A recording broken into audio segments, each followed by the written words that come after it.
Good Thursday morning, everybody. John and Lance along with Dell for the next 3 hours here on ESPN 97.5 and 92.5.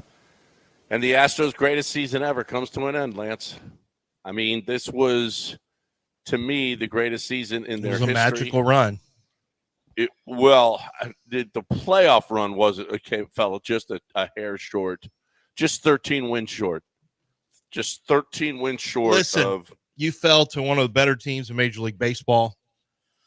Well, the hottest team in Major League Baseball. The best team since I want to say August one of the better 1st. teams in Major League Baseball. They only had 2 wins fewer than you did. They were the best team since August 1st. You got punked out. Yeah, the Astros are the best team over the last 7 years. No excuses. No excuses. Yeah. You scored 3 runs. Here's how you scored: a foul out. Scores run on a foul out and a ground out that a catcher couldn't handle. That's how you scored. You went out like suckers yesterday. It was a nice run, but there should be changes in the offseason. You did score a run in the first game, though, with a base hit. No, that was cool in the 9th inning. That was a cool thing, yeah. Yeah. I mean, you only lost 7 in a row at home. I mean, only 7 in a row at home. That's it. So that's not bad. It's the longest streak. It's one of the longest streaks they've seen in Major League history. 7 straight playoff game losses in a row. But the good thing is it's still open-ended. So if you make the playoffs again anytime in the near future, you got a chance to extend it. Yeah. Well, you don't want to extend that. Well, you have a chance to, though. Well, you do have a chance to, but you don't. That's not something you want to do. You don't want to do something historic? It's historic. No. What I feel like the run that Kyle Tucker's on is historic. Yeah. Are we ready to trade him now? Like, can we trade him now, or do we still keep running it back? 6 for 47 the last 2 years. 6 for 47 in the postseason the last 2 years. Doesn't even look dangerous. And honestly, with a 2-1 lead and a chance to extend, you really had to extend because you knew Ryan Presley. Isn't that a problem too? This is what I've been talking about. This greatest bullpen bull crap. This top 3 bullpen in baseball. I don't know. I guess the numbers say that, and the broadcast was acting like you can forget it. If this gets to the 7th inning with the Astros, it is over. You can forget it. Did you hear them say that yesterday? They got the 7th, 8th, and 9th taken care of. Every Astros fan was like, "Wait, what? No, they don't know. No, maybe you got the 8. No, it's just maybe on all fronts." Yeah. I'm kind of pissed off.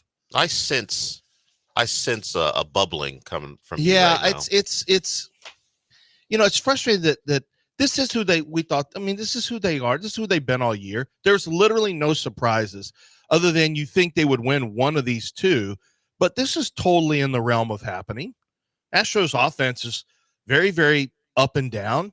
The bullpen hasn't been good it started with Ryan. It started with Josh Hader blowing it. It ends with Josh Hader blowing it. He just bookended it. But the good thing is you only have 4 more years of Hader's contract and a core that will disintegrate in front of your eyes. Yeah, I know. Josh Hader. Yeah, he wasn't great. We'll see if he doesn't bounce back a little bit next year. Some guy on Twitter just told me, he'll get it figured out. This whole thing, people get things figured out. Let me tell you something. That's the dumbest thing if you really think about it. You can't just assume success. I don't like why. Why is he going to – the Astros have lost 7 in a row at home. When are they going to figure out playing better at home? Things don't just necessarily get figured out. You've got and you are basically paying for a high-end Porsche of a closer, Bugatti or whatever. That's the price you're paying. You're paying that for that type of closer. He better perform that way. He better perform like an absolute high-end closer. And not just that, you better have a team that puts him in position to close like that. If you're not winning 95 to 96 games plus, what do you have this kind of closer for? For what? What? I mean, what? That's like being car poor. What are you doing? And right, you know what? Trade Kyle Tucker. Trade him while you still have some value that you can get. His value may be down now because you gave him another year to show that he can't hit in the postseason. So that's fine. I get it. But this running it back concept of everything's going to be fine, let's just let guys' contracts run out, it's just got to stop. It's got to stop. You're not getting things in return. You're just not. I'm glad you get a draft pick. Great. Terrific. Go get some prospects that have been vetted and you've already scouted off another team. Let's not do this again. Well, okay. So it would be really nice. Listen, if you had your choice, the last 3 off seasons, Kyle Tucker is hitting 166. Last three, including World Series? Yes, he's 16 for 96. 16 for 96. Okay. In his last 3 postseasons. Oh that dude's, the thought was, you got to re-sign Tucker. You got to re-sign Tucker. Tucker's a regular season player. He ain't a postseason player. Tucker's who's a postseason player? Alex Bregman. Bregman, yeah. Bregman hit the ball. 3 of his 4 were really hard contact yesterday. Yeah.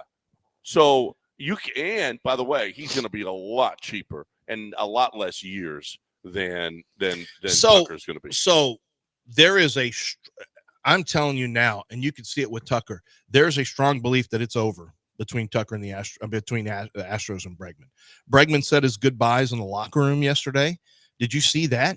He said, "Thank you, Houston." He stood up in front of the, "Hey, it's been a pleasure playing with you guys." Like Bregman literally had Scott Boras. There's nothing else you can say. You don't have a contract, and Boras is his agent. Yeah, you don't have a contract because the Astros. Matt Chapman's agent, and he got $151 million for Matt Chapman. But which means he's going to. Well, what does that mean? Bregman's only 1 year younger, and they're about the same. I'm telling you, I will bet you right. We can bet whatever we want that Alex Bregman's not coming back. Alex Bregman moved. All the signs are there. He's got Boras. Boras clients typically don't re-sign with Houston when they hit the open market. As a matter of fact, I don't know one. Well, first of all, Jim Crane doesn't re-sign Astros who hit the open market. That just doesn't happen. When's the last time that happened for a core player? It's never happened. Number 1. Number 2, Boras, pain in the ass. Number 3, Bregman's already moved away because he feels like the team has not made any effort to. He talked like a guy who feels like there's been no effort to even re-sign him. And apparently, according to one person I talked to, there's a belief that Alex Bregman doesn't, he's already given up on the Astros because there just hasn't been the conversations. So I think Bregman, he should be in the wheelhouse of getting a contract. And if I'm Scott Boras, I use his hard hit balls or whatever. Hey, this guy's way better than Kyle. I use Kyle Tucker. If the Astros come calling, I say, hey, Bregman should be getting Tucker money. We know it's not true, but that's what I'm saying. Hey, this guy, you want a guy who shows up in the postseason or you want Kyle Tucker? Which one? Yeah. Okay, We'll pay for it. We want 31 million a year for 6 years. For Bregman? Not 31. He ain't getting 31. Okay. Well, Scott Boras can tell you that, and he can go shop somewhere else. Well, the deal is we'll have to see what the Red Sox and the Yankees are worth. He's gone. He's a clutch player. He's got grit. He's a great defensive third baseman. He's gone. I mean, that's exactly what perennial playoff teams are looking for. Gritty, good defensive player with a clutch background and pedigree. I mean, that's got Yankees written all over it. Or even Mets if they decide to start getting in the money game again, since it was a disaster with Verlander and Scherzer. They may decide, okay, let's put some money out there again. Yeah. Wow. It's not the window's not done. The window's not closed. Yeah, the window's closing if you don't make a move. I agree, but the window's closing if you don't make a move. Kyle Tucker is your commodity that you've got to flip for some new guys. You get 2 or 3 guys, you hit on those guys, and all of a sudden it's a brand new day. That window's open. You got young players playing for you. But this is not like you don't have the dudes right now. The Tigers wasted you. Honestly, this is a team full of slappies. They pitched a bullpen game against you and wore your ass out. I mean, it was disgusting yesterday. Opportunities, no clutch hits. Tucker, the same old bull crap that he does all the time in the postseason. I mean, and you and Eric Layden are texting, and it wasn't even a joke. You said they got to have like a 4-run lead because Presley's coming in. No, I texted you guys and said we need 4 in the 7th because Presley is going to face the top of the So order. where's in this the eighth. great bullpen? If you know you need it and it's not even really a joke, Well, how big a problem is that? Yeah, but you couldn't have expected for Presley to be get guys this out. horrific. No, you're right. No, to be this horrific. But you honestly. knew he was. You knew he was. I mean, this guy's been mentally just on edge since last year when we jinxed him. With his appearance on the show, he hasn't been any good at all. And don't tell me about his little stretch here or stretch there. Hader was not worth the money you paid. Brian Abreu was up and down. Presley was a big disappointment. Your starting pitching was good. Hunter Brown might have had his best game of the year. Hunter Brown was rearing back and saying, I don't care. You're getting nothing but fastballs. Well, I'm not playing with you like Fromber did. Fromber's like, dinky donkey, picky, picky, beep, beep, beep, beep. Let me see if I can. Oh, I don't want him to hit this pitch. Oh, I don't want him to get too good at pitch to hit. And Hunter Brown said, F you and F your moms. I'm going to rear back and throw as hard as I possibly can and see if you can catch up with it up in the zone. Hunter Brown threw nothing but high two-seamers and high four-seamers and said, here you go. He was high cheese. It was high cheese all day long. And he said, see what you can do. And the best they could do was foul tip it or foul it off. That's the best they could do. Hunter Brown was terrific except for one pitch. That guy we should be talking about game 3 like Kikuchi. This is a chance for Dana Brown's star to show up. Dell was asking if it was yesterday. He asked, well, what happens if the Astros lose? And is the Kikuchi trade even worth it now? I mean, to me, I don't even know if you make the postseason if you don't have a Kikuchi. Yeah, So I don't compare that to Randy. Randy Johnson, you could have arguments because of how good 2 of the prospects became. With Kikuchi, I don't know if their prospects are even going to do anything. Well, we don't know. Of course, we don't know. Yeah, I mean, but it's if Bloss turns into something special. I mean, look at true. Hey, Musgrove ended up turning into something good. And Will Wagner actually, we'll see, has been better than Loper Fido. So and there's it might not be a good. It might end up being a painful move here in the next few years. There's money coming off the books, and so you're going to have a little bit. Did you even realize? So you got Abreu. He's still on the books. We knew that, right? $19 million. Abreu's on the books for next year for one more year. Jesus. Montero's 11, and Zach Greinke's 12.5. What? What are you talking about? How is an AJ Hinch era contract? No, wait. How? No. Yeah, Zach Greinke is on the books next year. Who for told you 12.5. this? No, I just looked at it spots. Right. How could he be on the books? I was looking through. Okay, so that's what kind of horrific deal was this? We know about Montero. That's $30 million right there. $42 million wasted next year. Montero, Abreu, and Zach Greinke. Well, you can't say Zach Greinke's wasted. That was literally he was done. Well, you didn't win it, right? Because of AJ Hinch. No, but how is he you got here? screwed by AJ Hinch twice yesterday. How is he here? I was happy for AJ Hinch. I was sad and mad for my team. I can't muster any kind of angry feelings for Hinch. And people that that we both know, were texting like, I'm so happy for him. They scapegoated this guy. Major League Baseball scapegoated him. The Astros scapegoated him. And to an extent, I think that's true. It was also a really tough spot for Jim Crane. I mean, It was tough, but I don't really blame. He did what he did. Well, he busted up he tried to break it up, but he didn't. I mean, ultimately the buck stops He here. ended up with another job. I mean, AJ Hinch is a really good, really, really good manager. He is. How about him starting a lefty that is this high leverage lefty because he knew he was going up against Tucker and Jordan? Well, and how about that? And he was if they didn't go 1, 2, 3, he was going to bring in somebody else to face Bregman. Yeah, just so smart. He's just smart. He just seems like somebody said. Oh, the third base coach had said, "I've never seen anyone prepare pregame preparation like AJ Hinch." Well, Todd Frazier knows. Yeah, Todd, did you hear what Todd Frazier and Michael Kay and Kirchen say? This is one of the best pre meetings we've ever had. One of the smartest guys we've ever talked to. Right. All right. But he's not really like, there's too much numbers. When you get the eyeball test of a Jeff Bagwell and a Reggie Jackson on things, this is when the good things happen. Now, how much dead money is there next year? What were you saying for the guys? $42 million. Okay, well, All right, but the eyeball test, when you get real baseball guys in, and not these numbers nerds like Jeff Luneau and Mike Elias and the AJ Hinches, we got to get rid of these guys. Get them out of here. Let's get some real baseball people who know, like Montero. It's just you have a feel, like a gut feel. Montero can deal. Let's get him back. You know what we need? Former MVP, Abreu. How do you not give a former MVP 3-year contracts? This is a good deal. Abreu, did you hear what I said? Former MVP in a 62-game season.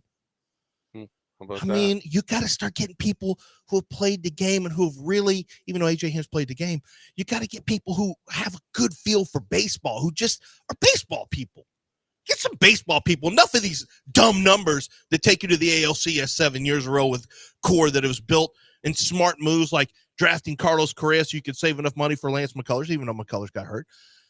Enough of this finding Latin American pitchers for about $3.50 signing bonuses. Enough of this. Get the baseball people in here and start doing some baseball stuff like yesterday. Idiots. We got a break. I got to talk about it. If you want to get in, 713-780-3776.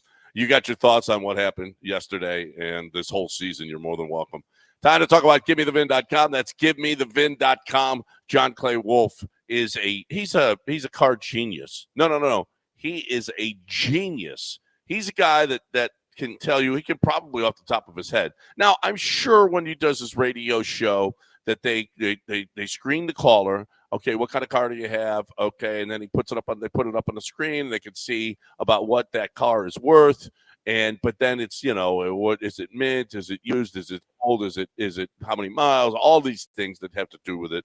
But the dude he could probably tell you, if you asked him without all of that stuff, what cars are worth. He can give you a good idea because he is a car savant. Dude just knows the card game. The card game has been very, very good to him. He's doing over $1 billion in sales. He's doing over $1 billion in buying cars.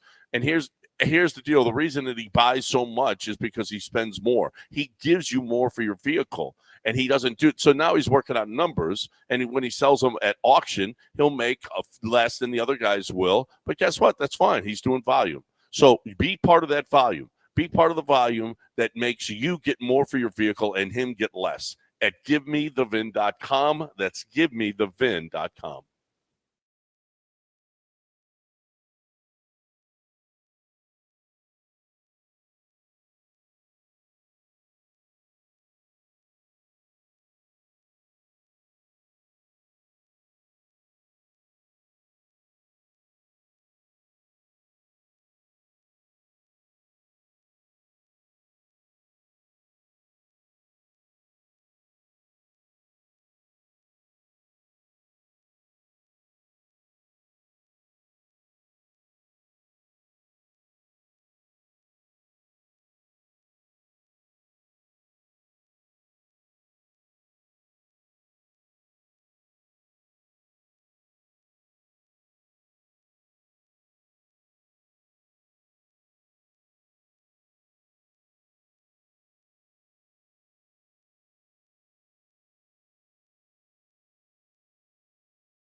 You're back in the Veritex Community Bank Studios with John and Lance on ESPN 97.5 and 92.5.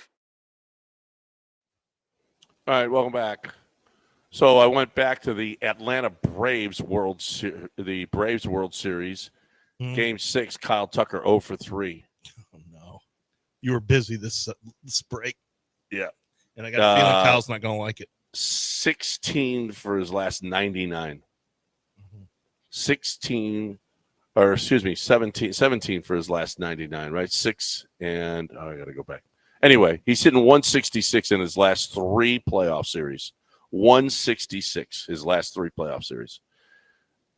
And how good was he at the end of the year? How good was Fromber at the end of the year? And then he comes up with yet another stinker. He sucked last year in the postseason. Yeah, I mean, and he sucked again on Tuesday. This is anti-Astros. Kyle Tucker can't come through. That's what this team is made of. It's made up of guys with wheelbarrows. Not this. Not what you're getting from this. Yeah. I mean, that's incredible. Bregman stepped up again. Altuve is wild. He's out of control. He had one hit in this series. Take a pitch. My gosh. Please, Jose, take a pitch once. Just once, take a pitch. He's such a momentum basher with that crap. God, take a pitch. He's a Hall of Famer. He's the greatest Astro ever. I know. I'm just mad right now. I just want him to take one pitch. Just one pitch. That's all. One pitch. I mean, AJ really had a dumb move yesterday. He brought this kid in who's hadn't pitched it like at all year long in a high leverage. 2 outings. That was actually a dumb thing. 2 outings. Yeah, that was actually. If they lose that game, AJ Hinch catches it from Tiger fans, just like he caught it from us. Oh yeah, for bringing in Harris instead of Cole. And look, and the thing was, be fearless. They were talking about that on the broadcast. AJ says, and look, that's a fearless move. It was also about to get you beat. If Kyle Tucker actually lines the ball in the right field and they add some insurance runs, maybe things end differently. Is there any thought about, maybe I shouldn't have brought Hader in the game before? Is there any thought for a spotter like that? No. Yeah, well, no. If they've got to go to Game 3, then he definitely would. It would have been. How would you like to see Ronel Blanco throwing yesterday instead of Ryan Presley? Well, how about Eric Getty? Huh? Listen, Eric Getty instead of Ryan Presley. See, and but maybe a spotter might have learned something here, like AJ. Just whatever, throw anybody. How Espada thought that Ryan Presley was a good idea in the 8th inning with the top of their order coming up is beyond me, because it has been all year long. You know what? It's Ryan Presley in 22 straight outings without giving up a run. Well, you haven't seen Ryan Presley pitch this year.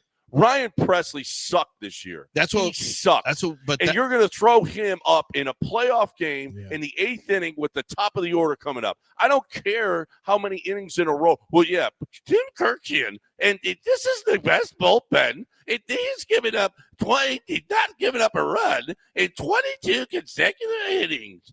Shut tough toenails. Oh. Yeah, that was the eulogy of it. Can you believe it? One of the best postseason relief pitchers of all time, and then one of the most dominant closers. He gave it up. That's what they said on the broadcast. Beating the team who's got the ability to go into the 7th inning and the game is over. 7th, 8th, and 9th, you don't have any ability to beat the Astros. Like, Tim, bro, you have got to get some kind of illegal fire stick or something so you can see some Astros games. Because for real, you can get to them. Have you seen this team? Have you seen it? Have you seen Presley pitch? And one thing we know, when A.J. Hinch invented baseball back in Dabber Doubleday's days, he never envisioned the ability for a team like the Astros to be able to completely lock the game down in the 7th, 8th, and 9th with pitchers like Ryan Presley, Brian Abreu, and the great Josh Hader. Josh Hader's basically Billy Wagner with long hair, because all he does is throw fastballs all the time, only right over the middle of the plate at all times. Hader doesn't. And by the way, can't spot anything. By the way, everything is just like, try to hit this. By the way, big mistake by Espada as well. So he's going up. Torkelson's already been called back to the dugout. Oh my God! And here comes Espada before it's announced the new pinch hitter. Here comes Espada, and he brings in Hader instead of waiting until a left-handed batter was going to come up so that he could waste that guy. That was a mistake because, or AJ might have had to just pinch hit the left-handed hitter. He was going to pinch hit for Torkelson, and Torkelson's walking back to the dugout, and Espada jumps out of the dugout and calls for, well, okay, thank you. How do you screw that up? Yeah, rookie manager stuff, I guess. I don't know. It's got to be rookie manager stuff. Like, how do you screw that up? That's just you let him. You look into the other bullpen. You wait as long. You look into the other dugout. You wait as long. When you see a guy get called back, you wait. Say it's a lefty, and then come with the lefty. Don't do it. Don't jump the gun so the guy stays in with the righty. Like, come on, Joe. That's just meek. That's manager 101 stuff. Yeah, that's National League Managing 101. Well, that's actually, but AJ Hinch plays like a National League manager. That is bullpen games, designated hitter type stuff. And you know what? Espada doesn't know. He's been in the American League all these years. He doesn't know how to, he's never seen a pinch hitter. He's never seen a pinch hitter in a game in the American League. So he didn't know how to act. But yeah, he jumps out. They're calling Torkelson back, and here's a spot. I'm like, oh no, what are you doing, dude? Let them announce the pinch hitter first. Oh well. Mm-hmm. I mean, listen, it was the greatest season ever in Astros history, but it just came to. Did you enjoy this season? A little early. Did you enjoy the season, John? It wasn't nearly as frustrating as last year's season was. I thought Espada did okay. I'm not. Yeah, he was okay, but I thought he was okay. They didn't finish strong. No, they didn't finish strong, and it gets worse when you realize Fromber and Tucker, two of the guys that you have to pay, by the way, which you're not going to pay Tucker. Are you going to move Fromber now? Is that on the table? I think everything should be on the table. I'm not saying you move everybody. I'm just saying everything should be on the table for discussions. You can't have, this can't be, don't be babies. Don't be emotionally insecure. Everything should be on the table for discussions. It should be, what if we move Fromber? What would it look like? What if we moved Jordan? What would that look like? I have no interest in moving Jordan, but it's okay to sit behind closed doors and have these discussions. It's okay to do that. Don't be such little wussy babies where you can't, we don't want to make this guy mad. We don't want to make that guy mad. What if the fans get mad? You know what the fans like? They like winning. And if you have a chance to extend this run, extend the run. If Ryan Presley's psyche was that affected because he comes in the 8th inning instead of the 9th inning, then you know what? He's too soft. Yeah, don't tell me how the Astros. He hasn't been soft. Ryan Presley has been a big part of this run for a while now. You know, he came over. Luno brought him over from Minnesota. Mm-hmm. That was, I mean, he's been in this thing for a while now. He just ain't the same guy. Here's what I can't listen to. Whether it's because of his psyche or it's just because they're caught up, whether or not they just caught up with all his pitches or whatever, it's not as, he doesn't have the same steam on him. I don't know. No, it's his. But putting him, after you saw him all year long, Joe Espada putting him out there in the 8th inning was managerial criminality. Well, but you knew he had to do it. Like, there was no other way. That was his job. But you it's just up to said him to do his job. We're not worried about people's feelings. No, I'm not. But the Astros operate like that, though. This is his job. He's got to do his job. This is his job. They don't really get outside the box. So going home, be damned. So winning the game, be damned. No, if we're going to worry about making sure that everybody's feelings are okay because that's their job, and we got to put in, and we no matter how good, because if Joe Espada wasn't watching what Ryan Presley was doing all year long, he's had to pull. You know, Ryan Presley had to be pulled. I don't know how many times this year after 2 outs because he couldn't get the 3rd out of an 8th inning. So if Ryan Presley can't do what he's asked of, should he not have been on the roster? What position do you put Ryan Presley in a game, in a playoff game, if he can't do the job that he's... No. He's an arm that you could have brought for in what? Earlier in At the any game point, at any point, since he's not a closer, he could screw it up. So I'm asking, honestly, I understand what you're saying. No one had any confidence of that going well for Ryan Presley. But if he can't do the job that he's just tasked with, mm-hmm. where are we pitching Ryan Presley in a playoff game? Where? Well, Well, quite frankly, no, I mean that's true. His last 5 games haven't been terrible, John, but headed into the playoffs. But it's what Dell asks is true. Like if you have no the Astros have a certain level of confidence it'll get his job done, because there is no reason if you're afraid to put him in any high leverage. Is he just around for the blowouts? Like they don't have him there, John. First of all, Tim Kirkjian already told you cannot get to the Astros bullpen 7th, 8th, and 9th.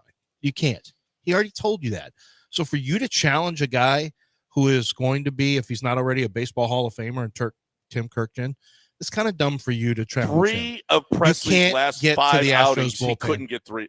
3 of Presley's last 5 outings, he couldn't get 3 outs. A clean sheet. But he gave up 3 outs. But he didn't not give a up. Clean sheet. He couldn't Wait get a minute. 3 All outs. I ever hear is that it's fine as long as you get a save. But then when you're setting up, you can't do that. All I've ever heard is doesn't matter. He did his job. He got a save. Another save. 8 blown saves. 8. He was second in the big leagues in blown saves this year.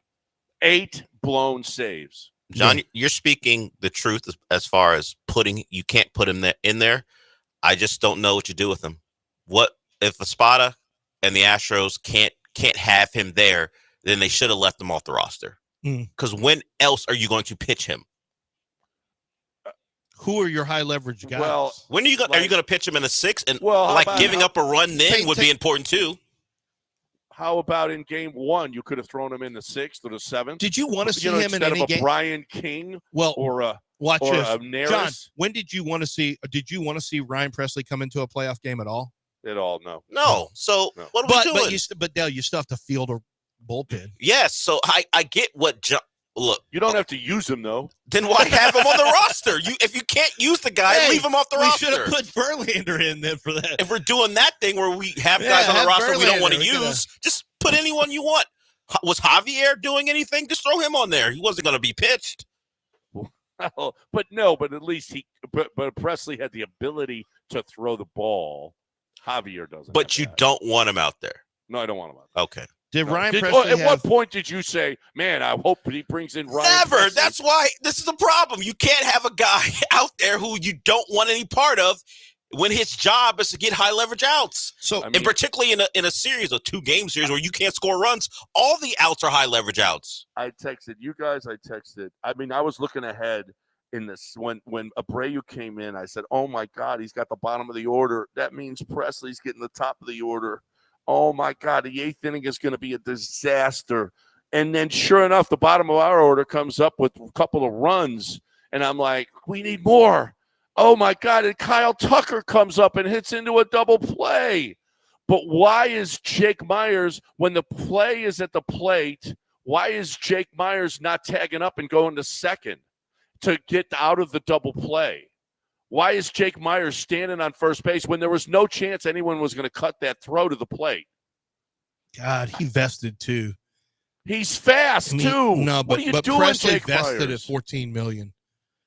You got him next year. You got him next year for sure. Yep. He vested this year, because of one of those outings that he gave up, but he blew one of the. Well, he blew up. Yeah, he's got enough. Yeah. He's got enough enough appearances over the last 2 years. So, and that's the difference, you guys. Did you see how the Tigers played? I mean, they played smart baseball. They take every base they possibly can. Jake Myers not running there cost the Astros in a double play. That they hit into a double play because Jake Myers didn't advance to second base. That's a baseball play. The next hitter comes up and hits into a double play. End of inning, you're up 2-1 instead of possibly 3-1. And that's and all of you needed those runs. You needed every single thing you could possibly scrap out. And that's the difference between them. And AJ is on top of everything. Except that one thing. He made a big mistake bring that kid in. There's no question. Yeah.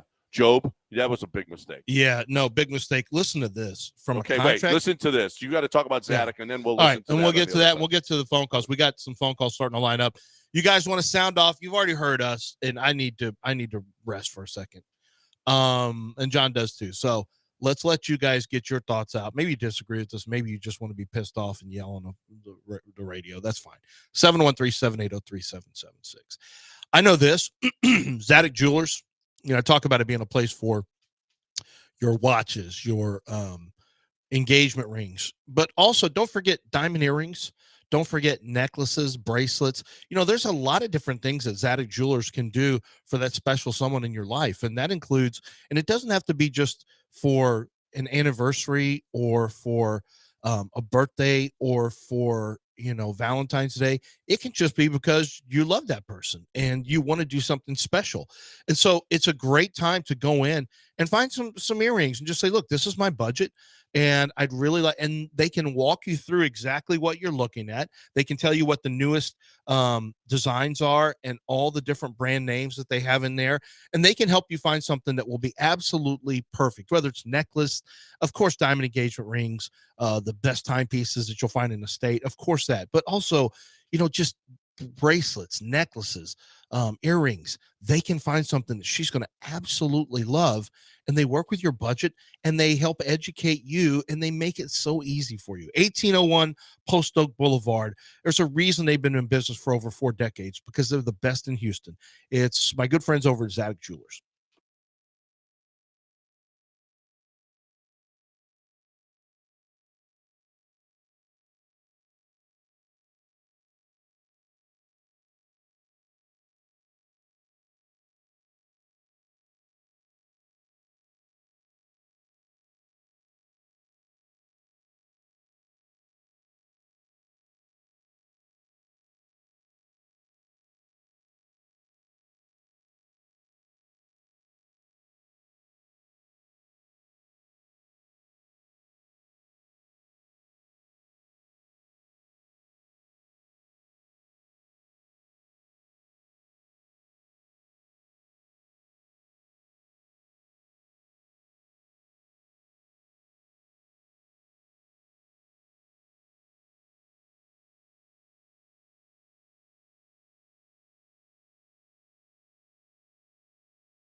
All right, so how hot is it near your windows?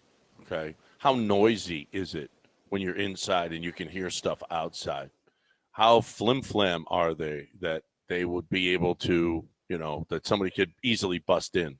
So you want beauty, you want privacy, you want security, right? You want to add to the value of your home.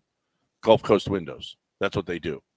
That's not an exaggeration. And when you're talking about Gulf Coast Windows, you're talking about top of the line, best in the market, best in show. You're seeing it all. Aluminum windows, vinyl windows, hurricane windows, wood-clad windows. And listen, if you're building a new home, you want to use the best window you possibly can. Give your family that security, give them that privacy, and save money with your electric bill because you have a window that's installed at top of the line. There's going to be no leaks whatsoever. Doors as well, French doors, sliding patio doors, storm doors, wood-clad doors, fiberglass entry doors. Top of the line, best in show, best in market. It's what Gulf Coast Windows has been doing for over 35 years. Go see Jim Fiumi. Tell him you heard it right here. Gulf Coast Windows. You're looking for beauty, security, and privacy. 713-849-5454. GulfCoastWindows.com.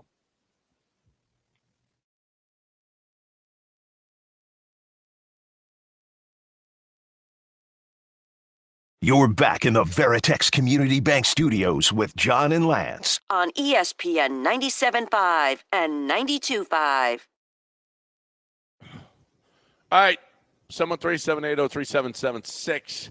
You guys want to talk about it? Let's go. You want to get it off your chest? Let's go. This is the time. Chris is first up. Hey, Chris. Hey, guys. Good morning. Love the show. I was wondering if you guys were talking about Hinch and AJ and Joe Espada, and I got two questions, and I'll hang up and listen. But is there a way in which maybe AJ knows some of Espada's tendencies and how jumpy he is, and how he's just going to stick to the old stuff and not try anything new? And then our second question, I'll hang up and listen, Lance. I'm kind of like you. I kind of got mad about some stuff, and I'm like, not really thinking straight this morning. But you brought up a great point about, what can we get for Framber? It seems like we always have good pitchers in our system. What can we get for Tucker? And then I was like, man, we've got the teams like the Royals, and I know they just knocked out the O's, but we've got other teams that have young players that can do things. And so I feel like if it was up to Bagwell and Reggie Jackson, we'd have an average age of 30. It'd be like the old Rockets when our average age of the average player was like 38 years old. So I kind of like your idea of seeing what we get. I don't want to trade Jordan. He's the one I do want to keep. But some of the other guys, can we get 5 or 6 young guys to come up on the team and maybe make something happen? I'll hang up and listen. Thanks, guys. I don't think they're going to trade Tucker. I think they'll do the same thing. They're going to want to see him go see if they can win a World Series this next year. Well, World Series.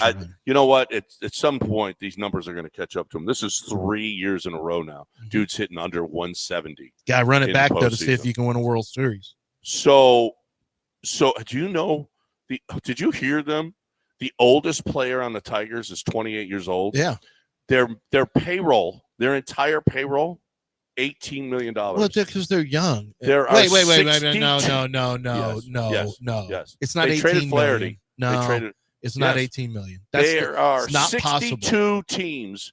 There are 62 players that make more than their entire team. This can't be a true story. Yeah, true story. 18 million. You didn't see that graphic where I didn't see it. Where they're 26, I think, is less than Hader's salary. Oh, they did the side by side. They're young. Yeah. Well, but they're cheap because they're young, and they're not particularly talented at hitting the baseball. They're talented enough to beat the champs. Well, that's why you better start reassessing if this is a run-it-back World Series team, because you need to be honest about who you are and what you are. There were too many holes in this lineup. There is. There's too many. At the bottom of the order, it looked like 2015, where you've got 4 hitters, 5 hitters, and then the last 4 are get through that to get to the top of the order again. It just looked like too much. I'm with Tony. Tony said, enough with the Chazzes and the Jakes and get some real guys. I'm with them. I thought Chaz was good. I'm extremely disappointed in Chaz. Have you ever seen a guy who closes his stance as much as he does and then tries to pull everything?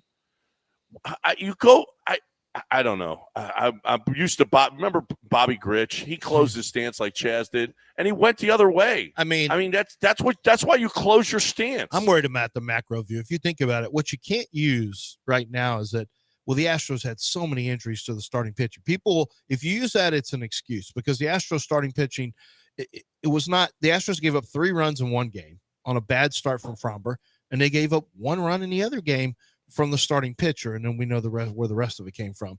The starting pitching, they were hurt and all this stuff, but the starting pitching was actually okay this year. It was actually really good. Yeah, it was not. So you can't say, yes, they had injuries, but I would say that they did a great job. Like, there was no guarantee Christian Javier was going to be good this year. He wasn't good last year. So there was no guarantee that Jose Urquidy was going to come back and do anything, or that Garcia was, or McCullers. So you can't use that as an excuse. So you look at it. Yeah, you had a long injury for Kyle Tucker. Kyle Tucker didn't perform in the postseason, though. That's what it's all about. Bregman showed up and was hitting the ball hard. You had, Jordan. Frankly, Jordan wasn't dangerous. I don't know what he did over two. Everything they stayed inside on him. They stayed inside. He couldn't get extension, and he didn't really. He wasn't a major factor at all. In a very he hit short the series. double in the ninth, and he had 2 hits in the first game. Yeah, no, I mean, yeah, I know he got it when the game wasn't over yet, but because Scooble wasn't in anymore, so that was nice. That's fine. What'd you do yesterday against your bullpen game? Yeah, they didn't do anything. I mean, it's a game. I get it. It's a short series. It can make you irrational, but I don't think I'm being irrational, and I don't think that a lot of people in Houston are being irrational. It's a team that, if you're honest with yourself, the window's closing and closing fast. You've lost so many players, and you need something to refresh. You need something to refresh this organization. You can't, do you think they'll re-sign Kikuchi? He's going to be, man, the Astros have rehabbed him. He's going to have his value shot up because of this trip to the Astros.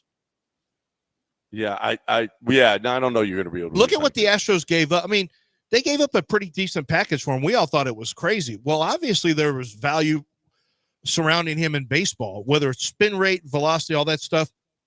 People in baseball obviously valued him more than what the fans did, looking at what the trade offer was. So what do you think? And I don't know. Everybody I heard said, what? That was a lot to give up for him. But you didn't hear anyone with Major League Baseball teams. Yeah, but Lance, nobody else was making a bid for him, though. That's how you know how much he's beloved. No, but he wasn't talked about. That doesn't mean hear rumors of him to anywhere else. But that doesn't mean that there weren't phone calls and discussions. Yeah, just but you don't know, and I don't know. You don't know that baseball revered him because nobody else traded for him. But you also don't. You don't know that they didn't because look at what the offer neither of us know. So what's the point? But look at what the offer ended up being. And I'm telling you now, the Astros aren't going to re-sign him because guess what? They have competition for his services now. They don't re-sign guys where they have competition for your services. Yeah. And Kikuchi's that guy. And by the way, he's over 30 also. So well, you know what though? Don't give him a 5-year deal. Don't do something stupid here. You know what? I like Kikuchi. He did really, really well, but don't offer him 5 years and $100 million or more. Don't. No. Just let him go. You got 3 guys waiting that are maybe kind of guys that you think can come back. I just don't extend yourself with Kikuchi. You need a third baseman. You need a first baseman. You could use a center fielder. Okay. By the way, you guys got fooled by that graphic. I think. What? No, that's adjusted payroll total was $98 million for the Tigers. Well, because they had Flaherty and was Flaherty this payroll of the guys that they had. The wild card roster, yes. The wild card roster was 18 wild million. Card roster. Yes. Like Baez is on there, so obviously he would jump their salary up. But the guys who were available to play the Astros, less than Hader's yearly salary. Was Tariq Skubal available on the open market? I don't think so because the Tigers started playing better. The trade market. He's Tariq now. That man looks like a lockdown corner. He locked down the Astros.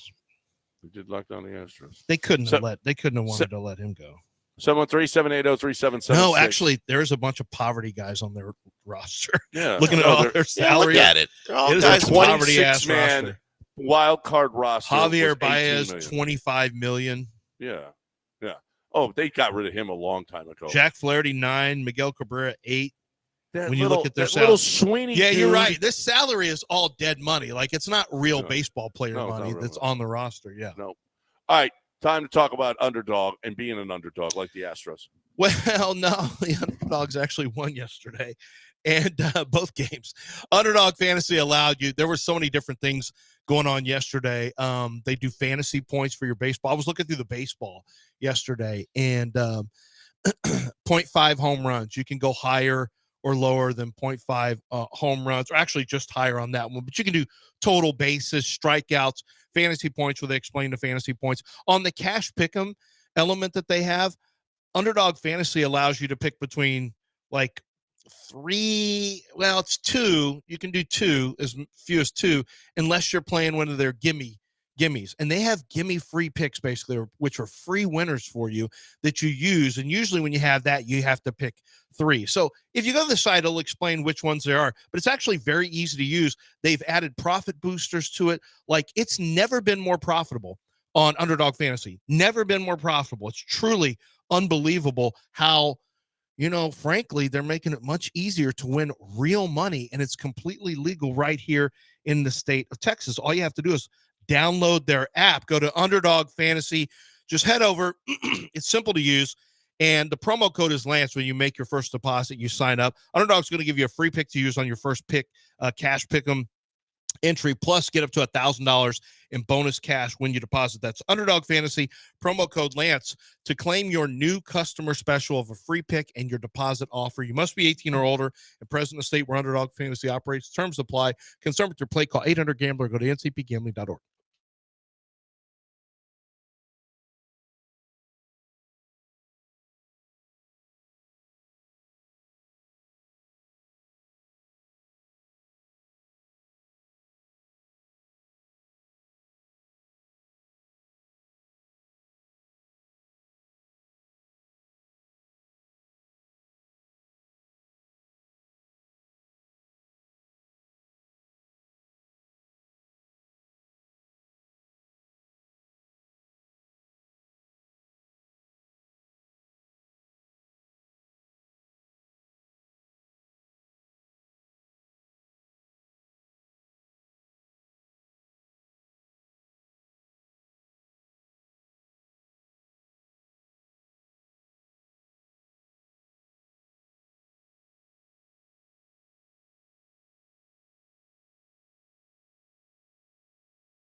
ProDunk.com.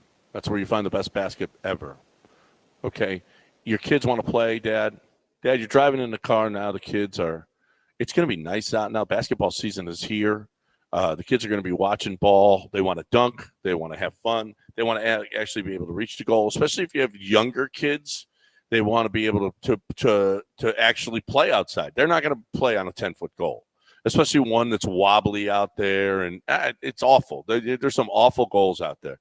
So the rim is bent. The white is the paint on the white backboard is running. I mean, it's terrible, terrible. Get the best goal ever. Get the one that you can raise and lower with the push of a button. Zzz, that's it. You push the button, it lowers the goal down to 5 feet. The kids can actually enjoy it. Now, the big kids, lower it to 9, lower it to 8, and then practice your skills. You can hang on the rim all day long. There's nothing that's going to break a pro dunk goal. It doesn't matter what it is. It's the best goal. It's the best installation, everything about it. The kids want to play, Dad. ProDunk.com, ProDunk.com.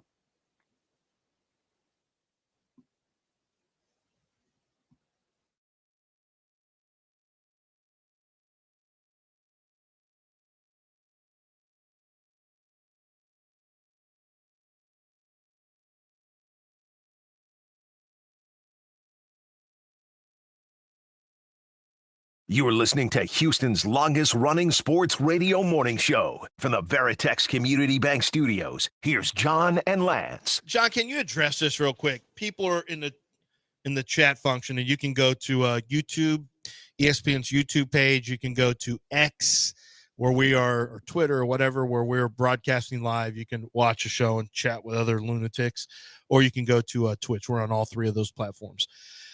There's a lot of people who believe that you're okay with this, that you're taking this well because you still have the Dodgers in the playoffs. Can you address this? No, but I could address this situation. You didn't disc golf. You didn't bring Gilbert his enchiladas or his cap. Nothing to do with anything. Okay, the cap was already ordered. Did you bring him his cap? The cap was ordered. Gilbert said we'll win today so and now tomorrow. you know what we know now. It wasn't that me. Gilbert cannot Mega Blast. reverse his own curses. Well, we do know that, which he means can't reverse the curse. So you know what? I'm dead. 2027 for you. No, dead. I know. He gave me a reprieve to 37, but I already know now that no. He said, yeah. Since he got a hat sent to him, but it was being mailed. And once he found that out, he said, okay, the Astros win games 2 and games 3. You're right. Once he sets the curse in motion, he can't stop the curse. Yeah, you haven't done because if you missed it, you Gilbert did nothing said for your team this 0-2. No, it wasn't me. You didn't play disc golf. Wait. You didn't bring Gilbert his hat. Whoa. You did I'm not nothing. the one. Hold on a second. I'm not the one who offered him a hat. Why is anyone going to put it on me? The hat was offered by Mega Blast. Brought it, then maybe he Mega Blast says John's the one who offered the hat, and that's what got him all sparked up on the hat. So that has nothing to do with me. Let's get some calls in here. Good. I want this team to trade Kyle. I've wanted this team to trade Kyle Tucker because I've known what he is. You suckers are the ones who wanted to keep him forever. Never trade Kyle Tucker. He's the greatest Astro that's ever played the game. Keep him for all of eternity. I've wanted him gone. So you know what? I'm glad they lost because now we get to finally trade Tucker. Just kidding. They won't. They won't re-sign anybody. They won't get rid of Kyle Tucker. And this thing's just going to keep going. $11 million, $19 million. Don't worry. They'll re-sign them. So you got a lot of stay out of it, Bagwell. This offseason, they got a lot of arbitration to take care of. Stay out of these contract discussions, Bagwell. Expensive. What if Kikuchi gets $24 million a year for 3 years? Do you think Bagwell will have been involved in that? Anton is next. What say, Anton? What's going on, fellas? Rough morning, man. Well, he's a Tiger guy, I think. I'm 40-some years old. I've been in Houston for 26 years. Got a phone call yesterday. I've only been to 2 baseball games my whole life. So yesterday, I got a phone call. Guy said, hey, why don't you come to the game? I said, no. So I called one of my coworkers and said, man, you should go to the game. So I said, okay, I'll go. Oh, man, that was awesome. That was an awesome game, man. The look on the Astros fans' face. I knew it. In the 8th inning, man, when he hit that triple, it was beautiful. So, just like I said on yesterday, I know y'all remember. I remember. Say it with me. LeBron James of baseball. Bye-bye. It shook the show yesterday when he said that. Yeah. Because I'd never heard it. I'd never thought of it. That sucks. Plays at an incredibly high level. Is that Clarence? What's it? No. Anton. Was he Anton yesterday? Or yeah. No. He was the same. Yeah, that's how I recognized him. Like, this is the Tiger fan. Okay. We deserve it. You got to take it. You know what? Take it like a man. Tip your cap to Anton, the Tiger fan. But we're not LeBron James. Stop saying that. That is the ugliest thing anyone's ever called us, the LeBron James of baseball. Well, but he's one of the greatest of all time, and this has been one of the greatest runs of all time. They did get to the World Series 4 times, lost it twice, won it twice. That's okay. Championships. Well, two's not bad. 2 championships isn't bad. We got there 4 times. Yeah. Look, you had no chance of winning 21. The Braves just too good. But 19 will always. 19 will just. Do you think AJ learned anything from 19? No, he didn't learn anything. He brought in Job yesterday. What did he learn? All right, who's next, Dale? John is next. Hey, John. Yeah, listening to some of these excuses, it's like people haven't watched baseball for more than a year. The guy they called earlier saying, "Do you think AJ Hinch knew Espada's secrets?" And that's how give me a break. The Astros lost because they scored 1 run the first day, and they only scored 2 runs the next day. You can't win if you don't score runs.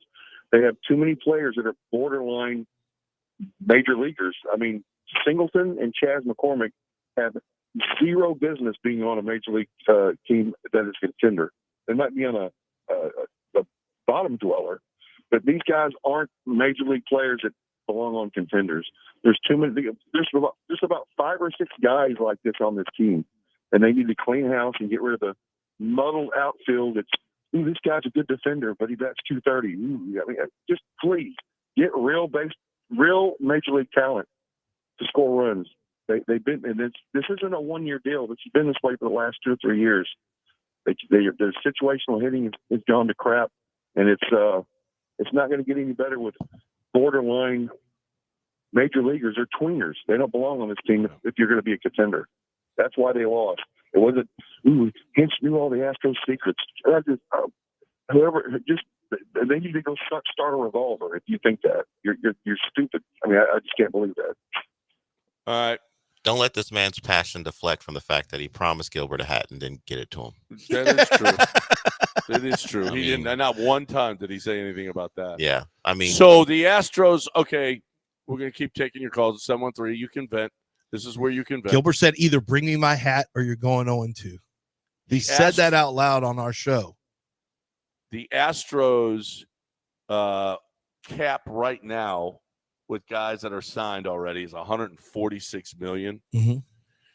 You got another 35. Well, 40, Tucker's going to be what? 41. Tucker's going to be what? 14 or 15. He's 12 this 16. year. He'll be 16. Okay. No, I'm talking in arbitration. You got a lot of arbitration guys. Yeah, you got a lot of arbitration. You got 10 guys who are going to be arbitration eligible. You got about another 60 million there, so you're over 200 million already. Mm-hmm. So I don't know what you're going to spend. Are you going to be okay with Shea Whitcomb at third base? You have to next season. You have to. I don't know what choice you have. All this talk that the Astros need to go get this, need to go get that.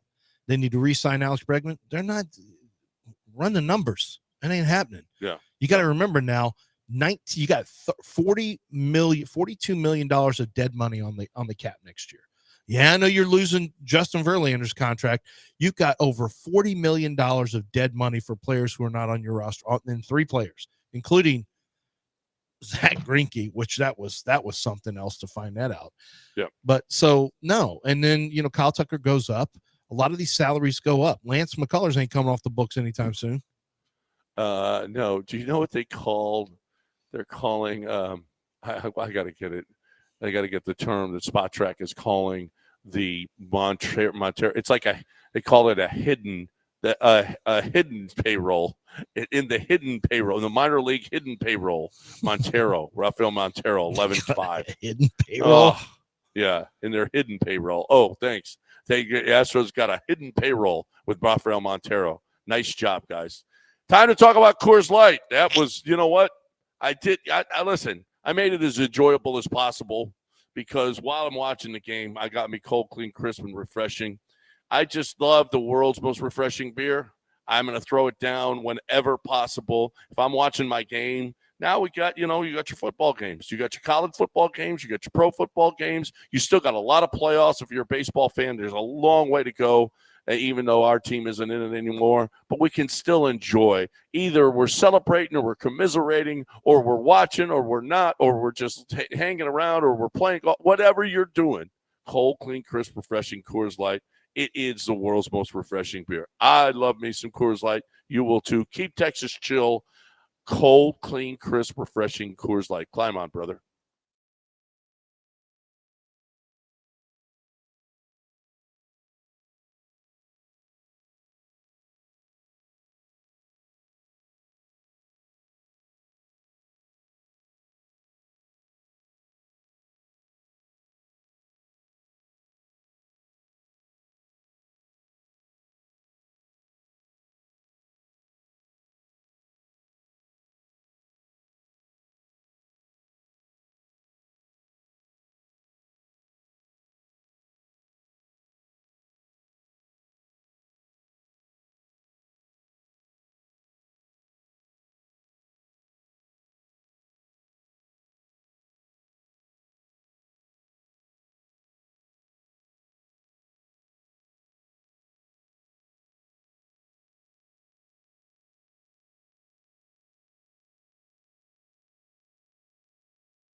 Welcome back here on ESPN 97.5 and 92.5. 713-780-3776. The Astros lost again yesterday. 5-2. Did you see who was at the game? I saw Jim Crane sitting there dejectedly waiting for A.J. Hinch to stop celebrating so he can congratulate him. Did you see who else was at the game? Ted Cruz. TC was there in the building. Ted Cruz in the building. Loss. This guy's such a mush. I mean, really he could is. mush a wedding. What's he doing there? Stay Does away from anyone him. have anything to say before the bride and the groom? Does anyone want to say anything? I've got something. I want to bless this wedding. And this is it's divorce. Let's get an annulment. Ted's here. Not even consummate, huh? Can't even consummate. Nope. Wow. That guy is the mega jinx. I honestly don't know the last game he's ever won. We got to ask him. We really do. Good Lord. Ted, if you love the Astros, just stay away. I've got somebody who you know also. He texts me, he goes, Ted was actually there. Because I couldn't see anything about Ted Cruz at the Astros. I'm like, okay, I can't blame it on him. I guess it's just the pitching and hitting. Guess can't blame it on a person who doesn't play baseball. Since I'm a highly superstitious person. And this guy said, oh no, he was there. He said he was in a box. He goes, we were our box is right next to it, and my coworker saw him, and he said he was 100% there. I said, do you have any pictures or anything? Is that true? Because I was searching. Because usually people, if they see him, they'll take a picture, and then it'll go like wildfire. And sure enough, somebody else had a picture of it. Like, oh no, Ted was there, and they snuck a picture. I'm like, oh my God. Please just watch at home. If I know if I might be the jinx of them losing in playoff games, I'm not going. If I think a World Series is on the line, I won't go. I just won't. Ted, you've got to. You wouldn't even play disc golf or bring Gilbert. I had a meeting. I couldn't do. No, the hat's not me. Y'all can try to put the hat on me. That's a mega blast. I'm not doing the hat thing. And Gilbert already said, 0-2. If I don't get my hat today, you're going 0-2. Bing. He was right, and I'm dying in 3 years, so I'm not listening to anything you idiots say. Because I know life's too short, for me at least. So, yeah, your boy Ted Cruz was there. It was a loss. All right, good job. Thanks, Ted. Thanks for showing up. Thanks. Somebody else said, no, he was in Washington, but I don't know. 2 different people have pictures of him at the game. He's got to be here campaigning. I don't. He's got to be here. I guess. I don't know. I don't care where he goes. Just don't Houston, go to games. I told you yesterday. He was yesterday. At an event in Houston on the 30th. So, I mean, sure he could have left, but the likelihood of being in an Astro game is not. It's probably pretty high. And you saw a picture. I saw the picture out there too of him sitting. Now I don't know when that picture is taken, but it looked like Ted Cruz was enjoying another Astros baseball game. Well, and I know that somebody who, like I said, is a friend of mine. He just texted me and said, yeah. He goes, by the way, guess who's at the game? Out of nowhere. I hadn't tweeted anything or whatever.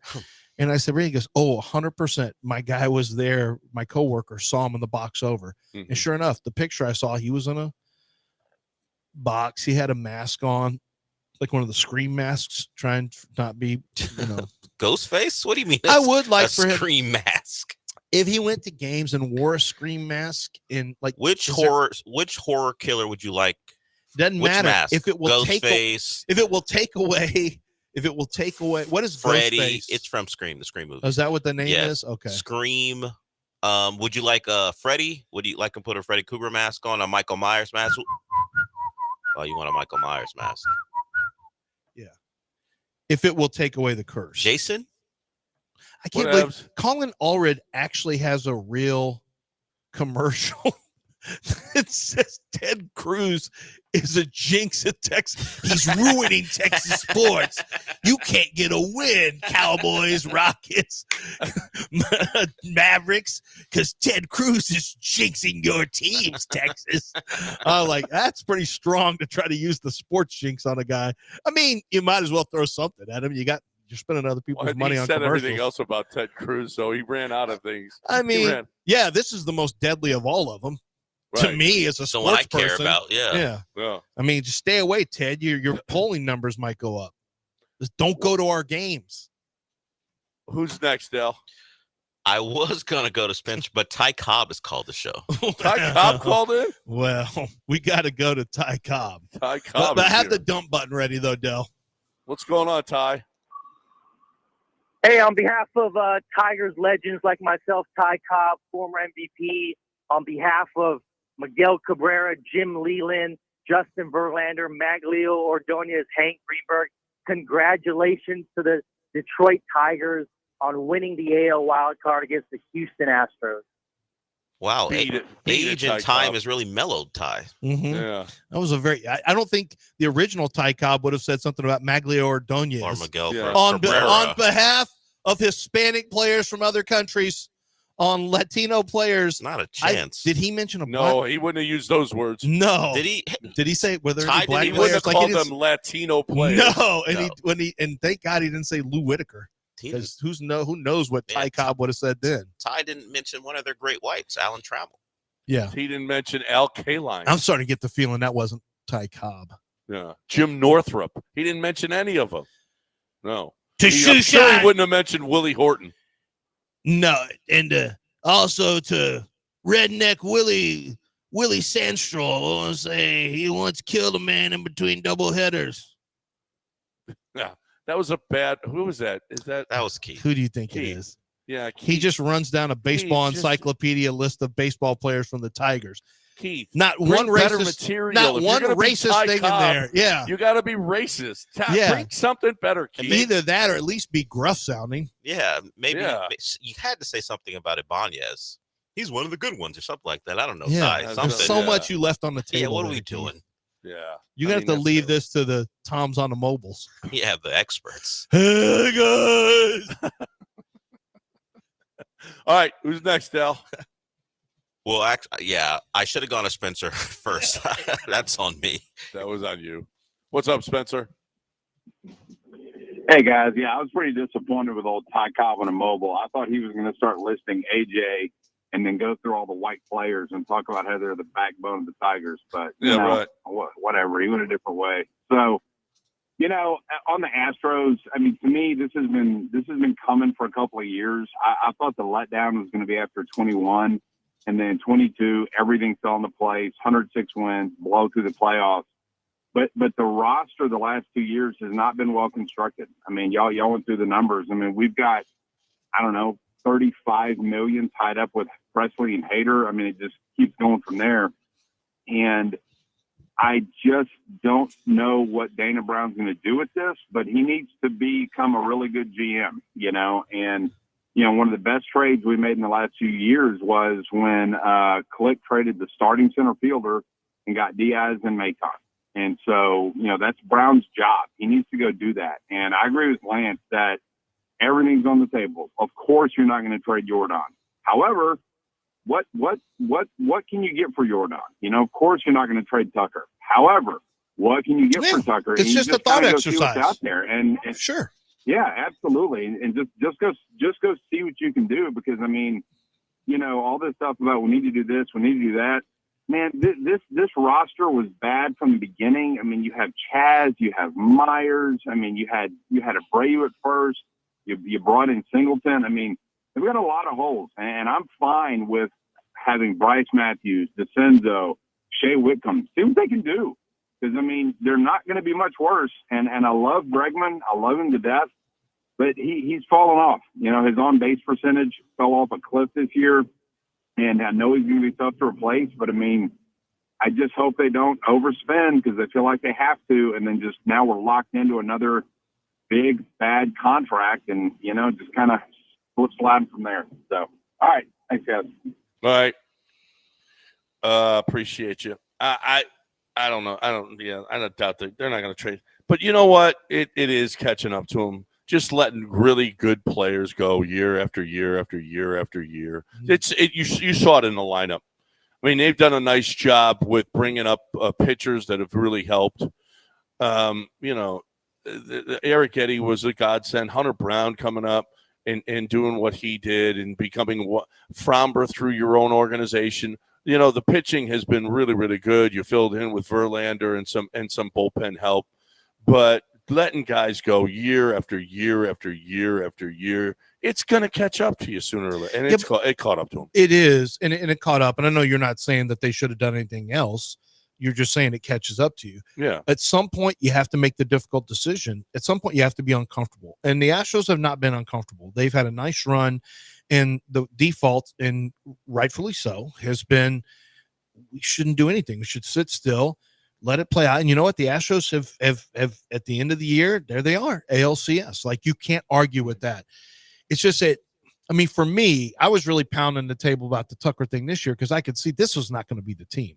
There's just too much going against it. However, they came back and won the division. I mean, they did way more than I thought. Now, it ended about like it probably should have ended, but the way that they got there was, relatively impressive, especially where things stood. So, okay, that's fine. Now, don't put yourself in this position where you're saying, well, I mean, Astros right now are one game up. You can't move Kyle Tucker.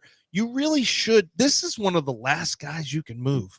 You're almost, other than Fromber, you're almost at a spot where there's no other commodities for you. Your commodities have all gone, and you couldn't move them. The earlier you can move them, more valuable they are.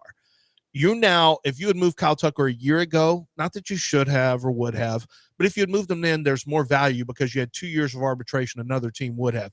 Any team that trades for Kyle Tucker right now is trading for a player who they have to give 30 plus.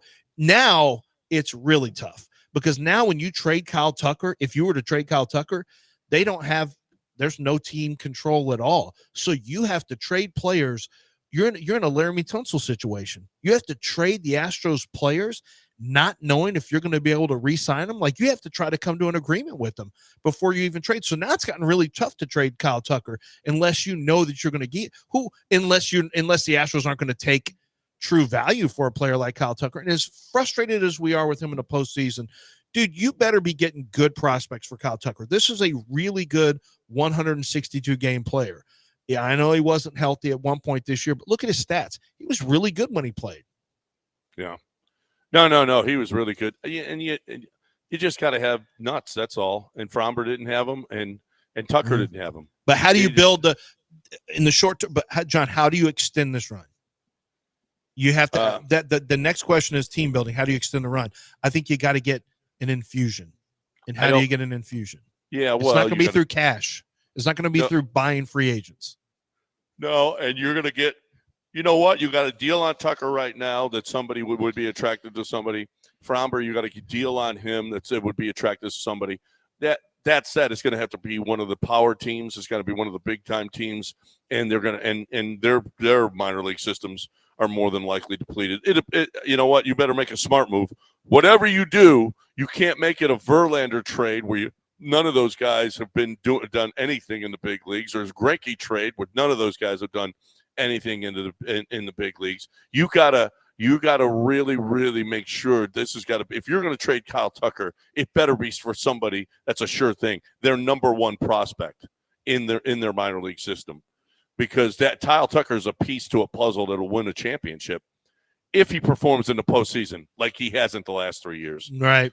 We got a break. 713-780-3776. I got to talk about Doc Linville. I got to talk about how much I love what Doc Linville did for me. And if you're a little bit younger, listen, I did it, but I'm an older guy, and I did it. I said, you know what? I'm tired of being bald. I want to have as much hair as possible. I hated the bald spot. I hate the bald spot in the back, and all the things that they had to fill in as well. I was a mangy dog.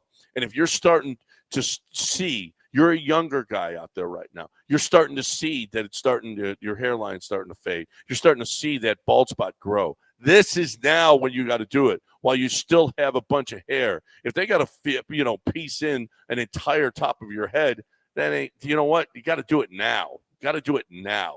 You got to stop kidding yourself that this is going to go away. It's going to get worse. And if it's going to get worse and you don't want it to get worse, one place to go, 975hair.com. Process is great. If he'll either do the neografting or the PRP, taking the hair from the side and back to put it on the top, or just stimulating the growth. This is the play to go. 975hair.com. Do it. Do it. Do it now.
Hey, guys, let's talk about Aqueduct Plumbing Company, a chance for you to have the very best plumbing, the best work going on right now is through Aqueduct Plumbing Company. And how many opportunities do you get to have a plumber that you can trust, a plumber that you know is going to do right by you, a plumber that is going to figure out what's going on and is going to give you a very reasonable price just to fix it? Don't you just, what's wrong? How much does it cost to fix it? Can you do it quickly? That's all you care about. You don't care about the rest of this crap.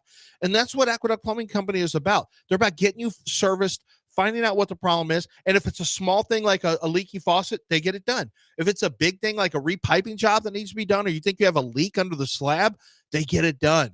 And they do all things in between. So go to the website, aqueductplumbingcompany.com, and take a look at the services they offer, because you actually might be surprised about some of the things that Aqueduct Plumbing Company can do for you. It's aqueductplumbingcompany.com. That's aqueductplumbingcompany.com.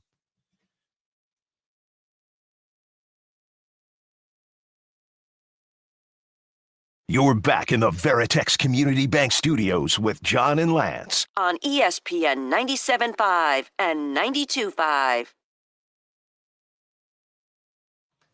I got to tell you, John, today is just not the day. Today is not going to be the day for me. I got to drive 9.5, 10 hours to Tuscaloosa to go see my son, Alec. And so I'm already got that. I got True Green calling me. Hey, how's everything going? You satisfied? No, there's still weeds like a mother in there. Oh, well, we get an evaluation out there, get an evaluator out there. And I said, is this going to cost me anything extra? No, not at all. I said, okay, when is this contract up? When am I out of this again? November 8th. I said, okay, I can cancel now to make sure it doesn't re-up, because will it re-up? Yeah, I think you need to call like when it's up, and then that way. I said, no, can I just cancel with you right now, so that when after November 8th, I'm already on the books to cancel? Well, then you won't be able to have that evaluator come out and find out what's going on with your. I said, you haven't fixed it. What are you talking about? You haven't fixed it up to this point. So why do I want an evaluator? No. And then she said, well, sir, here's what I said. I said, I'm doing radio. I got to talk about Aqueduct. Okay. I did hear that the last half. I yelled 10 seconds. He had to do Aqueduct. I'm doing a radio show. Bang. Hung it's up on just him. Not a good time to call me today. True Green. So True Green is just. They don't even follow the model of a subscription service where you can cancel, but they still provide service to you up until the day. They re-up and then they try to get you with. No, but I know. Sir, just checking on those mosquitoes. But even like a streaming service, it re-ups every month. But even when you cancel, they'll give you the service until the date that it's officially canceled. They're not even going to fulfill their month. You got to go to somebody else. Oh, man. Goodness. There's video of Rashee Rice's mom stealing packages. You see that? Yeah. Holy crap. Are you sure? Are we sure that that's the case, that she wasn't grabbing her? So the video and it claims that she's stealing a package from her neighbors in front of her neighbor's door, Rashee Rice's mom. But are we sure that? It's somebody wearing a Rashee Rice jersey. That doesn't necessarily. Rashee's mom. It says Rashee's mama on it. I know it does. You just don't know what the internet actually. Apparently, she was stealing Chapel Roan records. She's being accused of stealing that. Of what? She's accused of Chapel Roan is a relatively new music artist. Oh, okay. Very trendy right now, and that's apparently what she took, according to claims. She stole records. Yeah, well, I don't know if it is Rashee Rice's mom, but the pictures have her in a Rashee Rice jersey that says Mama Rice on it. Right. So I would assume that is his mother. Mama Rice. Yeah. Right. That's tough action there to have that on. We're told if in fact you are stealing something, you should not identify yourself. No.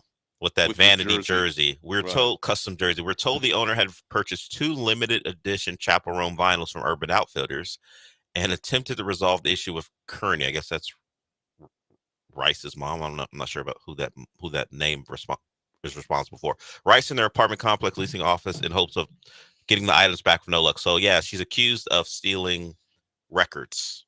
Well, the Chiefs, they just can't avoid. I honestly have never seen anything like the Chiefs. It's amazing. we got to get Willie in here. Hey, Willie, what's going on?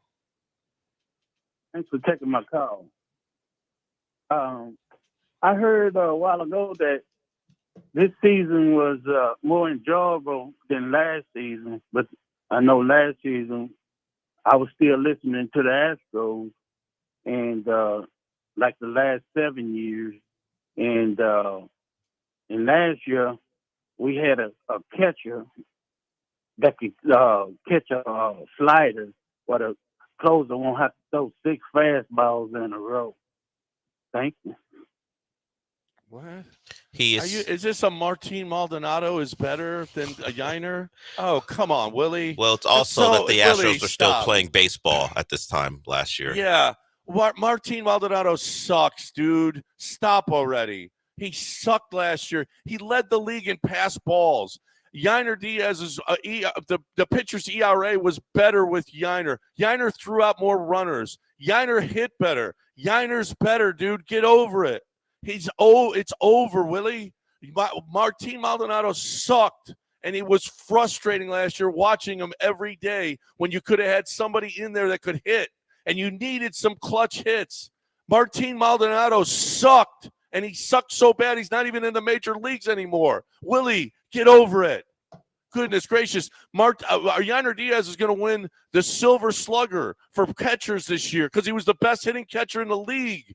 What are you talking about, Willie? Well, stop he will already. be a first baseman next year, God willing. Stop, Willie. Stop. Martin Maldonado sucks. Martin's out of baseball. Yeah, he's out of baseball, dude. I mean, come on, Willie. Bring something better than that. That's awful. Who's next? Someone wants to hate on Jeremy Pena. Jason. That's fine by me. Oh, that man that scored the run with the tagging up on the pop out? Hey, so let me preface by saying if there is nobody on earth to hate on Jeremy Pena, I must have died. Because I'm calling the hate on Jeremy Pena, bro. And let me explain why. My dude had 1/5 of Jeremy Pena's hits were infield hits. My man legged them out. He basically outran them because he hit them directly into the ground. No elevation, nothing like that. 1/5. That's not even the worst part. So the whole allure of Jeremy Pena is he is this defensive shortstop that is super athletic. My man, in terms of range and outs above average, he is in the 25th percentile of major league shortstops. That's below 33%. He's in the bottom 25th percentile. I am going to hate Jeremy Pena every every time I see him in a Nationals uniform. You can best believe I'm at home hating. Hate. Easy, Silky Johnson. Y'all have a good day. Not the player hater of the year, Silky Johnson, calling the show. Hold on. What if he plays well? Don't be one of those guys that wants to be right. He didn't play well, though. He didn't hit this year. Didn't score one of your runs? How many errors did he have this year? He hit way better this year than last year. That's not saying much. It's saying a lot. No, it's not. He sucked last year. He didn't hit that much better. In fact, his OPS last year was higher than it is this year. Lance, what are you watching? What? Jeremy Pena was not good. There was more power. And by the way, he made simple errors. Hold on a second. How did he finish 263 last year? Jeremy Pena was the worst last year. Not much better this year. No, he wasn't. He had more home runs. Yeah, more at power. one point, I mean, he was living in the 300s for a long time, but I didn't realize his OPS had sunk that low. Yeah. No, Jeremy Pena had a bad year. Are we dealing with the shorts? Do we miss Carlos now? No, because he missed Carlos's OPS was over 900. Yeah, Carlos missed 60 He missed games. 60 games. I mean, he Carlosed it. No. So Jeremy Pena is who he is. He has got a good arm. He's got big arms, like he's muscular. He lifts. Yeah. He's good on HEB commercials, so he's got that. Good looking guy. The ladies love him. He's got some speed, as we saw in the tag out, which, by the way, that was like Pettis has balls. Pettis. That could have easily been a double. I mean, that could have been a double play. That could have been a horrific play. Send the runner. No. That was all Pena. And by the way, it was a great play. I mean, you can't blame him. Listen, No, you got to get runs somehow. You can't blame him because he legs out infield singles. You got to laud right. him for that. The dude is fast enough to get infield singles. That's great. But no, he's not. Hang on. He hasn't been. He had a bad year. Jeremy Pena had a bad year. His point about launch angle, though, is because he mentioned that beating the ball into the ground. Yeah. His rookie year, he had 558 plate appearances. Okay, 5 double plays. This year, at 100 more plate appearances, 79 more at total at bats, 15 double plays. Last year, he had 11 double plays.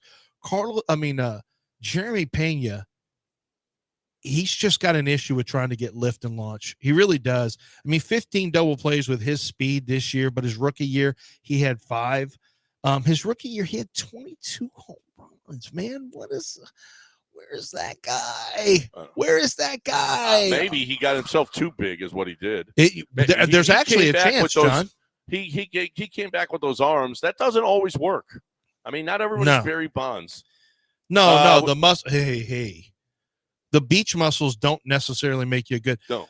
Jeremy Pena, 20. Boy, they used to say in baseball and golf, you cannot work out while you play baseball or golf because that swing has got to be fluid. He's always had big arms, but I'm trying to look at some 22. He is definitely a much bigger guy now. He's a bigger guy. He's a bigger guy across the chest. He's also growing into. He is a monster. He's physically a monster, which is why there should not be a year where he doesn't hit 20 home runs. Yeah.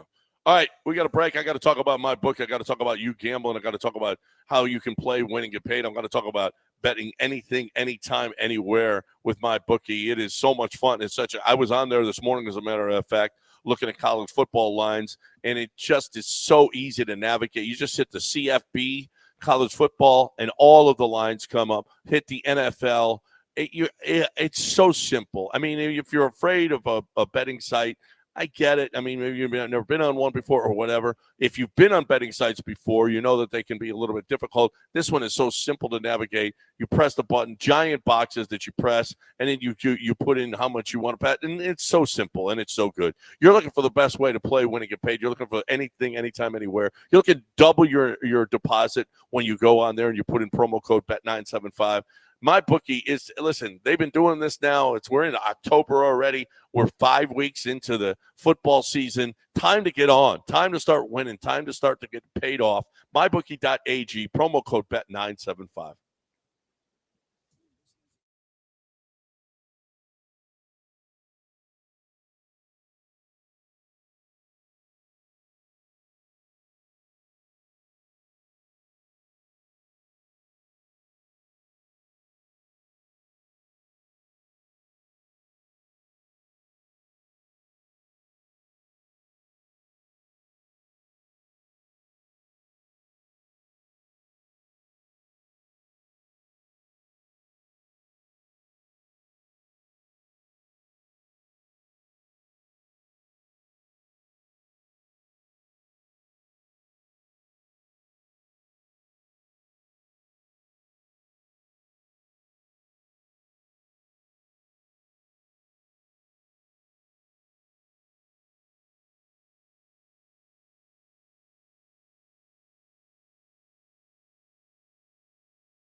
You're listening to Houston's longest-running sports radio morning show. From the Veritex Community Bank Studios, here's John and Lance. Apparently it was Lance McCullers' birthday yesterday. Happy birthday, Lance McCullers from the Astros. The comments. Can we read them? I've already read them. I think we should. Yeah, our favorite coffee guy. Is that a barista? 2 years that he doesn't deserve it. The biggest scammer. The $17 million birthday gift for no contribution was enough. He didn't need that tweet. Is he still with the Astros? Who's that? Who? God. Is he with the single A team? By the way, this might have been the greatest Astros season ever. Well, at least for their AAA team, winning it all. Are we forgetting that? Are we forgetting? No, we're not forgetting it, but I appreciate you trying to distract. But from as much victory lapping that you were doing earlier, do you feel like for your right prediction that they were going to be the division leaders by the end of the month, whatever month that was, do you think you finally should apologize or say you were wrong about greatest season in Astros history? For rooting for my team. No, that's not what I said. In my team. That's not what I said. I'm not quitting like you quitters do. Well, the all game the is time. over. The season is over, so you can quit. I'm still not quitting. I'm never going to quit and stop saying things like greatest season ever. Will you say you were wrong about that? No, I wasn't wrong. It was the greatest Will season. you take accountability? It was the greatest season I have ever seen. Will you take accountability for your words, for your hurtful words? Yeah. What hurtful? The only hurtful words are ever is you, John Tunsil. And don't say we have to work on our communication instead of taking And responsibility. stop saying this is a team thing. Yeah, we got to get this fixed. You said something that sure there's some wiggle room because it's someone's definition of greatest could be different from someone else's, but I don't think you thought greatest season in Astros They history didn't even get to 90 was getting wins. swept out of the first round, wild card round by the Tigers. I mean, the injury By We had Ibanez. 6 starting pitchers Torkelson. down. We had Kyle Tucker down for half the year. You said starting pitching wasn't a problem. Starting pitching wasn't the problem. Well, but then you why are we could've used- talking What about if you it? had all those arms? Then you pushed. Why are we you talking would have about pushed it? Presley out, not only out of the bullpen, but out of the organization. If you had all Out of the those. organization, huh? Yeah, that's right. Doesn't sound like a very good year to me then. Yeah, when you're pushing your eighth inning guy out of the organization, that doesn't sound great. He's your 8th inning guy, he ain't mine. Well, he's a Espada's 8th inning guy too. You saw it. You saw it happen yesterday. Well, he might have to go too. Okay, Espada? Is he out of here too? Everybody. Oh, everybody's got to go. You ruined the Okay. greatest season ever. Yeah, jerks. all you got to do is say you were wrong. That's all we're waiting for. Just Do it, Tunsil. It's okay for you to It's say you're okay. wrong. It's fine. You got you I have can't do it yet. You have the moment of the season. At some point, I'll be able to. Your but I crazy can't yet. prediction was right. Take that one, but now you got to say I was wrong. Laramie Granado. I am not Laramie Granado. Take some responsibility. I'm not apologizing Just for anything. once. I Just do it. still believe in my team. I still believe they're going to win it all. They win in 2025. No, this year. Oh, this year? Yeah. This year. Okay. Maybe. He thinks You they're don't still know. away. You don't know. They're still counting votes. We don't know that we lost probably this the election favorite. against the Tigers. You guys are probably the favorite in this one, but I'm still going to bet There's on some hanging Ibanez that we still have to count. What are you talking about? Still counting votes. Ibanez. Hanging Good Ibanez. Good Lord. Well, we have a full board if you want to get to that. Yeah, let's go. All right, let's get to D. What's up, D? Hey, what's up, guys? I still lost. Like, it is what it is. Can we please get some Texan stuff going, man? I'm not trying to tell you how to do the show, but man, let's get some positive vibes, man. Well, what You started off. Well, start it off. If someone, this is what I'm talking it's about. Crazy, right? I want some positive vibes. Then give positive vibes. Talk about the Texans then, if you want to. No, What do people you want to talk say? What do you Astros. want to talk about the Texans this week? Well, you got the Astros. We're commiserating an entire season today. Yeah. I mean, I want to talk about Texans when it's time, but today we got to air it out. This is like, Yeah, we got grievances here. yeah, there's an airing of grievances happening here, sir. Do you not know how radio works? We can't just be pom-pom guys like the rest of them who run around best friends with the team and don't want to say anything to anybody. And get so they can jerseys. keep- No. Damn, I didn't get a jersey. I didn't get a jersey either. Did you get a jersey from the Texans, John? I didn't get Did one. they give media members I'm off- jerseys? I'm off them. I didn't get a pizza. I didn't get a jersey. I got nothing. Not just jerseys, personalized jerseys. Yeah, I know. Dell and I got some Rocket stuff. I gave my Rocket stuff to Alan. Our intern. You didn't give him your phone charger, well, did you? no, because I can use that. But he got a zip up. Alan's done a great job. Yeah, that here. was good. Zip Well, up. mine's waiting for me when I get back. Is it though? Is it? Yeah. Is there a bag here for Did you guys steal it? I don't see a bag for you waiting. If it was a cheeseburger, I know to be gone. I don't see a bag. He wouldn't take it from you. You're not an intern. I have mines. All I know is mines. Lance brought a bag in here with Rockets gear and gave it to me. And I said, hey, Alan, you want this? And he said, Alan was like, yeah, I want that. I said, did you get this, Dell? And Dell said no. And I don't see a bag for you Dell's waiting. a host. That had to be for Dell. Oh, so maybe Lance gave away your stuff. I don't know. It said for Dell. Who's next, Dell? Talk to your boy when you get back. It didn't say Lakers on it. I can't wear this. It wasn't Clippers gear. Who's next? You jerks. What you talking about? 25 years, and I can't even get a Rockets charger. He's got a Galaxy jersey on. Let's go to Chris. The intern's wearing your stuff. Yeah, sorry, John. What's up, Chris? Hey, first of all, I want to know, is John calling in from remote from the golf course? Does he not even drive into the studio anymore? No, he I does go it to from his the home. Oh man, you might want to tell him what happened, John. Yeah. No, I don't know if you heard, but never mind. Just what? What do you want to talk about, Chris? All right, man. Well, sorry if I pushed the button there. John lives hey, in a different state right now. He goes back and forth between Los Angeles and Houston. Gotcha. Yeah, that's been going on for man. about 2 or 3 months. Hey, Hunter was nailed yesterday, man. He, when Altuve had that crazy, stupid error, man, it looked like he was in preseason mode. I can't believe Altuve did that. Hunter was throwing a no-no, and then Altuve almost messes up his groove, but he got through that. I hope you see that for the full season next year with Hunter.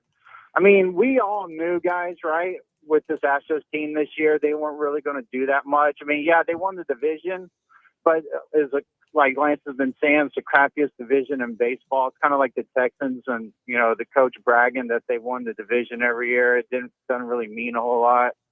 And also, we're trying to win with other teams' rejects, right? You got Hayward up there. Big moments. Dodgers didn't want him. We pick him up because we're desperate. So, the expectations for me were reasonable. I didn't think they were going to go very far. And I'll end with this. It's only fitting that the skipper who started this run 8 years ago was the one to end it. And I'm happy for AJ. Later, guys. Yeah. Is the run over? It feels like there's a chance it is. I mean, the run of ALCS is obviously over, but is the mega run over? Are we, with Bregman likely leaving, a lot of those guys are gone, man. A lot of those guys are gone. You don't have, frankly, the only guy left is Altuve, because also Verlander will be gone. So the only guy left from the beginning of the run is Altuve. That's it. No one else is. 19, you had, when did Kyle Tucker come up? 18? Because you got Jordan at 19. Jordan came up at 19, and and it's in the midst of the run. Jordan, I count Jordan as a core player who's been here for the run. I granted he wasn't here in 17 or 18, but he did come up in 19. Kyle Tucker came up in 18, didn't he? Kyle Tucker's first year in the bigs was 18. Yeah. So but Kyle he Tucker only played in 28 games. Oh, so he really wasn't a full-timer until 19. Man, you look at that 19. God dang, were we so much better in 19 than we were in now? Kyle Tucker's, wait a minute. That can't be right. In 18, he played in 28, and in 19, he played in 22. And then he played in 58. What? He didn't play a full season until 2021. Wow. Yeah, 28, 22, and 58. So he really wasn't 3 years. He really wasn't a part of the run for. No. For 21, he obviously had a big year. 22, 22, 23. But his postseason was good in 21, but then he fell off the world in 22, 23, and 24. So he really has been bad in the postseason. He's been bad in the postseason. His career postseason stats and it's been really, really good. His postseason batting average is 229, a 685 OPS in the postseason. I mean, you look at that 2019 team. You want to know where you are now versus where you were, John? And you can talk about injured pitchers or whatever, but they had Verlander still dealing, who, by the way, he won the Cy Young Award in 19. You had Verlander and Cole. These are the two guys you had to try to beat if you were the opposing team. You had Baby Fromber. I mean, you had Baby Jordan, who was a menace. Yeah. You had Carlos Correa, Springer, younger Altuve. You had who was the first? Yuli was the first. You had young Bregman. Like, holy crap, were you good in 2019? You had Kyle Riddick. Tucker's OPS is almost 200. It's 185 points lower in the postseason than the regular season. That's not good. His slugging is 140 down. His on base is 40 down. His average is 50 down. I mean, good Lord, Kyle Tucker. And he had a really good postseason in 21. You take that one out, he's been crap. His OPS in all these 500, 694 in the postseason. 500, 694, 874, 706, 517. His OPS this year, 125. He's been crap. This is terrible. This is terrible. Can't trade him, though. I don't know. We'll see. Time to take a quick one here. 713-780-3776. I got to talk about my peeps over at HRP. I love HRP. I love what they do for us. You'll love what they're going to do for your business. I've been talking about this. Listen, the scam in the payroll game is this. Oh, look over here. We're going to give you, HRP. They're more expensive than we are in payroll. Look, we're going to save you money. Oh, really? Because then when it comes to, what's your benefits package is going to be? What's your 401k? What's your insurance package? What are those going to be? Well, they make you use theirs, and they charge you more. So they're going, you're saving money over here, but look, we're screwing you over here. That's not the way they do it at HRP. HRP, you know what? The payroll, they work with everybody. They're going to customize a plan that's perfect for you. But they don't do 401ks. They don't do insurance packages. They recommend what they think is best for your business, but they don't make money on that. So they're not making that money. You got to take a look at the entire package that you're doing right now with your admin company and see where you're losing. Let HRP come and tell you how much money they can save your business. You don't realize that you're getting screwed, but you are. So call HRP, 281-880-6525 or hrp.net.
Time to talk about Jim Fiume in 35 years, 36 years now in business and doing it the right way. You don't stay in business for 36 years with one company unless you do it the right way. And I talked to him about it. He says, he's taking it off. He's been doing it for 36 years. He's not working nearly as, diligent, as hard as he used to. His people are, but he's doing less, but he's doing it with the highest quality possible.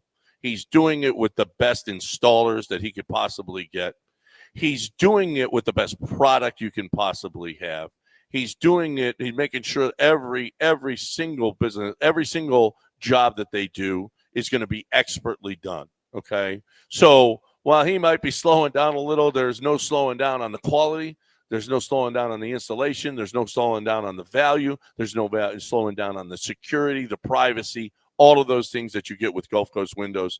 When you got the best product, you gotta sing it to the rooftops. You want the best for your home. You want the most secure. You want the hurricane windows, the storm windows. You want it to be the best that it can possibly be. Are you building a home? Go call Gulf Coast Windows. Put those windows in, not the crappy ones your builder wants to put in. 713-849-5454, 713-849-5454, or GulfCoastWindows.com.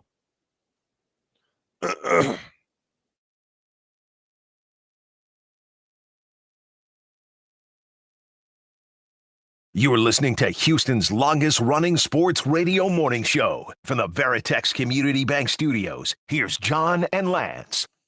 All right, Julian has been waiting a while, so we got to get him in here. Shortest wait Hey, times. and this cannot be about the 49ers or we're immediately hanging out. It's not. It's about Chris Canty. Okay. As long as it's not about the 49ers. Okay. Chris not Canty. on today. This is a holy day of obligation. All right, Chris. All right, Julian. Go cry about it, man. Go cry about it. Watch. Say something about the Niners. Watch what happens. Chris Canty annoyed the hell out of me. I don't care about baseball anymore, and I really don't give a damn about the Astros either. But the way this guy tried to talk about how the integrity of the game, and he's, as a Yankees fan, I'm so happy to see that they lost. The Yankees cheated too. The Astros cheated better, and that's the bottom line. The commissioner had to literally make a letter go away. That would have been probably damning against the Yankees. Not probably, it would have been. And this guy is hooting and hollering, talking about how the Astros and integrity and why they're the most hated team in sports. Look, I just liked the guy before today. After today, man, I don't think I can ever listen to. I'm gonna have to start listening to Fox Sports, and it's terrible over there. Oh, good luck. You'll catch Keyshawn Johnson crying about the Astros. Oh my God! And Michael Irvin, trying to man. Look, guys, thank you for being what y'all are. Y'all have a good one. All right. It was actually a strangely good Michael Irvin. It was a good call.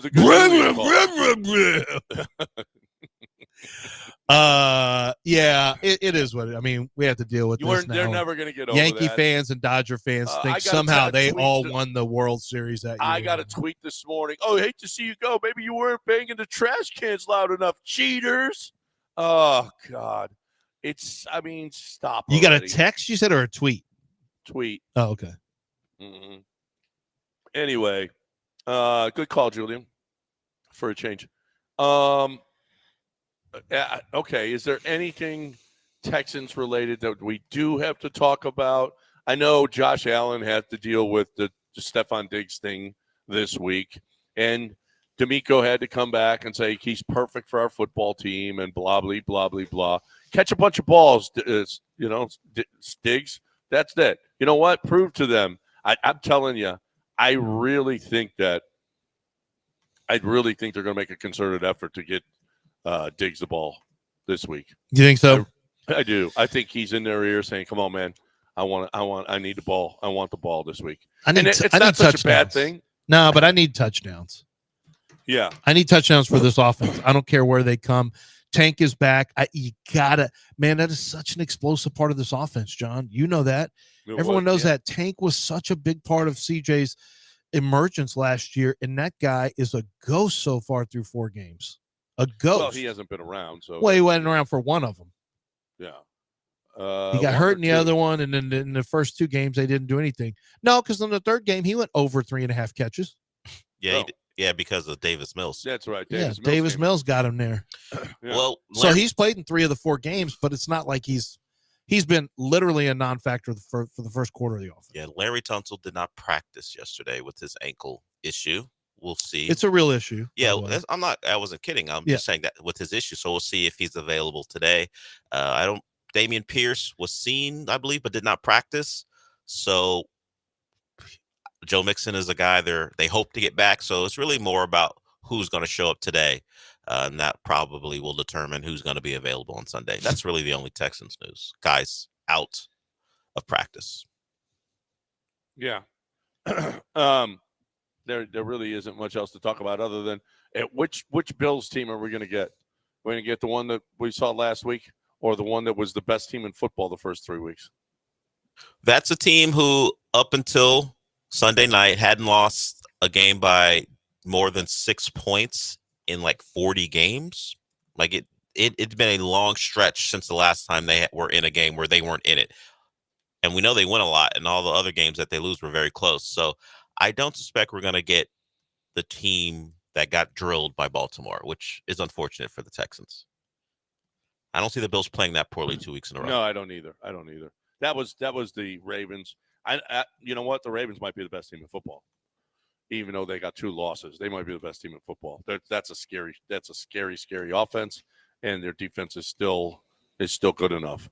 That shellacking they put it last week on the Bills was crazy. That was crazy. Even though I thought the Ravens were going to win. Who knew? Like you said, Lance, they don't get blown out. Mm-mm. And they got blown. They got their doors blown in, and that makes them even more dangerous if you want to know the truth. Yeah, Josh has had that. The Ravens got after him. It was just one of those things where it's kind of like in the Minnesota game with the Texans. It was just a butt kicking. That's all there was to it. They made a little bit of noise in the second half because the Ravens always get off to a fast start and then kind of collapse, but not this time. There was just too much going on. It's a challenging Bills team because they run the ball better. They don't have a wide receiver one, so I think the Texans have a chance to really, you're going to have to play probably more zone because you can keep your eyes on Josh Allen to keep him from running. You're playing with eyes forward, which means I think they'll play a little bit more zone against the Bills. Nobody really scares you on that team from a wide receiver standpoint. Defensively, Ed Oliver's got some penetration and quickness. You're going to have to. I didn't think. Juice Scruggs has been really average so far. Really average, and he doesn't laterally. He doesn't slide his feet great in pass pro. So if you get to his edge, he's in trouble. How banged up is he? I don't know, but I'm just saying all year long it's been. It's got to get a little bit better on the offensive line this week. Well, and the pre-snap penalties, obviously, and post-snap, just penalties. Dude, can y'all cut it to 7? Just 7. No, good luck with that. Even at home, they're having pre-snap penalties. Goodness gracious. It's an undisciplined. That's a surprising thing too, how undisciplined they are. Well, to answer your question, at least according to the practice report, Juice Scruggs was limited with his hip, so that's still a concern. He's been banged up this year. Yeah. So I will see. Hopefully, if he gets healthy, he'll get healthier and he'll be better. They got their work cut out from this week. Hey, you like the Texans this week? I haven't really thought about it. I've been in on the Astros. I just right when you asked me that, I don't. I don't. Last week it was easy for me to say absolutely. There was no thought. Against the Bears, there was not even a thought about it. I had to think about it with the Vikings. Right now, I got to really think about it, and I don't love this spot. I think right now they got the better quarterback. I think right now they've got. Where's the rush, man? You really got to start getting more out of your edge. The edge rushers. You got to start getting a lot more. And it's a tougher matchup with Josh because you let him out of the pocket. Sometime what you'll do is you'll see defensive coordinators will loop guys underneath. So it's kind of a TE stunt, but they get up the field with the defensive tackles and they bring the ends underneath to try to keep guys inside the pocket. We may see them do a little bit more of that because if you overrun the top of the rush, Josh can step right down inside and take off running. And that is a killer. It's these dual threat quarterbacks, and Allen is a good runner. You cannot let him extend third downs with his legs, and he's really good at it. All right, who's really good at selling cars? That's the Chastangs. The Chastangs are awesome at selling cars. The Chastangs have been doing that for over 80 years. The Chastangs, I can't believe the deals that are going on right now at Chastang Ford. Like $5,000 off in stock Broncos, $10,000 off Bronco Raptor in stock. $10,000 off Heritage Bronco limited edition, up to $12,000 off on Ford F-150s. But here's the thing about the Chastangs.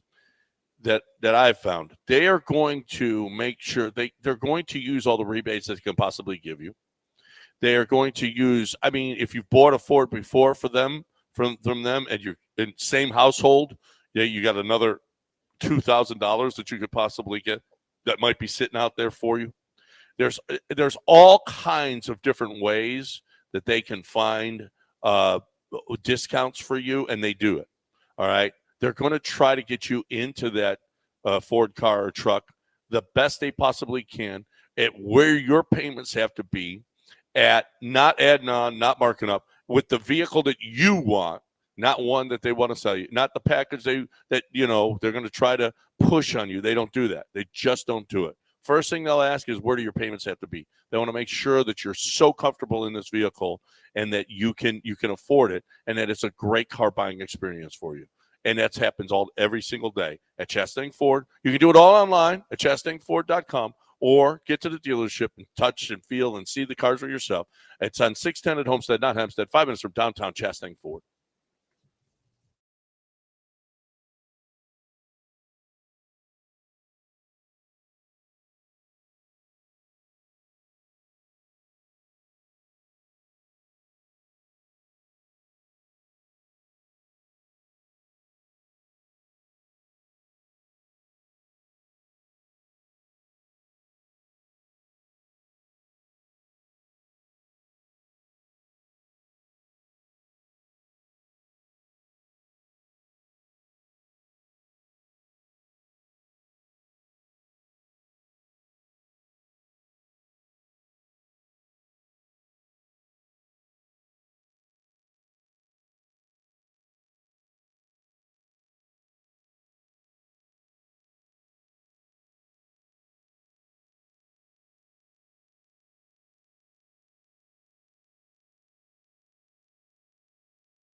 All right. Well, Dell just informed me that we need to pick a contestant for Beat the Warehouse Live guy, who's undefeated this year. Undefeated. When he was last year, I think he was winless at this time. The year before, I mean, I don't know what happened to ever since he went from limo guy to warehouse live guy. He's been destroying. He's wrecking shop on people. So at exactly 9:10, when it hits 9:10, your clock hits 9:10, which is less than a minute away. Seventh caller is going to be playing Beat the Warehouse Live guy tomorrow, right here on ESPN 97.5 and 92.5. We do it at what, 9:30? It depends. Right? When Justin's regularly available, it's usually 9:30. 9:30. But if he's got like a golf tournament, he's got to win. Then. Well, by the way, he won his flight in that golf tournament. He won the flight. So he's just winning all the time. I told you. Yeah, that's all he does is win. Yeah, if you don't know the ground rules, you should have 5 games, but I would say maybe have 7 or 8 because Justin goes first. So he gets to choose. if he wants to. So maybe have a couple extra. It's not just lines, it's over-unders as well. And if you have to beat the limo guy, not tie him.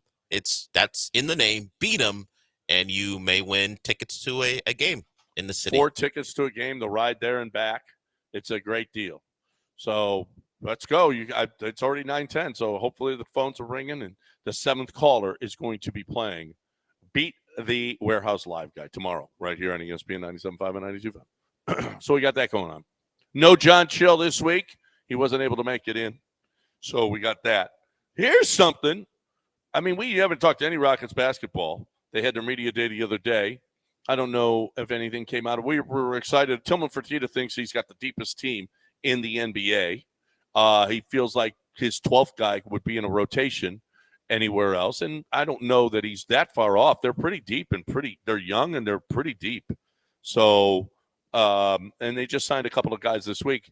But it just came out yesterday that Tillman Fertitta is the new wealthiest person in Houston, according to Forbes. Congrats. That's great. I was really hoping Tillman would reach that plateau. Yep. That's what I've been waiting for.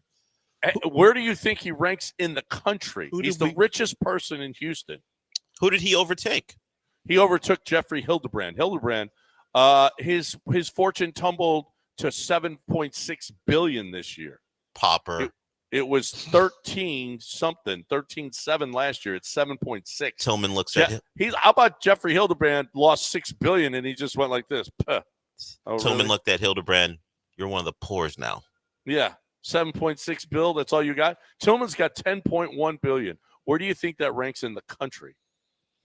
I don't know. Hopefully, I mean, hopefully he's top 100. He's not big tech, so he's not going to be. We can't have one of the poors representing Houston. Is he at least top 100? I'm going to say top 30.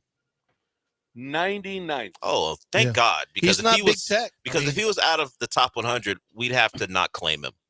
He's got 10.1 billion, and there are 98 guys richer than him. Is it all men? I don't know if it's all men. Patriarchy from John. People. Just assuming. Assuming it's all men. She's one of the guys. Who is she? I don't know who she is. The other Houstonians on the list, Kinder Morgan, Richard Kinder's got 9.3. Where do you think the McNairs are? Well, hopefully they're high up too. Hopefully everyone's making a ton of money. Does their value go? Oh, okay, 6 point what? 6.2 billion. I mean, they're buying jerseys for media members. Yeah, I was wondering if the value of was going down by every jersey they bought for a media member. That's what I want. I want a Texans jersey, and it's got the number 6.2. That's what I want. You'll get nothing in like it. 6.2B. That's what I want. That's what they are. Elon Musk, what do you think his net worth is right now? I don't know. He's coming up on $1 trillion, right? No. Yeah, he's supposed to be the first trillionaire. Is it Musk or somebody else? Oh, no, it may be Bezos. He's the richest American, Elon is. I don't know, 400 billion? 244. Slipped. He lost 7B last year. He lost 7B. Oh, man, we feel bad for all these guys. Yeah, well, losing what money. is this segment? I don't know what he's doing. He's just talking about who the wealthiest people are in the world. Are you dreamcasting or something? Yeah, is this a dream boy? Well, I just big ups to Tillman. Big ups to Tillman for what? For being rich? We already knew he was being rich. the richest guy in Houston. Does he get a statue or a plaque for that? No, probably. I don't know. But it's amazing. You're the richest guy in Houston, but 99th in the country. That's amazing. I guess we have different definitions of amazing. It's amazing that Tillman's really rich, but not that I'm glad rich. that you get to sit in his seat sometimes. We don't care. Honestly. We do not care. Well, I'm not sitting in his seat. When you sit in Tillman's I'm seat, glad you go to his parties and whatever. We do not care. That's the owner of our team. We do not care. You're congratulating him on being rich? Yeah. Congratulations. This is the most. How about being successful? Diamond Club. Talking a Diamond Club move I've ever seen. No. How about being successful? This is a real What do we DC conversation. Care? What do we care about well, that? because we care about him making sure that he's got enough money to pay for our team. No, that's we don't. He's already bought the team. We don't care. There's a No. salary cap. He's going to spend up to it. We don't He care. owns 2 casinos. Will you stop trying to Are you butter him? What are you He trying owns to? way more than 2 casinos. What are you trying to do? Yeah, Get a suite in the Golden Nugget what's named your after you? angle What are you doing? exactly? What's this angle? Well, I don't have a plaque in there. Yeah, what There's are you an trying to angle get done? here. This whole segment There is has about. to be. Here's who. No, there's an how angle. How about I just think it's interesting that the richest that people in the world. The richest, yeah. What's interesting about this to Americans who are struggling? No Americans are struggling right now. Okay. I went to a college fair last night and looked at college prices. Like, oh my God. Yeah, no. Is he going to Knox? Is Mason going to go to Knox? No, Mason's not going to Knox. He wanted to look at schools, and I was like, we need to look at those schools, not those schools. You ain't getting in there. This is a waste. Snacks is in line at University of Texas. Like, what are you doing? Why are you in line here? They take top 5%. What are you doing? John's using this show. I forgot what it's called, but like when a show has a spinoff coming and they have an episode dedicated to all the new characters they're doing. John has a radio show. Is there a name for that? Yeah, there is. I just don't remember what it is. John's doing something here where he's trying to get something started. I'm not sure what's going on with him and Tillman right now. He's using the segment to like soft launch something. Do you have a show coming up with Tillman? Richest Men in Houston. A podcast? What are you doing? Why are we talking so much about his wealth? I came back. I said one thing. Tillman's the richest guy, and you guys are making it out like every segment is Tillman. A whole list of rich people that we don't even know. What do we care about these? There was an article riches? in the Chronicle this morning. Take their money.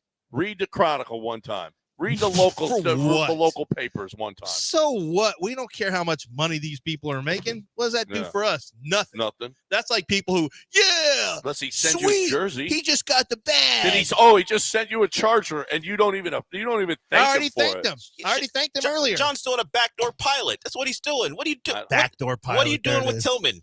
And you got something going? Are you trying to get invited to a party? Yeah, John's got something going. Is there a jet trip coming up that we don't know about? And you got to make good on it by announcing Tillman's wealth. Hey, guys, did you see the good news about Tillman? He's more billionaire than he was yesterday. Yeah, because that Jeff Hildebrand dude lost a lot of money. Yes. Yeah, I feel bad for him. Did you sit at home when you heard Hildebrand, whoever this guy is, when you said he's down $7 billion? Yes. He's down $6 billion. Oh, man. Well, I mean, wait a minute. No, that's a pretty bad year.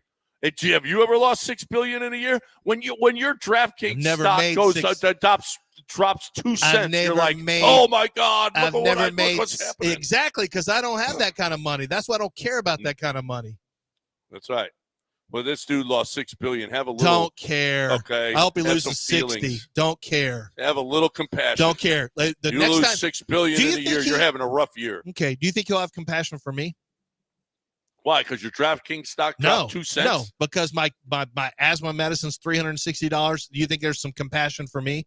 No. He could care less. Like, I don't care. That guy can live on the streets. Care about the people. He didn't care about me. You know what the Hildebrands do? They sponsor every Touchdown Club event. Are they paying for my asthma medicine? No. Until they start paying for my medicine, I don't want to hear about it. Oh, my God. You start paying for my medicine. That's all you are is me.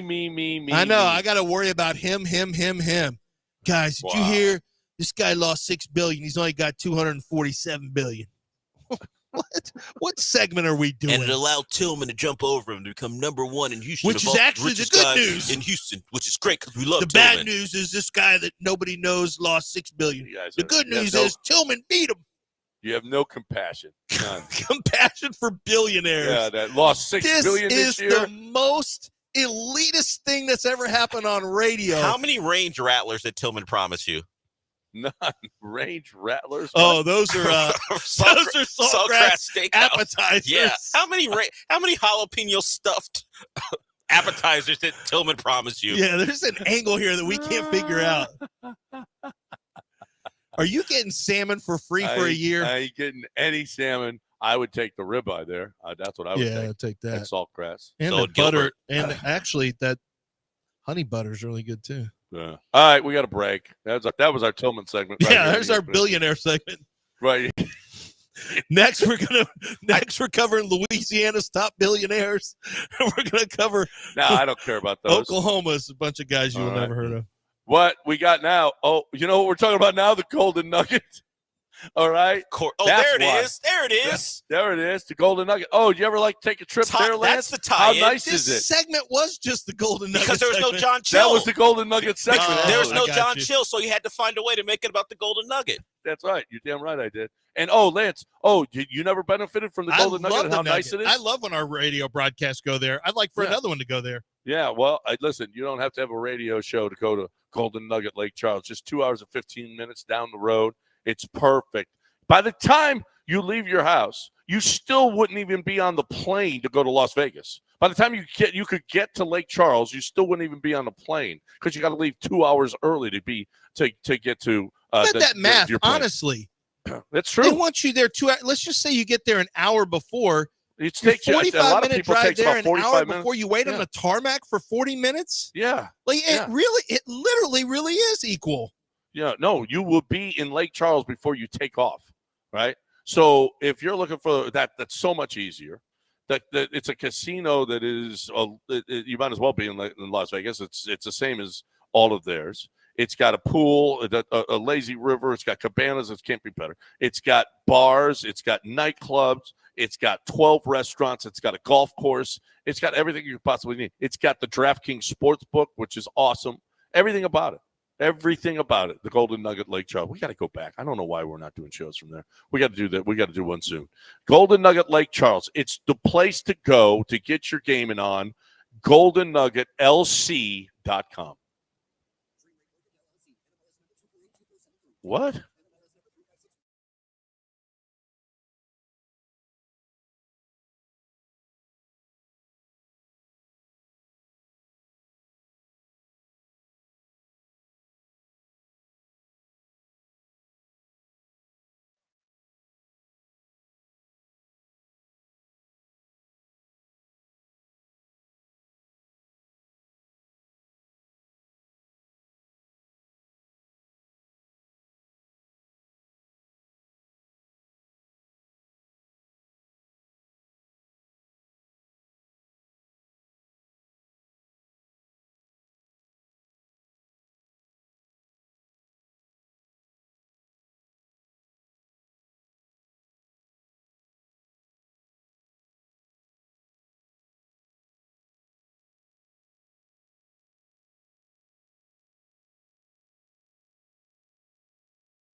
Let's talk about your issue with your leak. Well, you don't know if there's a leak or not. You feel like you hear water running. You're not sure if the water's the same level in your toilet that it's supposed to be. You're like, man, I think I may have a leak.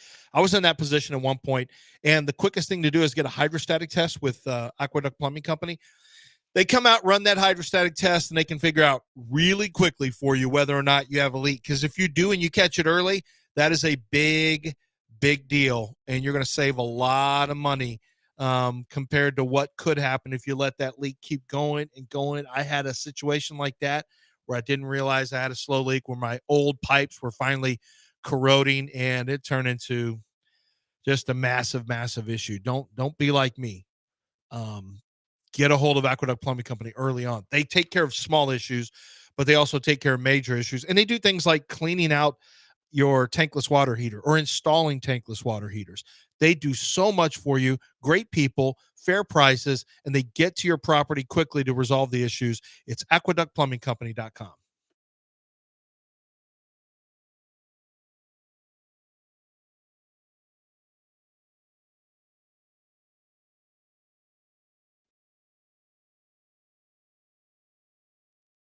You're back in the Veritex Community Bank Studios with John and Lance. On ESPN 97.5 and 92.5. All right, welcome back here on ESPN 97.5 and 92.5. We had quite the controversy yesterday, what with Gilbert not getting his hat, and he put the curse on the Astros.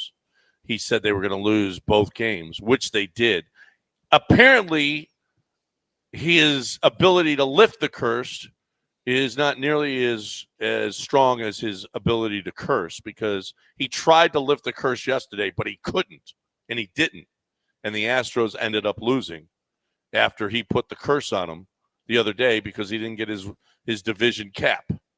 Now, he's supposed to get the division cap today delivered to him, but he didn't come through for us. So let's hear what Gilbert has to say for himself now. That I thought you said that the Astros were going to win, Gilbert. Yeah, I thought they were going to win, but,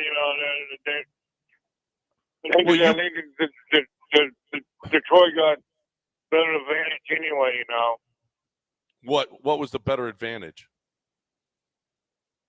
Detroit got better team, like the Astros anyway. Yeah. They couldn't budge anyway, Mm-hmm. And Lance, I still haven't got my champ yet anyway. I don't know that a cap's coming now that they lost and you put us on an 0-2. But my cap was never What? me. The cap was never me. The cap was ordered by somebody else, one of the listeners. So the cap is not mine. It never has been mine. John, not that one. The other John who brought you the egg rolls, who also brought you the free egg rolls. He's the one who mentioned he might be able to get one. He did not specify when. Then on top of that, Gilbert, another listener said he was going to send it to you, and he sent me a message showing me that he paid $2 total for the hat and the. Here, I'll find it for you. When it's is a lot of words? words. When's he getting his hat? Yeah, I know. Today. Did you say he's going to be here today, Lance? Exactly. Is it going to be here today? Let me see. Order date October 2nd. Lance here today? He's talking to you. I'm actually talking. Yeah, it's supposed to be. Yeah, Lance. Hey, Gilbert, it's Lance. What's going on? Yeah, I'm here. Lance. Yeah. What's up? Was Cap up here today? Yeah. It's supposed to be October 3rd. It should be there today. What were they telling you? Were they telling you it wasn't? It's absolutely supposed to be there today. Hello? Yeah. Can you hear me? Gilbert, can you hear me? This is Lance. It's supposed to be there today. It's supposed to be there. Okay, I'll let you know when I get there. Please do. Yeah, please let me know. Please call. Let me know. Lance, give him your number so he can call you when he gets just send me a direct message, Gilbert. He doesn't have direct message. He's got a phone. He's not sliding into people's DMs. He would. All right, He's that's done all he with was. us. He didn't answer You to know what? his inability to lift the curse. He gave me 10 extra years of my life that I probably don't have now. No chance. Like he didn't. All he says, "Well, hat's not here yet." Like he's the last guy I want to hear from right now.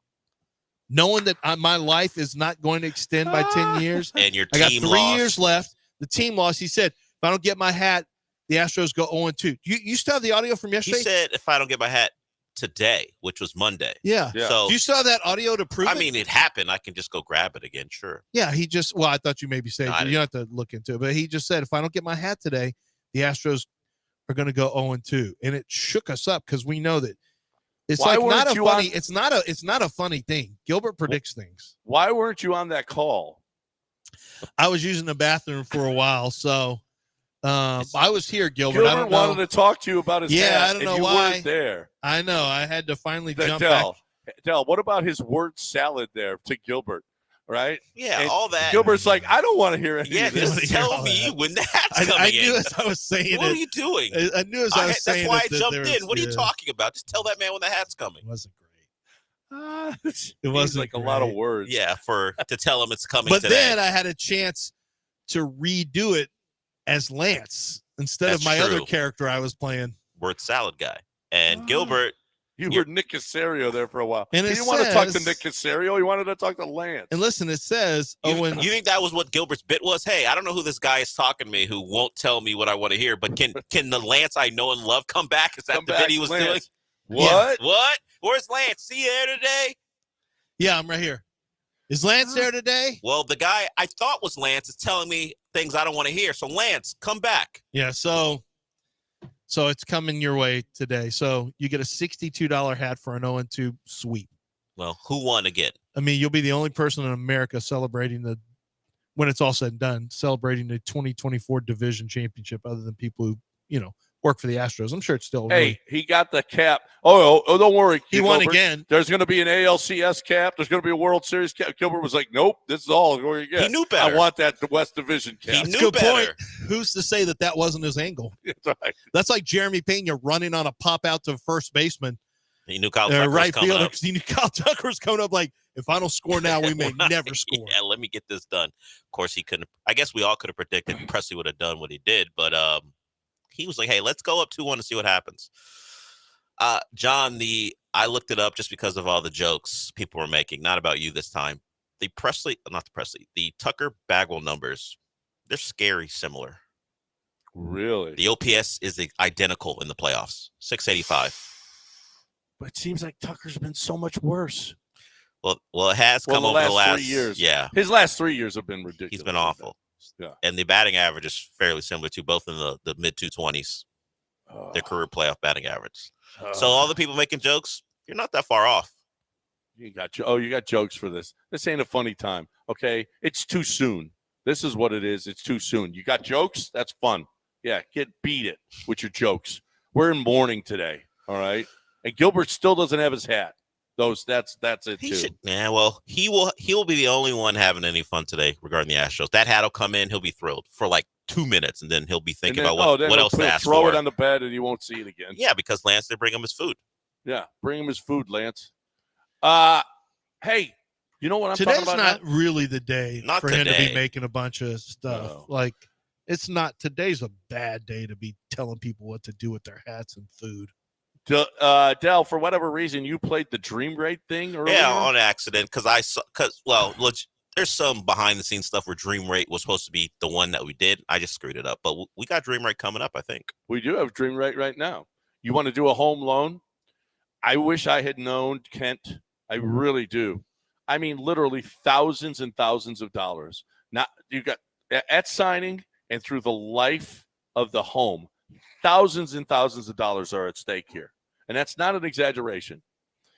I don't even know what mortgage company I used. I walked in and, okay, here's your mortgage company. Okay, that's great. Thank you. I don't know. That's so stupid. That's a bad way to do it. That you got to shop your loan. Shop your loan and do it with a broker. Brokers are better. Only 1 out of 4 people use a broker, and they're gaming the system. You ain't. So if you are going to buy a home, get a scenario quote from Kent on the phone in minutes without a credit check. This is your biggest purchase in your life, so shop your loan. Shop it. There's nothing. I go to the grocery store and I want to get the one that's like 10 cents cheaper.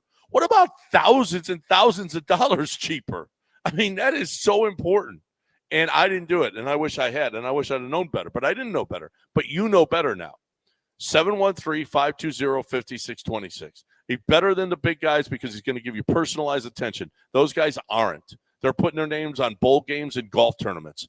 Kent Jones you ain't ever going to see the Kent Jones Open because Kent Jones is not going to make nearly the amount of money that they're making on you. 713-520-LOAN or 975loans.com.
Hey, guys, if you have been injured in an accident, John Daspit's the number.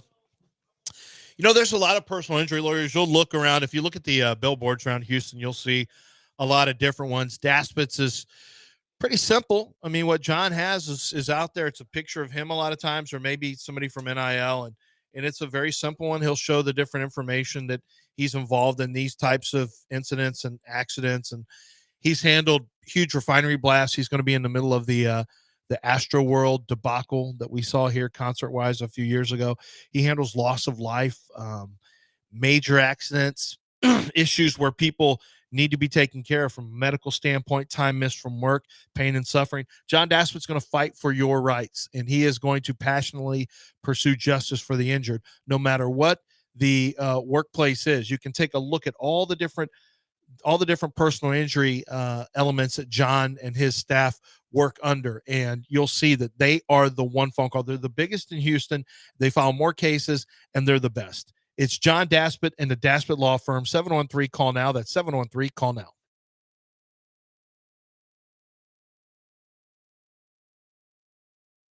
You're back in the Veritex Community Bank Studios with John and Lance. On ESPN 97.5 and 92.5. All right. Welcome back here on ESPN 97.5 and 92.5. This is usually the segment where I ask Del, hey, Del, what did we miss today? We probably missed a lot. Yeah, but the focus should have been on one thing and one thing only. What happened yesterday at Minute Maid. That's it. That's the whole focus of this show. And that has been pretty much it, other than our billionaire segment. Well, your billionaire segment. Well, you guys kept mostly it going. because we couldn't believe what you were doing. Our billionaire segment really was. We had to break it up just a bit with a little billionaire segment. And oh, by the way, I mean, I'm really disgusted with you, Del. When I asked what did we miss, how is it that we never even mentioned the President's Cup victory over the world? Because I didn't miss it. I didn't miss it. No, we missed it. You missed it. What was your favorite part? I wouldn't say I was missing it, Bob. I wouldn't say I was missing it, John.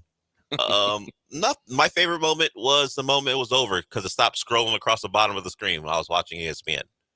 When it was officially over and they were done talking about it or showing me what happened, I was good. I'm glad it's over. I'm glad we won. We won, right? Onto the Ryder Cup. Yeah, we won. We're America. Onto the Ryder Cup and beat their ass now next year. We got to do a preview pretty soon of next year's Ryder Cup. Who was we? You and Will Doctor? What do you mean we? Me and Will Doctor. Yeah. Maybe Will Doctor will come take over the show and make it good. We'll talk about billionaires and golf. John and I, well, aren't they almost the same thing? Lance and I will take that day off. If you want to spend, when's the Ryder Cup start? On a Thursday? Next September. But it's a Thursday? That's when the Ryder Cup starts? Friday, Saturday, Sunday. Okay, so that Friday, we'll pencil it in. Lance and I will not do the show. You and Will Doctor can do the show. And you can get a part-time producer to run it for you. Next Saturday. And you guys can talk about it. Art says, those Range Rattlers are pretty good. They are good. Mm-hmm. I wasn't kidding. I thought that was what the cheesy shrimp Tillman bribed you with. It's shrimp wrapped. There's jalapeno with cheese in it. Cream cheese. Yeah. Like deep fried. Yeah. Yeah. Maybe. I wasn't kidding. I thought he might have bribed you with that. Yeah. Has Sydney Sweeney been assaulting your guys' eyes lately? First of all, yeah, she was on commercials yesterday, but she's going darker. Boys. She's going darker. Oh, for a deodorant company. Yeah, but she's going darker hair. It's for a role. No, I think she's going more natural. Oh, she's not. She's starting to let it go natural, and I was like, are you telling a woman what to do with her body? No, I'm just saying my own personal. I was just like, okay. Yeah, it was better before. What do you mean? You care about her hair? I personally she thought has she looked, hair. I thought she looked better blonde. So she's a darker shade of blonde right now. Yeah, it's kind of it's starting to trend towards brown. So you would kick her out? I don't know, and I hair. prefer brunettes. I prefer my wife and Latinas, Obviously. but she's a different level. She's on a different level. So I'm just saying. I just thought, oh, that's Sydney Sweeney, huh? I didn't even recognize her for a second. I thought, oh, okay. I don't know if she'll ever have a boyfriend now, but that's fine. I think she's engaged. Is she? Is she still? You think he's leaving her because of her hair? It's starting to go darker. I don't know. He fell in love with the blonde. I don't know. I don't think the hair. But love is love. Love is love. I don't think the hair is the reason. I'm just guessing. I mean, she's sitting in a bathtub and doing I'm like, what? This is assault. This is assault with two deadly weapons. Let's talk about Jose Altuve for a second. Let's keep talking about this. Let's see how far John will go. No. He said two deadly weapons. Let's continue. We have to get out of this. Do we? Yes, we have to get out of this. He literally could cost Wendy everything. Missiles, John, is what you're talking about? I said 2 missiles? Jose Altuve doesn't talk a whole lot. It is. Jose Altuve doesn't talk a whole lot. After the game, Alex Bregman stood before the team, said it was a pleasure playing with them. He'll never forget the great times. Sorry it had to come to an end. Then he said, "Thank you, Houston." And in a tweet, Jose Altuve said, "You're coming back." He said, "Now it's time to make it happen." Altuve went on to say, "We're not going to be the same organization without him. In my mind, there's not a chance this is the last one," meaning the last year with Alex Bregman. "I haven't really had a chance to process this," Bregman said of his lingering free agency. "I was planning on being here tomorrow." He took to X simply to post, "Thank you, Houston." Bregman's 30. Hunter Brown said, let me see if it's Hunter or Dana. Oh, Dana Brown said, "I think it'll work out. When you get down to it, I think he wants to stay here. I think we want him to stay here. And it's just a matter of coming up with some type of an agreement." So, I mean, that's good. The 6-year, $151 million Matt Chapman extension signed with the Giants is seen as the floor for Bregman's new contract. So that's the floor. That's $30 million. Is it 6 year or 5 year? What did I say? 6 year. Okay, so it's not $30 million a year. They'll probably go after a 6-year deal and probably $30 million a year, 180. I don't think he'll get that. I think 28's tops. I think 27 is probably reasonable. I think if you offered him, I don't know that 6 years is going to happen. He signed a $25 million deal previously. But he's a year younger than Chapman, and Chapman got a 6-year deal. I could see it. Yeah, I mean, he signed a $25 million. No, Chapman got 25. Boris is getting him 6 years. Boris is going to get him 6 years. But Chapman settled for 25, and they're very similar But players. Alec got 25 on his last deal. Yeah. Oh, no. No, I'm sorry. That Alex was didn't Altuve. get, I'm sorry, that was average Altuve. 25. That was Altuve. No, he didn't average 25 his last deal. Altuve. Bregman got 25 the last couple of years. Right. Altuve, who was a Boris client, was a notable exception who signed early a 5-year, $125 million extension. It's really Altuve said he gave a lot to this organization. Now it's time for us as a team, as an organization, to pay him back and make him stay here. Altuve had never spoken out like this. No. Okay. He's not. He didn't for Correa. This is pressure. This is pressure on the front office. This is pressure on the front office when your leader in there is making it, making this kind of case for a guy. I mean, they might sit up and listen more so than they did. Agreed. You didn't hear anybody publicly. I don't remember anyone pining for Correa like this. I don't remember anyone pining for personal. Springer. I just think they knew that there was a serious business issue that was at play here because Carlos was going to be looking for, like, if he looks at a 6-year, look, there's a chance Bregman stays if it's a 6-year. I don't know if there's hard feelings. I've heard that there's some hard feelings between, at least on Bregman's side. But if Bregman's willing to listen and Boris isn't just hell bent on getting him, are the Astros willing to give him the best possible contract? Well, they're going to have to beat out the Yankees and the Red Sox. I mean, that's not realistic. Bregman, I think, is going to have to want to play ball. Yeah, but we've seen that they're being a little bit more. They're being a bit more realistic with contracts these days. Who? Major League Baseball. You've seen it. You've seen guys that are right. sitting there. Yeah. I mean, Chapman sat there. But Chapman was out there for a while. You're right. I think Bregman is a unique one, though, because this guy has a tremendous pedigree. He is a plus defensive player, and then he has a pedigree of playing in big games and a culture of winning, coming through, can hit with power. Like, I mean, no offense, Chapman, but Bregman, to me, when you look at pedigrees, Bregman flies. Listen, it changed me reading that article the other day about Bregman, and Bregman is one mind focused. I mean, at 1:30 in the morning, he's calling Pena to tell him about what kind of pitches he's going to see tomorrow. And Pena's like, can we do this in the morning? Because I really want to go to sleep. And Bregman is like, he said, Stanley, the coaches are like, he just stays on you. And that's all he wants to talk about is ball and who's pitching and what kind of pitches he's going to see. I mean, he is really, really focused. He's got a lot. To me, that's a lot of CJ. He's got a lot of CJ Stroud in him. And you know what? And that's why he's been so successful. And that's why he shows up in the biggest moments. And you just don't want to lose that out of your locker room. You want that guy in there that is mad focused about baseball. And he's brought that to this organization for the last 8 years. Boy, it'll be tough to see. This might be the toughest one to see go. And we were talking about that Tucker would be the toughest. Bregman's probably the toughest to see go. And you think about Altuve, 2017, the guys remaining him, Bregman, McCullers, Verlander. Verlander's likely gone. We all think that's happening. McCullers, will he ever pitch? Altuve may sense some of this slipping away. This is my guy. This is the last one. Yeah. The guy who I, for the most part, I can look to my right. He's been there since 17. I don't want that guy leaving. He's been here for this entire run. And he's been there and done it and been big and come up big time and time again. This is probably, Correa, that was the right move. Springer has been, I think they probably made, sure would like to have Springer in center field instead of Jake Myers, but oh well. But that was a tough one. Cole, I don't think you were ever going to get Cole. The Yankees were going to outbid you no matter what. Losing Charlie Morton was actually, they thought he was done. Not so much. Charlie Morton has had a lot left in the tank. But Bregman, this might be the biggest of all of the losses that they've had, of all the guys. It's pretty big that have come up.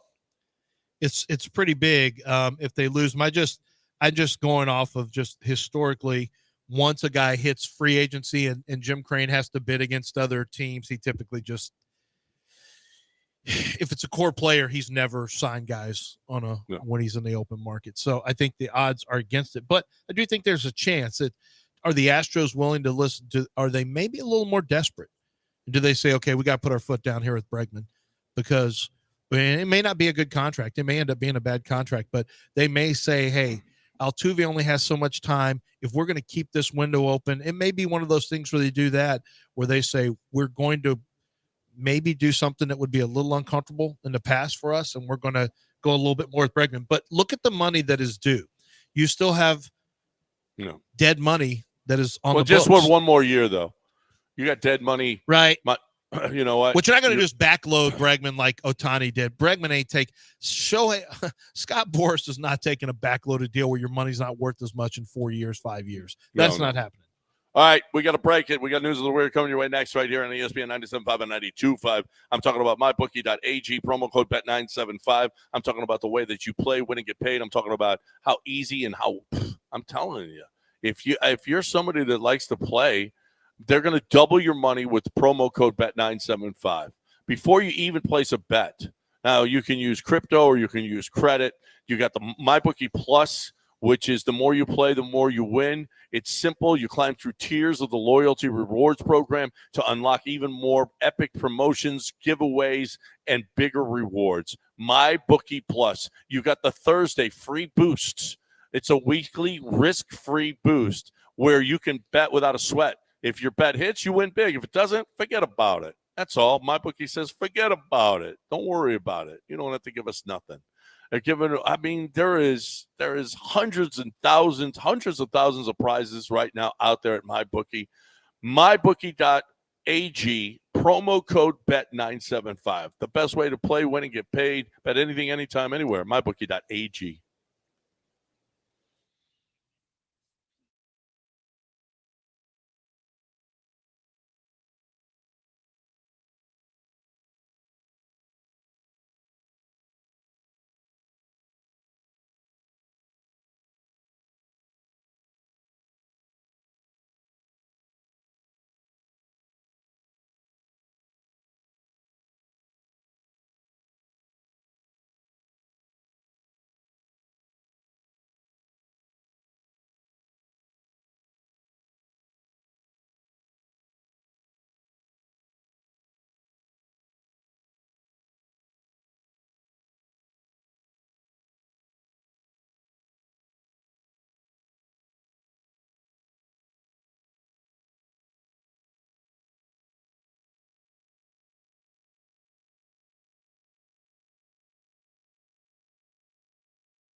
So I talk about Hogue Landscape Services. I know Matt. He's a big Coug fan, and he helps with the NIL. I mean, he helps big time with the NIL, but he also helps in the community. Hogue Landscape Services has donated over $2 million to local programs, 80-plus programs they've supported, 5,000-plus volunteer hours donated. It's not just about Hogue Landscape Services is more than just a business in this community. It's part of the community, and Matt's made sure that that's the way it is. Hogue Landscape Services, you could have a huge backyard, right? You're going to put in the swimming pool. You want to put in the fire pit. You want to put in the hot tub. You want to put in the kitchen, all of that stuff. It's incredible the work that they do. But if you just got a little backyard, I think I got one on the website here. That's all it can hold is a table and, some potted plants. And it's beautiful. It's beautiful because they know what to do with your backyard, how to make it. They're exterior decorators. It's not just, we got to put in all of this giant stuff, pickleball court, basketball court. They can do it with the smallest of backyards as well. So you're looking to make your backyard, however big it is, beautiful. HogueLS.com, HOGUE, HogueLS.com.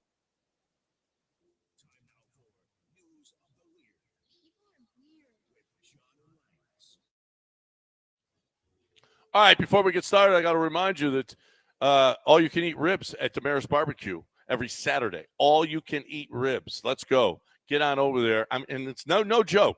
The ribs are really good, and it's all that you can eat on Saturdays. That's a great deal. So watch your college football over on 610 at the 610 and 18th Street, and have yourself a big time with them ribs. Yep.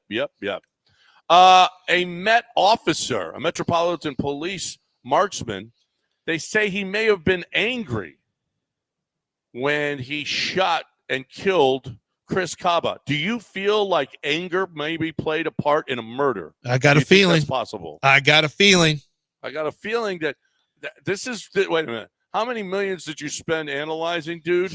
Oh, he may have been angry. Okay, thanks for that.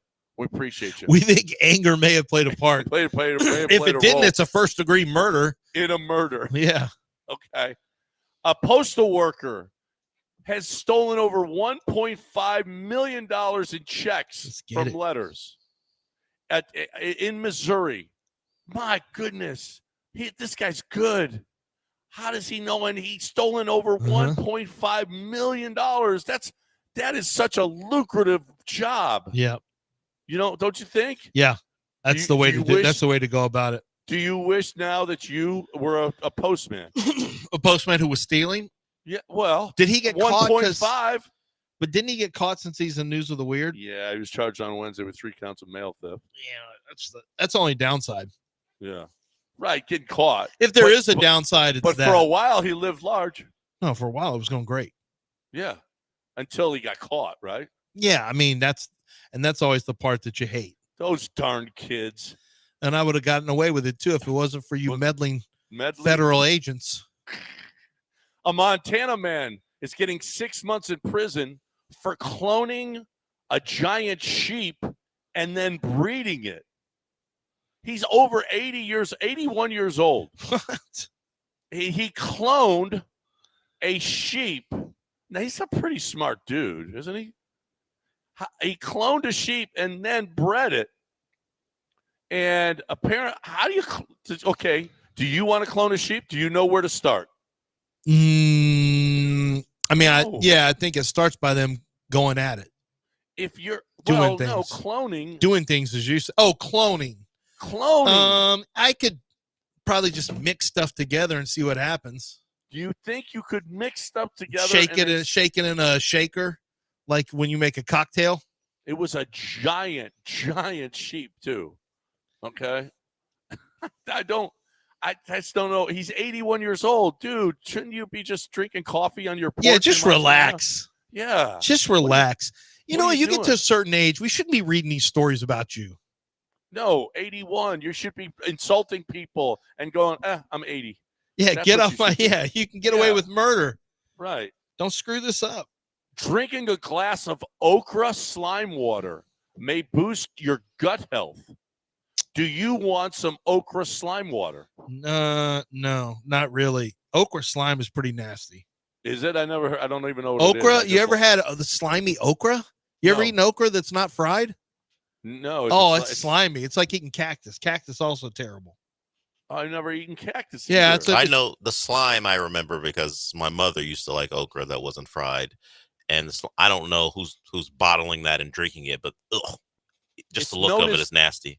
It's known as nature's lube, and this dense. We're drinking nature's lube. 2-ingredient tonic of okra and water may be hard to swallow, but it's real good for your belly. Oh, Do you want a good belly with slime? Yeah, I mean, that's actually not bad. It's better than the boo-boo juice. Can we get a different branding for it, though? Yeah. Nature's lube? Nature's lube is not a good. Who's going to drink that if it's called That's that? something Matthew McConaughey would say. Yeah, but you got to change the branding. That's a McConaughey product. Hey, man, when these girls aren't ready, when these girls need a little bit more time, Daddy's got the nature's lube. It's all natural, man. Just like my cologne, just like my. He had a bunch of nature's lube. No, that was man-made. That was a natural. Man-made oil. Oh. Man-made oil. They say Matthew McConaughey stinks. That he doesn't even he put. he doesn't wear deodorant. They've been saying that for 2 decades. I know. That story came out 20 years ago. I know. Didn't it? Yeah. Well, why did you think of that? Because of nature's lube. Anything that's natural, he might be all about that. Yeah, he might be about that. He might be about that life. Well, we're about done. And Mopey and Mapes. Is Mapes back? Yes, he's back from moving. Did he move into his signing day yesterday, and college football 25 is over. So he's made it back. Did he move into his new place? I believe so. Yes, he's back. He's taking time off next week, though, because he's got to do portal stuff.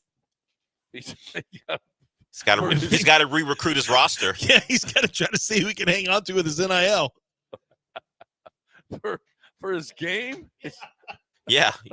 I mean, there are things that are very important. He took an entire week off to play. Oh, it's my favorite thing he's ever done.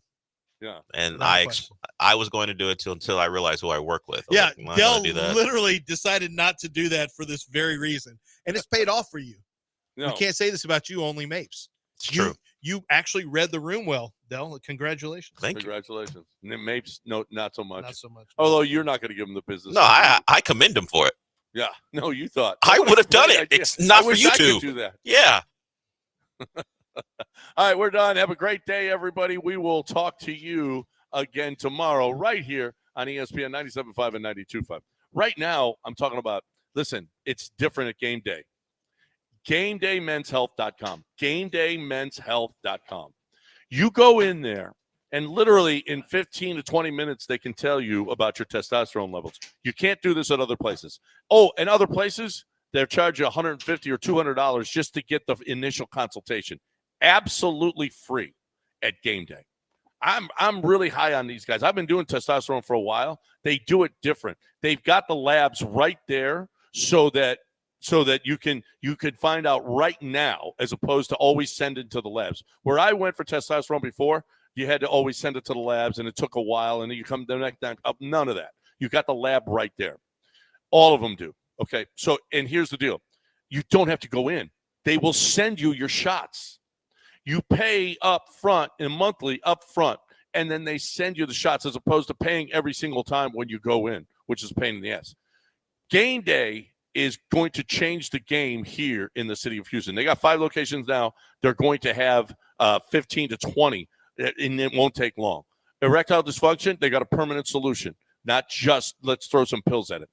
I'm telling you everything about the weight loss, vitamin therapy, everything. They've got a solution, the best solution in the market. So you're looking for a great place to get your testosterone on.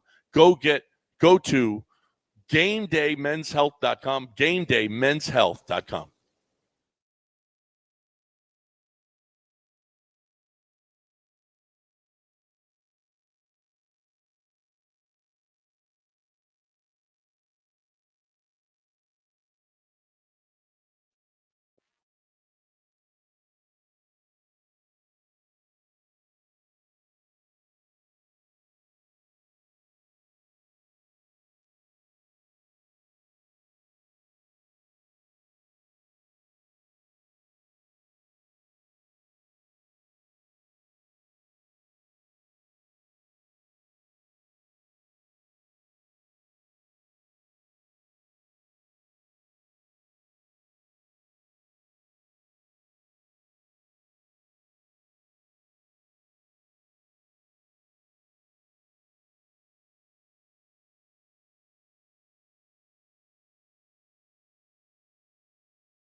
So the plan to start the show was an obvious one.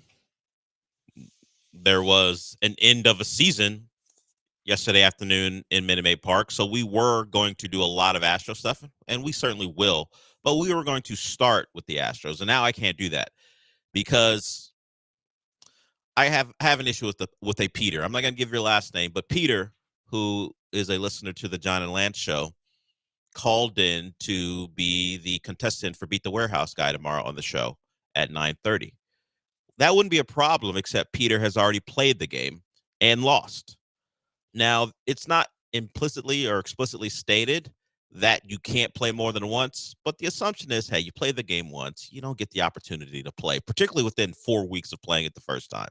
So if you are someone who thinks they're pretty good at picking games, or maybe just wants a shot to go to a game, whether it be Texans or Rockets coming up here, with 4 tickets attached and a limo ride, stay tuned. I'm going to give away a slot to play Beat the Limo Guy tomorrow on the John and Lance show. Another Peter can call, but just don't be that Peter who won this morning, because he's already played. So we'll do that a little bit later. Stay tuned for that. Beat the Warehouse Guy. We'll get our contestant here on this show, which is not something we would normally do. Okay, moving along. There are a lot of existential questions about this Astros team. We can get to the future of several players, but let's talk about the game. And the game resulted in an Astros loss. They go down, and their season is over. And I got to say, the Kyle Tucker at bat after Jeremy Pena made that great play, can I boil down the season to that at bat? No, I can't. But first and third, 1 out, you have the bases loaded, and you push a toss across 2 runs without actually getting a base hit. You think, okay, Kyle Tucker's been terrible. Kyle Tucker has been terrible for multiple playoff runs, but this is an opportunity. If you put the ball in play in the right spot, you're at least pushing across another run. Get the ball up in the air, you're pushing across another run. And yet, he grounds into a double play. And then the Presley Hader combo in the next half inning was just the icing on the cake. Look, I don't know what happened to Ryan Presley other than being demoted, but we know Fromber dealt with a sports psychologist. I don't know if Ryan Presley has ventured into that realm of trying to find some answers, but we don't suspect anything is wrong with him physically, so it's got to be mental. And I don't know anyone in that building or anyone watching the game who's an Astros fan who felt good about what was going down when they knew Presley was going to have to come in and lock it down. I know Tim Kirkchin, I'm not going to do the impression, but Tim Kirkchin was talking a lot about Ryan Presley being one of the greatest postseason relievers ever, and then Josh Hader being such a dominant closer. But who felt good? Who thought once Presley took the mound, this was going to go well? And then who thought Hader, in a non-save situation, was going to lock it down? Of course, he talked about missing on one pitch that led to the Ibanez bases clearing double. But I got nervous as soon as I saw Presley. But I knew he was going to pitch. There was no other person who was going to pitch in that game. And the questions in the morning were about how could Espada do it? We all know Presley isn't what he was. That should have been someone else. But who could it have been? And the problem with that is, if you don't trust Presley, why is he on the roster? That is what he's there for. If you think, okay, this is going to be a real problem, pitching Presley in that high leverage situation, what other situations can you pitch Ryan Presley? Because in the playoffs, well, it's only a 2-game playoff run for the Astros. Generally, you're not going to put up a lot of runs, so you're going to need your relievers, no matter what inning it is to get big outs. And if you can't trust Ryan Presley to get big outs, should he have been on the roster? I know the realistic thing is, yes, of course, he has to be on the roster. What else are you going to do with him? You can't leave him off. And the Astros would tell you they have faith in their guy. It's more that back of the baseball card type stuff. But for the rest of us, if you want to call in and tell me that, did you feel good when you knew Ryan Presley had to hold down a 1-run lead? No. I don't think there's anyone other than a troll, or maybe a Tigers fan if you exist in Houston, who thought Great. Ryan Presley's coming in. It was a formula for disaster. You don't get enough runs in the previous half inning when you could have opened that game wide open, particularly with, I guess, regular season Kyle Tucker, not the playoff Kyle Tucker. I'll give you some of the numbers with Kyle Tucker. The comparisons to Jeff Bagwell, while were made in a joking fashion, the comparisons are apt. They are closer than you would like, particularly because Jeff Bagwell has the reputation, and rightfully so, of being a playoff underperformer. And Kyle Tucker's like, you know what? I can do that too. And I'll have double the games to prove that I'm just as bad in the playoffs as Jeff Bagwell is. So we'll give you some of those numbers, but the Presley hater thing, come on, man. All that money, the graph is out, the graphic is out of the 26-man Tigers roster, the one that was active in the playoffs, made less than made less than Josh Hader did. Josh Hader's 19 to their 18 point whatever. That's great. Wonderful. I don't want to say we're stuck with Josh Hader for the next 4 years, because maybe this was an outlier and he'll be really dominant next season. But for this season, for the immediate, that's tough to swallow. That is, and someone put it correctly, and I'm sure a lot of people have. He opened the year with a blown save, and this wasn't a blown save per se, but he took an L to close out the 2024 season. Bookend trash performances. Cool. Sean and I began this show discussing how many games we would watch of Astros baseball this year. I did not suspect it would end on October 2nd. Yeah, I thought we'd do some big numbers. Some big playoff numbers, certainly. I thought we would get into to at least 7 playoff games.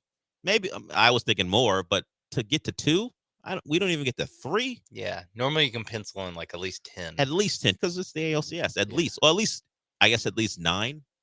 No, yeah. No. Division round, ALCS, yes. But as far the assumption was we would at least get to the ALCS, and we don't even get that. So the season didn't hold as much promise once it began as I thought it would, but I didn't see it happening this way. Getting smacked around by that Tiger squad. I went and looked at their payroll after I saw the graphic. Got a whole bunch of 740,000 types on their roster, which is a great living unless you're a baseball player. Like Kent Maeda is the highest salaried active Tiger right now at like 14-something million dollars. The next highest is under 3, I think. And this is the team you don't score runs against. It was a bullpen game. And AJ Hinch put it together and got it done. Yeah. That's really that's kind of where I hang it on. And it's not 100% Kyle Tucker, but like you said, very throwback Astros playoff performance by Kyle Tucker. But at the end of the day, it is like, guys, he scored 3 runs in 2 games against, and what? Only 6 of those innings were against Tarek Skubal. By the way, that's Sean Mapes, who wasn't around to be held accountable yesterday for all the insulting language, or really just the disdain he used in saying Skubal's name. I really needed them to win yesterday just to like distance myself from the because we would not have brought up Tarek Skubal 10 minutes into the show if the season wasn't over. No. So we'd be looking forward to Game 3. The 2 people, at least associated with ESPN, that I hold directly responsible for this: Gilbert for his 0-2 prediction, which turned out to be true. Can't fault a man too much for being right, and you for being wrong. Do it in the playoffs, I believe, is what you thought. Yeah, and he did. Yeah, and you weren't even around to catch any of it yesterday because you had other things to do. I was here watching it.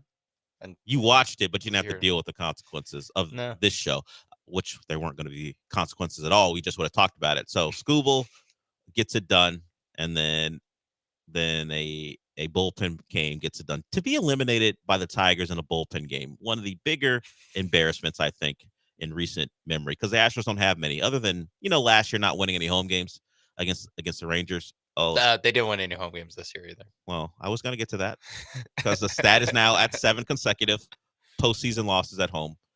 That's where we are. Can't win home games, can't push runs across against the Tigers. And then when you do have something going, your future $35 million or more per year player at 8, 9, 10 years for an entire contract couldn't get anything done. He had the opportunity, didn't get it done. The Astros go down. And that's kind of the micro look at it because the season's over. That was the game that led to it. But there are some macro questions for the Astros that we will get to. We'll hear from Alex Bregman. He is the biggest question. Jose Altuve was stumping for bringing Bregman back. We'll see what that leads to. Bregman went on Twitter and said, "Thank you, Houston." That seems like an ominous tweet when it comes to his future. If we're talking about continuing to be an Astro, you don't usually thank the city you're in if you're going to stay. That's generally not how it goes. We will see, but the prevailing thought is we've seen the last of Alex Bregman, the last everyday player besides Altuve from the 2017 team. Maybe one of the reasons Altuve made public comments about wanting him to stay and really wanting that to happen. He's his last guy. And with McCullers, who may never pitch again, it feels like there's no medical reason, at least no medical reason stated that he wouldn't pitch again, but it's McCullers.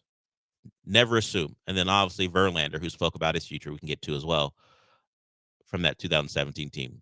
Altuve may be the last one left. Now, it has been, what, eight seasons of this? So it has been a good run, but I'm sure the best Astro in the franchise's history is looking around going, man, I may be the last one left when spring training happens or begins next year, which is kind of nuts probably for him. The passage of time, I guess. All right, we'll get to more Astro stuff. LaSalle, I see you. Anyone else want to get in? We'll get to you too. The Astros go down. Their season is over. Where do they go from here? We will be back.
This is the Del Olaleye Show, on ESPN 97.5 and 92.5. broadcasting live from the Veritex Community Bank Studios. Here's Del Olaleye.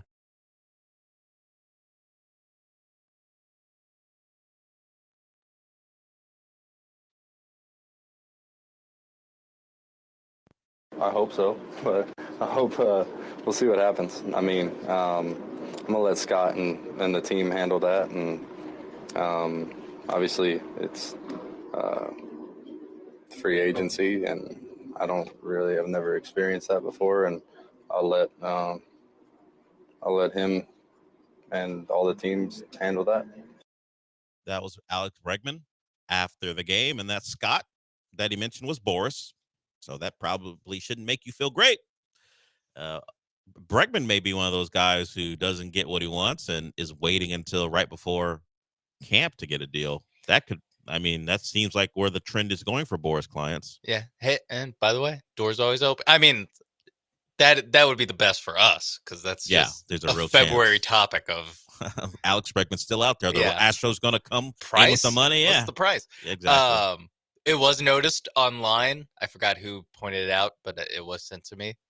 The hat that Alex Bregman was wearing was not a Scott Boras agency hat, a la Garrett Cole. It was a Houston Astros cap, on-field cap. It looked like makes people feel a little bit better. A little bit better. That he is not branding himself as a full free agent. He's a free agent right now. He is a free agent. He is a free agent, but he still has some association with the Astros. I mentioned association with the Astros, and I mentioned he tweeted the Astros fans, "Thank you, Houston," from his account a little bit later in the day.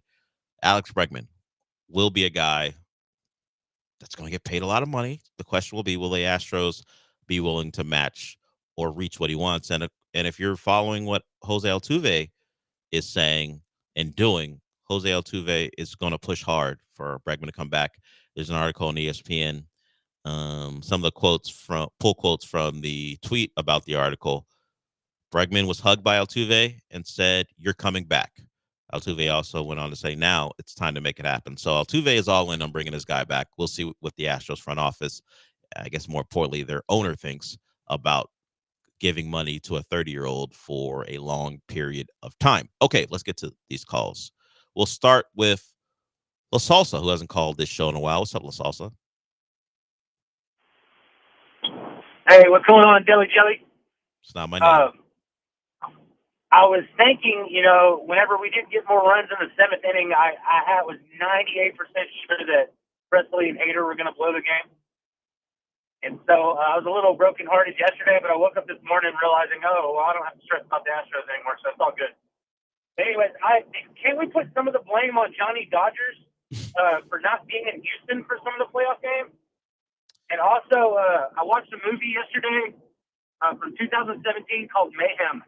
You might like it, dude. It was pretty awesome. That's all I got. Thank you. Thanks, man. I'll check it out. I don't know anything about that movie, but I'll take a look and see if I can find it on some streaming service. And maybe I have seen it. We'll see. I have. Maybe I've seen the trailer. I don't think I've seen the whole thing. It has Glenn from Walking Dead, Stephen Yeun, and Samara Weaving, who has been on some stuff I've liked. So not a bad pull for you. For me, and Rotten Tomatoes likes it. Not that always matters, but a nice 85% on Rotten Tomatoes. Solid. Yeah. I had the exact same experience that La Salsa did watching the Astros game. And when I say watching the Astros game, I put an asterisk on that because I was moving. So it was, I set up on the ESPN app to get like alerts every time there was a run scored.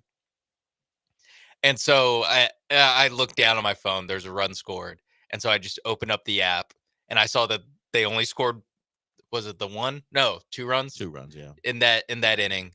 And yes, to go ahead 2-1. And I thought,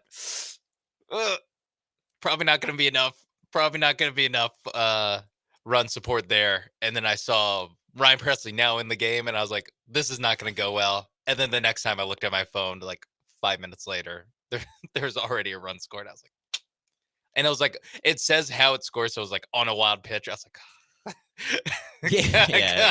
that is like exactly how I thought it was going to go. Presley didn't even force him to get the ball out of the infield for for that run to come across. And Hader, he talked about it. He missed on a pitch. He missed on his location. He made him hit a double. All right. At least he forced him to put the ball in play. Yes, on a I think it was a 1-2 count. He missed the spot, and Ibanez took full advantage of it to clear the bases.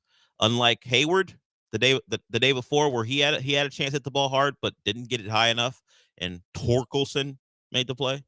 Unfortunately, Bregman had no shot, and the Astros eventually go down 5-2. Out of the playoffs, season over.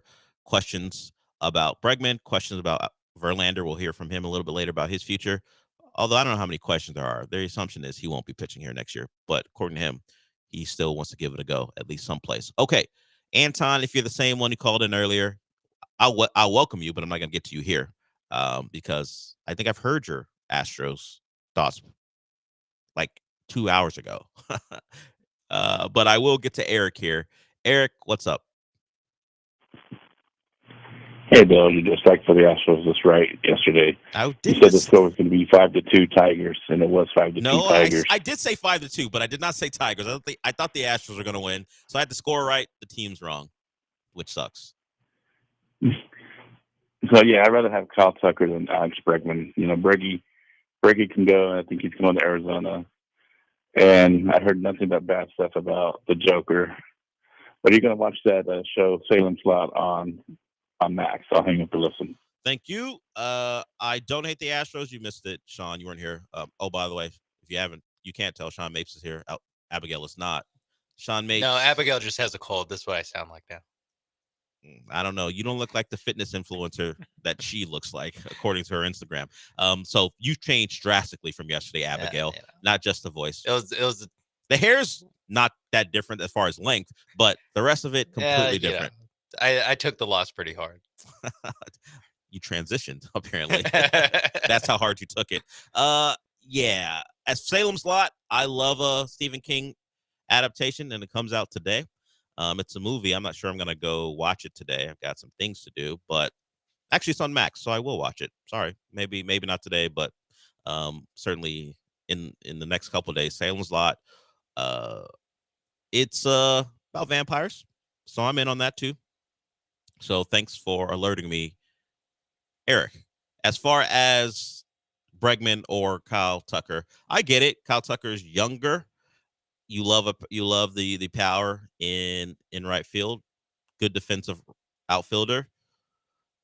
The Bregman versus Kyle Tucker thing, although they're both have been longtime Astros, is in my eyes probably, depending on which side of it you fall on, is if you want Bregman, I feel like that's more of an emotional tie, because you think maybe it's Whitcomb or DeCenzo, whoever you want to put there. You think you may have someone at some point that could replace Alex Bregman. I don't think the Astros have anyone right now who's a Kyle Tucker. And that's hard to have. This hard to have a Alex Bregman. I'm not even saying Whitcomb or DeCenzo is going to replace him. That's hard to do. Bregman's been a great Astros, one of the best players at his position, particularly when you include the defense. Yeah, I think you're right, but it is hard today to be like, give me the guy who's batting like 180 the last 3 postseasons. Yes, there's one guy who you believe in and is clutch, and the other guy's Kyle Tucker. Like, sign me up for that guy. So, like, I just want them. I am just gonna be emotional. Like, no, just resign Alex Bregman. And the Alex Bregman thing is immediate. You'll have Kyle Tucker no matter what, unless you trade him for another year. Yeah. Bregman also maybe trade him. Yeah, certainly something maybe that Lance Zierlein's thinking about. Just look into it. But if you don't do anything to retain, or you don't make a move for Alex Bregman, he's going to be on someone else's roster to start the year in 2025. That's an immediate thing. Yeah. While Kyle Tucker, you can push off into the distance a little bit. Although or future Dana Brown problem. Although it is a very important thing to get to, you need to make a decision on that. And I guess you make a decision on if you think this team is going to be competitive. Like Fromber, Hunter Brown. We'll get to Hunter Brown because Hunter Brown was good. We haven't even talked about him and what he did yesterday. Yeah. And probably the biggest development of this year is you found out that Hunter Brown is one of those guys. It didn't start well, but he added that sinker, and it turns out, hey, Hunter Brown, that guy is going to be your future ace. And after what Fromber did Another guy who's been poor in the playoffs recently. Maybe we elevate Hunter Brown to number one status as far as where we start seeding Astros pitchers. Of course, Fromber being the experienced veteran will probably get that by default. But when we're talking about actual dudes who we believe in more, Hunter Brown may be taking over that mantle. So credit to him. I think the best story, well, I think Renel Blanco's the best story, but he's like 30 years old. As far as Astros and the future of the team and whatever window you think remains, you look at Hunter Brown and go, that's a dude who showed up this year, and you can count on him for the future. I see Anton. I see Bob. I love a Bob. We don't get many Bobs calling the show. I think it might be the first time Bob's ever called. We'll see. Bob, we'll get to you. We'll get to Anton when we come back. A lot of Astros to get to. If you want to continue to drive the show that way, we welcome it. Of course, this show will always get into things that are a little nonsensical, like Notre Dame had a quarterback is the operative word, had a quarterback that didn't belong at Notre Dame, on name only, and now that kid will be playing quarterback, at least at the moment. He says he's going to be playing quarterback someplace else. So we'll talk about that at some point as Notre Dame continues to be what they've always been, dry turkey.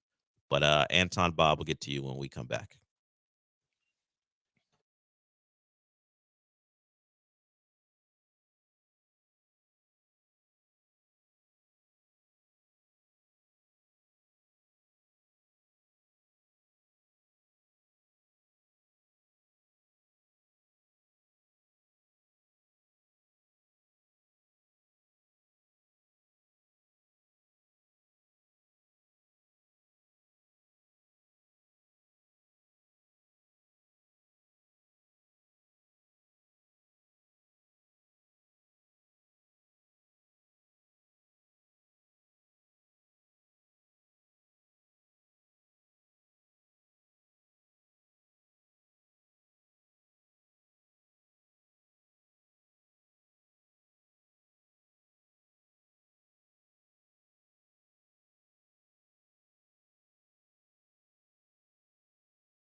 Broadcasting live from the Veritex Community Bank Studios, it's the Del Olaleye Show. On ESPN 97.5 and 92.5. Now back to Del Olaleye.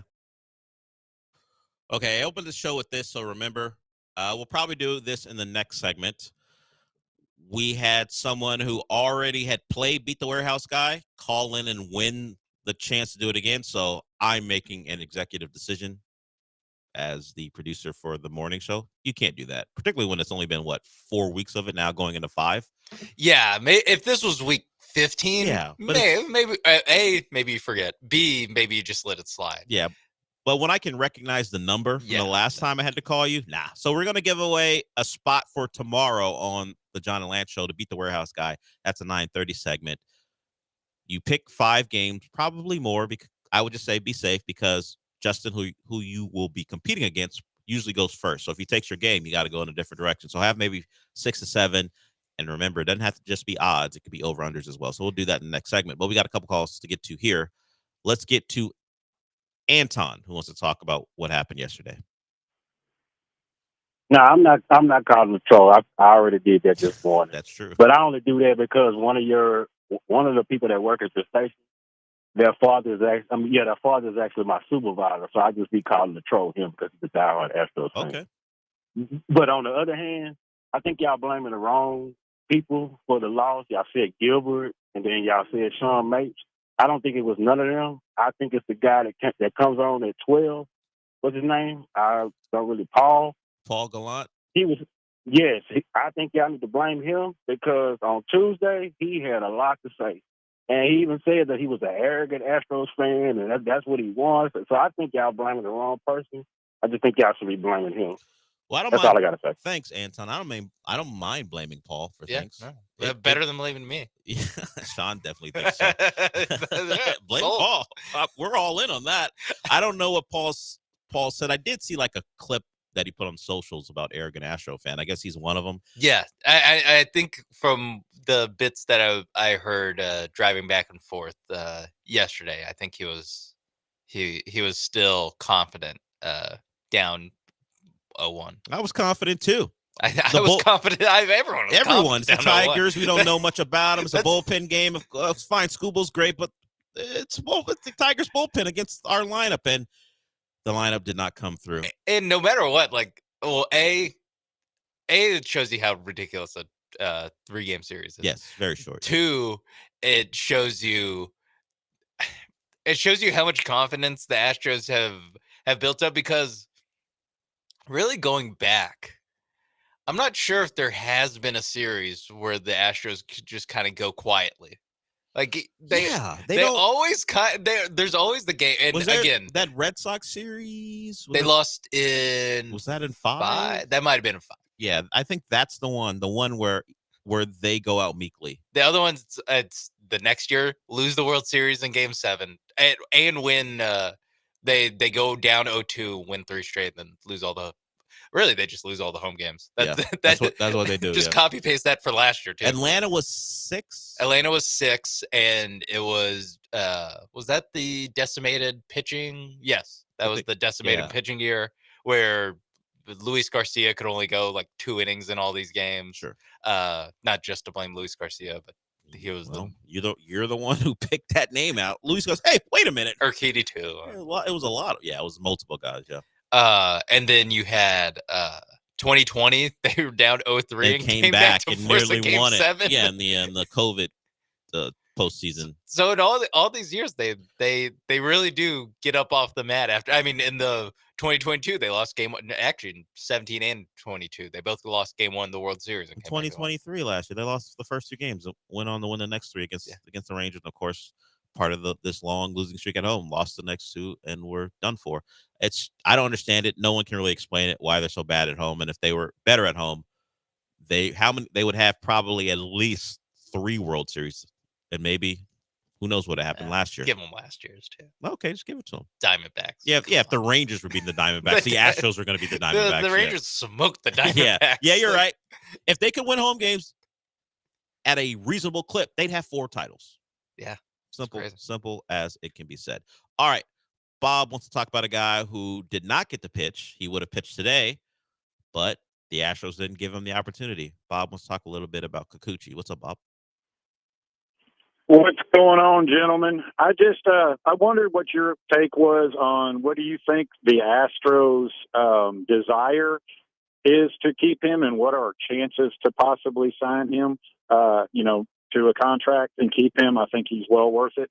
And one other thing, I'm kind of a conspiracy theorist when it comes to this, but after the Stros signed Hader, after watching Presley all season, I got the feeling several times that he was throwing pitches like the last night. That wild pitch was, that's not something he typically does. I almost felt like he was maybe, I don't want to say intentionally, but like he was, just pissed off that he wasn't the closer anymore. Just wanted to get your thoughts on that, and I'll hang and listen. I am not going to paint him with self-sabotage, but I do believe that not being the closer bothered him. It was a point of contention early when this move was made to go acquire Hader. They had to have a conversation. I mean, it's respectful to tell Presley, we're bringing in Josh Hader. We're going to move you to the 8th. While that seemed obvious to anyone on the outside, you still got to talk to your guy about it. And they had a conversation with him. And you would imagine he's thinking to himself, wait a minute, why am I being demoted? Pretty good at what I do, despite some of the Stressley nickname stuff that he gets. He is a pretty good closer. The problem is they found, or at least they believed, they saw a clear upgrade and went and got it. They thought to themselves, maybe Bagwell remembered Dotel, Lidge, and Wagner, thought, hey, let's duplicate that again. That was pretty good, right? It was. Turns out Abreu, Presley, Hader, not the same. Not as good. No, they're it's weird because they all had moments where they were exactly what you wanted. Ever happen for an extended amount of time at the same time? Yes, and they're also just like with how much you're paying, especially Hader. But I mean, Presley too is not playing for Detroit Tigers money. No. That they never really got you never felt like you were getting your money's worth out of these guys, and not just the actual money, but also just like reputationally when you have that kind of 7, 8, 9 inning guys, and it wasn't as shut down and stress free as you thought. And so yeah, that I kind of agree with Bob that it's not intent, like he wasn't like serving up meatballs on purpose, but I do think that I think there was some sort of psychological effect of no longer being the closer for Ryan Presley, because this is a guy who in the 8th inning still came in with the Johnny Cash song. Yeah. Like, that's ridiculous. Yes. What are we doing? I agree, Bob. It's been one of my points since it happened. This guy has been bothered by that demotion, and he let it affect his year. Unless we're going to hear some surprise thing where Ryan Presley was dealing with an abductor all year long, and he fought through it. Unless we hear something like that where he pitched through injury. This is a mental thing more than anything else. Also, this isn't the NBA playoffs or every time or the hockey playoffs. Yeah, every time someone gets eliminated, it's like, no, actually, they're dealing with this for the last 3 months. Yeah, that's why they shot 7 for 17 for 3 straight games. Hockey, you believe it because they're playing hockey. And basketball is like, all right, man. It's all you've got ligament damage in your thumb. Thank you. It's also a little bit like, yeah, we're all dealing with something, dude. All right. I mean, Luka, credit to him, just does it in the middle of the game when with the first time he misses a shot, he just starts limping. Yeah, he doesn't get a call. He can't get into the paint like he wants. He'll start to limp. And then when he knocks down a shot, he's taunting everyone in his vicinity. Yeah, and then he'll hit like five more straight shots and be doing all the super athletic things. And you're like, wait, wasn't he limping in the first quarter? Yeah, because he missed a shot. We'll get to your Kikuchi thing, Bob, because I had some thoughts on whether the trade was worth it. I've gotten everyone who I've brought that up to say, yeah, the trade was worth it. I'm not so sure, considering we didn't even get to see him. Of course, a lot of it will be determined by who you traded, but if he doesn't come back, are you sure simply winning the division, which you assumed you were going to do anyway when the season started, was worth the trade? Okay, we'll get to that when we come back. But first, I want to talk about my bookie. No more Astros to bet on, but there's still Major League Baseball. Plenty to try to drown your sorrows with. Making more money would help. And if you go to my bookie, you can make some money today. risk-free. It is Thursdays, which means it's weekly risk-free boosts from MyBookie, where you can bet without a sweat. It simply means this. If you bet and it hits, you win big. If it doesn't, forget it. MyBookie will refund your wager. That's Thursdays with MyBookie. Traditionally, on non-Thursdays, just use the promo code BET975 when you're signing up. Use that promo code. It stretches your money out because they will match your deposit up to $1,000. So MyBookie is giving you any and every opportunity to win. And of course, remember this, the MyBookie Plus program. It's a loyalty program, and all it does for you is give you prizes. It's pretty simple. You get to climb through the tiers of that program to unlock even more epic promotions the more you play. Exclusive giveaways and bigger rewards. MyBookie Plus is what you should look into if you are a frequent user of MyBookie, like you should. So remember, go to mybookie.ag and check out everything they have to offer and bet on anything, anywhere, anytime with MyBookie.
Broadcasting live from the Veritex Community Bank Studios, it's the Del Olaleye Show. On ESPN 97.5 and 92.5. Now back to Del Olaleye.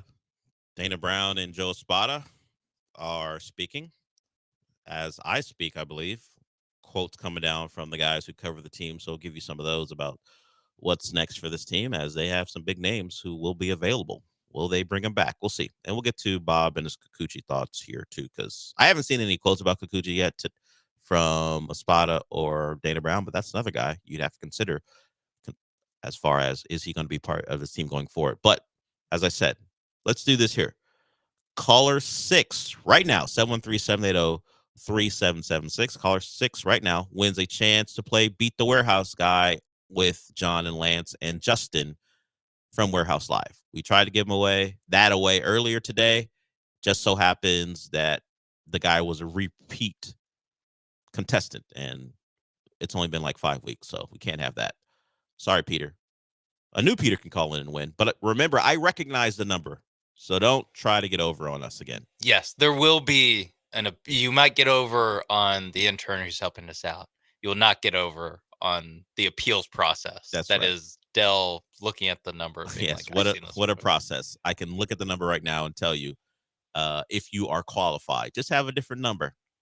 Give them the Mutombo finger whack. In honor of Dikembe Mutombo, who did pass away earlier this week. Okay, that's getting done right now, and that'll be 9:30. And if you want to have a chance to play it, don't call this show again, because it's never going to be done like this again, I would hope, as long as our process is a little bit better. We did it today. Just happened to notice it, so we're doing it now. Okay, Kikuchi, his future here. And I ask you this, Sean. I've posed this question a couple times. You make the playoffs, and maybe it could be said that you would not have made it without Kikuchi being acquired. He was great here. The team was undefeated up until his last start, I believe, with him on the mound. A great acquisition. But I don't believe the acquisition was simply made to make a run at a division title. You could suggest that because of how poor the Mariners played, that despite your issues with pitching, you could have found a way, because maybe Ronel Blanco stays in the rotation. Arrighetti is there. I know you went to a 6-man and Verlander stunk, but perhaps you could have made it without Kikuchi. I am just throwing that out there because that is the pushback. Well, they wouldn't have won the division, and he was great. Could you have done it without him? I think that's a possibility. So if he doesn't pitch in the postseason, and whatever you think of Bloss, Wagner, and Lopafito, those guys are gone. Wagner in his time with Toronto was good. He got hurt, so he couldn't close out his year. I don't know if Jake Bloss ever made a major league start, and obviously Lopafito is a guy who can't make contact with the baseball. It's just what he is right now.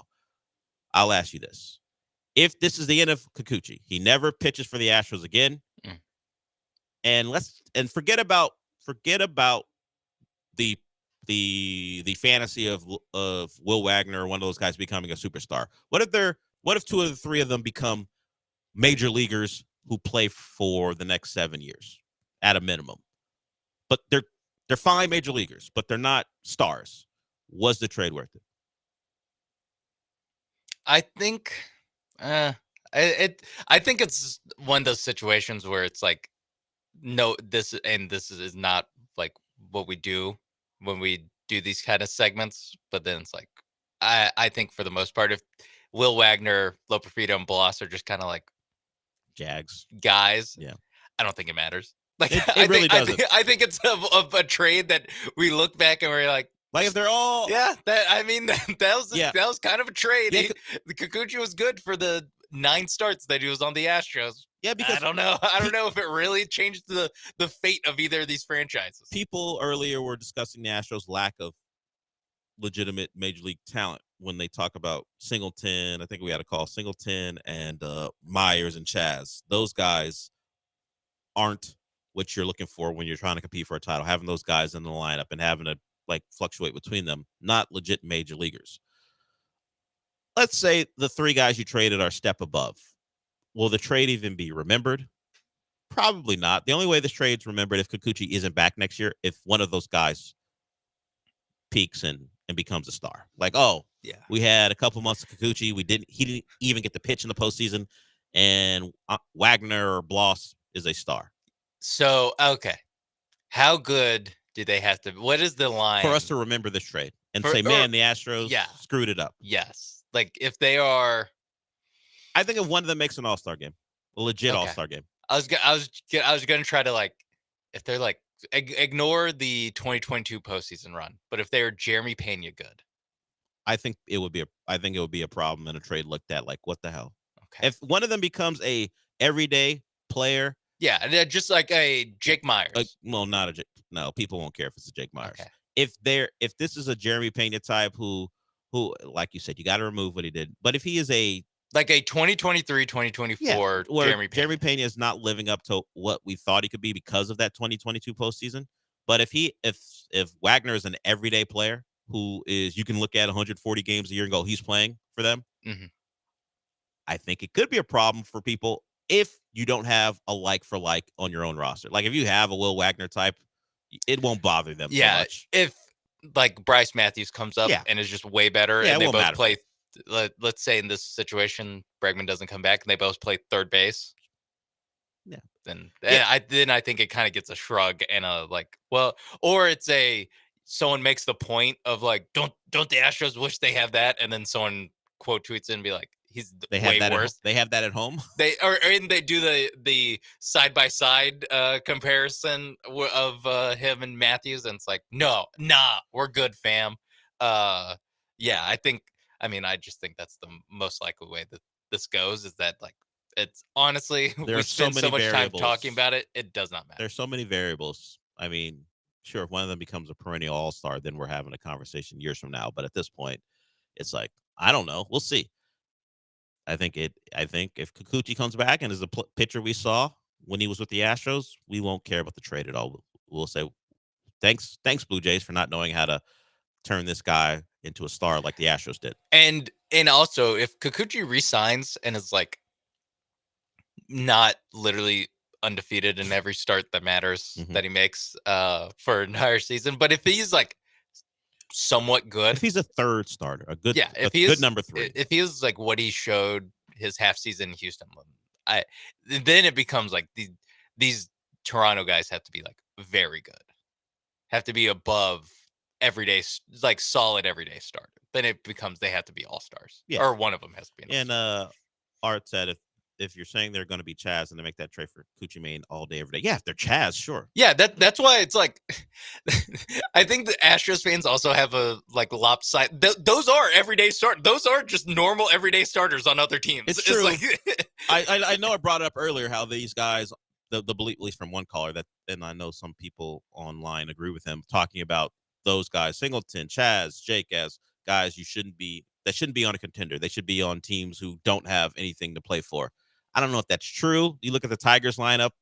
Now, a lot of them are young and not getting paid a lot. You look at them player for player. There's a lot of Chaz's and Jakes on that roster too. Yeah, or even like, I don't know who. Like you look at like the Phillies. Like the Phillies have guys on the roster. Not everyone's gonna be hitting 285. This guy bats 8th. Yeah, that's why he bats 8th. Do you know who else bats 8th? Chas McCormick. Yeah. I mean, I know we had a guy batting 9th who was awful last year, but not a lot of major league rosters, particularly rosters who make the playoffs, have a Maldonado type. So yes, the Chaz's, the Jake Myers, the John Singletons, plenty of teams have them. We just happen to have them, and you know what? And because we talk about this team every day, that's like they get put under a microscope. And frankly, they would be less of a concern if guys like Kyle Tucker played up to his potential in that 2-game series. If Kyle Tucker was a better player and he came through, the Jakes and the Chaz's would be annoying, but they would not be central figures in any conversation because, well, you'd be moving on, and one of your best players wasn't comparable to Jeff Bagwell's postseason performances. I'll give you those numbers there. You're like, hey, don't say that. They're not that far off. And at least he was going against like Maddox and Glavine. Not the Tigers bullpen. Yeah. Jackson Jobe. Yeah, the thing we don't talk about is, Jeff Bagwell, a lot of his issues came against some of the best pitchers to ever do it. Jackson.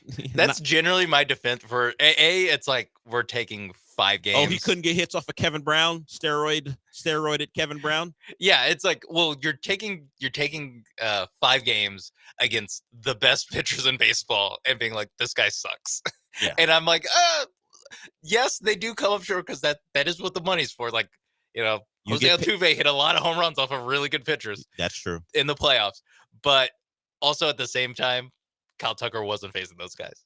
No, he was not. He faced Tarek Skubal, though. I mean, the Rangers won the World Series, but Is Tarek Skubal better than Greg Maddux? No. He was also facing Jordan Montgomery, who the Diamondbacks this year said, "Yeah, we really shouldn't have made that move." The general manager came This out guy was like, sucks. "Yeah, we made a mistake here." We bought a lemon. Yeah, and Kyle Tucker wasn't lighting him up last year either. So there it is. All right, we're done with hour one. We'll get into, certainly if you guys want to talk more baseball, we'll do that. But there's some other things to get to as well. The Texans, I mean, the news is more about who wasn't at practice yesterday and who might be at practice today. And I'll get you some of those quotes from Espada and Brown as they are wrapping up their availability for the season. We heard from Verlander.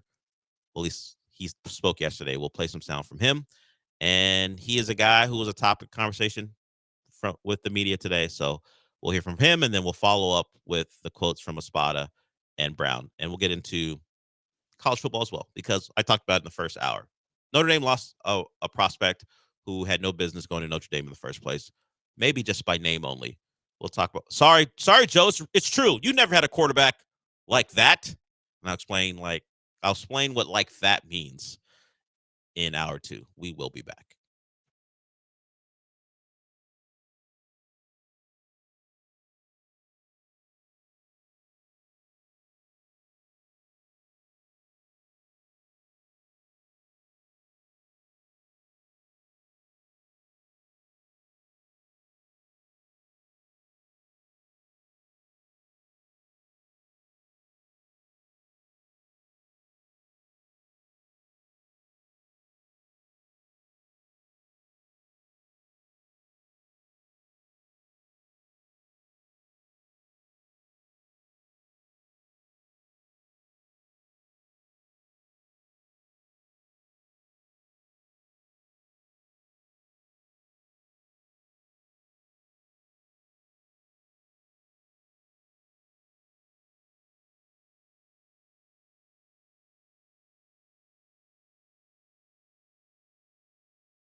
Sean, how many times would you say someone in your life tweeted or sent you the tweet of the Astros saying happy birthday to Lance McCullers?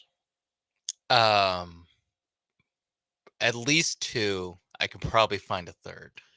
So we're going to do, it's not dueling banjos. You know that song? Where we go back and forth. But we're going to have dueling happy birthday tweets, and we're going to read messages. You're going to have the Lance McCullers side of it. Okay, give me a second.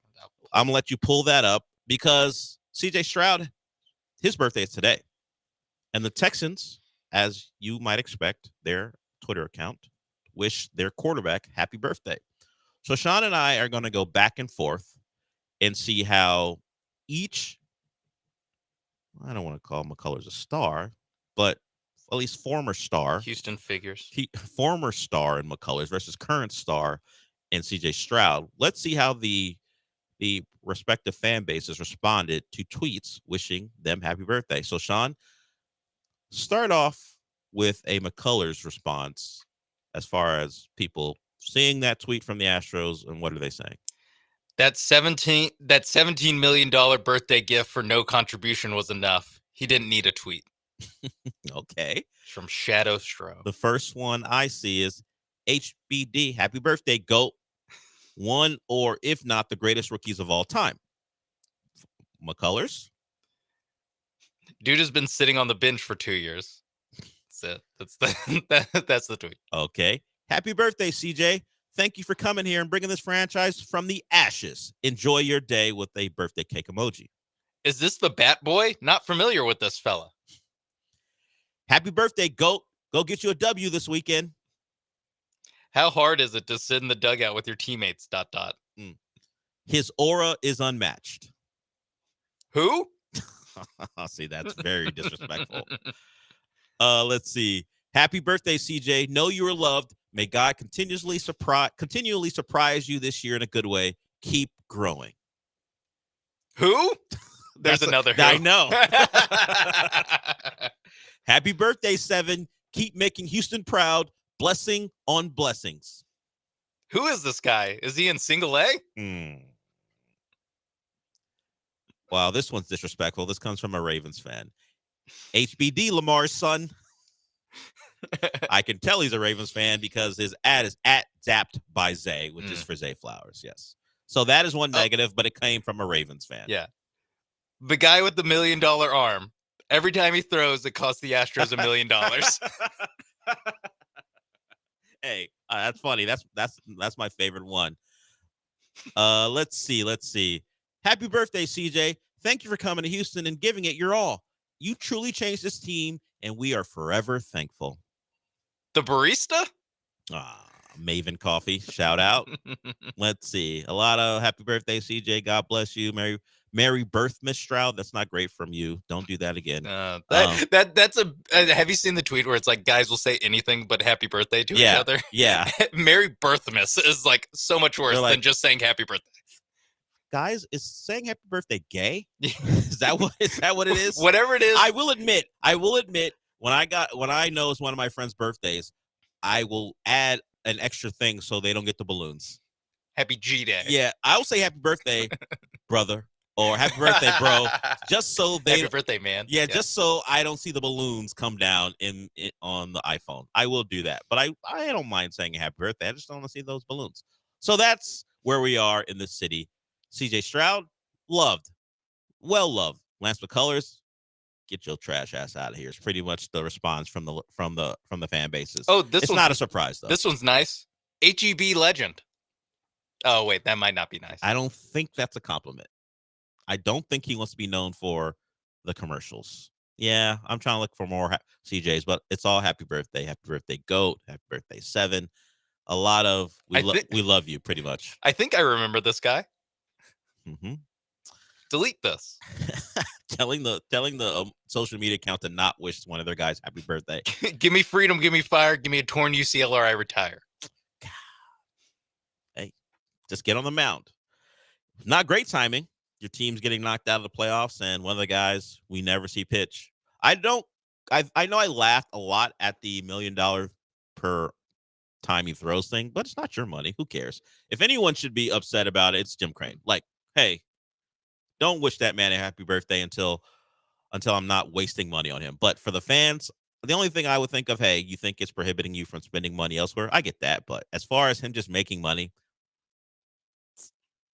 I can't feel bad. I can't be mad about him making money and not pitching.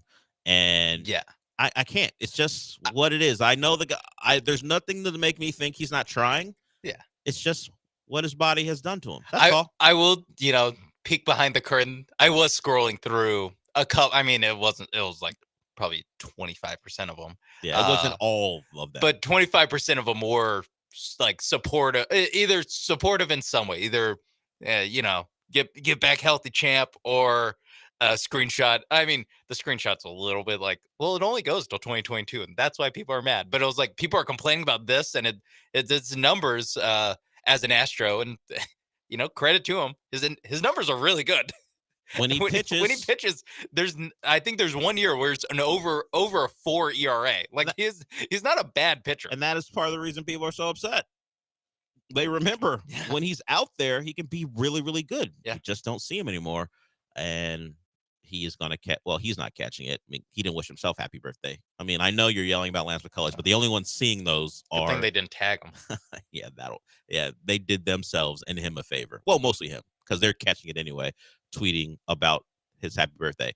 Did the Texans tag CJ Stroud? No, they didn't. But actually, they did. They mentioned him in this photo. They tagged him in the photo, but not in the tweet. So he got to see all the well wishes. So there that is. Okay. That was obvious how those things were going to go. I just did think it was funny that their birthdays are so close, and within 24 hours, you're seeing the differences. CJ has a chance to make people feel good on Sunday. They got the Bills coming in, the Bills team who got destroyed by the Ravens, so they're going to be pissed off. We'll see who's on the field. Hopefully, I'll have that as the guys are reporting out from practice, because Mixon and Pierce did not practice. Tank Dell was out there. Scruggs was out there on a limited basis. He's dealing with a hip injury, so the Texans have some concerns. Some of the same concerns they've had for a couple weeks now. Their running backs aren't healthy. Their center is either in the lineup or out of the lineup, and even when he's in, he's hurt. That's where we are right now as far as some of their issues. But hey, Nico's healthy, and that's probably all that CJ needs to be pretty productive. A Bills team coming in trying to bounce back. Okay. When we get back, I will get to some of the quotes from Espada and Dana Brown from their presser today as they answer questions regarding the future of their team and some updates, health updates on some of their current injured pitchers. Not McCullers, but they do have updates on Urquidy and Javier. But can we trust them? I would say you learned your lesson. Never trust the Astros when they have projections. If this year told you nothing or anything, it told you this. They cannot be trusted. Just say, whenever that man puts on a uniform and you fill out a lineup card, that's when I believe he'll be back pitching. So we'll talk about some of their quotes when we come back.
The Del Olaleye Show continues on ESPN 97.5 and 92.5. live from the Veritex Community Bank Studios. Here's your host, Del Olaleye. Okay, Dana Brown, Joe Espada talking to the media, and some quotes pulled from their discussion. Everything is on the table. This is Dana Brown regarding free agents, trades. Their focus is trying to get back to the postseason and get back to the World Series. Now, what everything on the table means can be up for debate. Are you talking about giving Alex Bregman $33 million a year or whatever it might be, securing Kyle Tucker, trading him for prospects? What does everything on the table mean? The Texans, the Astros are apparently, at least what their front-facing message is, anything and everything that we can do to further open the window is on the table. So I don't believe they're going to get into real specifics of numbers. They're never going to do that. But the questions were asked about Alex Bregman as well. And they said, at least Dana Brown said, we've had nothing more than kind of small talk with Scott Boras about it, but they are looking to hopefully get something done. It doesn't seem like they're all that confident about it, but this is one of those things where they go, we're looking into it. Yeah, we're looking into it. It's like when I've been watching a lot of procedural stuff on TV, a lot of police stuff, and they're like, what's the latest on the case? Well, we got a couple leads and we're looking into it.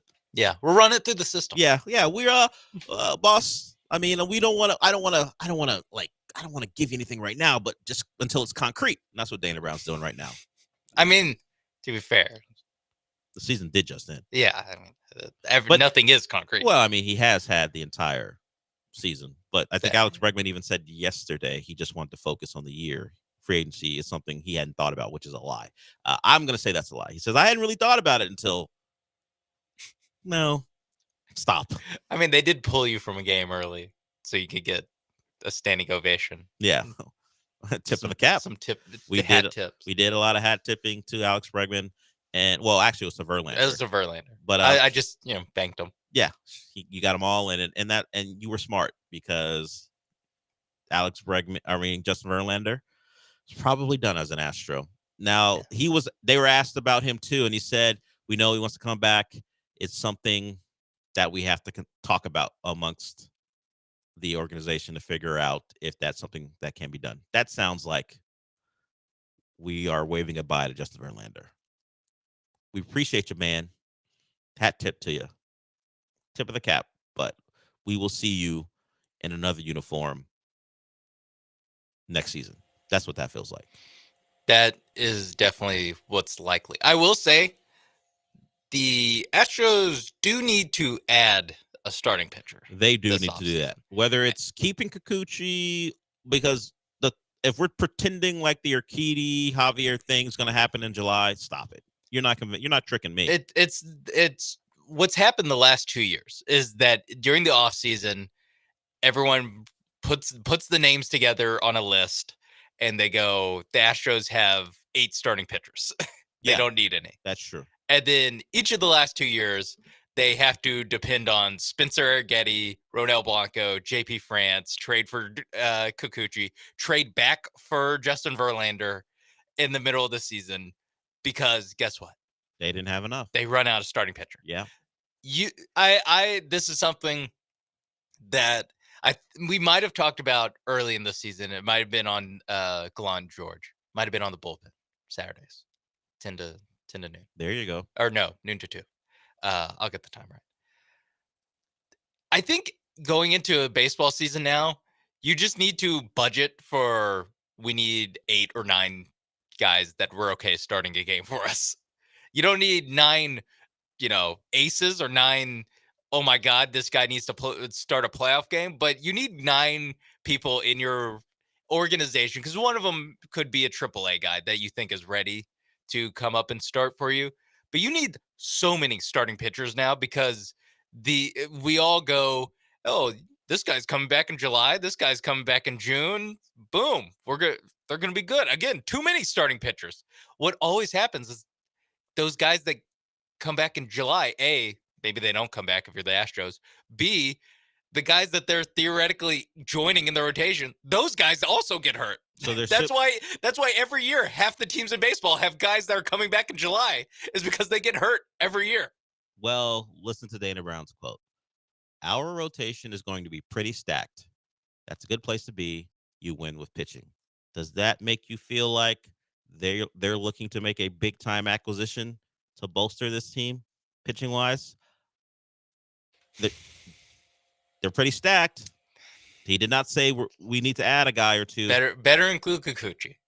Kikuchi better be included. That better be. Yeah, I agree. That better be part of his thinking. I think the stacked word is one we're going to lean on. I think at minimum they need to re-sign Kikuchi. Yes. You could even talk me into add someone else on top of bringing back Kikuchi. Because at this point in time, with the guys who are guaranteed to be back to start the year, we've got Brown, Fromber, Blanco, and Arrighetti. That's it. You don't have a fifth starter right now. That's it for April. Yeah.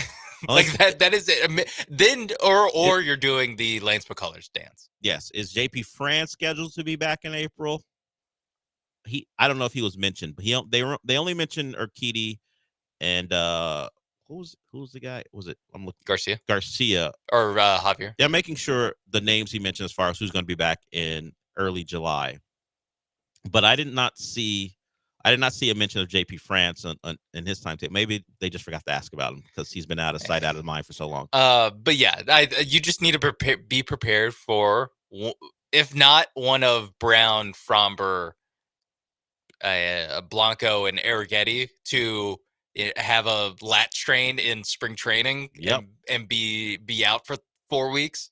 But you also need to be prepared for the fifth starter where you're penciling in Garcia or McCullers, or we'll see about JP France if anyone ever asks about him. Urquidy, like these guys. I mean, Javier and McCullers were supposed to come back 3 months ago. Yeah, Javier and Urquidy projected to return. This time last year, we thought they would come back 3 months ago. So the projection for those two guys is at the end of July. He said hopefully earlier. We know it's not going to be early. No, it's definitely not going to be early. It's not, no chance. You need starting pitcher. You always need starting pitcher. One of my biggest issues with how franchises are run, or even just in-game stuff, how coaches treat things, it's more a thing in football with the coaches. They always operate like the best possible scenario is going to happen. Yes. I need the person whose glass half empty and is always assuming disasters on the other side of the horizon. Yes. Give me a guy who's be prepared. Be prepared for anything and everything. You see it in the NFL with who these backup quarterbacks are. I mean, like Davis Mills is actually one of the better ones in the league, and everyone hates it when he's in the game. Yes. But you have teams that, and I know they're 2-0 with this guy, but you have teams trotting out Malik Willis in week 2 when their quarterback gets hurt. Mm-hmm. You have guys starting for Miami that Skylar Thompson, and then thank God we're able to pick up Tyler Huntley off of someone's practice squad. So in 2 weeks he needs to be able to run an offense. Yeah. Tyler Huntley got cut 2 weeks ago, added to the roster, and then started 2 weeks later. And people are like, thank God he's not Skylar Thompson, the guy the Dolphins have invested 3 years in, and still it doesn't look like he can run an offense. It's nuts. Yeah. The backup quarterback situation, and it's the same thing in baseball where people just they have 7 starters. They're good. And, it's like no, you're not. And we've got 2 guys coming off long-term injuries, and we're just going to assume they're going to be back and ready to go. Yeah, in July for our postseason run. I'm okay with what if they are all actually healthy? But then what if they're not? Deal with that later. I would love to have that problem. Yes, because guess what? Get ready to learn bullpen, Ronel Blanco. Like get ready, like you can put guys in the bullpen. Because guess what? Your bullpen's not like super deep. Yeah, and they did mention that they're looking to add a couple guys to the back end of the bullpen along with the Power 3. I don't know if I love that name. That's what Dana Brown uses. You can't call them the Power 3. Not after what we just saw. Just not after yesterday. They don't get it. They don't deserve a nickname. Soft launch that when they report for spring training. Or they have a run of dominance in regular season. Then you can start moving around with trying to give that trio a cool name. Not that Power 3 is cool, but Power 3, it is a name, and Power 3 is not something we're going to accept after your 2 highest paid guys dumped all over the season. cut it out with power 3. All right. Somehow we evolved into talking about quarterbacks, which will lead us into the next segment. When we get back, we'll discuss a player who realized my name's too cool to play at this school, and he's decommitted. And mostly this feeds into my theory about Notre Dame always being more turkey than hot chicken, and it continues. But first, Sean wants to talk about Prize Picks. Yes, I do want to talk about Prize Picks. Listen, for the first time since I was 20 years old, I do not have a reason to watch postseason baseball. I have no reason to watch postseason baseball. You probably have no reason to watch postseason baseball unless you're just a really big, I don't know, Brewers fan. You just appreciate what the Brew Crew are doing. So if you want to maybe watch some of these games on a Thursday night or on this weekend when the DSs get started, best way to do it is take a look at Prize Picks. Get the app and look at some of their projections that they have. Jackson Cheerio for the Milwaukee Brewers. Do you think he's going to have more or less than 1.5 hits and runs and RBIs? Do you think that Jose Quintana is going to have more or less than 4 strikeouts? Give yourself a reason to watch baseball for the next month. Download Prize Picks right now. Use code MAPES, that's MAPES, and get $50 instantly when you play at least $5. That's right. $50 instantly when you play $5. It's guaranteed. You don't even need to win to get that bonus. Code MAPES, Prize Picks, run your game.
You're back inside the Veritex Community Bank Studios with Del Olaleye.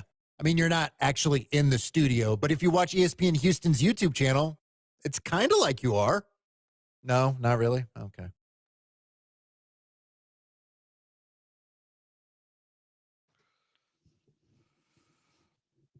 If you don't know who Deuce Knight is, I don't blame you. He's a high school player. If you're not into recruiting, you're not going to know him until maybe 2 or 3 years from now, if he ever turns into a star, which is in question considering the school he did pick. He flipped from Notre Dame. Deuce Knight is a left-handed 4 or 5-star quarterback, depending on where you look at your rankings. And frankly, there's no chance that kid was ever setting foot on that Notre Dame campus as a Notre Dame player. No quarterback named Deuce Knight plays for Notre Dame. We were going through this before we got on the air about the coolest quarterback names in Notre Dame history. Sean has landed on Malik Zaire, a guy who kind of crashed out there and wound up at Florida for a little bit. Like we deal with a lot of Tommy, some Drews, some Jimmies. Yeah, Brady Quinn. Probably their best quarterback in modern history was a Brady. Yeah, as a first name. So when you get a Deuce Knight, when you get a Malik Zaire, they stick out. I mean, you got an Everett. You got an Everett who would stick out in normal circumstances as far as Notre Dame quarterbacks, but he's not completely erased. Yeah, but his name is Everett. Everett Golson. And they made a national title game with him when they got their ass beat by Alabama. But Deuce Knight, no chance. That first of all, they won't, because Notre Dame and the way they do their uniforms, Knight would never be seen because they don't put the names in the back of the jerseys. I think Bill O'Brien did it a couple times. Not Bill O'Brien. Who was their head coach? No, Penn State did it. Bill O'Brien did that with Penn State. Yes. But Brian Kelly has done that. He did it a couple times in bowl games. He would put Notre Dame's names in the back of jerseys. But we know during the regular season, we don't see Notre Dame's last names. So Deuce Knight, the Knight name would have been wasted anyway. I can't have Deuce Knight playing for Notre Dame. I mean, he's going to be wasted at Auburn anyway because Hugh Freeze doesn't develop quarterbacks. Yeah, it's really out of the frying pan into the fryer for Mr. Knight. Yes, but at least I would give him some different advice if I was close to him. And it's only October. There's a decommitment possibly coming. Also, you can just transfer. That's true. After a year of dealing with Hugh Freeze, you can probably leave.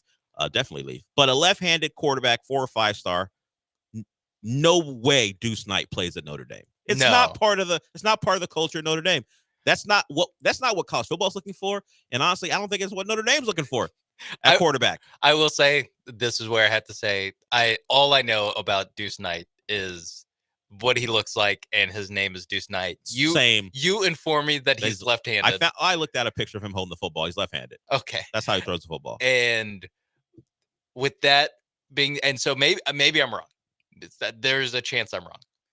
It doesn't sound like he also plays lacrosse, like former Drew Pine. Drew Pine. No, I don't think Deuce Knight plays lacrosse. I have not seen him in a lacrosse helmet yet. Because normally Notre Dame goes for more of the lacrosse.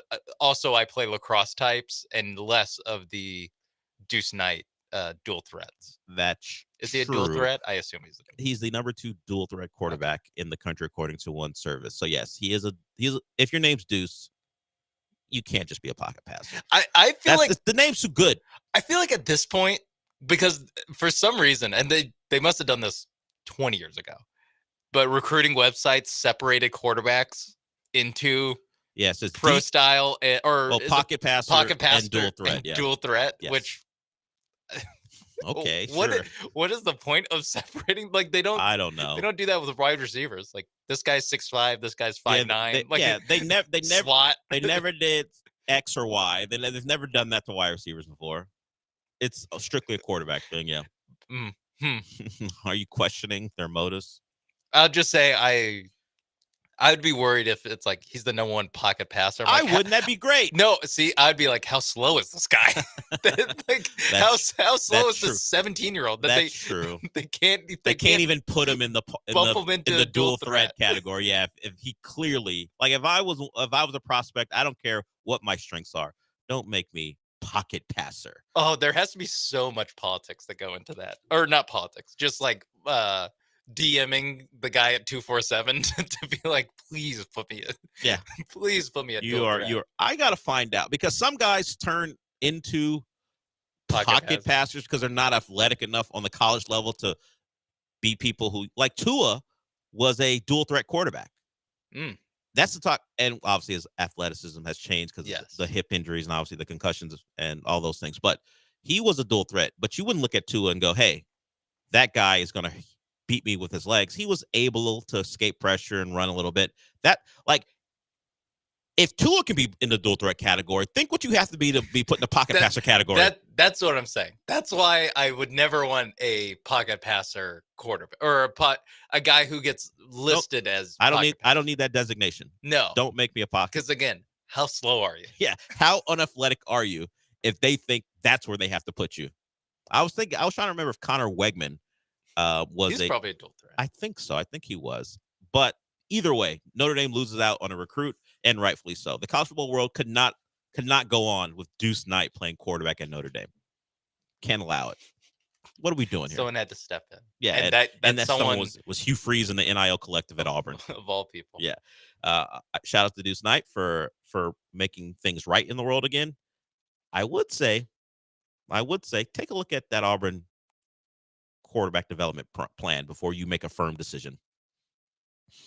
I mean, who does Hugh Freeze have under him that would tempt any quarterback to go play there, other than whoever's under him running their NIL? Like, what are the quarterbacks?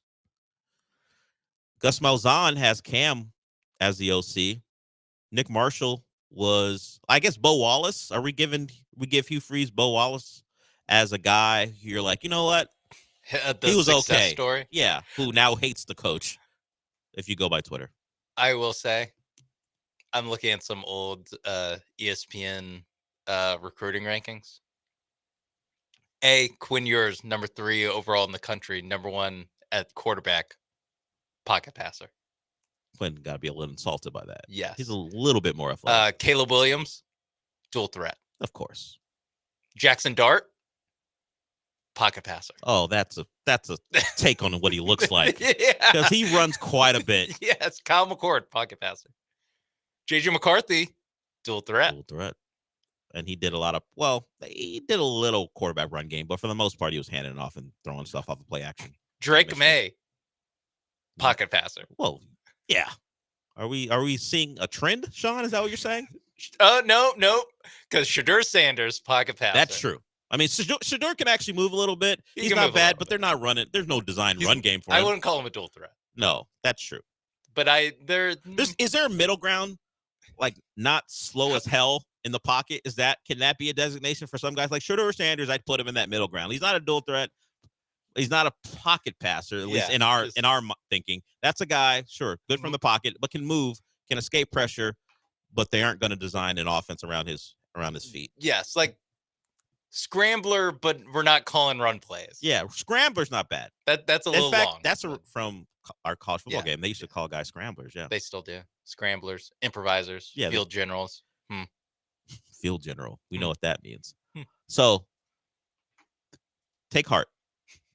Deuce is in SEC country, not going to Indiana to play his football, and that's good for everybody. Will he be a good player? I don't know, but the name belongs, I guess, in the SEC. Maybe not at Auburn, but certainly not in South Bend. We got one more segment to go. I don't know if you usually say you get crime from your mama, but maybe the gene pool is strong when it comes to this, when we talk about the Rice family, because there's a weird story involving Chapel Rome. If you don't know who that is, you're probably not alone. She's a new music artist, but it involves Rasheed Rice's mom. And let's just say you might see where he gets it from. We will get to that when we get back. But first, I need to talk about MyBookie. We got football tonight, which means you can take advantage of MyBookie's risk-free Thursdays. Risk-free is what it sounds like. If you place a bet on the game tonight and you don't win, don't worry about it. MyBookie's going to give you that money back. But if you hit big, you keep the money. Risk-free Thursdays with MyBookie. They do it weekly, obviously. So if that's something you want to take advantage of, you should. Whether it be the NFL tonight, or you want to take a look at the preseason hockey schedule, that can be done as well. We got preseason basketball on the horizon too, so there are going to be more and more options to maybe drown your sorrows if you are sad about Astros baseball. MyBookie gives you the NFL, the rest of the MLB playoffs, international soccer's going on, MLS soccer's going on.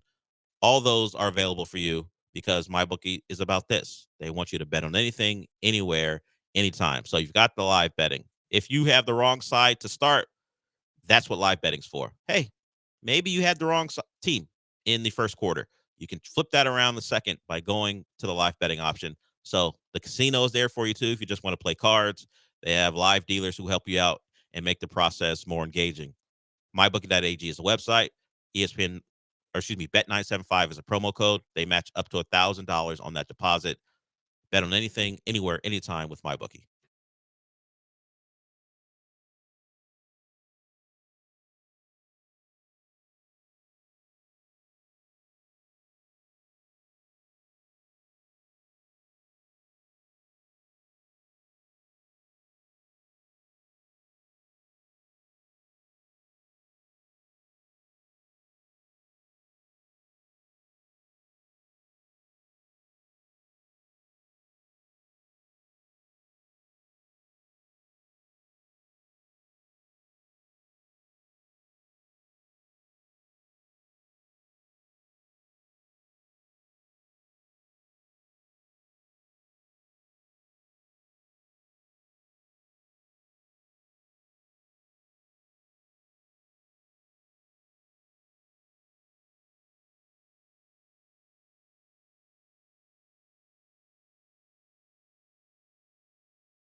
You're listening to the Del Olaleye Show. On ESPN 97.5 and 92.5. Live from the Veritex Community Bank Studios, here's Del Olaleye.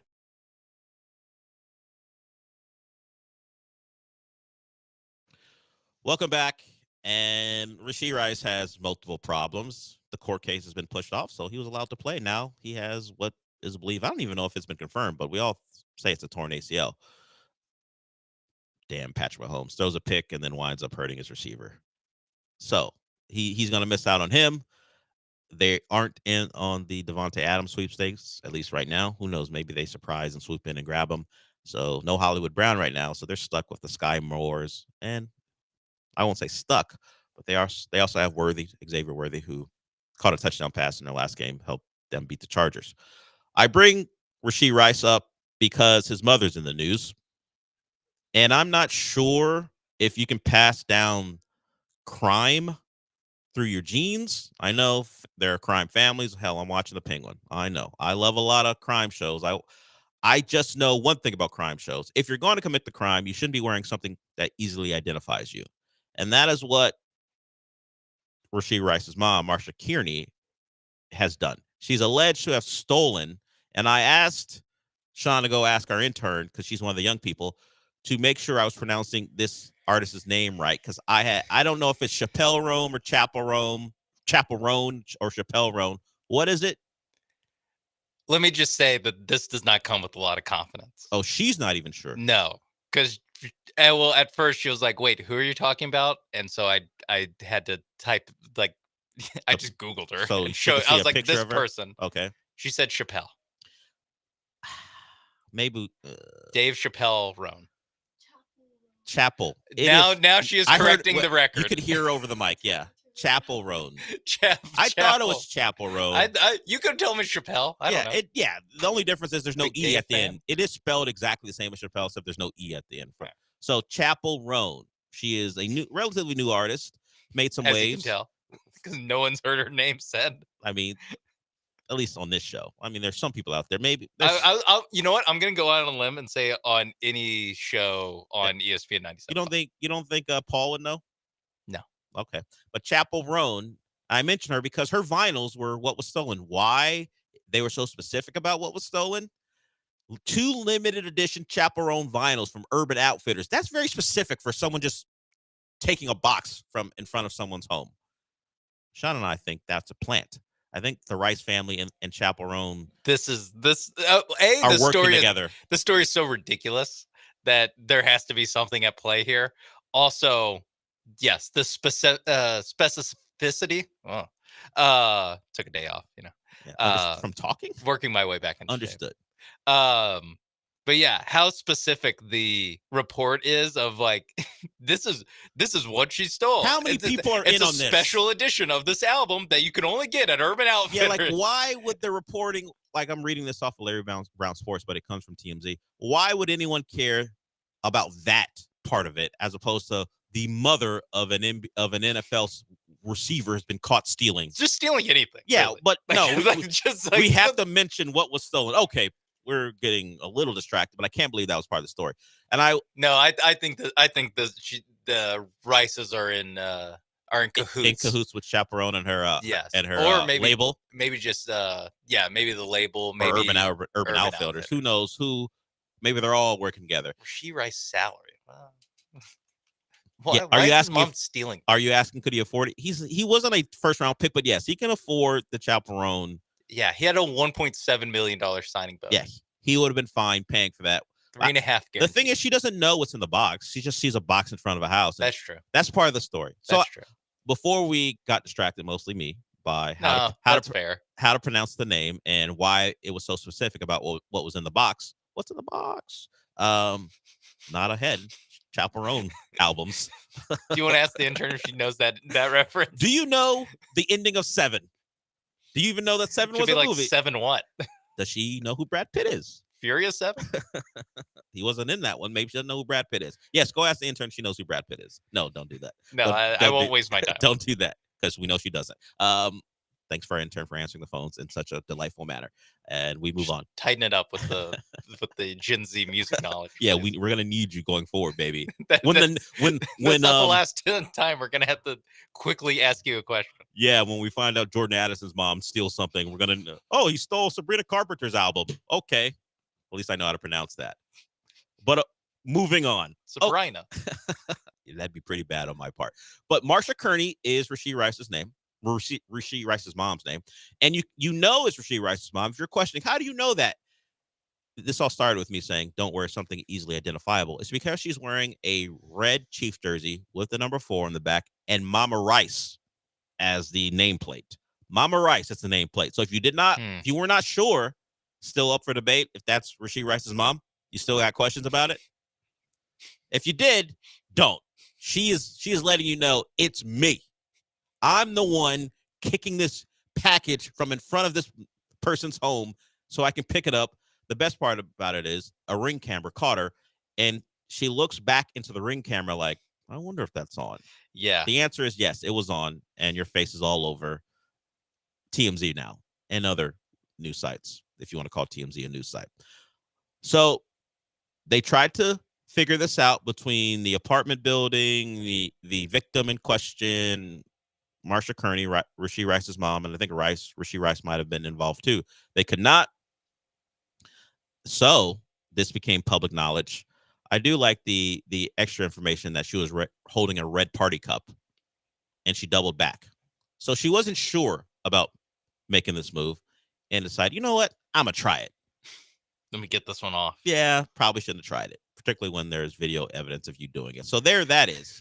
So do we believe that it's in the family, that this is just, hey, sometimes the apple doesn't fall that far? Yeah. The thing is, no, it's not literally hereditary. Like, no. You don't know. I think I know. Does science say that that's not the case? But there could be perhaps some learned behavior from Rashee Rice. I don't know if that's something if that's taught, but for whatever reason, I'm just saying that all I have to go on is this is the woman that raised Rashee Rice and what Rashee Rice has done this offseason. Yeah. I'm just seeing a pattern here. Yeah, I can't put it all on Mama Rice. I just know this is a bad example to be set. That's all I can say. Yes, and I can't imagine what fourth grade was like.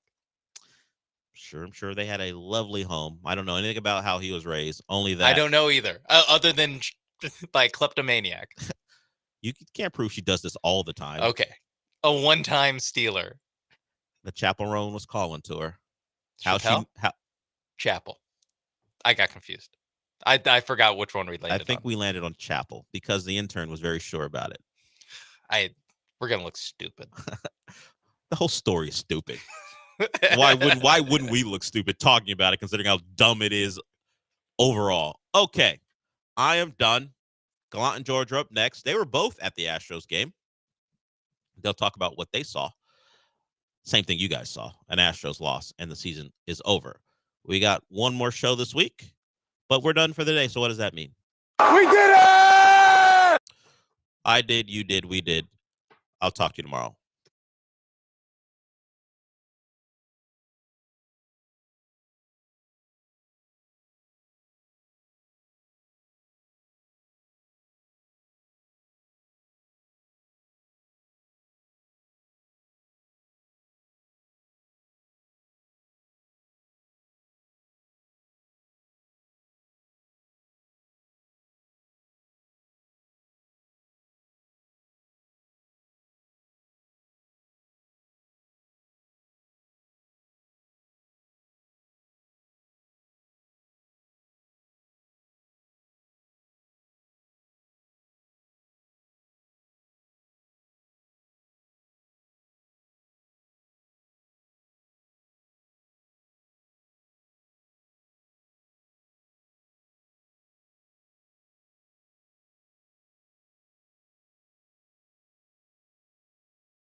And there was an ALCS without the Astros in it. It was back in 2016. Ground ball softly to second. Keith will charge, field and flip.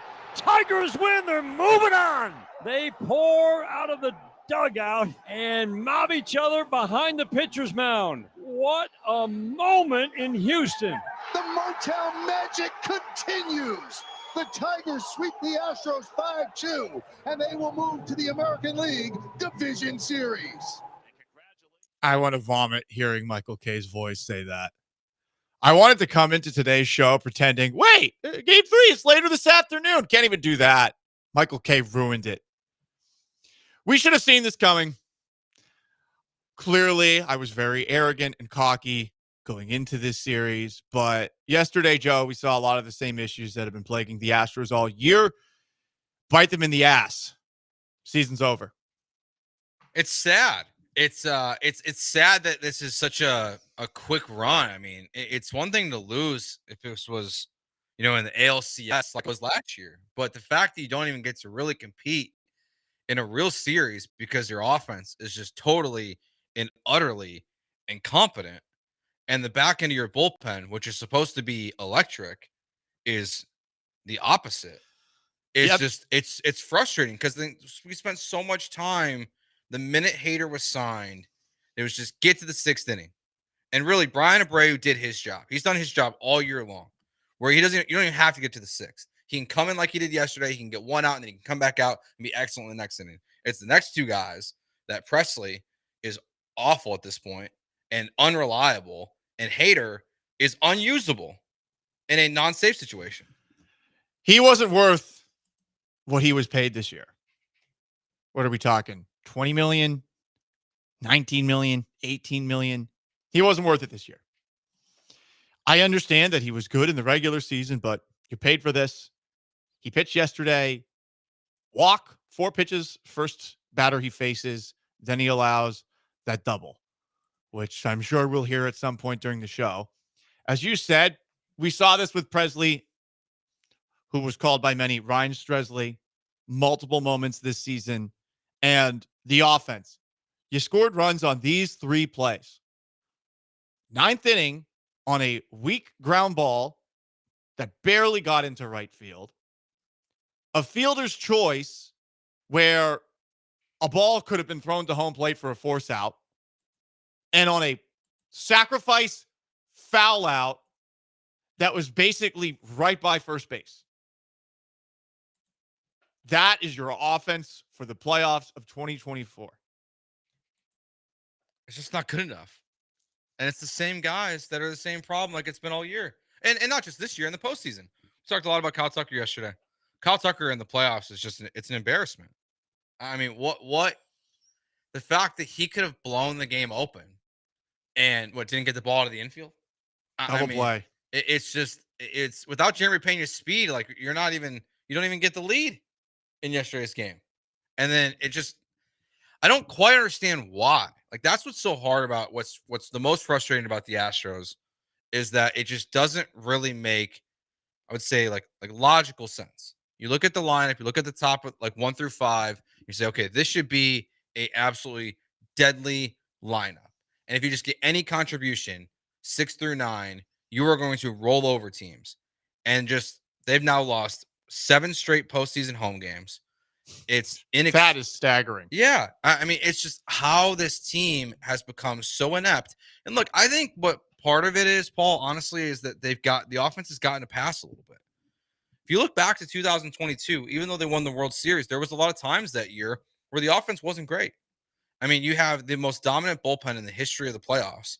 And then the offense is not blowing people out of the water throughout the season. You saw the signs of struggles start to kind of be there in that year. And then last year, they gave us the batter's eye excuse, where it was, well, this is what's going on at home. This is why they're so bad at home versus so good on the road and all these things. And then this year, those problems just continued again.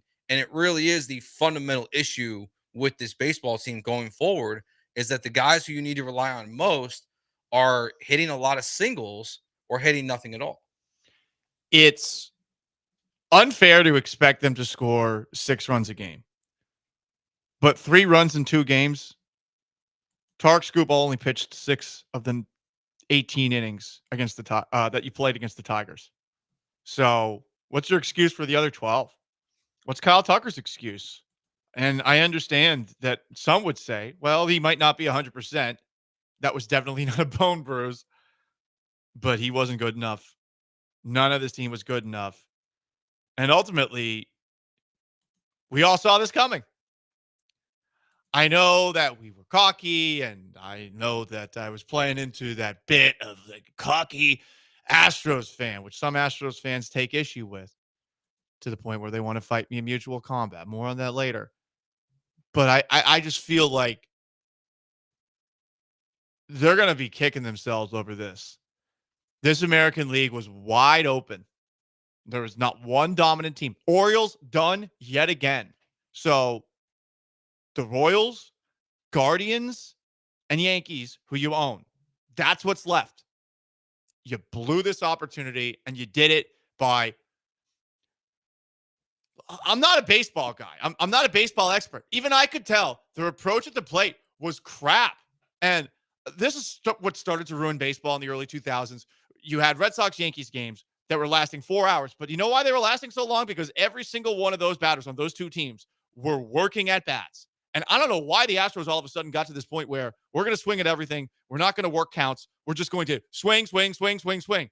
Well, you're swinging, and you're not even hitting well. So how are you giving yourself any opportunity to score here? You're right. They've totally gone away from what worked so well for them from 2017 through 2021. And I know a lot of the faces are different. We even saw we saw Yiner this year make a lot of improvements from year 1 to year 2 in working counts. But and I get Altuve's approach. I get why he does it. But maybe it should change. It maybe something needs to change about the way that they were approaching honestly everything. That's one of the it's if you're going to try to look at this from a glass half full, is that the questions you have about this organization, about spending money, about getting free agents, about being more aggressive in the offseason. In my mind, if I was Jim Crane and I was having to sit there in my own stadium waiting for AJ Hinch to finish taking pictures so I could shake his hand and congratulate him, it would change my perspective about how I'm approaching this team. Now, look, they have one of the 6 highest payrolls in baseball. So it's not that they don't spend money. I think it's top 4.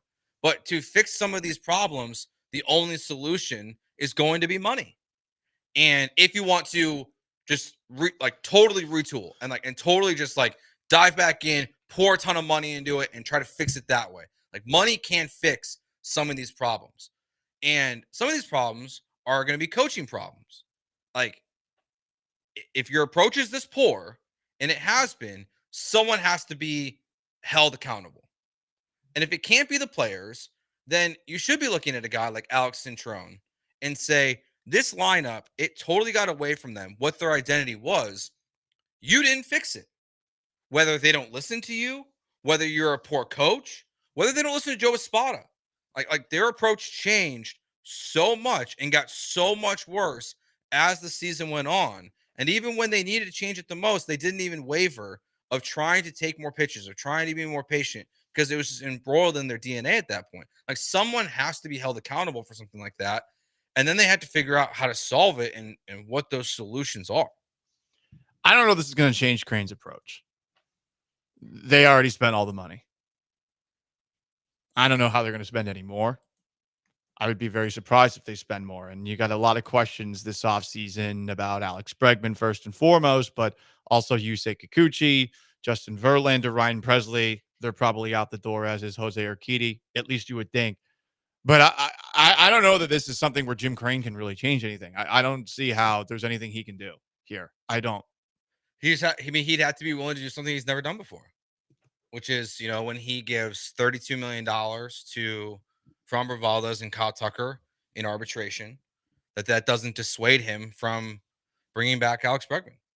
That he has to go out and replace someone, that makes maybe not $30 million a year to play first base, but someone, makes a good chunk of change. Is Bregman coming back going to get them further than they were, or is it just going to get them back to where they got to?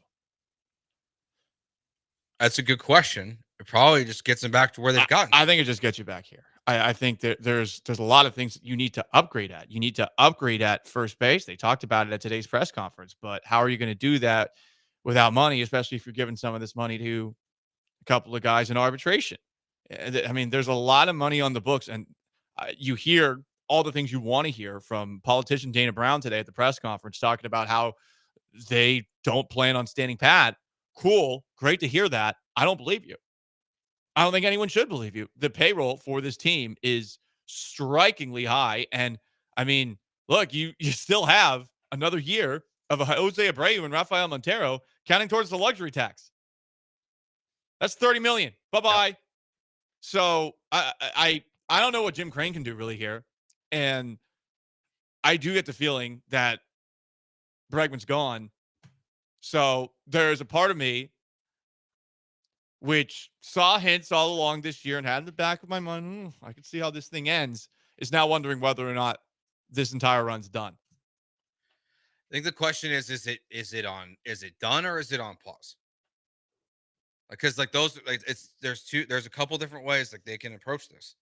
They can either just, Bregman leaves and they replace him with a rookie and they bring back everyone else that they can and they add some guys in free agency where maybe they upgrade a couple positions, but they're not major upgrades and they just try to be competitive. And then into 2025 or 2026 and beyond, when you have more money to spend, you spend that money, you can tear things down a little bit without fully tearing them down, like not going into a rebuild, but there are guys, they said it multiple times today. Now we've heard, and this, I'm with you, Paul, like we've heard Jeff Luna say this. We've heard, even when things have gone well, we've heard Dana Brown say this, James Click say this. We've heard every GM in the city ever or anywhere say this. Anything's on the table. Everyone always says anything's on the table. But what are you going to do with it? Because the worst thing they can do is kind of keep status quo. And I think that's my biggest fear with the Astros, is that because of where they're at money-wise, because of some of their past commitments that have blown up in their face, that they're kind of just going to stay status quo and hope that they can win a poor division again next year and have better luck in the playoffs. He's Joe. I'm Paul. Sean's behind the glass. You want to chime in on the end of the Astros season, you can. Up first at 713-780-3776 to call to text. We've got Derek. Derek, what's up? Hey, guys, if not you, but if a person hadn't played baseball past high school and then look back over the Astros' success and the ebbs and flows and Bregman's and everything. Even Bregman made a video, a social media post when he got out of his car and did what he did. Guys, I know we're looking at problems, but this is not football or the Harlem Globetrotters. Those guys have been playing baseball since they're 3 years old. First off, it's not the coach. The coach cannot swing it. The coach can't tell them when to approach. The approach that got you the $40 million, the approach that made you the fourth highest payroll with all those players, those guys' approaches have been great. Sometimes, I mean, we have spoiled fans, but sometimes, and I know we're going to go and try to overrule it and think even higher, but if you haven't played the game, but the T-ball, then you're going to come up with stuff like that. But sometimes the Derek, better for teams two win. months, they were the worst offense in calm baseball. down. Derek, for 2 Calm months, they were the down. worst Wait, offense in sir. baseball. What are you watching? No one Sir, cares I about don't- playing sir, T-ball. sir. It doesn't matter. No, Sir, sir. I No. don't- Hold up. I get to you're talk too. yelling. Because here's the thing. I thought Like, we're customers, man. Like, Oh, here's- my goodness. they were You're been awful yelling. this I'm year. not yelling. They've been awful this year. I don't disagree. Listen, I'm not yelling at you. No, sir. you're I just called in disrespecting to give us. my opinion. Derek, you're bringing I'm up not the T-ball disrespecting you. thing. I It's didn't so call your irrelevant. name. The past high school, Derek. No. Bye. We're I done. didn't say. Sean, can you cut him off? Like, seriously, like, I do not care. Like, we The do worst not play caller baseball. in Houston. There is seriously, find someone in this city that play professional baseball. They don't exist.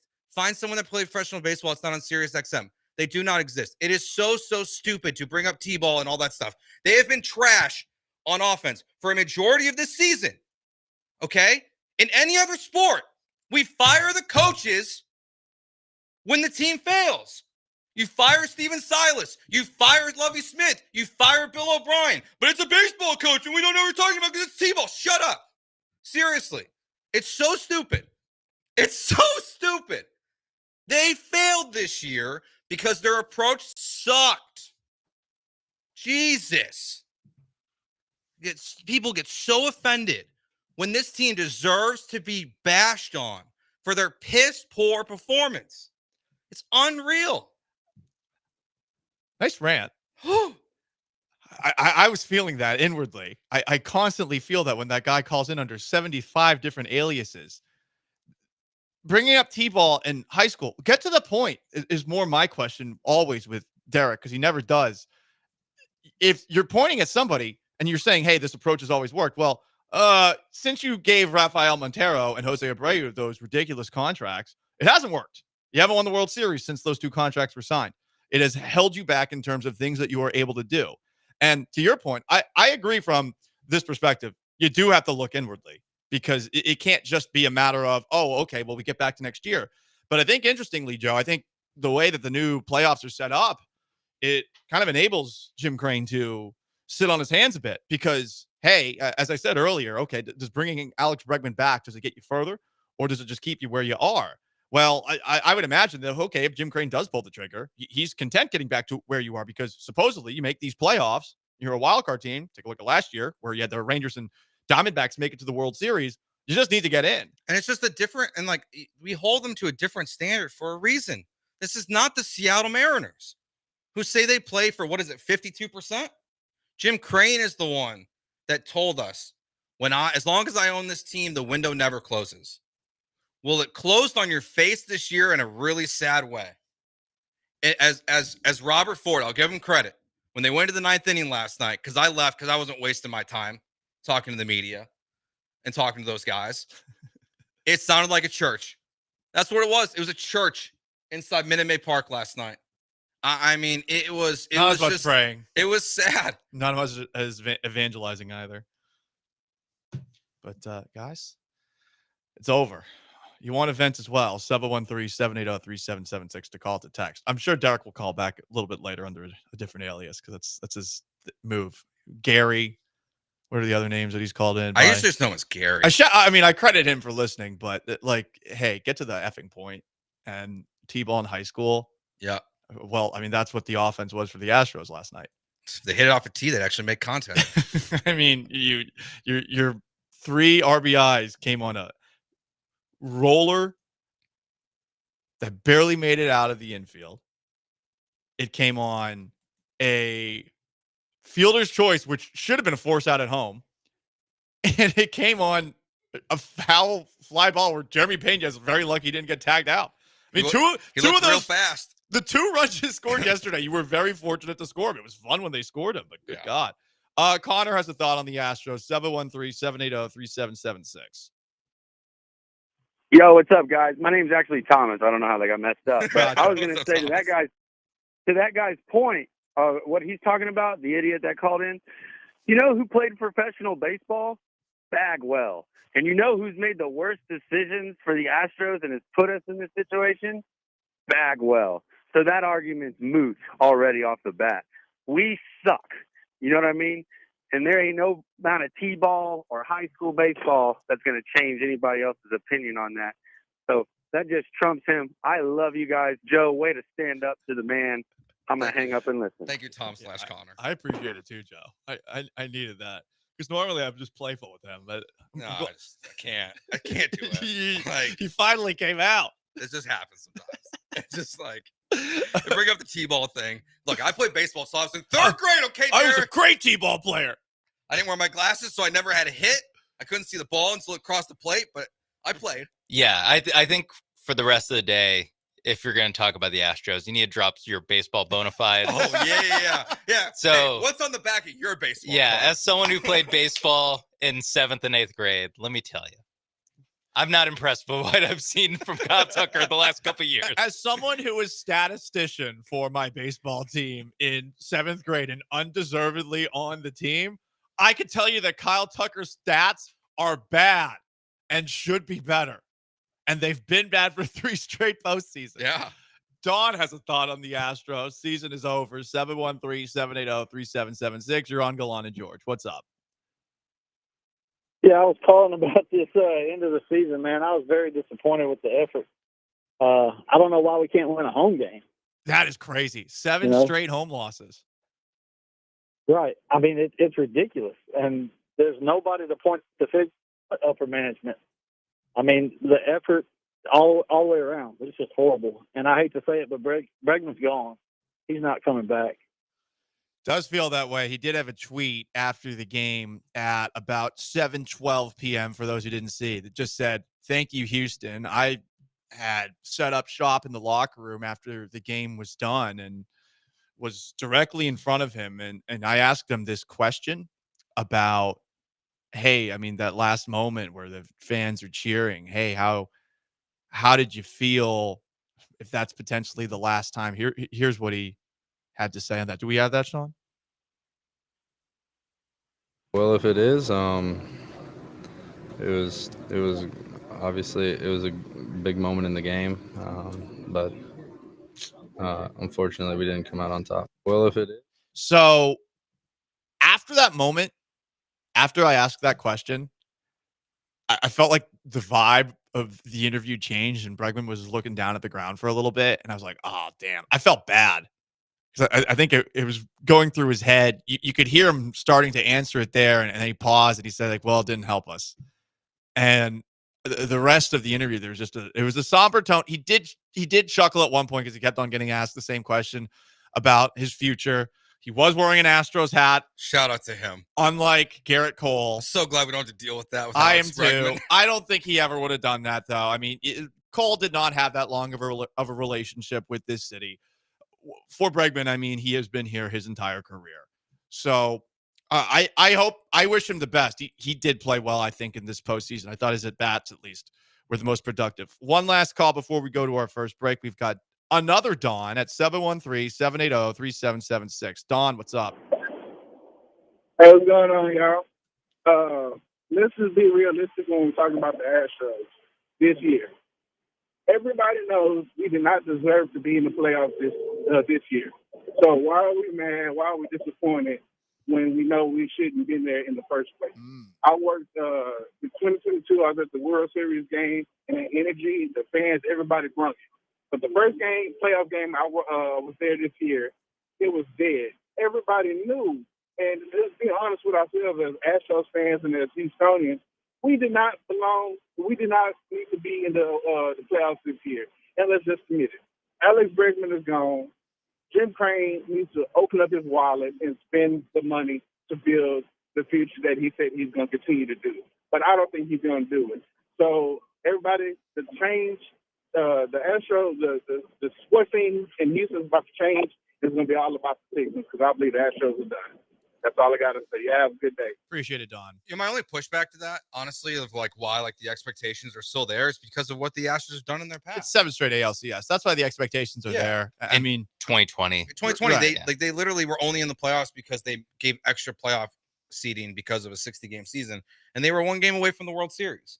So like they've been there, done that. We've seen this Astros team beat down out and down bad and have struggle moments and then find a way to win. I mean, hell, even the year they won the World Series. I mean, look what they did against Seattle. You got a walk-off home run from Yordan Alvarez. You got an 18-inning game the next day or 2 days later. Like you're grinding through this ALDS versus the Mariners, a series you could have easily lost just based off a couple small different things, a game of inches, like what happened in game one. That's why there's still a belief in this team because it's still Jose Altuve. It's still Alex Bregman. It's still Yordan Alvarez. And that's why next year the standard is no matter what happens, they're going to win the AL West. Because, yeah, we have to lower our standard. You can't say they're auto back to the ALCS anymore. But until they lose the AL West, they're still the Kings of the West. Those are my expectations for 2025. That doesn't change at all. he's Joe. I'm Paul. It's Gallant and George, ESPN 97.5 and 92.5 on YouTube at ESPN Houston. We have some comments there that we'll get to on Twitch as well at ESPN 975. Sean Mapes is behind the glass. You can get to us on Twitter if you so choose.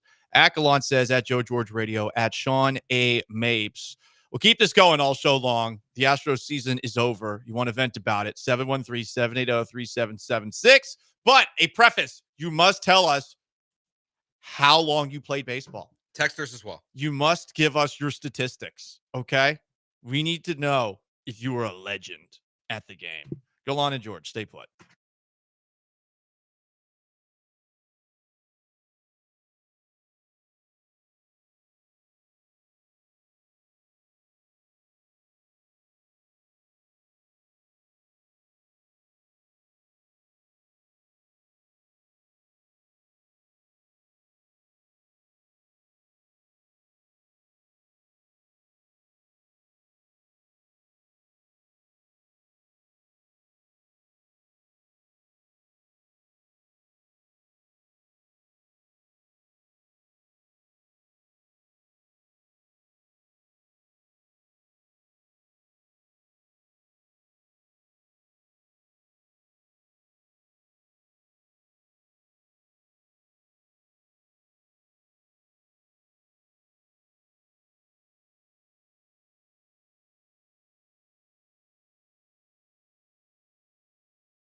It's Gallant and George. On ESPN 97.5 and 92.5. Broadcasting live from the Veritex Community Bank Studios. Here's Paul Gallant and Joe George. Pick one, fly ball, right field. This one's deep. It's down the line. It's got a chance, and it is hit the foul pole. Gone, a home run. Tigers take the lead in the sixth. Parker Meadows delivers 1-0. One of the few guys I knew on the Detroit Tigers outside of Tark Skubal goes yard down the right field line off of Hunter Brown. And it's a shame because Brown had such an awesome outing. Brown was great. I did not see him being as dominant as he looked in moments in yesterday's game. He, of course, doesn't make it through the sixth inning after getting into a little bit of trouble after that. But Hunter Brown gave you more than you possibly could have expected, no matter how much of a Hunter Brown fan you are, against his hometown team. It was a really impressive performance. At the very least, you got that going forward. You got some really good feels about him. Yeah, I mean, that's where we know, like, when you look at 2025 of what this team can be, the strength of it looks like it's going to be the rotation. I know Fromber not good in the playoffs again, but you have Fromber, you have Hunter Brown. Kikuchi said he wanted to be back yesterday after the game. That's huge. Like, I'm all in on Yusei Kikuchi.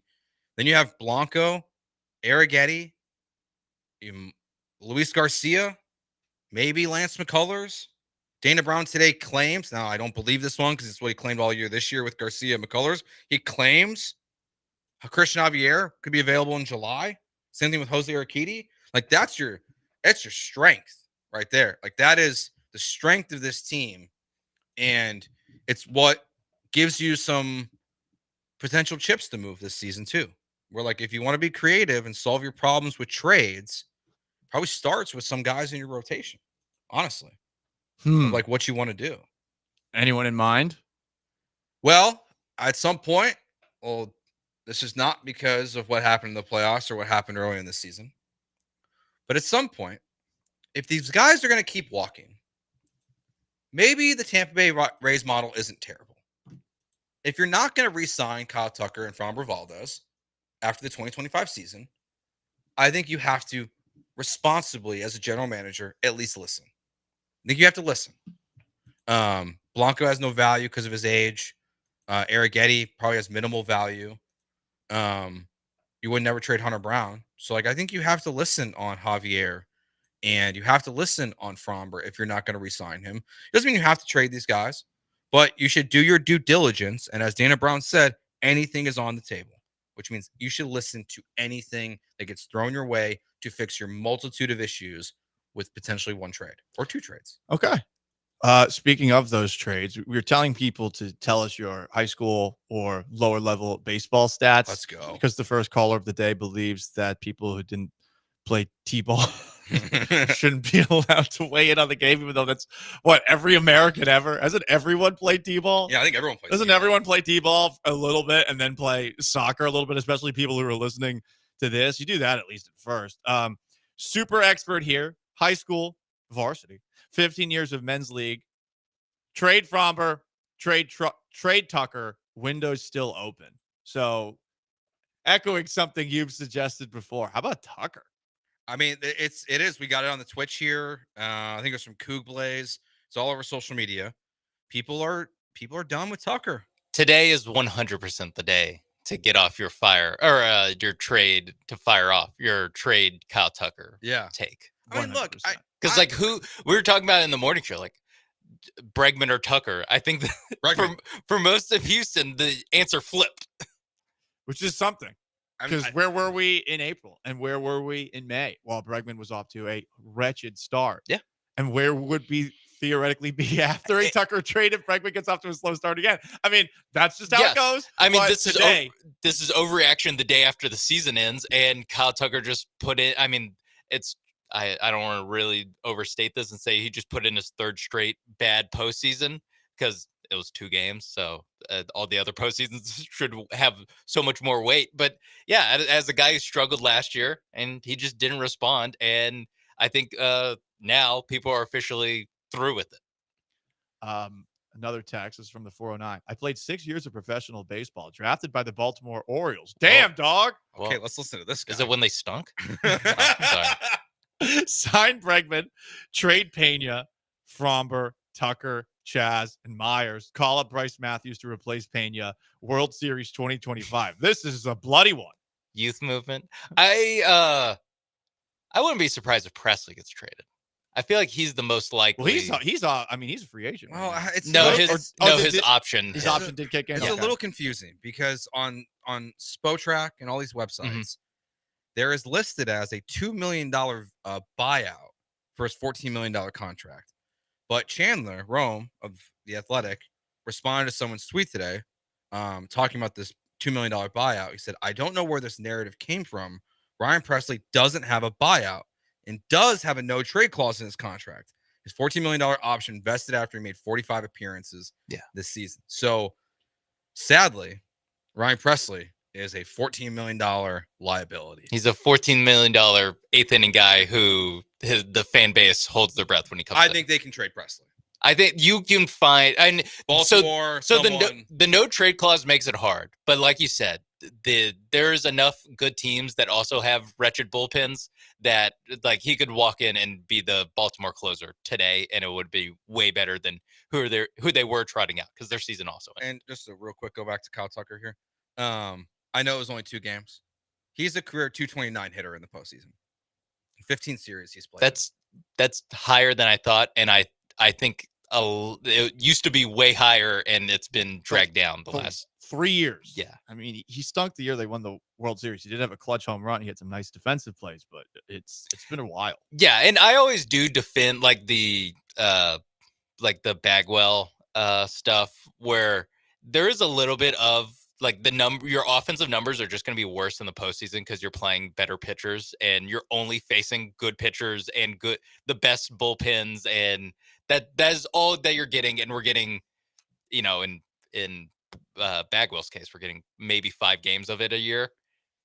At a certain point, though, you do need to actually do this because you know who doesn't have trouble hitting the best pitchers in the postseason? Altuve does a pretty good job at it.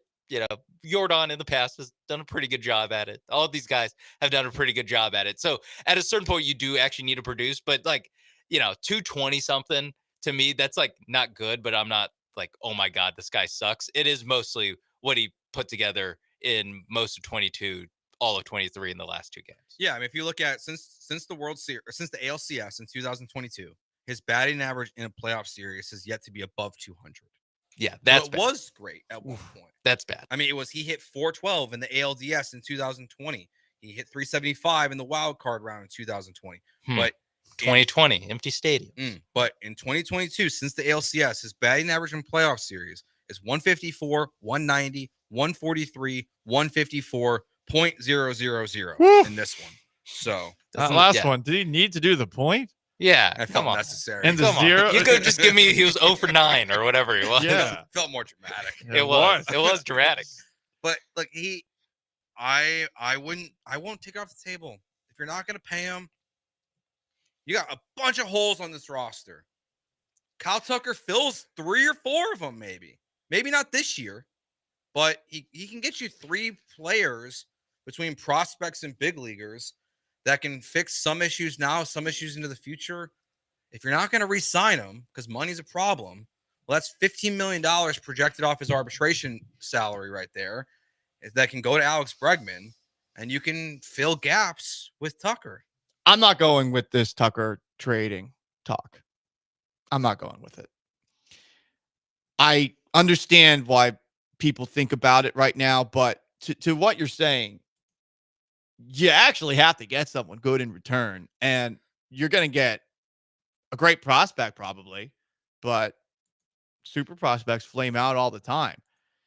With Kyle Tucker, you do have a 5-tool player, and when he is healthy, which he was in the first half of this year, he looks really, really good. Is it fair to say because of limited sample sizes in the playoffs that you should just throw him out? And I get that it's not limited really anymore. Maybe he is a Clayton Kershaw kind of player for you. but where he's really good in the regular season and he struggles in the postseason. But moving on from a guy like Tucker, it's just going to give you lottery tickets. It's not going to keep you where you are right now. And I think this is the big question. Like, do people really want to go back to where you were before? I don't. I will not pay attention to this team if they are a middling team that's not in playoff contention. I will not. I won't talk about them. I'll sit back. I'll let you guys do it. I'm not going to do it. I really do think there's a way to, like, this offseason, like one of the past, I think the most the most logical path forward is to bet on your pitching staff, to spend a little bit of money in free agency to fill some gaps, but to potentially take a small step back to eventually move forward. Do you think they're willing to do that? I don't, especially with what I heard from Dana Brown today. I just don't get the vibe that a team run by Jim Crane, given how bad 2011 through 2014 was, is willing to go back anywhere close to that. They're going to keep this thing going, I think, as long as they possibly can. And you heard a couple of quotes from Dana Brown today. Our rotation is going to be pretty stacked, and I think that's a pretty good place to be. Flexing about the Kikuchi trade. We took a lot of heat for that trade. He came in and he did an outstanding job. Continuing by saying, we want to make sure we get back deep into the postseason. We're not taking anything off the table in terms of what we'll do in terms of making trades or signing a free agent. It does not sound like a team that is even considering remotely anything other than whatever the next arbitration deal is with Kyle Tucker. Yeah. And which is why when they say anything's on the table, I don't believe it. Because I don't think that they're going to become the number one payroll in baseball and just like spend. Part of me doesn't want them to. I don't know if I trust them to. Like, if they signed Paul Goldschmidt this offseason to a more reasonable contract than they gave Jose Abreu, would anyone feel good about it? Because of what this team's track record has been with Jim Crane since James Click was fired? Like, it's a splashy name, but like it doesn't make me feel good about the Astros that much better if he's at first base. Like, is he better than Singleton and Caratini? Sure. But like, because Dana Brown's biggest success right now is winning in the margins. It's getting Caratini for 2 years, $18 million, and him being very good for you. It's Jason Hayward and Ben Gamble and Yusei Kikuchi and like these like mid-level guys. We haven't seen the splash move. It's only blown up in the Astros' face, honestly. Yeah, and one thing with Dana Brown is that I do kind of trust I do trust, as much as you can gain trust in like 1 year of this, in his eye for the AA, AAA talent, because the guys that have moved up fast in these in the Astros system since he's taken over, and the guys that have not just moved up in the minor leagues, but have also then moved up into the major leagues that had to fill gaps this year, like a Spencer Arrighetti, even like Bryce Matthews, Jake Bloss before he got traded, Loper Fita. Like, all these guys are solid baseball players that I do think that they can kind of fill the gaps. And I do feel good about the idea of, if you are to trade a Presley or whatever, trade Chas McCormick or something, that you can. I trust Dana Brown to look at other teams' farm systems and have a slightly better chance at picking who's going to be you're not going to get the who's the Miles Straw for Yainer Diaz trade. Like, you're just not going to do that. But to have some sort of some better luck than the normal GM, your average GM, at taking a chance at some young guys. From the 832, as someone who was a 10-year Little League vet and a practice pro who shrunk in big-time games, I think our only option is to trade Kyle Tucker. Who plays Little League for 10 years? I have so many questions. Danny Almonte? Yeah. Yeah, because it stops being Little League at some point. Oh, maybe like I guess 4 to 14, but that's not really Little League. They call like in Illinois they called it pony. Pony League, yeah, I think.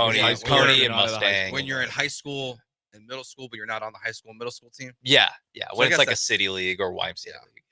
Here's Joe, Sean behind the glass. I'm Paul. It's Gallant and George. The Astros season is over. You want to weigh in on it? You can at 713-780-3776 to call in and to text in. We'll keep this on the table. Let me tell you about my friends at MyBookie, mybookie.ag, promo code BET975. You enter that deposit in, and guess what? They will double your deposit right away. But today is a special day at MyBookie. Free Boost Thursday, baby. You can bet without a sweat. If your bet hits, you win big. If it doesn't, forget about it. MyBookie.ag will refund your wager. I know. I'm still just shocked that they're doing this, but they are. Let's be honest, you're not watching baseball the rest of the year. You don't want to watch these other teams in the playoffs now that the Astros are out. So you want to bet on some Thursday night football, and you can't bet on whether or not Al Michaels will go on a rant about the refs and the pace of the game, but you can bet on the outcome of Falcons and Buccaneers. The Falcons are 2-point home favorites. The over-under for this game is 43.5. I like the way the Bucs offense has been playing. I feel like the Falcons offense has a lot of potential in it. I think I'm going to hit the over for this game instead of picking it because Thursdays are always weird. I'm hoping we finally get a game that makes Al Michaels happy. It's mybookie.ag, promo code BET975. Bet anything, anytime, anywhere, only with mybookie.ag.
Broadcasting live from the Veritex Community Bank Studios, it's Gallant and George. On ESPN 97.5 and 92.5.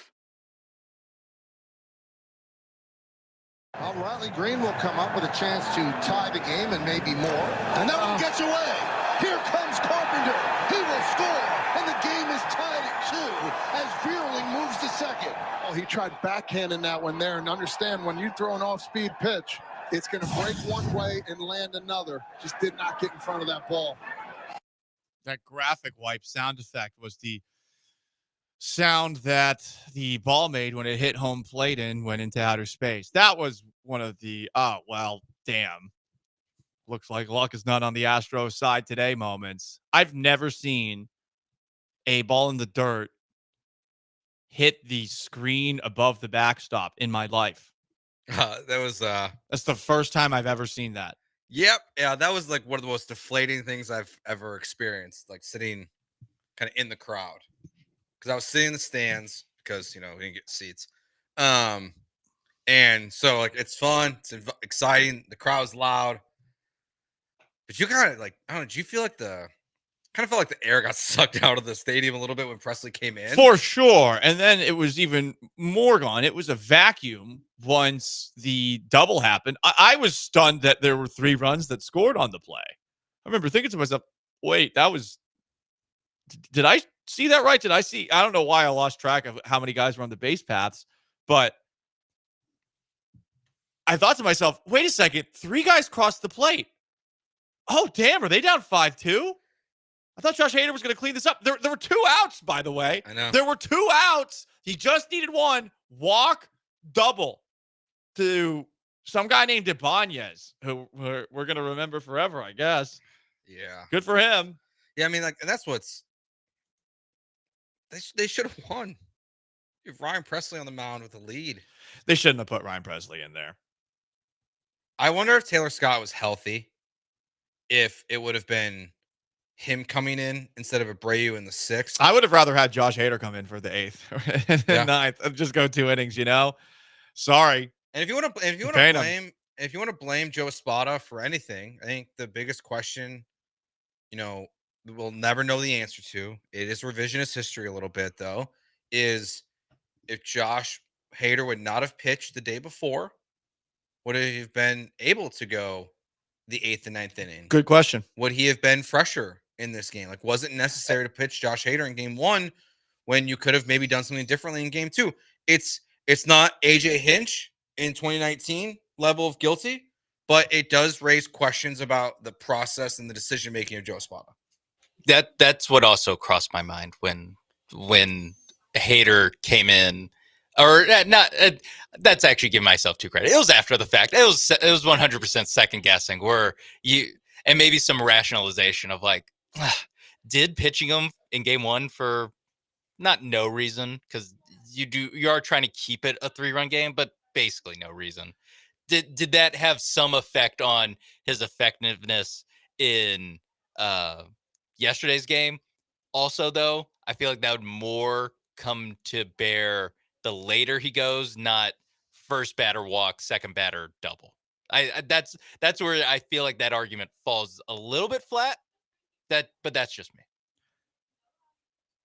It's never a great vibe when you're throwing a guy that much back-to-back games. And if we are going to second guess Espada managing things, that is one of them to do it. And then using Presley at all. I get that you're supposed to, and that you have all this faith in what he's done in the past. And I know the Astros love to bring up the back of the effing baseball card, but I got a bad feeling when Presley in the 8th inning had his ridiculous montage to come in. When they start playing, you can run on for a long time, and everyone's holding up the cell phones with the flashing lights. It's the 8th inning, and he is not this guy this year. If he's back, it's got to go. It's got to go. Yeah. Honestly, you're going to do that in the 6th inning with him now? Exactly. And the Hader one can only be used in safe situations. Haterade, Fireman. Right? I don't need Fireman. Looks really cool. The graphics are awesome when it's it's on fire while he's warming up. That's cool, but can't use it.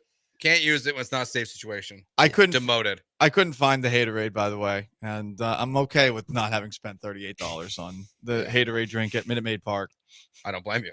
Air conditioning was terrible yesterday. There's a lot of things. If I were leaving a Yelp review, yesterday would have gotten a 1 out of 5. Did you see? It's still there. I was checking to make sure that this wasn't a fake, Instagram post. Okay. Did you see what was on Instagram last night on a certain story? No. One machete. No. Put up just a bunch of emojis. It was the big eye emojis. There's 2 of those, and then the thinking man, and then 2 more big eye emojis. Oh my god. This is Maldonado? Maldonado. Little trash talk. The thinking is where he lost. It's like, come on. I would have caught that ball that bounced into the ceiling almost. To be fair, he might have. Yeah. That was horribly played. Did Yiner get any hits? Because he can do that too. He can not get any hits. And Yiner did have a hit in that produced a run Yes. in game 1. So Oh, yes. but it was barely a hit for what it's worth. Maldi could have done that. Maldi could have weakly grounded it through the infield. Now he might have gotten thrown out at first base still, but he could have gotten it out of the infield. I will say, when you look at the offseason plans and you go, okay, like what are the Astros strategies here? If there's one in which you acquire a better catcher of the baseball and you teach Yiner how to actually play first base, I'm very pro that this offseason, if he can learn it. If you're keeping budget in mind, that's probably the best way to solve first base is to move Yiner to first base, get a backup catcher. Yeah. Or move up Cesar Salazar, bring back Caratini. So, yeah, I mean, Caratini's under contract. So, Caratini and Salazar are your catchers and Yiner's your first baseman. Is it perfect? It depends. It's not. It's probably not. No. To answer your question, it's not perfect. It really depends on how much confidence you have in Yiner's ability to learn first base. Yeah. It doesn't seem like it's that hard. Well, said as somebody who never played baseball above 9th grade. If you had a shortstop that could get the ball consistently into the first baseman's glove instead of bouncing everything and having errors all the time, I would say I'd feel more confident. He's just a guy. That's the thing. We don't need Keith Hernandez there at first base, but to play average first base defense, you need it with Pena there at shortstop. Yeah. Text. We're asking for people's baseball resumes before they text in. I'm reading this mainly because of how vicious it is. 12-year vet here, 5-time Lamarck Little League All-Star. I don't have my high school stats because I'm not a pathetic loser like Jeremy Branham. Oh! Ouch. What a shot. Honestly. Also, glancing blow at you. I keep my high school statistics, sir. Well, you're also the statistician. So. That's true. Your nose was in that book. Noted. I think they should look at trading Fromber and Tuck. That is going to be, I don't think that's going to waver from fans. I feel like that will be the conversation that we have after Alex Bregman's future the most this offseason. Should the Astros do this? What about this? Trade this guy. Trade that guy. Yeah, I think Tucker especially is catching it just because those 2 bad games where Fromber only had 1 bad outing in the playoffs. I mean, Tucker definitely gets you more on the open market if that matters to you. But I don't know. That's also throwing a lot on Hunter Brown. Trading Fromber, you're showing a lot of faith in Hunter Brown. Mm-hmm. And look, he does deserve some faith going forward, but I'm not quite ready for going into the year number 1 starter. Hunter Brown. He's my number 1 guy. I agree. I'll keep Fromber for 1 more year. Let's talk about the future of the Astros. The biggest question is Alex Bregman going to be back next year? He's Joe. I'm Paul. Sean behind the glass. It's Gallant George, ESPN 97.5 and 92.5. Stay put.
I hope so, but I hope we'll see what happens. I mean, I'm gonna let Scott and the team handle that, and obviously it's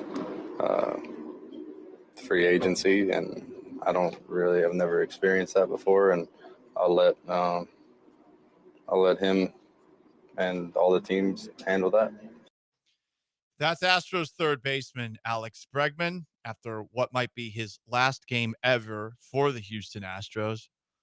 That sucks to say. When asked about whether or not he wants to come back to the Astros, he said he wants to come back, but ultimately it isn't up to him. It's up to how aggressive the Astros want to be. I don't know that bringing Bregman back means you're winning a World Series again, but I do know that Bregman being gone, Joe, is a sign that this run is done to me. It's because not his bat or his defense as much as it's because he's got one of the best minds in baseball. There's that story this year about how he helped Hunter Brown with the two-seam fastball. Having a guy like that in the clubhouse is huge. He's well-liked. He's been there a while. He's proven he's a leader. Who fills that void? Who fills the void at third base? There's so many things that his absence would create. And the Astros are in a spot where I really don't think they have a choice but to bring him back, but I don't know that they will. And I'll say it again. If they don't, I think this run's over. I think he has to be back. I don't see how you move forward without him.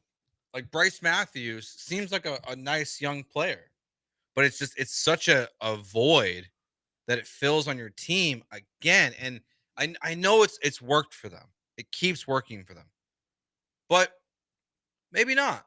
Like Jeremy Pena replaced Carlos Correa. That seemed cool at one point.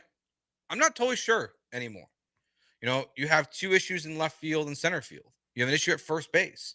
You're going to open up another issue at third base. Like, it's just like they keep opening up these issues. You got Kyle Tucker around the corner.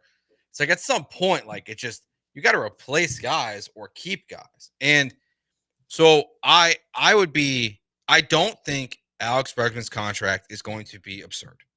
It is going to be affordable for the Astros. If they choose not to pay it, it's because Jim Crane is saying, I'm not willing to spend more money. I do not think he's going to get more than what Matt Chapman got, which was like, 6 years, $150 million or whatever it was. That's obtainable for the Astros. They can beat that contract, which that is a Scott Boras client, and that is a third baseman who is pretty much on par with Alex Bregman. So he should be an Astro. There's really the only thought in the back of my mind, Paul, where it's like, I'm okay if Alex Bregman's not an Astro, as if they then traded for Carlos Correa and put him at third base. But you got the injury issues with him. I know. You're going to have to give up a lot to get him. Yeah, that's why it's like, you got to keep Alex. You got to keep him. Chad has a thought, 713-780-3776 on Alex Bregman's future with the Astros. Chad, what's up? Yeah, guys, like it's just kind of extending what you're saying. I'll take it a second farther.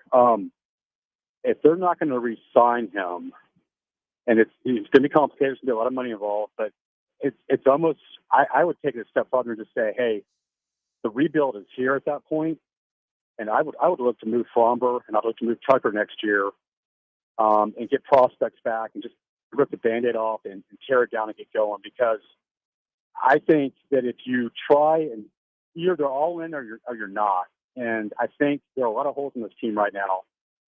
And you've got to eventually accept the reality that there's going to be a rebuild at some point. And if Bregman is out, I don't see them paying Tucker. I don't know what you do with Fromber at that point.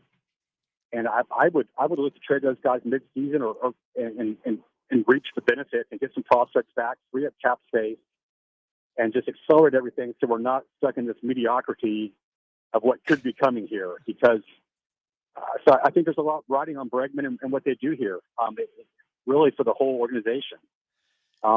Just want to get your thoughts on that. Appreciate the phone call, Chad. I do like the expectations that we have. Settling for mediocrity. I mean, they did just get their 7th AL West in 8 years. It's the first time in 8 years that they will not be in the ALCS. So just keep that in the back of your mind. it's too early to rip the Band-Aid off. It's too early, and I think a lot of people who are talking about ripping the Band-Aid off, you would do it in the moment, but you would regret it months from now. Yeah. Months. We're talking like as soon as it's May and you've ripped the Band-Aid off and you've moved on from these pieces, and he said maybe wait till the trade deadline. Okay, I guess you could do that if you want. But I'm telling you, you go back to the Stone Age, you will not care.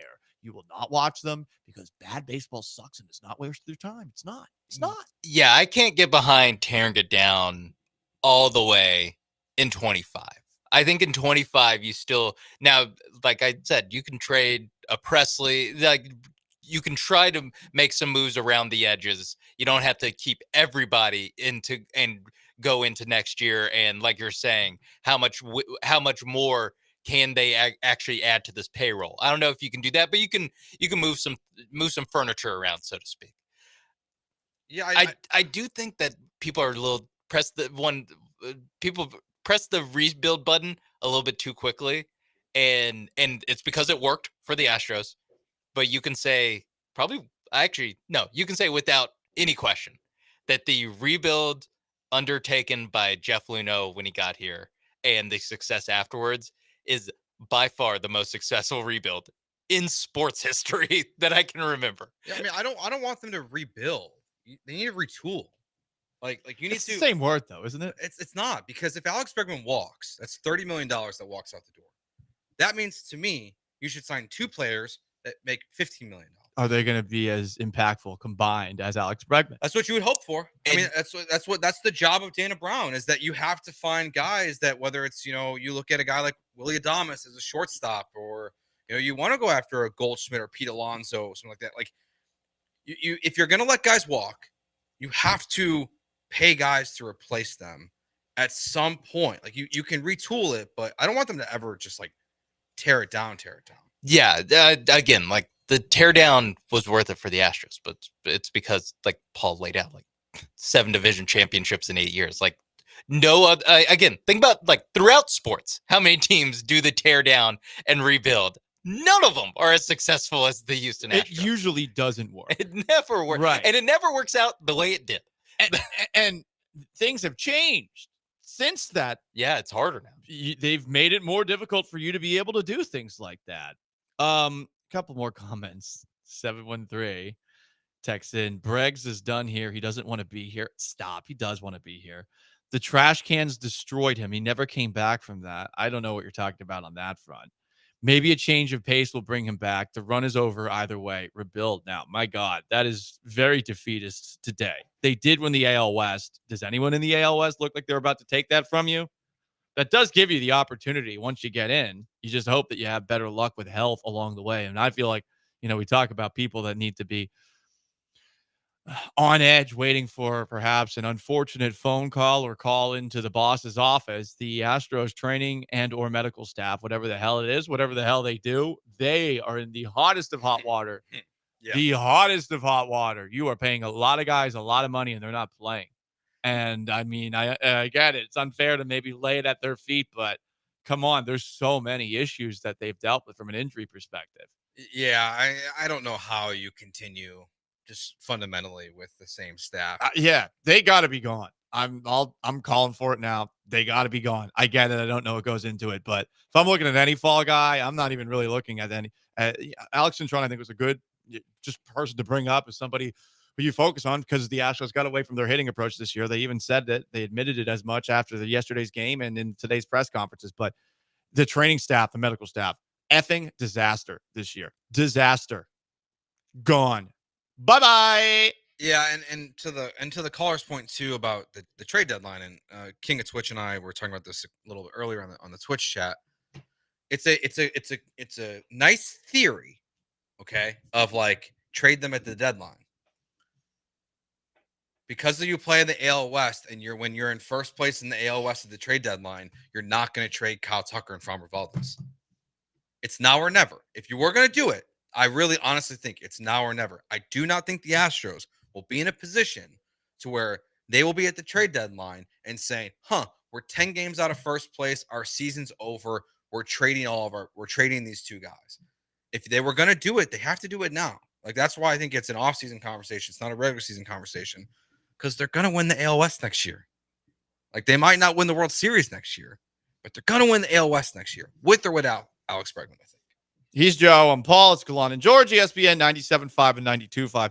Will Alex Bregman be back? And what should the Astros do next after their season came to an end yesterday? A 5-2 loss to the Detroit Tigers snaps their 7-year straight streak of American League Championship Series appearances. Stay put here on ESPN 97.5 and 92.5.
You're listening to Gallant and George on ESPN 97.5 and 92.5 from the Veritex Community Bank Studios. Here's Paul Gallant and Joe George. And now this could be Bregman's last at bat here in Houston. He's going to be a free agent at the end of the year. They'd like to keep him, but we'll see if they do. Grounded to third, Ibanez across the diamond, 2 away. That might be it. Michael K's the one on the call for his exit, you can hear the smirk in his voice. He's like, he's going to be a Yankee. I'm 100% projecting, but I heard that smirk, Michael. He's going to look good in pinstripes. You know he enjoyed calling this. Why did we get him foisted on us? Why couldn't we get this game on TBS? Why couldn't we get Don Orsillo? We got stuck with Yankee Man himself, Michael K. See ya! I am not going to blame one iota of the loss on this baseball and ESPN scheduling of this game. However, pretty big middle finger to be 130, and here's Yankee Man on the call, and Todd Frazier. Because Tim Kirkshin, that's all right. That's fine. I think the majority of Astros fans who have been following this team for a while are aware that Michael Kay is the voice of the Yankees. Is a guy who hosts a talk show as well. He's the reason why the buzzer theory exists. Exactly. I mean, like, it was a he didn't put it out there, but John Boy. But he put John Boy on his show. He platformed him. Exactly. He made John Boy without Michael Kay. You know, and Michael Kay was part of the group that ran with the Carlos Beltran Nice burner thing. That also was a John Boy creation. Like it is. I know you can't placate to like every fan base, but it's like it is a little disrespectful to say that this guy who has publicly attacked the Astros constantly gets to now be on the call for their playoff games. And yes, you can hear the smirk, the enjoyment in his voice when he's calling the end of the game, when he's all these things. I'm glad I didn't have to really listen to it. Instead, I just listened to Astros fans booing umpires every time there was a ball because they thought it was a strike. It was really annoying me. They kept doing it. It was during when Presley was out there. And every single time I would look up the TV and it was clearly a ball. And I was like, Jesus. We were making fun of him on Tuesday when I was in here watching the game with the Killer Bees. We just kept making fun. Like, the ball would be like 3 ball lengths outside the zone, and Fromber's upset and the fans are upset. And we're just like, guys, everyone chill out. Playoff baseball, man. I know, but this is a little bit of the Fromber stuff where he didn't have a complete meltdown, but I didn't in general like his mentality and his attitude during the game. Just body language wise, I didn't love it. And I think that rubbed off on the fans. Jose Altuve's body language, when asked about Alex Bregman potentially returning next year, confident body language. Here is Jose Altuve talking about Alex Bregman's future. I don't want to get to the idea of thinking about last game with Breggy. Like I said 2 weeks ago, I'm pretty confident that he's going to be our third baseman next year. We have to. We're not going to be the same organization without him. So in my mind, there's not a chance that this is the last game. In my mind, there's not a chance this is not the last game. And he went further to say that he will talk to Jim Crane about this, about how he wants to bring Bregman back. I mean, man, it's I don't want to like, I can't imagine a world now where like he's not, and just I can't imagine the Jose Altuve press conference. Like, are we gonna like see like angry Altuve at spring training when Bregman's not there? Like, there's no chance of like angry doesn't want to be here Altuve, right? What would the moment be that would make him so angry where we would notice it? Because I feel like he would be able to hide it very well. All I'm saying is now, in this moment, he has multiple times the last couple of weeks talked about Bregman's future. It's very rare that you see a player in any sport talk about what he hopes for or wishes for the future of one of his teammates. And I do think that is very noteworthy, the way that Altuve has been talking about it for now a couple of weeks. This has been brought up multiple times with him. If he has any say, not just in the clubhouse, but with the front office of this team, you would think that they would listen. But to this point, I do not know that they will listen. I do not know if Dana Brown will. I don't know if Jim Crane will. I don't know. I hope that they do. I think if Alex Bregman is gone, I think this run's done. I mean, I would listen. Who knows better about than Jose Altuve? Like what is when they talk about this team and guys come in free agency trades, they talk about culture and clubhouse and what it means to be an Astro. And you see all these guys come in and they fit in perfectly and they play to a different standard. And he's part of that. Like of all the guys, he's the one I would not let walk. There's a reason why you paid him once already. And I know it was a different regime at the time, but you paid him early. You didn't have to. You bought out free agency years. You didn't do that with Carlos. You didn't do that with Springer. You did it with Alex. You did it with Altuve. He should end his career at Houston Astro just like Jose Altuve. And when Jose Altuve speaks, they should listen. And they should be reasonable. And I would hope that when Jose Altuve is saying these things, that he at some point has a conversation with Alex of like, hey, man, like maybe you're asking for a little too much. But I don't know about that. I would never, ever tell somebody that I work with that they're asking for or like, too much. hey, maybe bring it down. Like tell your This agent. is middle management Joe talking here. Or, tell hey, Alex. You're lucky to be here. You're lucky to be here, Alex. Just tell minimum wage. Alex, tell Scott to bring his asking price down a little bit. He's being unreasonable. Yeah. Just the veterans minimum. Maybe start working some weekends. How about that? Yeah. Let's tell Kyle Tucker to work in the playoffs. Hey, start there. He's not getting paid extra.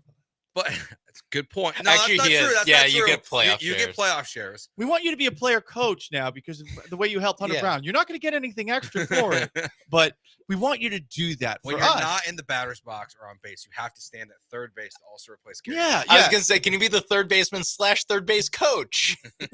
And pitching coach. You're part of the team, Alex. Don't you want to stay part of the team? I mean, if you really care about the team, I think you do all these things. We talked about maybe changing up the hitting coach position Hitting on the coach, Astros. Third base coach and pitching coach and third baseman Alex Bregman. Would not actually be I mean, no team actually does this, but hitting coach Alex Bregman. Worst Worst idea ideas. you if like the day he retires, There's the worse next day he gets hired by the Astros as their hitting coach in like 5 years. It'd be a little surprising, but not that surprising. Yeah. I mean, actually, Michael Brantley hitting coach. There we go. Look, he was around. There we go.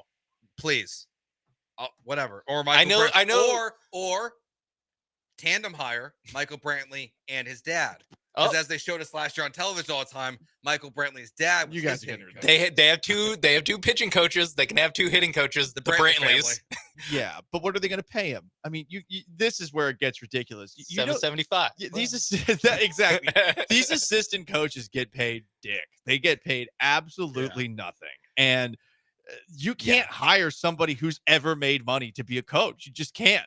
It's never going to work unless the person's obsessed. No, with the they game. have to really They have want to be be obsessed. A coach. Joe. I do think that Bregman, there's a chance, but I mean, you're making so little, and when you've made the money that Bregman has, you want to be away from your family for 162 games a year to make less than $1 million. Counterpoint, we've seen two of the greatest hitters of all time be hitting coaches in the last 6 years. Who? Bonds and McGuire did do it. They're making peanuts back in the day. Zach DeZinzo makes more money than Barry Bonds did when he Probably played. true. Probably had to pay a bunch of legal fees as well. Yeah. No, I realize what we just did there with the Brantley hitting coach is very sad day after your team gets eliminated radio. Let's bring back all of our friends. Can Evan Gaddis and Brian McCann come back and teach Yainer Diaz how to play catcher? Well, Evan Gaddis is going to need to lay off the Twitter after the hours of 10 p.m. I don't know if we can do that. I think that's his right. I miss to Gaddis free on Twitter. speech. Yeah, and where was Gaddis during this series? I didn't see him online. games are too early. I think he's been off Twitter since that last incident. That was a good one. Games ended at 4. He's not up by then. Yeah, I didn't say that. What? You say Kikuchi-esque, just for different reasons. Right when happy hour starts.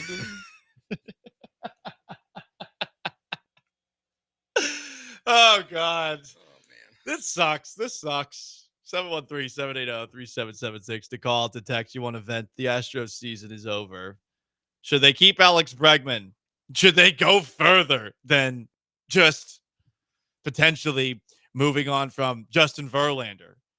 By the way, what does Verlander think about his future? You'll hear from him next. Gallant and George, stay put.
Broadcasting live from the Veritex Community Bank Studios, it's Gallant and George. On ESPN 97.5 and 92.5.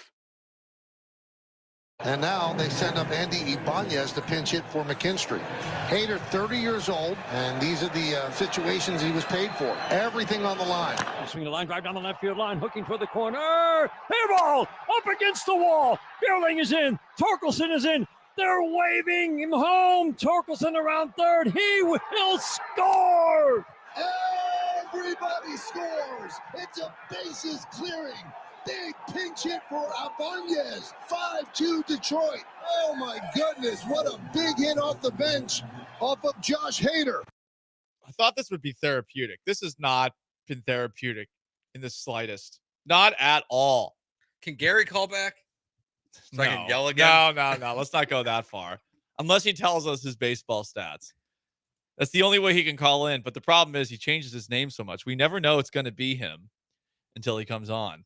It's always it's Derek, it's Gary. For those who don't know, and you're going to want to check this out later. You can check this out in the Gallant and George Show podcast. The first segment of the show, somebody called in and Joe just lit him up. All of Joe's rage for following the Bears underachieving season and the Cubs and the Chicago Bulls. It all came out. Yeah, we went full rage there for a little bit. It was deserved. It was deserved. He tried to say we don't know anything because we didn't play T-ball. But the problem is with him all the time. If he just got to the point, it would be nice. But he goes around in a circle and he was like, oh, T-ball, blah, blah, blah, blah, blah, blah, high school baseball, blah, blah, blah, blah, blah, blah, the T-ball. And I'm like, dude, just say what you're trying to say because you never actually say an effing thing. But anyway, that was what I thought.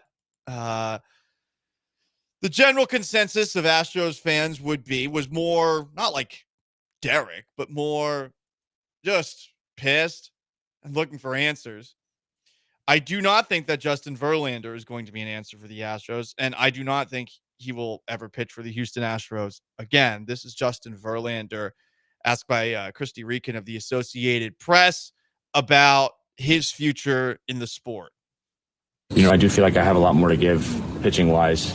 This year was a tough year. Learned a lot from it, and obviously, I talked to you guys about how I was feeling coming back and how I needed to push the issue a bit. Kind of a weird injury and in the neck, and tried as best I could to get out there and be an asset to help this team in October, but wasn't able to do it. Obviously, wasn't pitching well enough to be part of this series, but. Having an off season to kind of get things right, I definitely feel like I want to continue to pitch and compete, and I'm not ready to step away yet. Not ready to step away yet. I mean, it just won't be here. I doubt it. It shouldn't be here. I'll say that. He should not be Houston Astros next year. You have enough pitching. He's going to be expensive. He's like reasonably expensive. You cannot allocate $5, $8, $10 million to Justin Verlander when you just don't need to. You don't need to. Your starting rotation is Fromber, it's Hunter Brown, it's Blanco, it's Luis Garcia, it's Arrighetti, and then you have other guys potentially coming back as well. Like you don't need JV next year. Maybe hopefully Kikuchi's here. I was gonna say you need to either bring back Kikuchi or Kikuchi like player in free agency or via trade, because I am done with the look at these 7 guys. The Astros have enough pitching, because we did that the last 2 years. And the last 2 years, what ends up happening during the season is that you're depending on JP France for most of 2023. You're having to trade back for Justin Verlander when they let him walk because they had so much pitching. You are now really able to credit the fact that you even made the playoffs on Ronel Blanco and Spencer Arrighetti, and then you had to trade for Kikuchi at the deadline.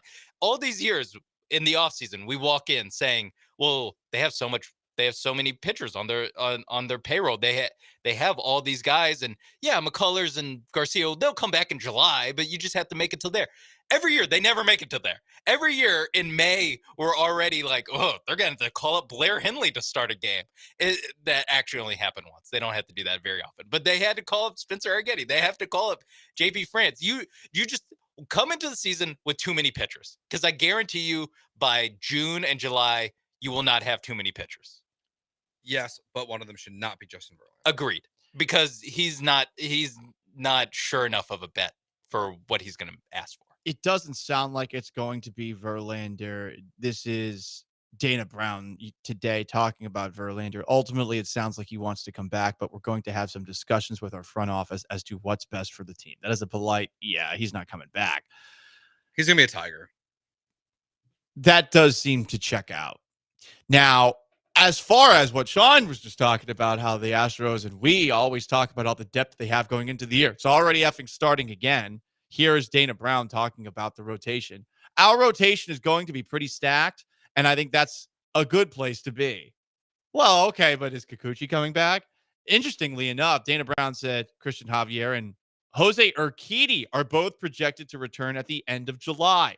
Hopefully it's earlier. Well, with timelines and injuries with the Astros, you can't ever trust that.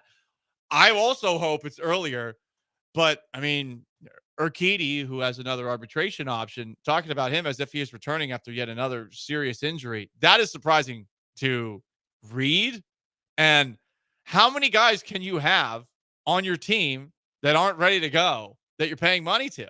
Yeah, you already have, Lance McCullers, $17 million. There's still, I think, 2 more years of that contract. Mm-hmm. Because the Urquidy is interesting because I think I'm more confident that Urquidy pitches next year for the Astros than Christian Javier, just because of the fact that he's a free agent. Like you might bend the rules a little bit of like pushing him out there, where Javier you're going to want to save, before you start paying him $20 million a year, because I think that's what he jumps to the year after in 2026. I know there's a lot of guys that are injured, and you could always have more pitching, and I want Kikuchi to be back. I think that's very important.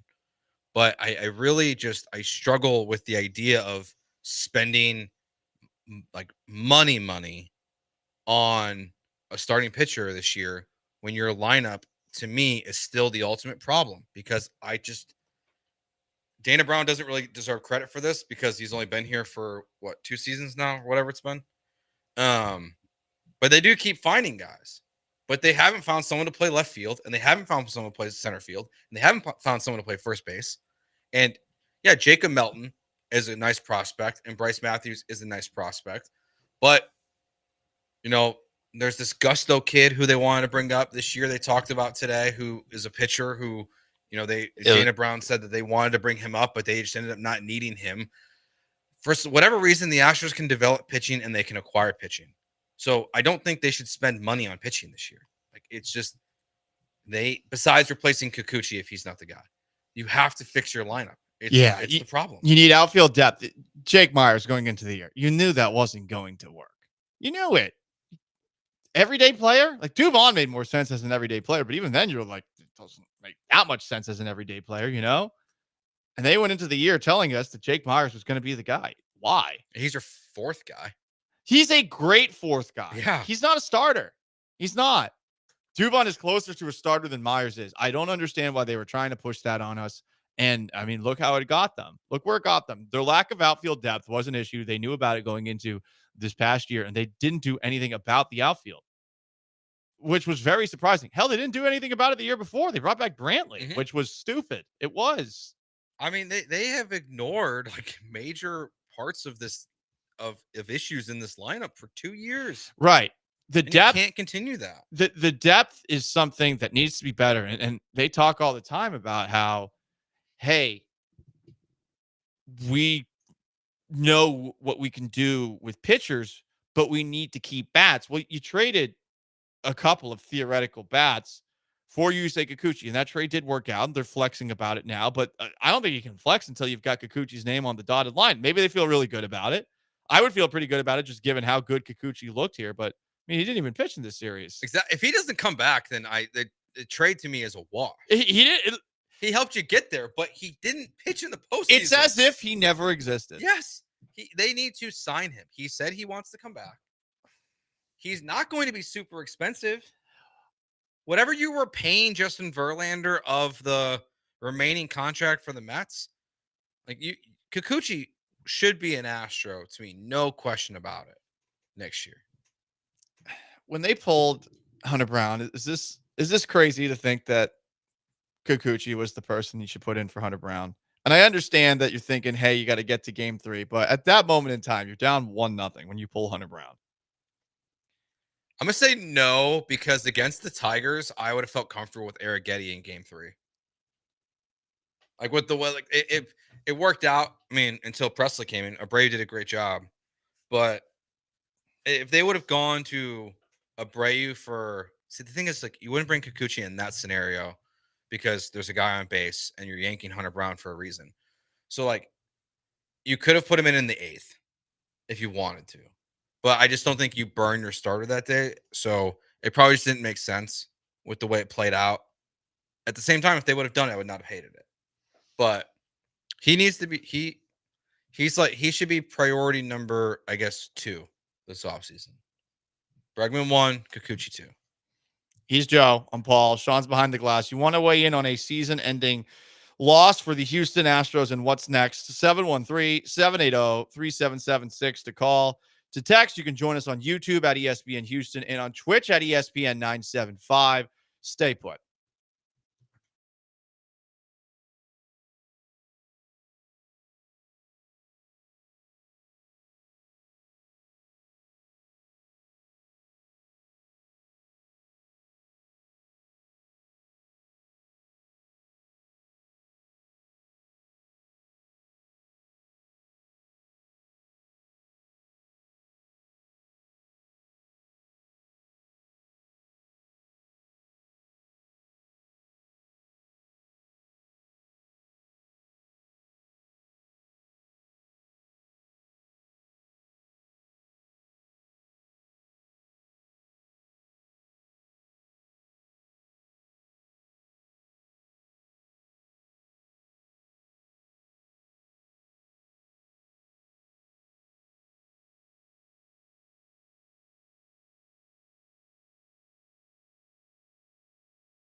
This is Gallant and George. On ESPN 97.5 and 92.5. Now back to Paul and Joe inside the Veritex Community Bank Studios.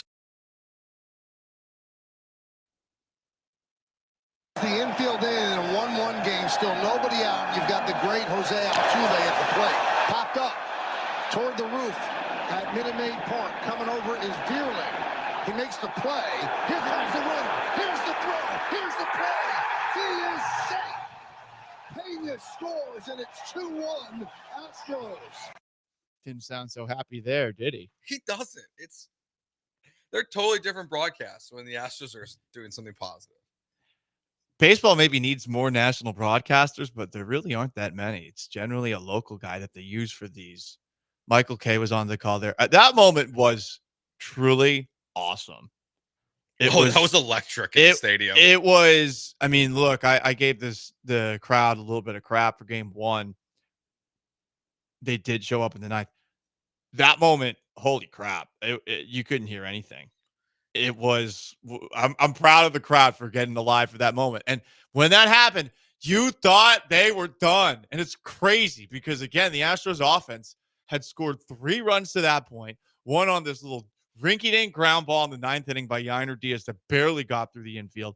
The other on a ball that should have been caught by the catcher for a force out at home plate on a fielder's choice earlier that inning. And then that happens. I couldn't believe Pena took off and scored. And I mean, it did feel like just an uppercut to the face of the Tigers. And you're thinking, oh, the Astros are back. The Astros are inevitable. All that jazz. I'm sitting there. I was like, oh, this is over. I did too. They're going to the ALDS. This is the moment where everything the momentum has swung. The Astros are going to win this game 2-1, whatever it is. Like they might not blow it open, but they're going to win this game and then they're going to win game 3. I mean, you've got a kid on the mound for the Tigers in that moment that has pitched in 3 Major League Baseball games? Whatever. I mean, he is a rookie as rookie gets. And they just couldn't take advantage in a bigger way. And then that's where, I don't even know who I blame the most for yesterday's game. I think it's Presley. Yeah, we have a text from the 409. Am I the only one who got a sick feeling in their stomach when Presley started running out onto the field yesterday? Nope, I had it too. Part of it was magnified by the ridiculous intro that they are giving to a setup man. They play "You Can Run On Time," whatever that song is by Johnny Cash. Run on time. I'm gonna cut you down, and then everyone's flashing the flashlights on their phones and all that. Blah blah blah. Oh, as soon as I heard that, I knew he was coming in. First strikeout happens. I felt a little bit better, but then he walks and then a double or whatever. Oof. So for me, I wasn't able to watch the broadcast, but I was following along on the app. And so I had set it up to where it gives me scoring updates. So every time there's a scoring play, I get a chirp on my phone. And so I was at a point to where I could stop and just only watch the app though. And once I saw that only 1 run scored and then Tucker was up and then he grounds into a double play. Oh. And then you get the alert now pitching for the Astros, Ryan Presley. I was like, oh, this is not the vibes were not good. I totally forgot about Tucker grounding into the double play too. So just personally, I was already I don't know, probably 50-50. This could just be utter disaster or boom, game tie, series tied. Let's have a game 3. Yeah, I also I was hoping to hear an injury update from the Astros today on Kyle Tucker. Because poor effort, man. Poor effort on that double play. He's lollygagging down to first base. If that's Jeremy Pena, as much grief as we gave him today, and I'm not sure. Pena hustles. Pena doesn't deserve much grief today because Pena, he got home and he gave you the go-ahead run. That was a ballsy play. But if he's running to first base on that play and he's sprinting down the line, you never know what's going to happen on the throw.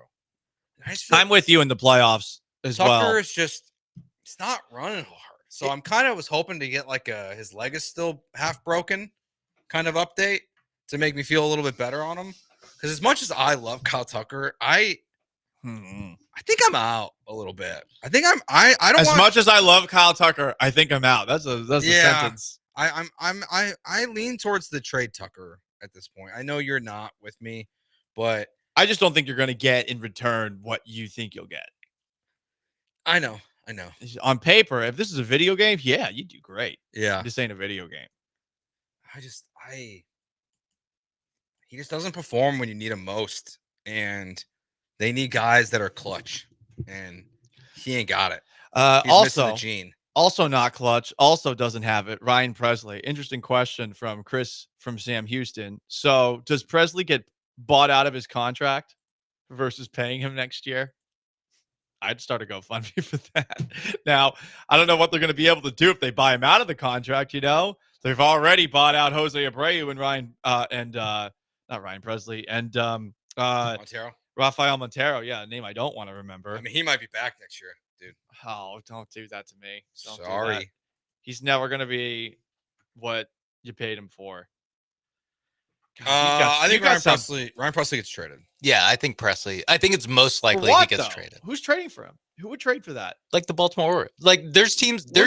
Yes, Paul. There's teams with absolute train wrecks. And he's better. Yes. I mean, look the I don't know. The New York Yankees. Clay Holmes, 13 blown saves this year. The Pirates have a closer with 9 blown saves this year. Now Presley has 8. I don't think Presley's a closer anymore. I don't think anyone thinks he's a closer anymore. I don't think anyone should think he's a closer anymore. I think if you're trading for him, you're trading for him with the idea of like he didn't work as an 8th inning guy, but we can give him some confidence, give him some scratches. You know, he's a rescue. Okay, he not only is he not only are you rescuing Ryan Presley's career if you're the team that makes him the closer again, he can rescue you. No, because this is the team that rescues pitchers. No team rescues pitchers more than the Houston Astros rescue pitchers. Oh, but they hurt his feelings. Yeah. I mean, look at if that's all it took, then you're going to bring him to New York? That'll go great. He has 1 blown save. I'm sure that the people in New York will handle that fine. And look what happened this offseason. Like Craig Kimbrell, didn't he get another like $8 million plus contract and he got DFA'd? Yeah, guess who paid him? The Orioles. That's how desperate they were. I mean, like this is Craig Kimbrell hasn't been good for like 5 years, and he got an $8 million You are contract. not going to get anything that helps you now for Presley. Yes, but agree with that. No, wrong. No, don't agree. You know what you get? You get $14 million of cap relief by dumping his ass for a middling relief. Is that how it works? I'll be honest. Just the contract's the contract is just completely gone. Okay. And now you're paying some AA guy. Yeah. So honestly, trade some AA for some AA prospect that was once good. That's had Tommy John twice for Ryan Presley. No, I don't want another. I don't want somebody else like that. I want Tommy John. I was with you until time. Come on, John. Just $14 million flows away and it goes into Alex Bregman's pocket. That's how this trade works. It goes out the door and in a pocket. I agree with you with that. That the reason to trade Presley is just to get him out of my face. B, get the money out of Jim Crane's. See, and so now that you're looking at Ryan Presley the same way that I am, what are you getting? No, you're probably trading something to get rid of Ryan Presley. I don't think that's true. For that contract, I do. It's a 1 year. 1 year, $14 million. Again, a guy who sucks for 5 years has got 8. We've seen Brian Jim Crane. Montero got 36 guaranteed. Like where I'll give Jim Crane credit, we saw him this season take 2 contracts that were absolutely the worst in baseball, or 2 of the worst in baseball, and he ate them. If you called the Baltimore Orioles and they said, we'll give you a relief pitcher who can pitch in the 6th inning for you, and you have to pay $4 million for Ryan Presley's $14 million deal, I think Jim Crane would say yes at this point. And I would say bravo to you for eating $4 million to get that guy off I wouldn't say bravo for eating $4 million. Bravo for eating the Abreu and Montero contract. $4 million, that's nothing. It's one thing to lie to the people you're trading with and convincing them that the thing you're trying to sell them isn't effective. It's another thing if you're that other organization that's run by smart people to say, yeah, we're so desperate, we're going to try to make this work after trying to make that work with Kimbrell. There will be a team in baseball. There are a lot of dumbs in the sport. I think the Orioles are that desperate because they're a team that, yes, young, on the rise, everyone loves it, fantastic. all their guys. They don't have to pay any of their guys yet. In back-to-back years, they've won 0 playoff. I don't think it's just Baltimore. Like, I would not be shocked if he's a Cub. A team that gave Hector Neris a 2-year, $18 million contract had to buy him out. After seeing, though, how Neris worked out away from Houston, why would you do that? But there will be some dumb team Yeah, that does it. that's the thing. You're asking why a smart team takes them. Yeah, we're looking for the dumbs. That's the key. You pull up those ERAs from 2019 But on. How dumb are we talking? This is a Again, real smooth brain operation you're thinking about here. I mean, this organization gave Rafael Montero $38 million. Yeah. I mean, maybe this one, the one we think is smart. Someone on the Twitch, I can't pronounce your name. Maybe Brent Strom thinks he can fix him in Arizona. Yeah. I mean, now their owner will publicly tell you that he's an idiot. Yeah. He just did. Did you hear that clip? I think so, yeah. The Jordan Montgomery, he's like, it's my fault. That was a bad contract. I was like, bad. I like this owner. So he's a dumb. So maybe he'll Yeah, take but pressure. no, self-aware people are generally the least dumb of all.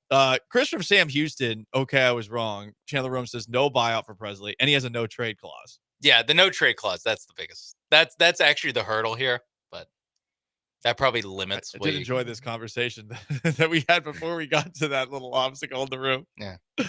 Listen, I didn't know. I'm just entertaining options because you have to do something next year. I'll say it. I never want to see Presley again. He's done a lot of great things for this organization, but I'm over it. Bye.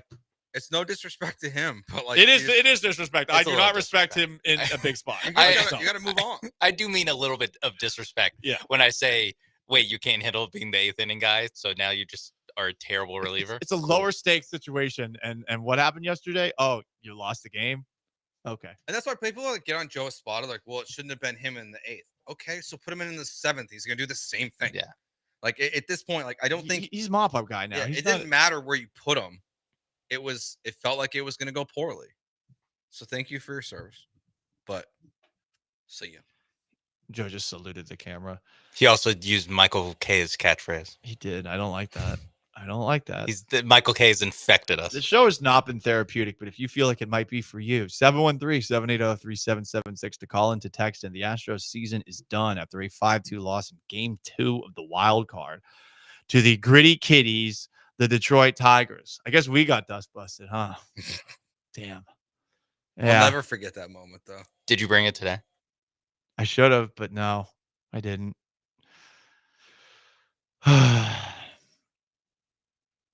Gallant and George, stay put.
and a miss.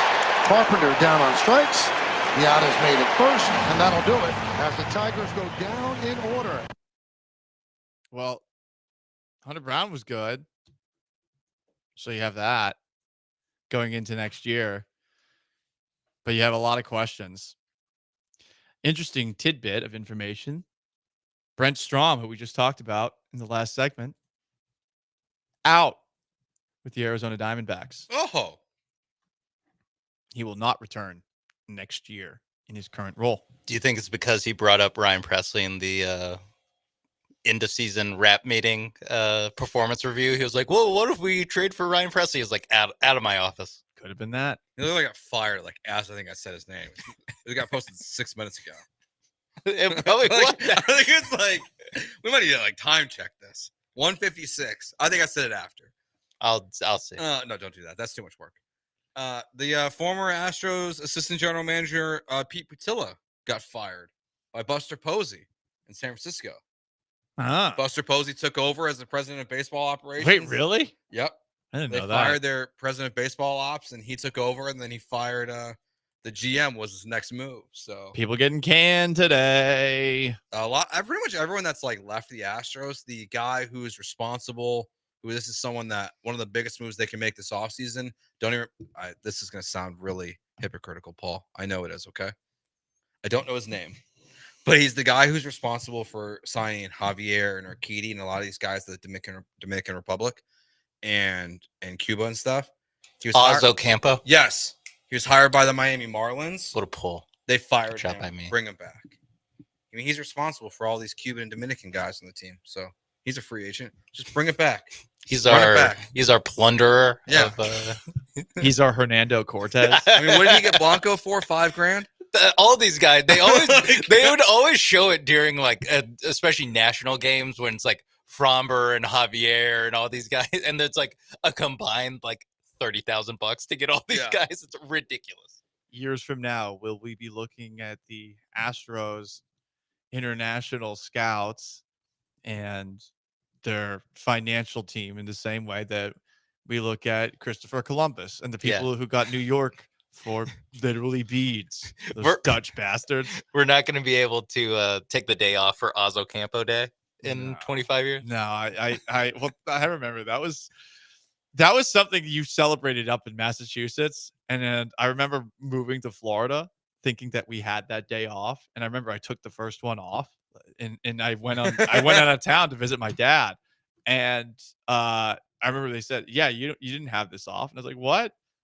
We have Columbus Day off for years." I think we had it off in Illinois. And then when they stopped, they turned it into a teacher institute day. Right, something like that. So yeah. it's like, but like when I think it was either stopped right after I left high school or while I was in high school. But we had it off too. It's hard to keep track. And the Astros have it off now because their season is over. Sorry.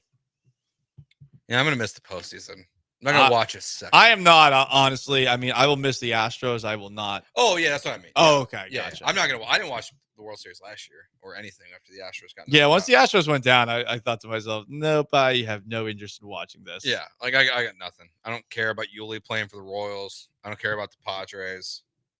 I used to like watching baseball outside of the teams that I covered or were rooting for on a daily basis. Me too. And then I had a kid, and it's just like I have to prioritize. Some things have to get cut out. Yeah. And if I'm not required to watch it and it's not football, I'm probably not going to watch it. So Ryan Presley's getting cut out. Hopefully. You would think. I feel like they got to find a way to move on from him. I don't know how they do it though. It seems like they're in just a really difficult spot if there's a no trade clause, and on top of that, if there's no real buyout. They're gonna have to get creative with a lot of things they're gonna do this offseason. You know, it might take adding a low-level prospect of your own to add on to Presley to get something in return. So a 2-for-1 deal. It might take eating a portion of that contract. My guess is that to move him, you're going to have to eat a portion of his contract, but you're also going to have to find who's on his list that he would approve a trade to since he has a no trade clause, and then find that team that wants him back. I mean, so I would be surprised if he's here next year. And And if he is, then he's going to have to be the most expensive sixth inning man or washed, you're up by 6 runs and he gets to come in kind of guy in baseball. You can't go into next season with the expectation that he's going to be a 7th or 8th inning guy, like unless something changes dramatically this offseason. But I wouldn't bring him back. No, at least put him in that role. And I mean, how's he going to handle getting demoted further? Because he should be demoted further. Abreu should have been the 8th inning guy. Yeah. And I mean, I would say right now, if you were to toss a coin, that's how I determine between Nearest and Presley who gets next. And Nearest coming back didn't really bring a lot of warm and fuzzies like he had given us the year before. But that's where Presley should be. And there's just way too much money that you're giving to him. And this is the big problem for the Astros right now, is that they have a lot of bad contracts that are either tied up in guys who are over the hill or they're injured. I don't know what's worse, to be honest. You still got to pay Lance McCullers $34 million. Does anyone think we're going to see him again? It doesn't feel great right now. And I mean, I saw him in the clubhouse after last night's game. I hope he comes back, but it's one thing to hope. It's another thing to actually expect. Yeah, I mean, and I would not bring him back as a starter. Like we're in that. They should be in that mode where it's, what is his role on this team? Maybe you go from a $14 million 7th inning man in Ryan Presley to a $17 million 7th inning man in Lance McCullers. I mean, we've seen it. It doesn't work perfectly, but we've seen guys have success in baseball with a long injury history and then moving them out of the rotation into the bullpen. And if I was Lance at this point, I would think that he'd be open to it a little bit, that like just to get back on the field. I'm sure he wants to be a starter, but he said himself when he did the interview with the podcast with Will Kunkel this last year that he would be open to coming back in a bullpen role. And Dana Brown talked about Lance McCullers in a bullpen role before they had to rule him out for the end of the season. So maybe Lance is part of your solution for Ryan Presley. You can't close the door on it at least. But who knows? He may never pitch again for this team. I mean, he's only pitching for 2 more years.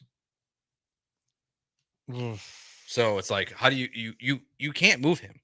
You can't eat that contract. You'd have to cut him.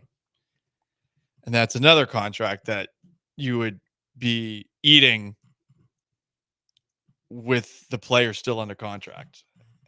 You do that twice in 1 year. You're willing to do it a 3rd time or a 4th time? Because what does it get you other than just that person out of the clubhouse? Yeah, I was going to say, like, if you're going to have to eat it in whole, might as well just keep the rights to him. And if he pitches, okay, cool. Or if he doesn't, he's not going to pitch for you anyway. So I really don't I don't really get the like upside of cutting McCullers, because to me it's just see if he can feel right for half a season, and like in 2022 it's like, well, just see, you can come in August and you can add a McCullers to your team, because he's still good. Or last we saw him, still good. He's still a good pitcher. I mean, the Astros would have killed for McCullers for a lot of this year to add him to the rotation, but you just can't bank on him. It's just, you have to view him as nothing but, well, if he's there, it's a bonus. That's it.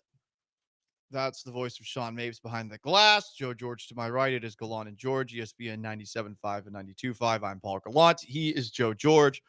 Up next, who's the biggest fall guy for the Astros as their season came to an end yesterday?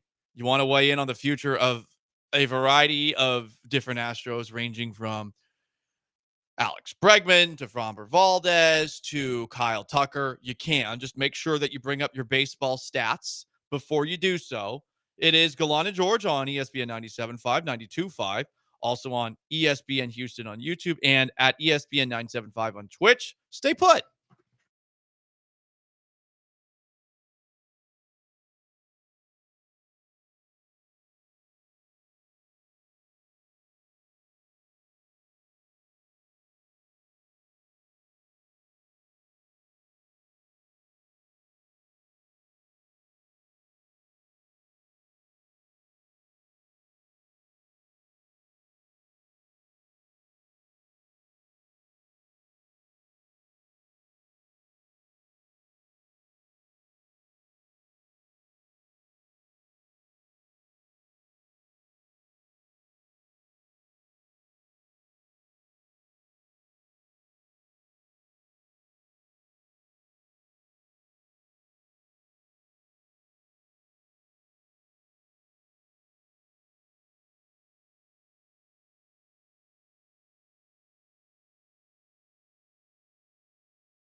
Broadcasting live from the Veritex Community Bank Studios, it's Gallant and George. On ESPN 97.5 and 92.5. Bregman is a special human and a special baseball player. I hope to get to see him back here next year. That's all I got to say. Hunter Brown. Does he get any say in the future of the Astros? Has he earned his pinstripes? I know the Astros don't wear those anymore. I don't know. I know that yesterday I found faith in Hunter Brown going forward in big time spots. He delivered. He was great yesterday. Not his fault they lost. Did give up the home run, but he was dominant largely before.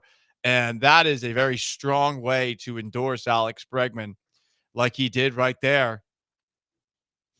That's all I have to say about that.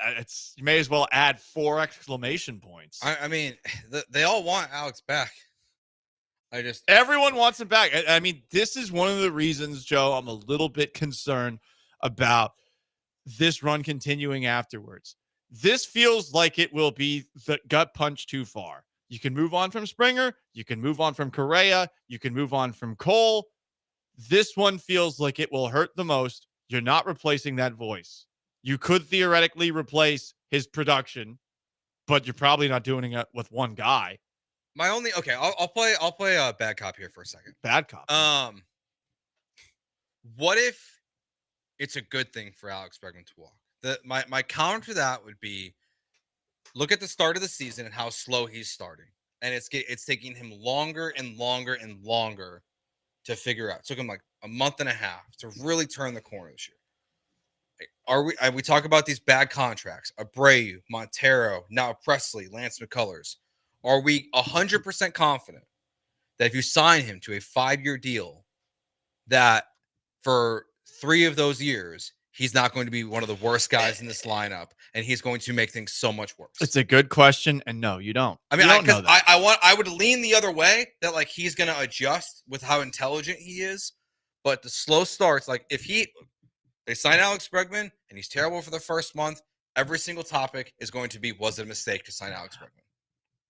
I think I saw from Jer Bear Branham from the Killer Bees that he wouldn't give Bregman more than 4 years and not a penny over a certain amount. And I mean, I understand that line of thinking because you're right. You are just, given the amount of times you've shot yourself in the foot with these contracts that have aged so poorly, can you really afford to do it again? No, you literally cannot. That's why I'm fascinated what this offseason is going to look like. Because if I was Jim Crane, I would be nervous to sign some of these contracts because every single one has blown up in my face. Besides Altuve. Oh my God. Are we Jordan? Jordan makes a fraction of what he should make. Yeah. So the Jordan deal is good. But the funny thing is, remember when we thought the Christian Javier deal was good? Yeah, remember when we were like Jordan? There's a little bit because of the timing of like, oh, okay, even Jordan with the knees and I mean, he's been worth it, and even with all the injury stuff that you had to deal with, but even he was like a little bit initially of like, oh, okay, this is a little uneasy. Yeah, Javier too, where basically since then he stunk it up and then got hurt. And I would say for Javier, it's still okay. He's scheduled to make $10 million next year while he won't pitch. The problem is that in 2026 and 2027, he's scheduled to make $21.4 million. That's the bad part. That's a huge jump. Or coming off an injury, you need him to be so good. Mm-hmm. You need him to be like a game 1, game 2 star. This is the big problem for the Astros right now. There's a lot of faith being put in guys returning. At the very least, they didn't mention Lance McCullers, at least to my knowledge, at today's press conference, season in review, Joe Espada and Dana Brown, because that would have been a bridge too far for all of us today. Yeah, it's like signing a free agent, really, if you think about it. That's why I am so. I think I'm probably most hardline on you have to bring back Kikuchi or replace Kikuchi in free agency or trade because of the starting pitching woes, and there's not even woes. They've been good at starting pitching the last 2 years. It's just that you need so much of it in the middle of the season. You need to throw it together so much that I would just like this team to just, if anything, under depend on the guys that are coming off these catastrophic injuries, especially with McCullers and Garcia, who last offseason we're talking about them coming back in July. Well, that's because now they lie to us. They're lying. They're straight up like I know Ice Gelsky, not Santa, tweeted at us earlier. They're liars, straight up. Plans for hire, Like, liar. They do not. Pitchers do not come back from Tommy John in 13 months. They do not do that. And if they do, you don't feel great about it. Yeah, if they do, it's like, oh my God, what is he doing? This is probably pushing it. Yeah, and they had, I think they both had Tommy John within a week of each other, Javier and Urquidy in June. Yeah. They're not pitching in July. We're going to do the same song and dance we did this year, where people are going to talk about them coming back, and then Dana Brown's going to say, well, it looks more like a little bit early August. Yeah. Well, it looks like it might be September. We're gonna pause on the throwing for a couple weeks. And then the day that you get eliminated from the postseason, it's like, oh, Luis Garcia is throwing live batting practice at Minute Maid Park right now. Cool story, bro. Like, they're lying to you. They're not going to pitch in July. No chance. And even, I hope I'm wrong, but no chance. Even when they are, I mean, not Javier, but the McCullers asterisks and Luis Garcia group of guys coming off Tommy John or catastrophic arm injuries, are they going to be the same guys? That's something that we kind of, it's not just in baseball, it's also in football and basketball too, where guys tear their ACLs, and at this point we're just like, all right, cool, see you in 8 months and you'll be the exact same guy. Where that's not what happens with everyone. Is that sometimes these injuries, they do take something away from these guys. And so we don't know the next time that we'll see Christian Javier. We also don't know if he'll be the Christian Javier from the 2022 playoffs.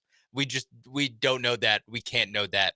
That's why sitting up there and saying we have plenty of pitching, I cannot agree with that. That's why it's annoying when he says these things, because I would like to get behind him. I'm taking a look at some comments on YouTube. OTR Sean says, let Dana Brown do his job. Jalen Baker comments, every move Brown has made has been a good one. UT Hook'em Horn 73 says, get Bagwell, Jackson, and Biggio out of the front office. And all of those things I want to agree with.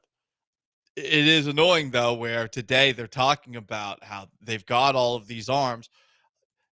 In theory, yes. If you turn injuries off, we're not playing a video game. You can't do that. I always love doing that. Yeah, I was going to also say you're cheap as hell if you do that. Especially when, like, you got guys like Christian Javier who are hurt and you start a franchise mode. Turn the off. Pre-existing injuries off, too. That's always the good That one's okay. Turning off injuries, I such a disagree. jabroni move. That is a jabroni move, and I don't like that either. No, I think the pre-existing is fine. Because then I can, like, never use Lance McCullers and MLB The I was Show. going to say I'm more okay with that, but I also don't love it. There's no honor. I don't like when No I honor in hear that. people, GMs, how to say things like People GMs. Are these armchair GMs? people and GMs. People forget GMs are people too. When Dana Brown was asked about the payroll, that it ended with, we may have to get a little creative. That's where you think? I trust Dana Brown, like what the YouTuber said. I trust Sean. Dana Brown. I do not trust him. Dana Brown. You trust easily. Is good at his job. You trust a liar. He's a liar. You said he was a liar earlier, but you trust him. But I think it's because he's being told by his medical staff that should be fired to lie. But I don't know what he can really do. Like, can he spend any money? Is he allowed to? Like, will Jim Crane give the okay? So that's why when he says things like we may have to be a little creative, that to me is a red flag. And it says Jim Crane is telling me the budget is what the budget is, and it can match this year, but it can't go over. Yeah, normally I think that's just like we don't, or we'll have to get creative. Is a little bit of just, hey, I'm throwing it out there so you don't bother me with asking me about, like, are you going to sign Juan Soto or something? Like, yeah, no, we're not going to go. We're not shopping the premium top shelf stuff. I had someone suggest, let Bregman go. sign Soto, and then on top of that, he went even further. What? Like trade for Scooble? He said trade for Gunnar Henderson as well. Gunner. Okay. Gunnar. All right, guys. I do like the Icelandic version of that. But it's pronounced Gunnar because it's Gunnar, not to be confused with gooning. Also 0 hits this postseason. The just like he gets a little bit. It's only his second postseason. Okay, new Astros. Hey, new Astros win a postseason game. That's part me lashing out. A little bit of truth though for the Orioles. It's like, oh, cool. All these prospects, all these wins, win something. I can still pull that card as an Astros fan. That's all we can do. I today. can still pull that. They have not won any game. We're tied in postseason wins. That's true. This year. But yeah, I think that's kind of that thinking is kind of a cousin of Joe's dishonorable turning off injuries in Madden. That's also a big turn off salary cap move too, of sign for this guy, trade override for this guy, and boom, the team's fixed. Like, that's just not gonna happen. Yeah, I mean, there's guys they can bring in that can fix a lot of the problems this offseason if they had the money. And then there's guys where within the margins they can. No, there is. Who are they bringing in? Who are they bringing in? I mean, who can they afford to bring in to realistically address things in the now? Got to bring back Gamble. Got to bring back. Yeah, that's what I mean. Though yeah. we're talking about names that are placeholders. We're not talking about that you'll be able to afford. You're not going to be able to afford the guy that actually upgrades the spots that you need to, like first base. Or you might be able to afford a first baseman better than what they got. You'd think. Like, I'm not saying to be good. I'm not saying that now you have a good first baseman. I'm saying that you can upgrade on first base. You can go from one of the worst positions. One of the worst positions that any playoff team probably ran out there was probably Astros first baseman. Yeah, you can get better. You can get to average first baseman pretty easily. It's just if you also lose Bregman, you're not going to get the Alex Bregman of first baseman. Yeah, I think they can get a guy like Anthony Santander, someone that I know Chandler Rome has brought up in the past that I look at as well. I kind of assume he's going to be on the Astros since he was brought up by name like 2 months ago. I mean, he hit 44 home runs last year. He's right fielder, so he can play left this year, and then he can replace Kyle Tucker the next year.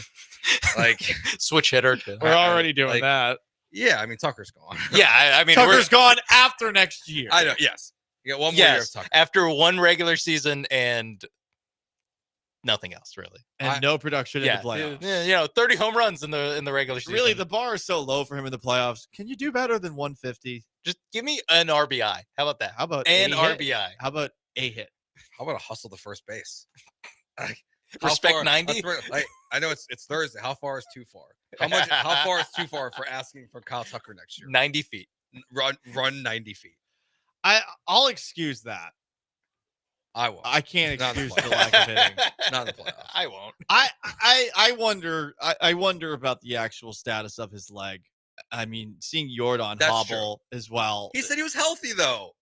That was weird. Who? Jordan said he's 100% healthy before the game. No, he's. And I was like, no, you're not, dude. He said he wasn't sure he would be able to go in the postseason. It's over. You want to weigh in? 713-780-3776 to talk about what you saw from the Astros yesterday, and on top of that, what they need to do next. I did see somebody texted, "Hey guys, we have a good football team in town. Don't worry, we'll turn our attention to them fully on Friday." And we'll table a lot of these conversations for a while, because I would say that the biggest feeling that I have right now, I wish it was disappointment. I do feel a bit of disgust. The more that this show is going on, the worse I feel about this. This has not been therapeutic in any way, shape, or form. I feel worse about the season being over the more I talk about it. Hopefully the Texans win on Sunday. Or Monday's going to be real fun. No Astros playoffs. Lose by 20 to Josh Allen. It's Rockets basketball. Yeah, I was gonna say season. Rockets preseason. I mean, look, we're here. I okay? did my Yeah, live stream there we last go. night, and it was funny. I think midway through, there was just a chat broke out on my YouTube channel, and it was everyone talking about the future of the Rockets. And I was even like, you know what? I'd rather talk about them than this right now. I mean, the Reed Shepherd effect is already taking over one half of that desk. I see the mustache. Mustache is coming back. The mustache is back. Yep. The wife likes it. Reed Shepherd. I hope I can do things as well as he shoots threes. Okay. Because I was watching this video yesterday, and I was like, this guy can just let it rip. I mean, it's practice. Yeah, I was gonna say he made like a 75, not 75. He probably made like what 10 It in the looked like video. about 10. And then 10 missed straight one and then- swishes with Yeah. no one guarding him in a practice gym. Can he play first base? He probably looked pretty big on the baseball. Yeah, he's diamond. 6'3". Yeah, 6'2", 6'3". Wingspan, first base. He had to have played baseball growing up. Just like, why? Because he's white? No, and Kentucky. You know, his dad was an athlete, so he knows that you want to do cross discipline, not just basketball all year round. Oh, God. Coming up next, why the Dynamo are the team you should be talking about today. I'm going home. See ya. Gallant George, we're weighing on the Astros some more. Stick around.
You're listening to Gallant and George on ESPN 97.5 and 92.5 from the Veritex Community Bank Studios. Here's Paul Gallant and Joe George. I'd pour out this coffee on the desk. Alas, There's no coffee left. Especially because it would go right on your laptop. It would. There's no joy in Houston. The Astros are dead, at least for this year. And I can't help but feel that this is perhaps the end of the run, especially if this is the last that we see Alex Bregman wearing an Astros uniform. And as cocky as I was, as chesty as I was, there were signs this year that the season would end in the way that it ended, where you have an offense that didn't show up for 2 games, where they're only able to score runs on this little dribbler that barely makes it through the infield in game 1. And in game 2, they're scoring on a fielder's choice that should have been caught at home plate for a force out, and on a tag up on a foul ball that was not deep at all. And then you have a bullpen that sure had good numbers and sure had good pedigree, that in big spots had occasional meltdowns despite the money that you were giving them. And both Ryan Presley and Josh Hader had moments yesterday that we have seen happen before to them. Honestly, we saw those moments happen at the very beginning of the year. So I think it is rather fitting that that's how it ended for the Astros. The issues that we saw multiple times during the season were ultimately what did them in. And one of the positives out of that is at least they know what their flaws are. Like there's no questions here about Houston Astros of what your flaws are. You need to, if you're going to keep Presley, you need to hire he needs a sports psychologist so he can pitch in the 8th inning. He needs a sports psychologist. How many sports psychologists are there going to be? I mean, maybe they just need one. Just, he can, do 3 sessions a day. Meet with Fromber, meet with Presley, and then meet with Hader. Just say, hey, Josh, it's the same thing whether you pitch in the 8th inning or in the 9th inning, and whether it's a save situation or it's not a save situation. Yeah, that'll work. That'll work. With the Astros training staff and medical staff, I'm sure that the mental health coaches are just going to be as effective as those two. The answers are not there for the questions that we have. I don't know how they fix them. The offense has enough talent, but it goes through these phases where it's not able to get things done. And they were a more middle of the pack team. You heard both after the game yesterday and today, the Astros talking about how we got away from who were trying to be at the plate. They were not always productive at bats, sometimes forced at bats, lots of swinging at everything, not working counts.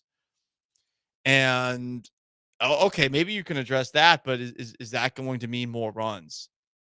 I don't know. I mean, the offense has been MIA for large portions of the last 3 playoffs, including the year you won the World Series. Mm-hmm. And that's why it's not just it's just like argue earlier. We had people coming into the Twitch chat and stuff talking about the hits. Well, they led the league in hits. It's cool. They were 3rd in average. It's awesome. But it's the issues that plague this team, and we saw it in yesterday's game and in game 1 that we've seen since the first game of the season, that even when things got turned around, it didn't really fix itself, was the runners left on base. Yeah. Runners in scoring position. This team was poor throughout the year. And there's a lack of, I don't know if it's clutch, if it goes back to what, we had conversations with Jeremy Booth about. And I know that, that it looks like Jason Bristol might have asked Joe Espada about that today, even about the batting order, and if that contributes to the lack of success with runners in scoring position. But at the end of the day, your offense just wasn't good enough, and they can fix that. They can fix that. You think? You can find guys in free agency that are affordable, that are better than Jake Myers, that are better than Chas McCormick, that are better than John Singleton. They might not be better than Alex Bregman, so you might get worse there. But I do not think it is completely, it is totally fair to say the Astros have to and should easily be able to upgrade in left field, center field, and first base. They have to. I don't know if it's easy. I agree with conceptually it should be, because if we're just talking about the amount of money that you have to give, Yeah, you could give that kind of money to somebody that's around the same skill set, you would think, talent level, if not more so. But I don't know. I think it's easier said than done. And just given the way that the Astros have swung and missed with a lot of the deals that they've given out for guys that we thought were good, how do we feel about middle of the road players, you know? Well, that seems to be Dana Brown's specialty. I mean, you paid a lot for Victor Caratini this year. Yeah, he's one of the highest paid catchers in baseball. That's surprising. Yeah. He's like the 6th highest paid catcher in baseball. 6th highest. That's how little the catcher position. I was gonna say part of that is like catchers are like running backs basically. Yeah. But like that was a great signing. I mean, you know, he had 3 walk-offs for you this year, right? Or at least 2 walk-offs. He was a good contributor for this team. But I mean, as far as depth goes, what was he making this year? Was it 9, 10 million or so? Yeah. Okay. I mean, that's what you're looking for depth. That's probably what it's going to cost. I mean, you're talking about at catcher. This is the lowest paid position. If you're going to bring somebody in short term, that's sort of the best you can hope for. If you're really upgrading at some of these positions, you're going to have to give out long-term deals that will probably age poorly, that are going to set you further into the luxury tax threshold that you're already in hell with right now. I mean, it's not good because of these contracts that you have on the books of guys who can't even effing play. I mean, look at like OPS. Jake Myers 15th in OPS in baseball, and I mean 14th as a center fielder. I was gonna say 15th center fielder, 14th, not 15th overall. I mean, they're just I don't think you need big time contracts to replace these guys. I mean, like I'm fine if Jake's your opening as a center fielder next year. You can't have Jake and Chaz. I was gonna say you have to stick with one and move on from. Can't do musical chairs with those two. No. It's actually 2025. This year is going to be a Chaz year. Can we get Miles Straw back? You can have both of them on the team. One of them's your 4th outfielder. One of them's your starting center fielder, but one of them is not your starting left fielder. You have to upgrade. I mean, and it's one of the spots where I think you very easily can't. Like in those guys, like there's room to grow. Jason Hayward, your starting left fielder. Gross. I'm cringing at that. He's better.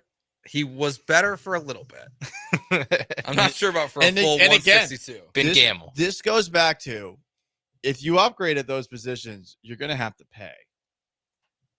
I just don't think you're going to be bringing in somebody that's a bargain, that's better than a Chas McCormick or a Jake Myers or a Jason Hayward.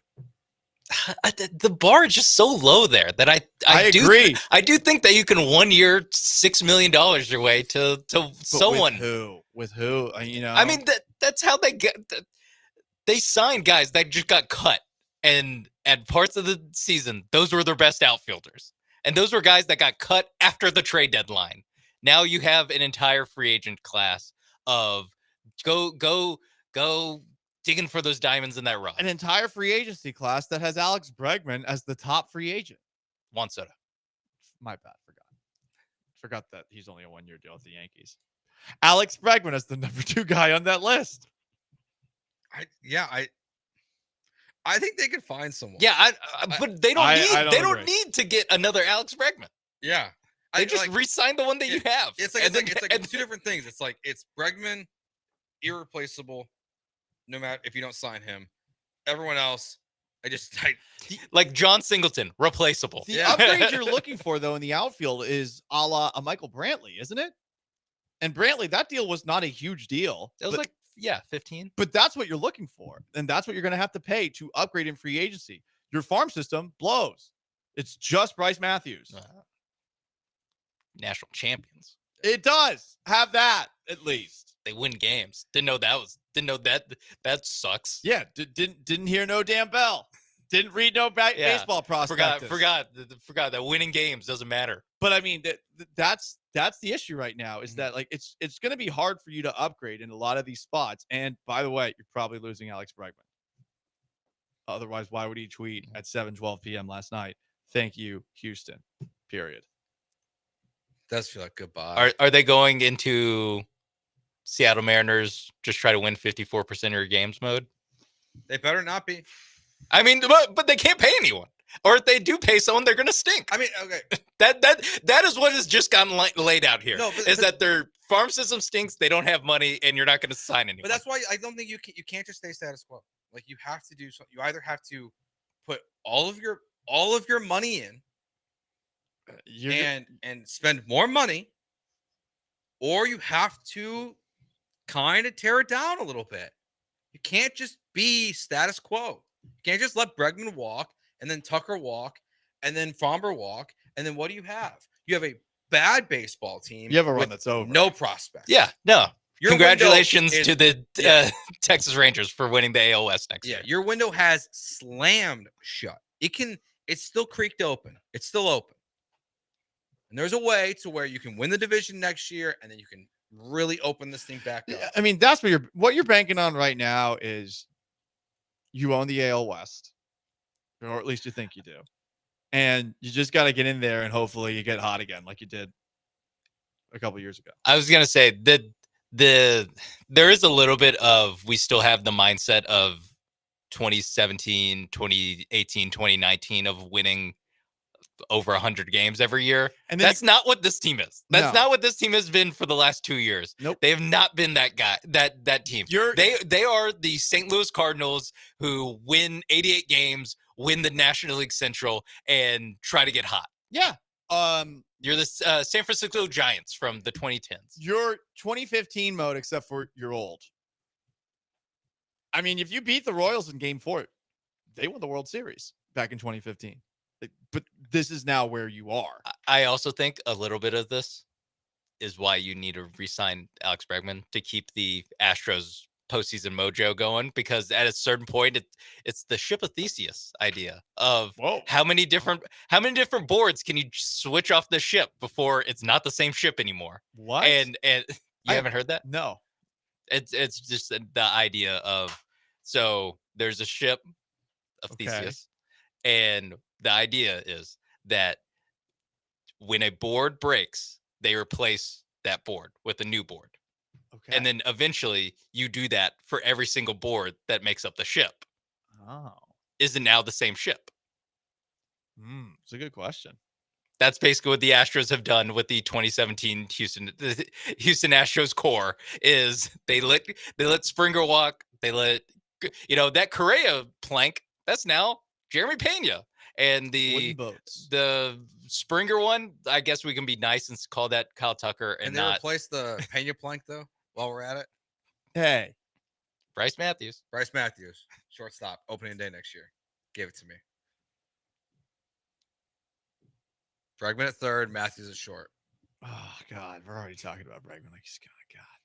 God, this sucks. This just sucks. This sucks. Sucks. Bregman, you know what it does? It sucks. Bregman, second base of the Boston Red Sox. Remember when they said that he would play second base? I still think that was meant like he's telling the Red Sox that he's coming to Boston, or telling the Orioles that he'll play second base or something like that. Oh, what? He wants to get swept again? Who was the third baseman for the Tigers yesterday? Is that who? Randolph Wuxton. Yeah. I'm not gonna remember another. I knew the lineup of the Detroit Tigers and a couple of their pitchers for 36 hours. I think that's the one that would hurt the most for Astros fans, is to watch the Astros lose 2-0 to the Tigers, and then to see Alex be the opening day third baseman for the Detroit Tigers next year with Justin Verlander, pull Kevin Durant, and AJ Hinch. Pulls a Kevin Durant. Come on, man. That's what Ken Rosenthal is suggesting. The Tigers. I know the Tigers in the past have spent money like that, but you saw the graphic where their postseason roster made less money than Josh Hader this year. Oh, that's so sad. You didn't see that? I did. Yeah, it's just so sad. Again, growing up, the Tigers, they were paying everybody. Now all of a sudden they just stop paying people. Maybe they start paying more former Astros. Maybe they paid Javi Baez. The Detroit, yeah, that didn't work out. The Detroit Tigers next year, with what you laid out, Joe, they would have more 2017 Astros than the Houston Astros do. I don't know what to say. I really don't. In response to that, imagine that's where he ends up. It's an embarrassing look if he leaves you for Detroit.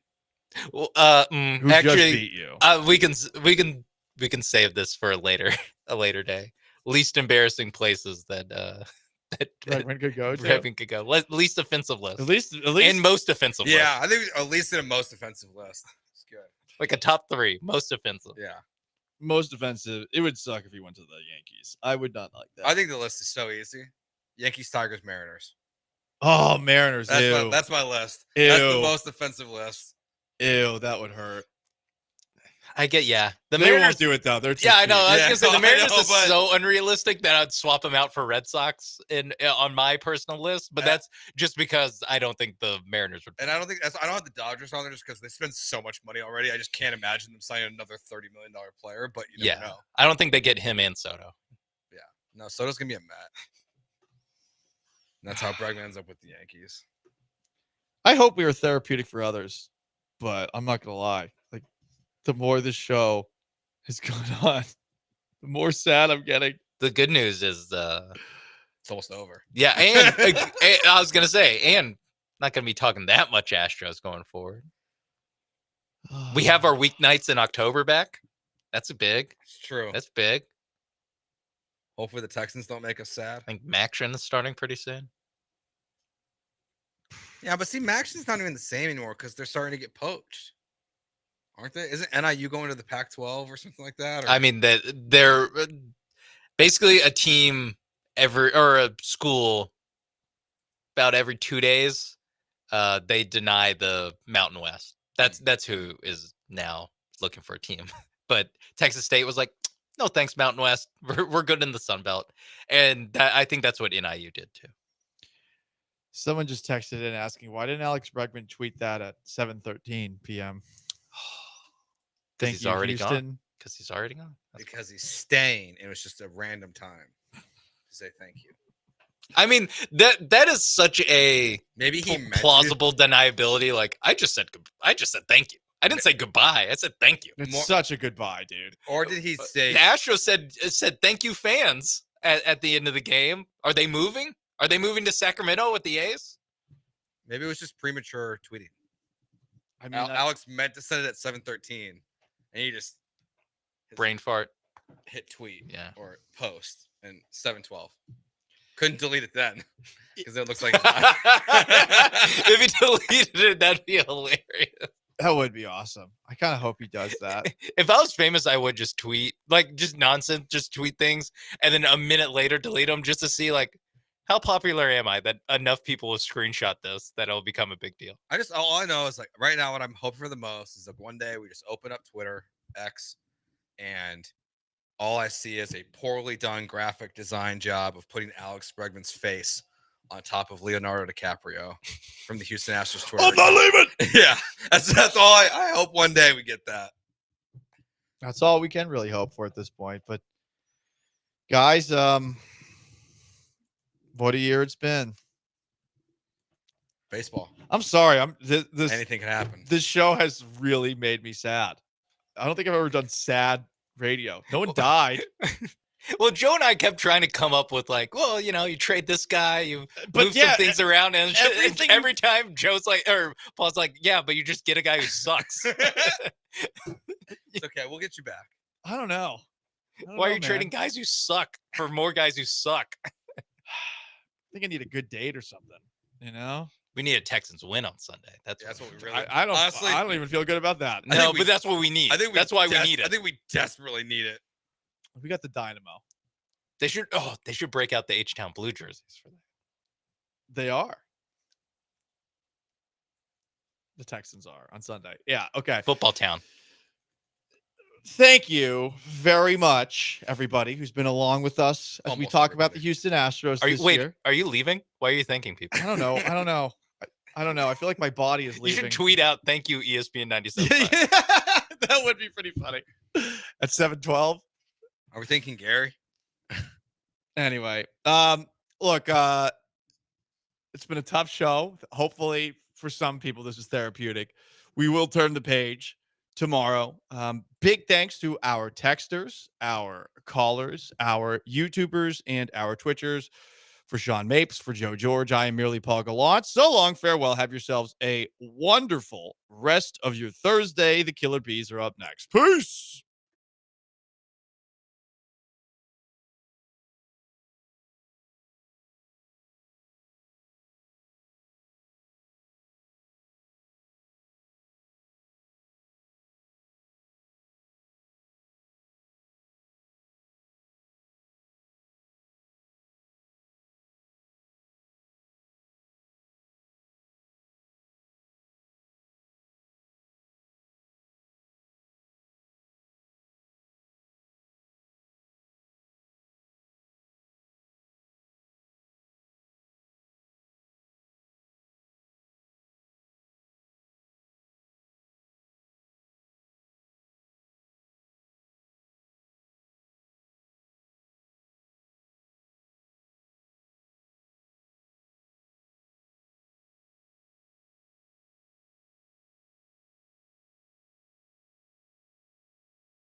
Ooh, what up, H-Town? Hey, how we doing? He's Blank. I am Branham. It is Brian behind the glass, and it is a Thursday edition of the Killer Bees on ESPN 97.5 and ESPN 92.5. What do you do in October with no baseball? What do you do? I'm not used to this. I haven't experienced this since the last decade, being without baseball in early October. You get ready for football, more football, and then more football. It's football season, people. The city's not used to this. They're not. They're not used to not having baseball in early October. Astros fall in the wild card round yesterday, falling to the Tigers 2-0. I hate the wild card round. I'm not giving excuses. The Astros deserved the outcome that was at Minute Maid Park. I just hate the wild card. You play 161 game in the Astros season this year, and it all ends in a best of 3. Don't love it.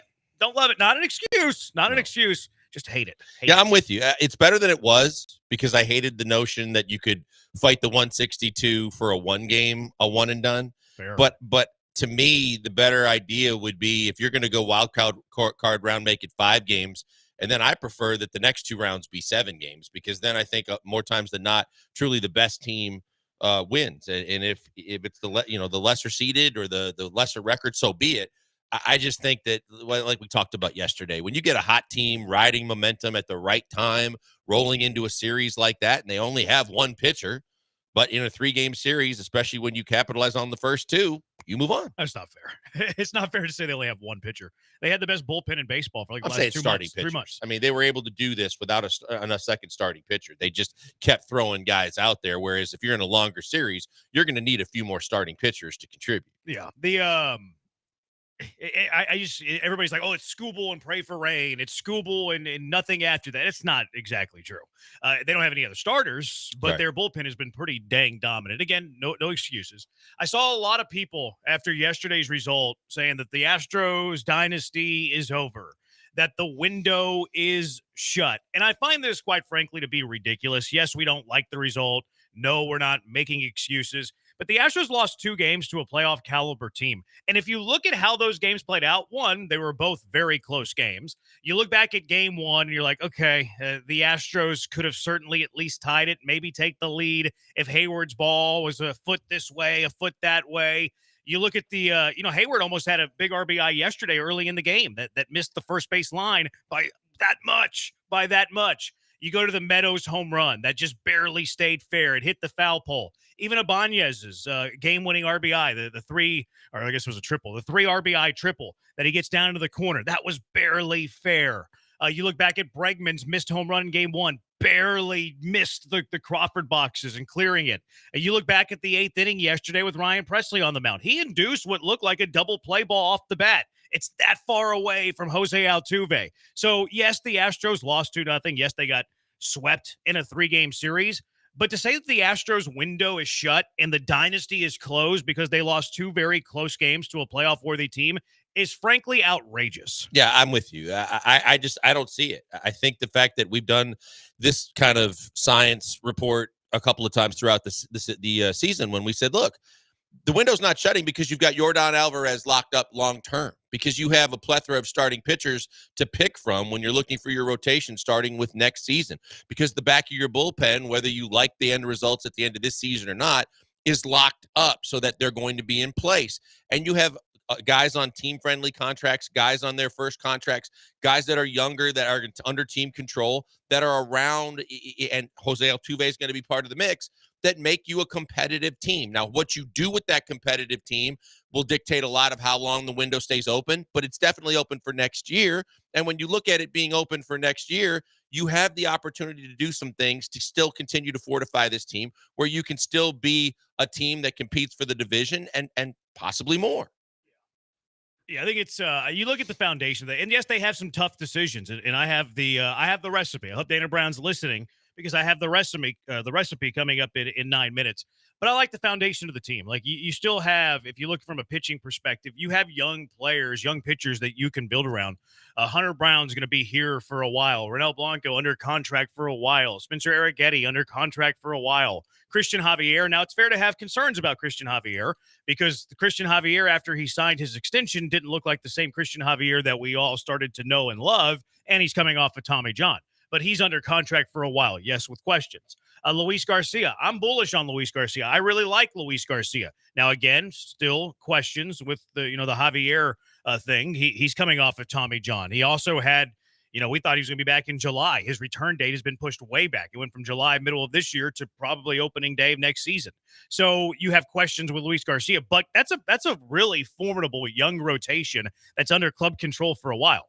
Yes, some things have to go your way. You need guys to bounce back, be healthy. But if you're running out of rotation of Hunter Brown, Spencer Arrighetti, Ronel Blanco, Christian Javier, and Luis Garcia, and those are guys that are under club control for a while. That's before you're even talking about additions. Those are guys that are under club control for a while. Like, the future of your rotation's in very good hands. So I have no doubt that the Astros starting rotation is still going to be very good. The bullpen, you still have some good arms. Like, Abreu's still around for a little bit. Hader's going to be around for a while. And I know we all dislike Hader and certainly fell short of expectations. But Josh Hader's still somebody you can, I'm not going to say rely. It's still somebody you can have in your bullpen and know that he's somewhat pretty good sometimes. Yeah. I mean, we're mad at Hader today. Oh, yeah. And then you flip it over to the offensive side. Guys that you have under club control for a while, like Yordan Alvarez and Yainer Diaz, are probably going to be the middle of your lineup. Well, maybe not if a spot. It might be 2-3. But those are guys that you can rely on to be the foundation of a good offense. Altuve's not going anywhere, although he is getting older, and I think we're starting to see that age more and more. I got criticized a couple of years ago when I said Altuve's past his prime. What are you talking about? He's just as good an offensive player as he ever has been. Well, what about his defense? Like, that's one half of the game. His defense was a pretty big deal yesterday, not being able to get to that ball. I think Mauricio Dubon gets to that ball, and I'm not saying that Mauricio Dubon should be playing over Jose Altuve, but that's the downside of an aging veteran that plays second base, is that, yes, you have to commit to him in the lineup.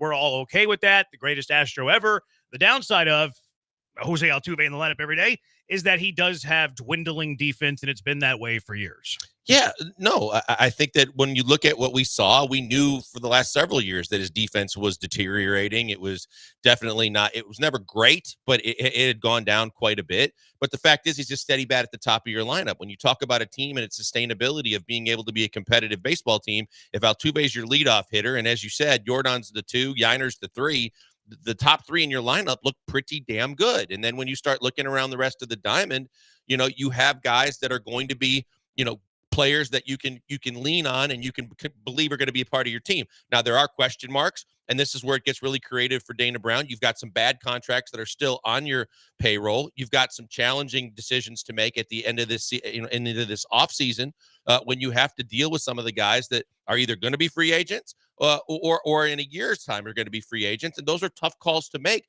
but that's what Dana Brown is here to do, and that's what you're supposed to do. You got a team-friendly deal in Yordan, and that gives you a little bit more wiggle room. But there's no doubt it's going to be challenging. But because of the core that we just talked about and the guys that are all going to be on this roster, it's still it's in my heart of hearts, in my brain, I believe it's a competitive team. I think you only have one more year of bad contracts, though. Like, there's not a contract that goes beyond, well, unless you consider Hader a bad contract, which is fair. Yeah. Which is fair. But other than that, no. I mean, Abreu's done after next year. Jose Abreu, Rafael Montero up after next year. Ryan Presley up after next year. Verlander's off the books, although you're only playing half of that. I can't think of another bad contract. McCullers got 2 left, right? Yeah. Is that, I mean, now he could be not good, very much money either. Like, it's 17 a year, I think. The problem with the Lance McCullers contract is that he's not able to pitch. Right. Lance McCullers, if he were able to pitch, $18 million is a bit of a bargain for a guy of his caliber. The problem is that he can't pitch. So, yeah, I guess that is that's would quantify as a bad deal. Yeah, if he's not pitching on an $18 million deal. You hear people say cut him. You hear get rid of him. No, I mean, the bottom line is you're stuck paying him no matter what. So you keep him around. You hope that there's some kind of medical encouraging news or breakthrough with him that comes through and says he's going to be able to do what he once did so well, and then maybe he can contribute to you. But you're not going to cut him, and then if he does somehow medically, find something that allows him to pitch again, pitch for somebody else. So you're stuck with it. You ride it out. You hope that there's a chance he contributes, but at the same time, you're not going to cut him. No. You're right, though. In the other deals, for the most part, you escape most of them now and through, after next season, to where it's not going to be a long haul. And again, because your team roster looks like it can be competitive, there doesn't have to be that many moves made where this team can still be a team that wins the division. Yeah, the most of the you have one more year of the bad money. You're still paying Right. Abreu the 19.5, Montero with the 11.5. Presley's getting $14 million, and then if you want to throw Lance McCullers in there, it's 18. He's got 2 years, 25 and 26. He's done after 26. Hopefully he can come back. I just don't believe it. I don't think he's going to pitch again. Like, it's been one thing after another after another. Texter's saying that the pitch clock ruined Luis Garcia. I think that's an outrageous text. Luis Garcia, whenever he got injured on May 1st of 2023, he was in the midst of throwing 13 consecutive shutout innings. So he was coming off a start in which he went 6 shutout innings, struck out 7. The prior start, he went 7 shutout innings, striking out 9. Luis Garcia was not impacted. Maybe early, but he figured it out. In his last 2 starts prior to his injury, Luis Garcia went 13 straight shutout innings. I thought Luis Garcia was going to have a fabulous 2023. Super bummed we didn't get to see him in 2024, but I still think he's going to, at minimum, be a factor in the middle of the Astros rotation going forward. Yeah, aside from any kind of hiccups medically that prevent him from pitching, I believe in Luis Garcia's stuff. I believe that one of the reasons why he had to endure the surgery that he had to go through is the fact that he was on the fast track. We kept hearing and we kept seeing, and we were talking about the fact that he had never pitched more innings in his professional career than what he was doing once he got up to the big leagues. He became a workhorse. He became an innings eater. He became an effective pitcher. He was used a lot. The Astros went deep a lot. And at the end of the day, we see that the numbers are way up on pitchers getting Tommy John surgery, and he was in line and he got Tommy John surgery. Texters are telling us that they owe Greinke still a little bit, which I do remember. I don't know how much they owe Greinke, which is weird too. Like, he was a free agent and left. They must have, maybe it's deferred money, something like that. I have no idea.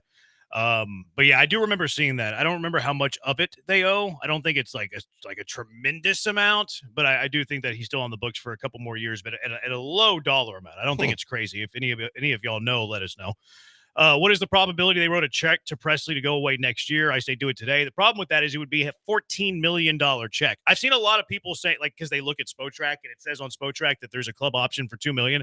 That's if the contract didn't vest, if he didn't hit the milestones in order for him to vest his contract. He needed to pitch 50 appearances this year, 50 appearances last year. If he did that, this next year's salary becomes fully guaranteed at $14 million. The Astros do not have a $2 million buyout on Ryan Presley's contract. Ryan Presley's $14 million next year is fully guaranteed. So if you're writing a check for Presley to go away, it's going to cost you $14 million. Yeah, he's got a no trade clause. He's getting $14.5 million. I'm not sure any teams that are out, how many teams are out there that want him, especially at that price. You're stuck with him. He's going to be a part of this team. I heard even the Killer G's talking about the fact that they would get rid of him. They can't see how he's going to be on this team next year. I don't know where he's going, because I fully anticipate that he will be in the bullpen for the Astros next year. Why do you say it like that? Even the Killer G's. Whenever you say that, it's like you think of them as less. Well, they think of us as less, but I mean, I'll hold my opinions to myself. I was just wondering. I know how you do things. No, Presley's going to be back unless you somehow ship him off to a team. He would have to accept that because, as you point out, he has a no trade clause. He would have to accept that. And then secondly, I think that you would have to Brock Osweiler him. I think you would have to include something to get rid of him. How many teams in baseball are going to pick up the tab on a $14 million relief pitcher who's incredibly mediocre at this stage of his career? How many? None of them. You can find relievers in free agency for far less that are far better, and you don't have to give anything up. So that to me is like, you'd have to retire. I think him retiring is more likely than the Astros trading Ryan Presley. And who's walking away from 14.5 for one more year? Nobody. He is going to be on this team next year. Yeah. Now, when you talk about the roles in the bullpen, that's got to change. Oh, yeah. I don't believe in defined roles in the bullpen. I think yesterday's an example. How about you bring in Hader to face the lefty top of the Detroit Tiger lineup? See where you're at entering the ninth inning, or even leaving Abreu. Maybe Abreu and Hader to eat up 3 innings instead of even touching Ryan Presley. So that's something that needs to be addressed. You can't just go into next year with Ryan Presley must be our 8th inning guy. That's been stupid all year long, even for you loyals who thought it was stupid for us to question that. Hate it. We questioned it. We questioned it during the year. We questioned it yesterday when we were all watching the game together. We've questioned it before. We'll question it again. But now that you've seen that a guy like Hader, who the label was on him that he didn't want to pitch and refused to pitch more than 1 inning at a time, we've put that kind of stereotype behind us. Now that he got his deal, he's shown he's willing to go multiple innings for you. So is Abreu. So then you just kind of lean more heavily on your 2 big horses at the very back end and give Abreu the 8th, Hader the 9th, but don't make sure that's not set in stone, but that's the way the roles are going to be defined to start the season. And then you just attack the lineups accordingly with those two guys. Presley falls in somewhere behind them, depending on how he's pitching and who else is in your bullpen. 6181, I'm not saying the pitch clock ruined his effectiveness. Talking about Luis, I'm saying the pitch clock caused him to get injured. I think it's a fair point. I think that's not just a Luis Garcia problem, though. I think that might be something that is factored into all pitchers of baseball. 9270, Machete would have never let Hader throw 4 straight fastballs to Ibanez. Throw your slider, Pat 409. 5 straight fastballs to Ibanez. And I tend to agree. Although Hader has say on his pitches. Yeah, and I don't really want to hear about the Maldi conversation because this wasn't about Maldi, and you don't want that big zero from a batting perspective in your lineup. Now, would he have caught or blocked the spiked slider or a breaking pitch from Presley? Yeah, I would believe. I believe that he would have gotten his body in front of it. I believe that he would have thrown the chest protector at it a little bit more instead of just kind of flippantly backhanded it. I believe that he would have given it a better effort to stop it in that situation. But that's because he's a better defensive catcher than Yiner. But you're not going to. But Yiner is a stick offensively, and that's why he's in the lineup. I don't know if Maldi at this stage of his career is as good as Yiner defensively, and I'm not a Yiner defensive guy.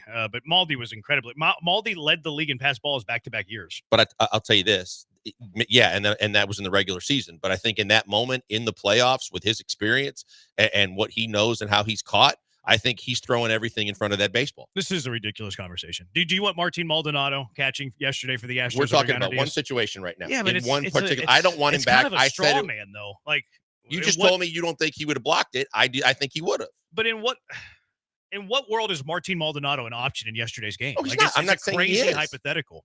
I'm saying the fact that because I started the conversation based on I don't want to get into the whole Maldi thing because he's a zero offensively and there's no way that he's the guy I wanted. But if you want to talk about blocking a pitch on that caliber of a pitch in a playoff game, do I trust that he would have blocked it more than Yiner? Yiner's a bad defensive catcher. And I think that Maldi would have blocked it. Okay. Maldi, back-to-back, led the league in pass balls. Just saying. Okay. Playoff game, everything on the line. As an experienced catcher, I trust he'll block it. Machete couldn't hold on to a job for the worst team in baseball. LOL, says 3403. That's a fact. Could easily see Graveman pass up Presley for the 7th and Abreu the 8th. Graveman's also a free agent, so he's not under contract either. He probably won't be back. I don't see the Astros spending much money in general, especially for the bullpen where they've already committed a ton of money. All right, 713-780 ESPN. Busy show. Bad Take Boulevard coming up later today. It is a Thursday after all. Adam Ronis with all the fantasy stuff you need to know to secure a win in your fantasy football weekend. And then Lee Sterling's going to come around to hand out some winners. He's been on fire. Locktober with Lee Sterling later on in the show as well. But when we come back, I have the answers for what Dana Brown needs to do. It is not time to blow it up. It is not time for a full rebuild for the Astros, but it is time for some tough decisions, hard decisions. It's time for an Astros reload. Call Dana Brown. Let him know to listen. That's next. It's the Bees on ESPN 97.5, ESPN 92.5.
Broadcasting live from the Veritex Community Bank Studios, it's the Killer Bees with Joel Blank and Jeremy Branham. On ESPN 97.5 and 92.5.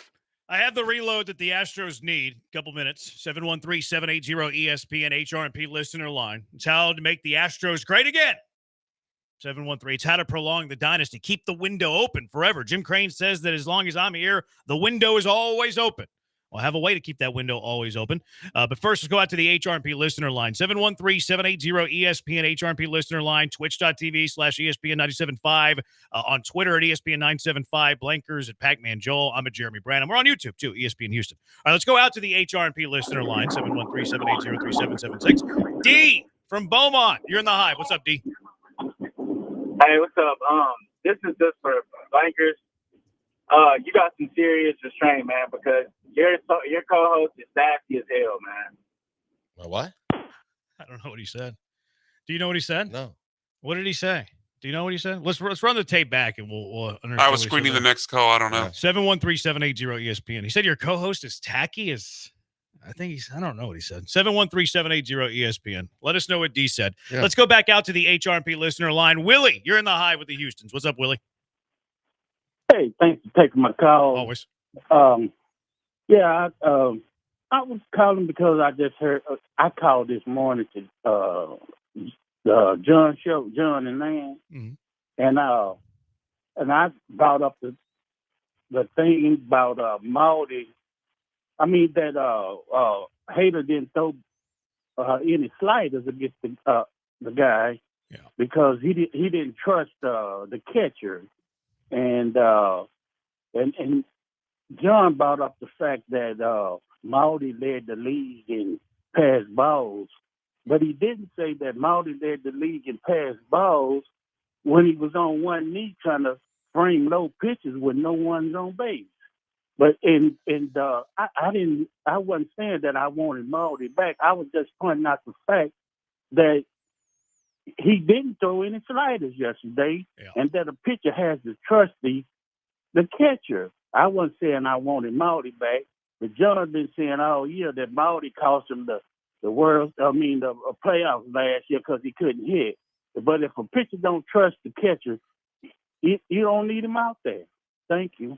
Appreciate it, Willie. A couple of things. Like the whole one knee thing is like, it is something that is very popular around baseball. It's not that the Astros aren't the only team that do it. The idea there is that you can receive better. You can maybe take strikes better, like get strikes, still strikes away, framing. You can't get a pass ball with no one on base because you're not allowing a runner to advance, thus not a pass ball.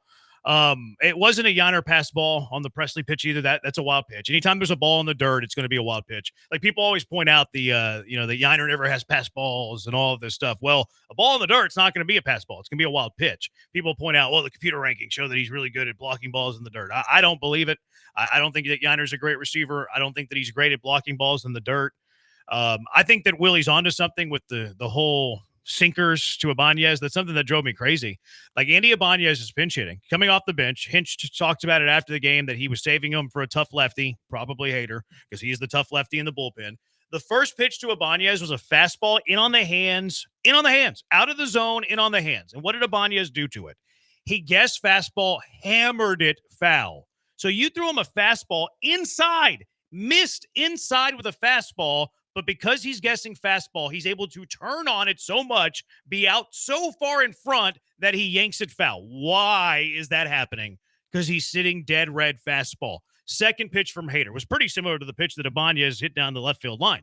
Fastball, pretty middle. He fouls it off. Okay, you're not getting swing and miss with that fastball. He's on two of your fastballs. The first one that he yanks. Third one misses outside by a couple of baseballs. He takes it. Okay, he's seen it pretty good then. Like a couple of baseballs outside, 0-2 count, takes it. Okay, he's seen it all right.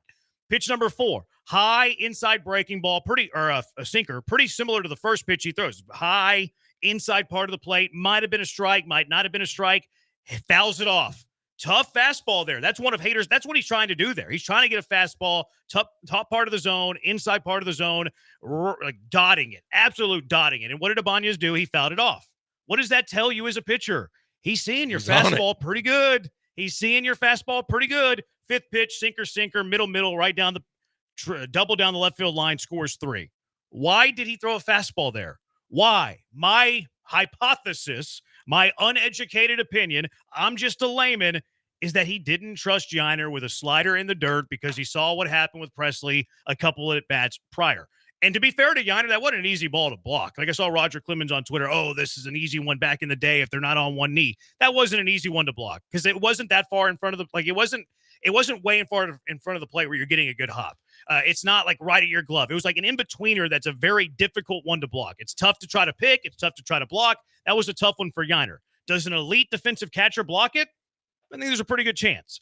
My bigger point is that I don't think that Yiner's a very good defensive catcher. I don't think he's good at blocking pitches in the dirt. And I do not think that Josh Hader was comfortable throwing a slider to Yiner Diaz in the dirt with the go-ahead run at third base in an elimination game. Yeah, I said it yesterday. You're right.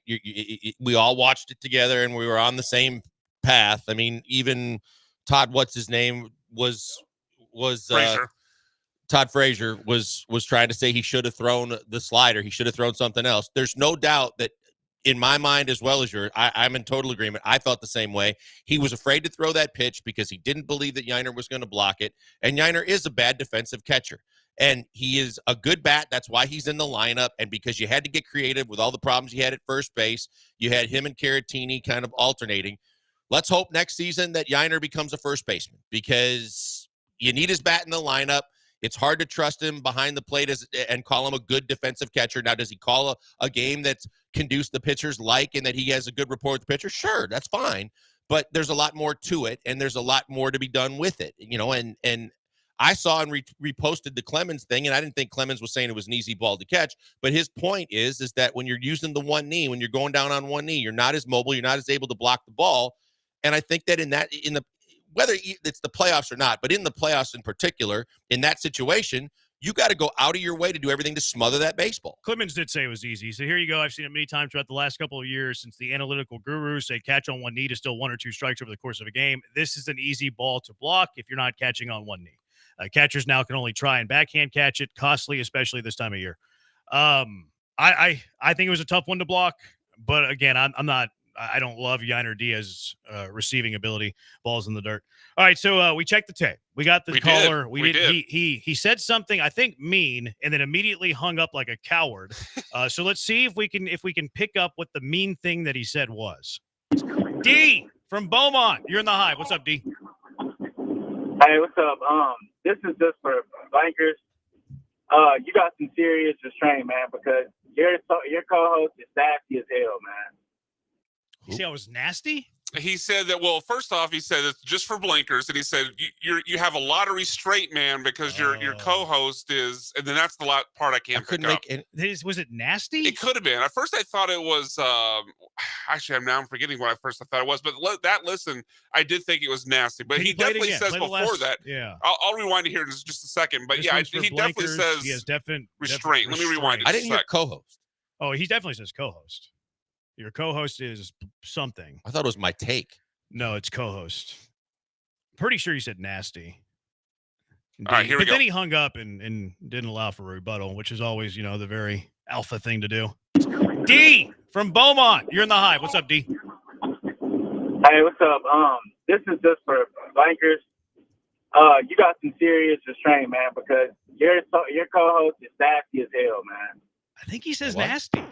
I don't know what he said. Nasty as hell, but I don't know what he's like. You're what? I don't know. Nasty as hell. I think he said nasty as hell. He definitely said I'm nasty. He said He said Joel, you have restraint. Your co-host is nasty as hell. Yeah, but I think there's something in between. I thought he specifically was like pointing to something. No, there was no reference given to what Jeremy was being nasty about. Will you call back and deliver us some context? 713-780-3776. I'd love to hear some context from you, D. All right, let's get to how the Astros can reload next. It's the Bees on ESPN 97.5 and ESPN 92.5.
You're back with the Killer Bees on ESPN 97.5 and 92.5. Live from the Veritex Community Bank Studios, here's Joel Blank and Jeremy Branham. The Coward D is back on the line, 713-780-ESPN. He said something that was kind of non-coherent. I think he was a little scared, and then he immediately hung up like a little coward.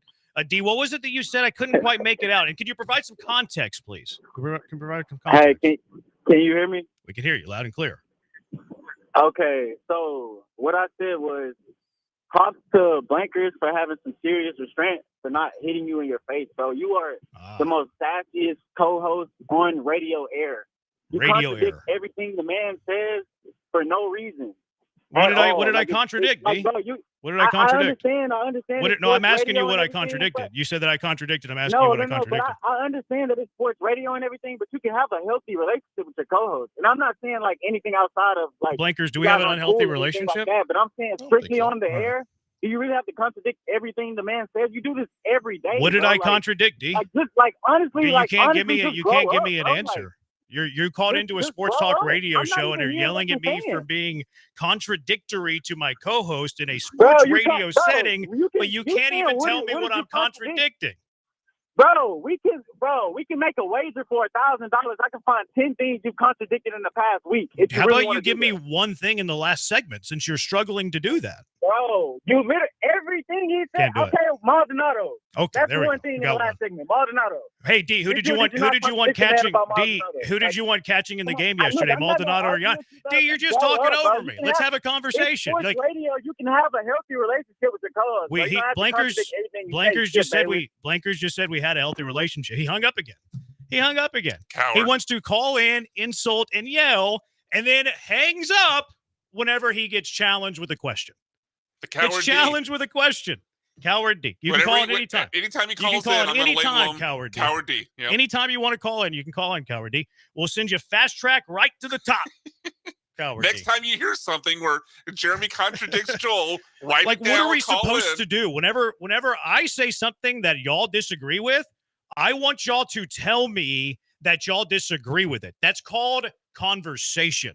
That's having a point and then somebody else be like, hey, you know what? I don't see it that way, which is something that you do in sports radio. When Blanker says something that I don't agree with, of course, and Sassy's probably fair, D, I will push back and say, I don't know about that. I expect that too. I do not treat people in any other way that I do not expect to be treated. If I say something silly, I say something dumb, I say something stupid, which happens a lot. It happens a lot. I expect to get pushback. If you don't think there is pushback in sports radio, you are an idiot. You're an idiot. That noise has become that. At least you have the noise that goes with you questioning my takes. I gotta work on I gotta work on a noise. 5798 Branham is sassy as hell. I didn't say he was wrong, by the way. I mean that party nailed. I didn't say he was wrong. That party nailed. D got a point. Face emoji. Haha. D is so true. Yeah, I don't think we have a bad relationship. If Blankers, if you feel like we have a bad relationship, I'm always willing to work. We can go to therapy. We can make it a big bit. Maybe we can get a therapist sponsor that can do some couples therapy with Blankers and I. That might be some good radio. So instead of the Blitz who did their colonoscopies live on the air, we can just go through therapy couples session. Therapy. Yeah. 3726. I agree with D. If I was sitting in Blankers' seat, you would have been smacked in the mouth by now. 5353 West Alabama 3726. It's not that difficult to find me. 0452 D is factual. I've been saying it. It's all you do. Majority of what Blank says you disagree with. Well, Blank's got to be right more often then. Quite frankly, you got to be right more often. Blank. You got to be right more often. Yeah, I've been told that. So yeah. All right, here's my plan on how to reload the Houston. It's not time for rebuild. Like I'm not tearing this down. There's no need to tear this down and break it all up. You still have plenty of talent. I don't think the window's closing. I think the Astros will win the division again next year. And I think they have the chance to continue winning the division going forward. I think they have a chance to win the division for several years down the road. Now, I do think it's difficult. I think you have to make some tough decisions and tough conversations. As it sits right now, if you bring back all your arbitration guys, and Dana Brown, they did a little end of season press conference. He says he expects to have all his arbitration guys back. The estimated arbitration, whenever you add it all up, like Fromber's $18 million, Tucker's $16 million, puts you at $215 million before you're even looking at any free agents. And I'm talking about your own, like Bregman, Kikuchi, Verlander, Graveman. None of those guys factor in. Right now, your projected payroll, if you bring back every single arbitration-eligible guy, is $215 million. The competitive balance tax next year is $241 million. So if Bregman gets $30 million, that's $245 million. You've already surpassed the competitive balance tax, and that's before you even talk about adding to your starting rotation, before you talk about adding to the bullpen, before you maybe add an outfield bat. So if you bring back all your arbitration guys, all get their estimate, and then you sign Bregman for $30 million, you're already over the competitive balance tax. Here's what I would like to do. This is to extend the window, and I will concede that I am lessening the team a little bit next year. I still would expect to win the division, but I will admit that I am trading off a little bit short-term next year for long-term game. I would try to extend Kyle Tucker on a team-friendly deal, and the moment that he tells me no, and he will, I'm going to trade Kyle Tucker to the highest bidder. I think 1 year of Kyle Tucker isn't worth the prospects that you can get in return. The Astros with Kyle Tucker this year really weren't that great. When Kyle Tucker got hurt, the Astros were 7 games below 500. When he came back, they were 11 games above 500. He was also a ghost in the playoffs for the second year in a row. Give me a big prospect package for Kyle Tucker. I want to trade Framber Valdez. He's also going to be on the final year of his deal in 2025. It'll be the final year of Framber Valdez. Again, much like Kyle Tucker, I don't like losing players for nothing. Yes, they would get compensation pick for the collective or the qualifying offer. Don't care about that. I want as big a trade package as I can get. I'm trading Framber Valdez, and I'm making Hunter Brown the alpha of the starting rotation. He's my ace. He's my guy. I'm handing the keys to Hunter Brown. I'm offering Alex Bregman a contract of $120 million for 4 years. Is he going to sign that? Probably not, but that's my best and final. I hope he signs it, but I'm not offering him $1 more than that, which does create some problems at third base.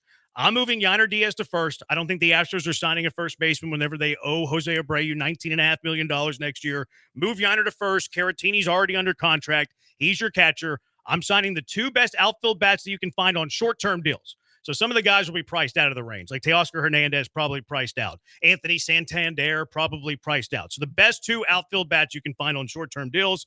And then I want a non-tender Jose Urquidy, re-sign him to a cheap 2-year deal, but that's really not that important. So again, try to extend Tucker. He says no. Trade him. Trade Framber. Alex Bregman, best and final, 120 for 4. Moving Yainer to first base, and then I want to add a veteran starting pitcher. That's how you reload the Astros. Do you trade off a little bit next year for the future? Probably, but I still think it's a good enough team to win the division next year. Look, I think that and we can, kind of carry this over too. But the question to me becomes, I'm not opposed to trading Kyle Tucker. And I'm not, people know that through history of his career, I haven't been the biggest fan. But the fact that he's already shown you once when you signed Jordan to the deal that you signed Jordan to, that they were trying to get a deal kind of like that, and they made a similar offer to Tuck. And we already knew he's looking for the bag. He's going to play for big money, and that was going to be a problem.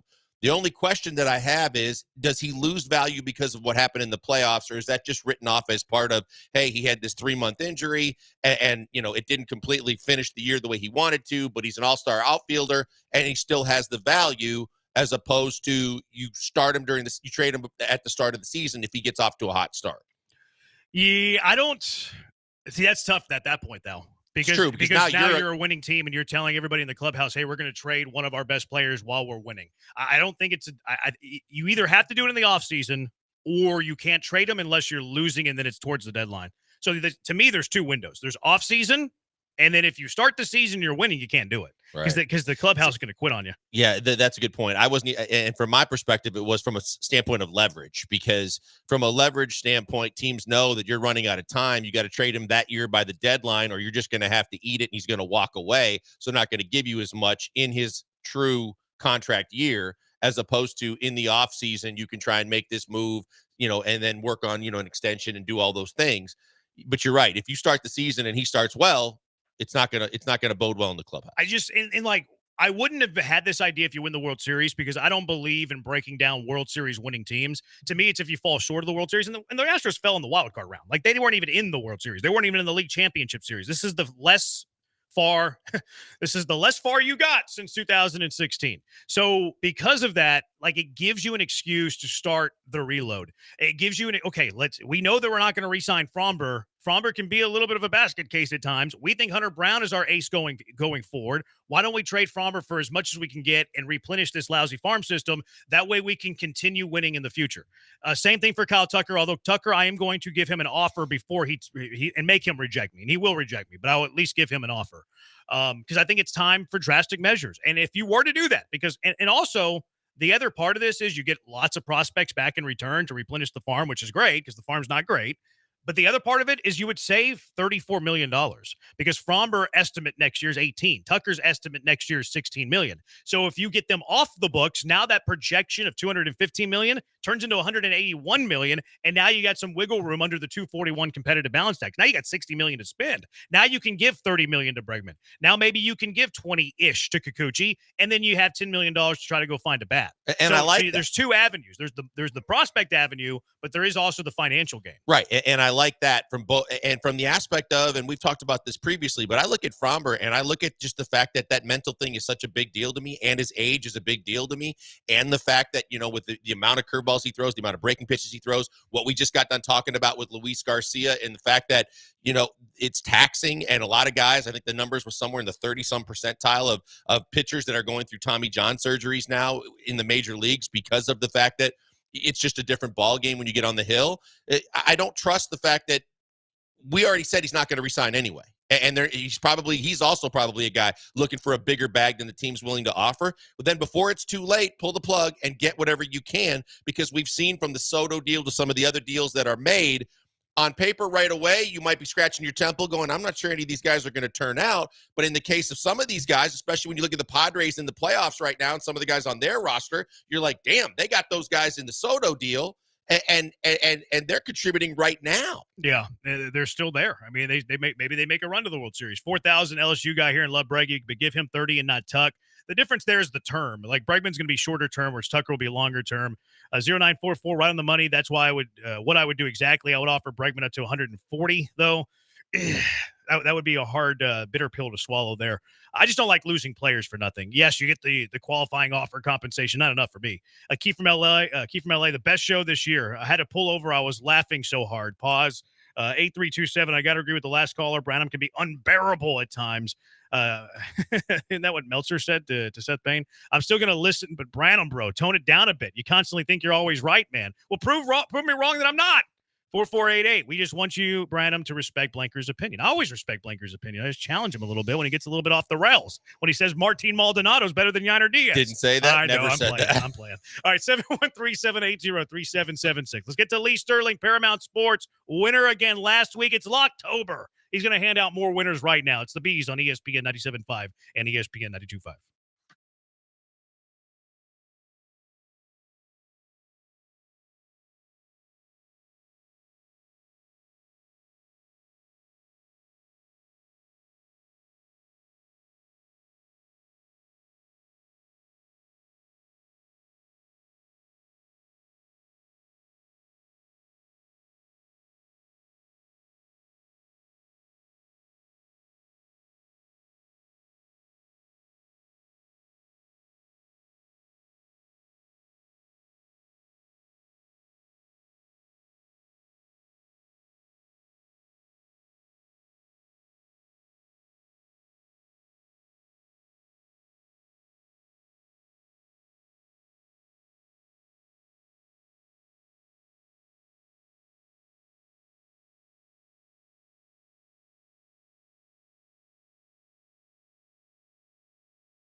Coming to you live from the Veritex Community Bank Studios, it's the Killer Bees. On ESPN 97.5 and 92.5. Here's Joel Blank and Jeremy Branham. Let's go straight out to the HR&P guest line, being joined by Lee Sterling. Another winning week last week, 3-2. Locktober, he's rolling, ParamountSports.com. Lee, let's jump right into the games. And I'm going to start with the game that's first on the college football schedule, at least the ones that we're talking about. One that's near and dear to my heart. Houston getting 16 points in Fort Worth tomorrow night. What do you think of this one? Yeah, well, I hope you got a strong heart here. So, the best receiver transferred here, obviously we know, to Miami, and another really good receiver transferred to Texas. So, I mean, Donovan Smith stayed, and the chemistry with the pass receivers just hasn't been there since 2003. This is a crazy stat. I thought it would be totally different, but since 2003, teams shut out back-to-back weeks. 0-19 the following week, 5-14 against the spread. So they just don't break out of it. I just don't know what it is. I like TCU. They keep rolling. Sorry, 41-20. Lee, we look at the games as the SEC schedule picks up. Tennessee's been a team that's been very impressive. They're climbing the ranks. They look like they're strong. They're taking on an Arkansas unit that's been a little bit up and down. What do you see in that game? Yeah, no question Tennessee is the better team. The question is, do you lay 13.5 points on the road? Arkansas, Taylon Green has been very good. Running back Jaquindon Jackson, probably one of the better running backs in the SEC. Problem here is, can they score more than Oklahoma did? I don't think they can score that much more. Maybe 17, 20, 23 if everything goes right here. I think the Tennessee defense is underrated here. Everyone knows about the offense. They've got 6 receivers that are getting separation and catching the ball, making big plays. And here's another problem. If you want to have a chance in the fourth quarter against a team like Tennessee, I think you got to slow down the game. Arkansas, number one in hurry-up offense. They're getting off 80.8 plays here. So, you know, unless the defense really steps up, I think they're going to have problems. They give up 39 in overtime to Oklahoma State, and now we're finding out Oklahoma State isn't very good here. I think Tennessee doubles up Arkansas, 42-21. Big one in College Station tomorrow or Saturday morning, I should say. Aggies, number 25 team in the country, 4-1 on the year. Big one in the SEC. Missouri, undefeated, number 9 team in the country, but Missouri getting 2.5 points in College Station. How do we see this one playing out? Yeah, Kyle Field's a tough place to play. I mean, that's a nice home field advantage there. A&M can run the ball fairly well, good defensive line. But almost every other position, Missouri, I think, has an edge here. So here's the problem for A&M. A couple of years ago, they had guys that could make plays, and they had explosive players. They are right now 65th in the country in explosive plays. Only 19 plays of more than 20 yards. Their wide receivers just don't compare to the last 3 years. Missouri is coming off of a bye, and it might come down to like last week's game with Alabama against Georgia. One guy, Ryan Williams, made the play there. I think that guy is going to be Missouri wide receiver Luther Burton. Here's a guy that's big, strong, fast. He can catch a ball, break a tackle, get in the end zone here. Wrong team favored. Missouri outright 27-23. All right, Lee, let's switch gears. Let's get into the pro game in the NFL. Yeah. You know, the Chiefs lost another wide receiver in Rashee Rice, and that seems to be a big deal in a lot of people's minds. And how are they going to replace him? What are they going to do? They're taking on a Saints team that is a bit of a surprise to a lot of teams, but kind of falling back to the pack. How do you see this one playing out? Yeah, I think they've got problems. I mean, they're just winning close games, and their defense is very good, but now they're going to face a team here in New Orleans. At New Orleans, I mean, if they don't have some special teams blunders, they win that game easy. So I think New Orleans will be ready to play this game here. I just think that this Kansas City team is winning it on special teams. 5.5 points is just way too much right now. I like New Orleans. I think it's going to be their turn to hit on a big play, and they just got to stay healthy on that offensive line. Wrong team favorite. Another upset here. New Orleans 20-17. The NFL storyline of the week, at least I think it is, Stephon Diggs playing against his former team, the Buffalo Bills. It's a shame this is a noon start. A shame this is a noon start. But the Bills are a 1-point road favorite. Is Vegas right? Baltimore put up 271 rushing yards. They look good. They never look back. The Bills were not able to get back in the game here. Joe Mixon, Cam Akers have been passable to fine as runners. I think I'm expecting the Bills defense here to snap back here. Only one other team is better in terms of yards per play allowed, and they are second yards per pass play allowed as well here. Teams are starting to adjust to C.J. Stroud, but he also has to get back those weapons. And, Houston's played some teams that have not shown out too well here. Played the Colts here, the Bears, which are kind of middling and not much offense, and the Jags, which might be one of the worst teams right now in the NFL. So I think Buffalo, probably the right side here, 28-17. All right, Lee, you've been hot. We've been talking about it, bragging about it, making sure that everybody knows about it. But a lot of people don't know how to get in touch with you so they can capitalize on it. Tell everybody how they get hooked up with you, how you give them the winners, and maybe even a free play along the way. Yeah, so if they want to get the free play, it's Jacksonville and Indianapolis. I have a real strong feeling on one side of this game. First 5 callers that call 800-400-9741. That's 800-400-9741. We will give them Jacksonville and Indianapolis for free. And if you want to come on board, we don't have one losing weekend all year. We hit our biggest play of the year last week, a 50-unit max wager on the Kansas State Wildcats. So you want to hop on board. We don't call it October. We call it Locktober. 4 weeks of games through Thursday, October 31st, normally $4.97. Use coupon code SAVE200, just $297. We rate our plays from 10 to 50 units. You're going to get 9 to 12, 9 to 13 games a week. And starting tonight, 55 straight days of football. There's even action on Tuesdays and Wednesday nights. We've got baseball playoffs. We're off to a 3-0-1 start there. You can get that through the World Series, $97. And how about this? Looks like we'll have probably 6 or 7 UFC fights. Not $77 or $97, $7. We won big last week. We had a plus 300 favorite that won on the main card. So you want to hop on board. UFC, 6 or 7 selections, $7. Baseball through the World Series, $77. And Locktober through the end of the month in football, just $297 with coupon code SAVE200. One place, ParamountSports.com. If it's Lee, it's for me. Lee Sterling, thank you. Okay, guys, take care. October going on. Paramount Sports. You got to get over there. All right, which one is it? The offensive line is poorly coached, or Nick Caserio is a poor offensive line evaluator? Also, I think the text line wants to have an intervention. How can I be a better partner? How can I be a better boyfriend? 713-780-3776. You called me your work wife before. Don't act like don't be brand new. Let's have an intervention. How can Branham be better for blankers? 713-780-3776. It's the Bees on ESPN 97.5 and ESPN 92.5.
Live in the Veritex Community Bank Studios, it's the Killer Bees. Now back to Joel and Jeremy.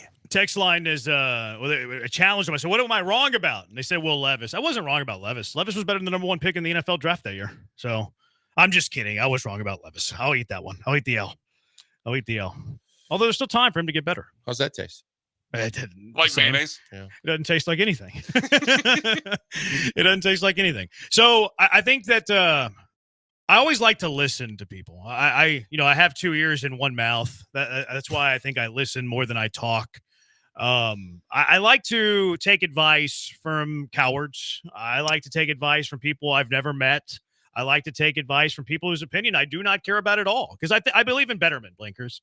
I believe in seeking ways to improve who you are as a person, whether it's for yourself, whether it's for your family, whether it's for the people that you work with. So Blankers, Brian, Coward D says that I'm sassy, that I don't respect your opinions, that when you say things, I go out of my way to argue, that I argue for the sake of arguing, which I don't know if I do that. I'm arguing myself. I do treat everybody this way. I'm sassy to everybody. I'm kind of a jerk to everybody, not just my coworkers. You don't treat your wife this way. I have a hard time believing that. I can't verify that, but I would guess that's true. I'm pretty consistent with who I am as a person, but I want to get better. I want to get better for you, Blankers. I want to get better for you, Brian. Coward D, I even want to get better for you. Lamont has some really good points on Twitter right now. He says the funniest thing about this topic is Joel has not disagreed. Lamont's right. Your silence, Blakers, is deafening me.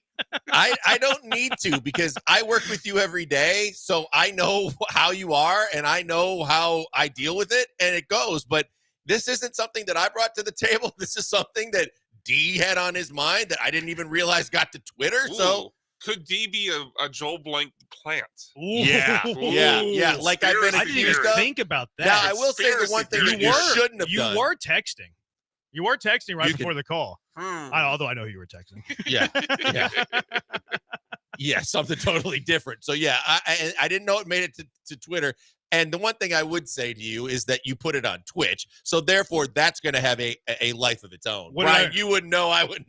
What did I do? Yeah, I wouldn't know. What did I put on Twitch? That you want their suggestions, because that'll be rich. That doesn't They bother do have me. time to But give you them, did though, 'cause mention they're unemployed. cowards. I don't care with that. Opinions that we don't care about. That's spot on. So how can I be a better partner? I really want to know. I want to get better from this moment.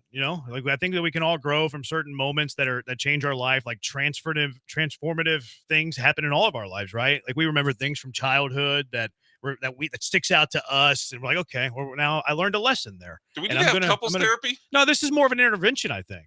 It's more of an intervention. How can Branham be a better partner for Blankers and for Brian? I need to book Coward D didn't say Brian, so maybe we shouldn't even include Brian here. Maybe it should only No, be I'm for fine. Blankers. You don't have to include me. How can Branham be better for Blankers?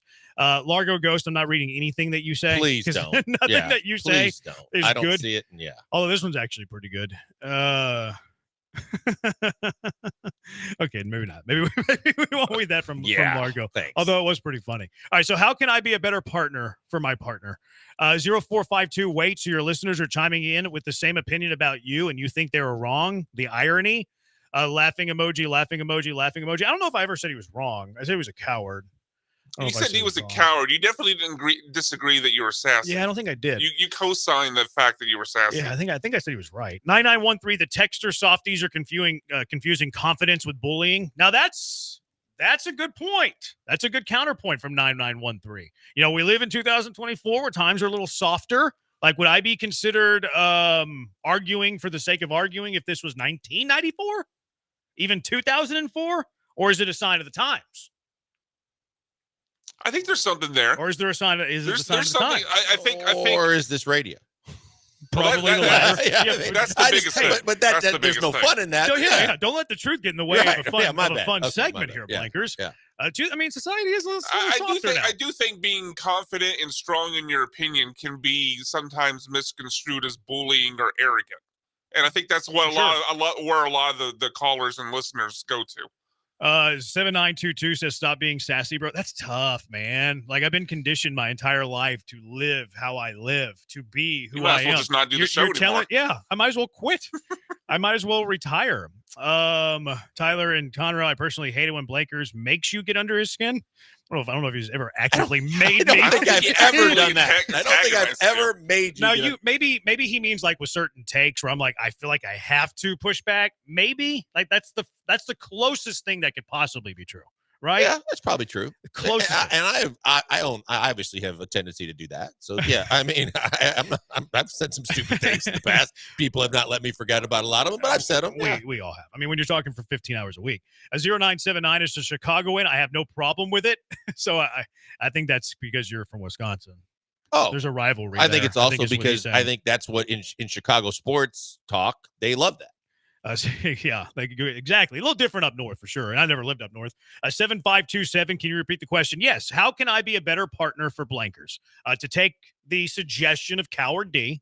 Coward D brings up some good points. Now he hung up whenever I try to talk to him, a little cowardly, but he brings up some good points. So me taking inventory with myself, I went to the bathroom. I looked myself in the mirror during that last segment after we got off the phone with Lee. Looked very good, by the way. Looking very handsome with the Hope at some point you washed your hands and not just stared in the mirror. I got lost in my eyes. I don't remember what I was doing. It was really awkward for the guys from the office across the hall that were at the sink at the same time. But yeah. You just going to stand there? Can I get to the paper Yeah, towels? they both just wanted to wash their hands, and Jeremy was having a conversation with himself. So lost in my eyes there a little bit. But the question is, how can I be a better partner for Blanker? 713-780-3776. Let's go out to the HRP listener line. Chris, you're in the hive with the bees. What's up, Chris?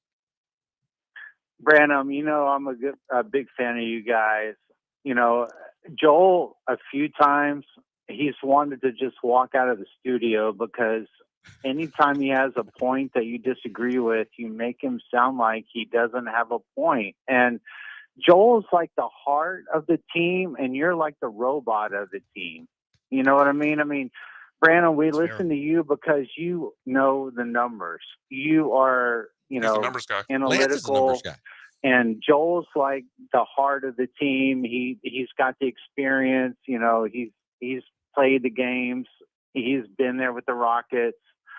So we're just asking that when Joel has a differing opinion, that you just be a little softer. That's all. We're not saying don't disagree with him, but just give him, like, hey, Blankers, you have a point. I absolutely know you don't. I might disagree with it. I see. That's hard for me. I really, how can I be softer when I disagree? You know what this validates, though? What? You're not soft. No, I'm not soft. Because you have to be soft. I would like to be soft. I would like to be softer. Like, I think it would help me in a lot of avenues in life. I'm a little rough around the edges. I am very blunt. Mm-hmm. I am brash. But Jeremy, can I say one more thing? Yeah, how can I be softer in my disagreement? This could help in a lot of different ways. No, I Chris. just want to say the listeners know your heart, Jeremy, and that's why you're probably the number one show in this time slot right now. Because we know your heart. At 3:00, I'm listening to the Killer Bees. We are a family. So we just want you to be nicer to Joel. That's all. That's it. All right. We love you guys. Bye. How, brother Chris? He got out quick. Sounds like he was a therapist. How can I be softer when I disagree? You got to make sure that Joel knows you hear his point. I'm going to sound like a couples therapist. Yeah. I acknowledge your point. I you. acknowledge your feeling on this. This is where I'm coming from. What did I say in church? Hear my call or hear my... I don't think they say that at church. No. Yeah, they do. Respectfully. I couldn't tell you. Yeah, they do. I couldn't tell you. I already screwed In up. the Catholic Respectfully. It depends on your church. I don't go to Catholic church, but maybe so. Okay, I hear you. I understand what you're saying. I see things differently, and this is how I see it. This is how I think you're an idiot. Is that better? Respectfully say. At least you admit that a lot of times when you come at me, you think I'm an idiot. I don't think you're an idiot. I think everybody's an idiot, not just you, Blanker. So Brandon T, I think everyone needs to stop being so dang soft. Make conversation for radio better. I do agree with that. No one wants to hear, respectfully, sir, your opinion is validated. No, you're an idiot. No, you're an idiot. No, you're an idiot. 713-780-3776. Back out to the HRP listener line. Lamont, how can I be a better partner for Blankers? Hey, let me just say this, man. Joel is a grown-ass man. He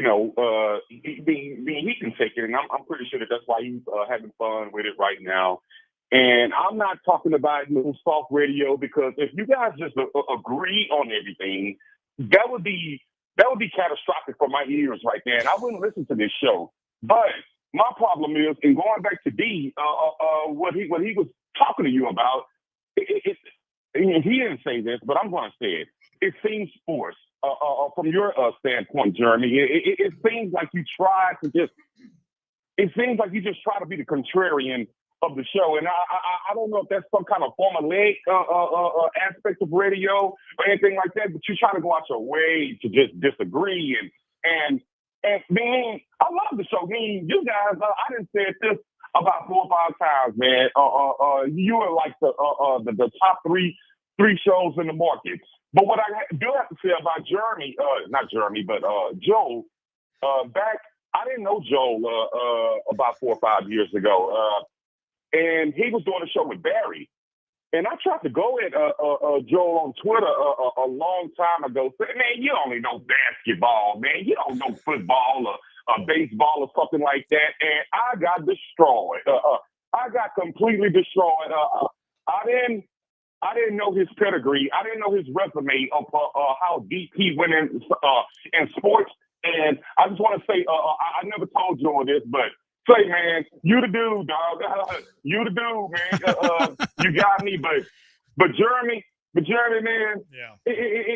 I like the show, but it seems like you be just trying to force the whole contrarian aspect, and I think I side with D on this one, man. But as far as the whole South and being nice and all of that, I don't think y'all need to be nice. I think y'all need to get into it. But good, that's what I needed to hear. Once you start feeling like it's being forced, it's almost like you guys. It's almost like it's being scripted. That's all I have to say. Yeah, not scripted. That's for sure. Certainly not scripted. We have very little things that we put like in our segment. Like the topic at the top, or the sentence at the top of any topic for a segment is usually about 5-6 words. We have 3 to 7 words that are our segments of what we're doing. And this segment was, which one is it? The offensive line is poorly coached, or Nick Caserio is a poor offensive line evaluator. So I wouldn't say scripted. Now, I do challenge Blankers on things that he says. I wouldn't say it's ever forced. Like if he says Martin Maldonado would have blocked that pitch, okay, what do you mean? Like I will push him on the things that he's saying, and I would expect to be pushed too. Definitely not forced. There's times whenever I'll ask those questions and force Blankers to kind of go further with it, and then I'll agree with him. I just want to hear him get a little deeper with what he is saying. But forced is not accurate. Maybe challenge at times, but definitely not forcing it. And there's many times that I agree. It's just those are boring. Yeah, I agree with you, Blankers. You don't remember those as you would remember. No, Davis Mills is washed or done. Or Tua. Yeah, or Tua. That's what you remember. You don't remember the agreements. Should we let Coward D in the hive again? That's since we up only to you, man. We have rules. We've already extended the rule. We did build the segment off of him. Yeah, so. one more chance. Final chance. No, right, that's not even a chance. He could yell at me. It's fine. But I think we do need to change his name to the Coward B to be relevant with the show. Maybe it's the Coward B from now on. Yes, that. And I also think that there has to be some kind of like the debates where we're not going to mute the mic, but at a certain point, you have to let each other talk. Yeah, he did. He didn't let me talk. All right, Coward D. One more time. This is the last time today. You can call back tomorrow, but last time today. What's up again? Hey, what's up? I wasn't trying to scream over you or nothing. I was just trying to get my point across. But yeah, and I wouldn't call it cowardly. I just don't want to argue like back and forth on the radio. Man, that's my point. But yeah, like man, this like bro, this it's like 50% of it is the delivery of what you say. Like it's just like the tone of your voice and everything. Like, bro, just agree. You can agree with the man. Like I told you, bro. I understand it's sports radio, but you don't have to be Skip Bayless to Shannon Sharp, bro. Like, be for real, bro. Like, come on now. What do I say that's Skip Bayless-ish? Like you're throwing out these huge blanket statements with zero proof. You literally, zero proof. If I had to compare you to somebody like in your space, in your media space, it's Skip Bayless. Because of takes or because I argue? 100%. Because of my takes? It's just no, it's not even your takes. It's just the way I told you. Like, no, you know your stuff. You know your sports. Like I can't argue with you on that. All right, we can hang up on D now. He said something nice. He said something nice. We can hang up on him. He's saying, I guess he's talking about like the debate. I can't do Shannon Sharp, by the way, because then I'm gonna like you're we just said. You're ridiculous for saying that. You're utterly ridiculous. In this climate, I cannot do it because then I will get all the You will messages. get canceled. I have And gotten Jeremy will be previously solo. when I do the imitation. Yes. What did Howard Stern say? If they love you, they'll listen to you for 15 minutes. I If think they that was hate a you- Rush Limbaugh thing. Was Yeah, it a the Rush people Limbaugh thing? who hate you will listen for twice as long as the people who love you. Coward D is called in every one of our segments. He's called it so 3 far times. today. Yeah. And the I rest love of you them, too, Coward B. The rest of them are just on Twitch 24/7. Yeah, 6444. You have to actively listen. That's what my wife tells me. You do have to actively listen. That is important. You have 2 ears and 1 mouth. What people might surprise people. I'm not a very big talker. Like outside of the show. Oh no. I'm not very. I like to listen. I like to observe. I like to be the fly on the wall. You prefer text. I do. I'm not a big talker. I do this because I like sports, not because I like to talk. 9913. I don't tune in to hear two guys agree. I think there's some truth there. He says JB can be a better partner by bringing Blankers, J-Bar M barbecue every day. J-Bar M comes all the time before we do. Yeah, Joe schedules that so it doesn't get to us. 0569. Quit being so cocky and think you know it all. He actually said thank you know it all, but I won't point out that typo. 9513. It is National I got a question Boyfriend for Day. Jeremy. Jeremy. 2 syllables. It's National Boyfriend Day. I did not know that. I'm glad. I had no idea. I'm glad I didn't either. No gift exchange before the show. 3726. Best way to be a partner or Joel is to stay on the road during play-by-play for U of H. I guess he says don't do the show. Problems you think you know it all, Jeremy. Jeremy, you're the Stephon Diggs of the team. That's pertinent. I see. 9648. Joel is soft. He called me a tuckhead a couple of years back. Do you remember that? I don't.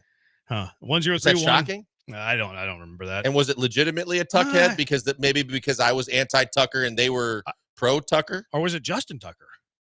I think it was Kyle Tucker related. 1031, Brandon. I think people assume you're soft because of the Killer Bees graphic where it looks like you're wearing lipstick. They need to get a better picture of you, my guy. I love the show. I get my lips get chapped that time of year. Brandon T, I think everyone needs to stop being so dang soft. Makes conversation for radio better. What is this, Oprah? Tyler and Conroe. I think D, Coward thinks you're pretentious without having the vocabulary to articulate that. Okay. I agree. Branham has a lot of hot takes. They're outrageous sometimes. It's like he's trying out for a national show. I wouldn't want to do this nationally. I'm a local guy. Branham has the ultimate radio voice. In my opinion, Branham gripes just to gripe at times. Offer to cook your partner a steak. I wouldn't do that because I have a natural respect for meat. And then 1368. Okay, you win. Now let's chat sports. All right. Could have said it better myself. Let's get to Adam Ronis, the host of Fantasy Life, with all your hot pressing angles of how you're going to win your fantasy football game this week. It is the Bees on ESPN 97.5 and ESPN 92.5.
You're locked in with the Killer Bees on ESPN 97.5 and 92.5. Live from the Veritex Community Bank Studios, here's Joel Blank and Jeremy Branham. Let's go straight out to the HRNP guest line, being joined by Adam Ronis, host of the Fantasy Life on Sirius XM Fantasy, also killing it on the Dub Club. Sorry to come to you a little bit late, Adam. I was soliciting advice from our listeners on how to be a better partner to my co-host, which we got a lot of great ideas. I think it was very helpful. I think it was very beneficial, but it's not as good as having you on the program.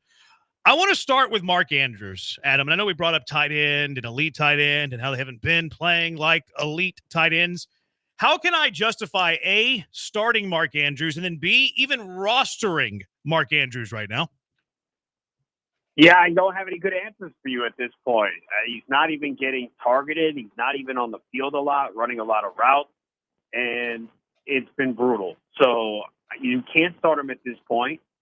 I always say, well, if you're going to drop him from the roster, what is the replacement? Because that's always the big factor. Who are you going to get? Because we're all searching for options at tight end off the waiver wire, and there's just not many of them. But at this point, until you see him actually have a good game, it's really difficult to put him in your lineup. They keep coming up with different excuses. And, I know we had the car accident right before the season. They haven't really mentioned any of that. But, yeah, it is absolutely brutal right now for Mark Andrews. So I can't justify starting him at this point.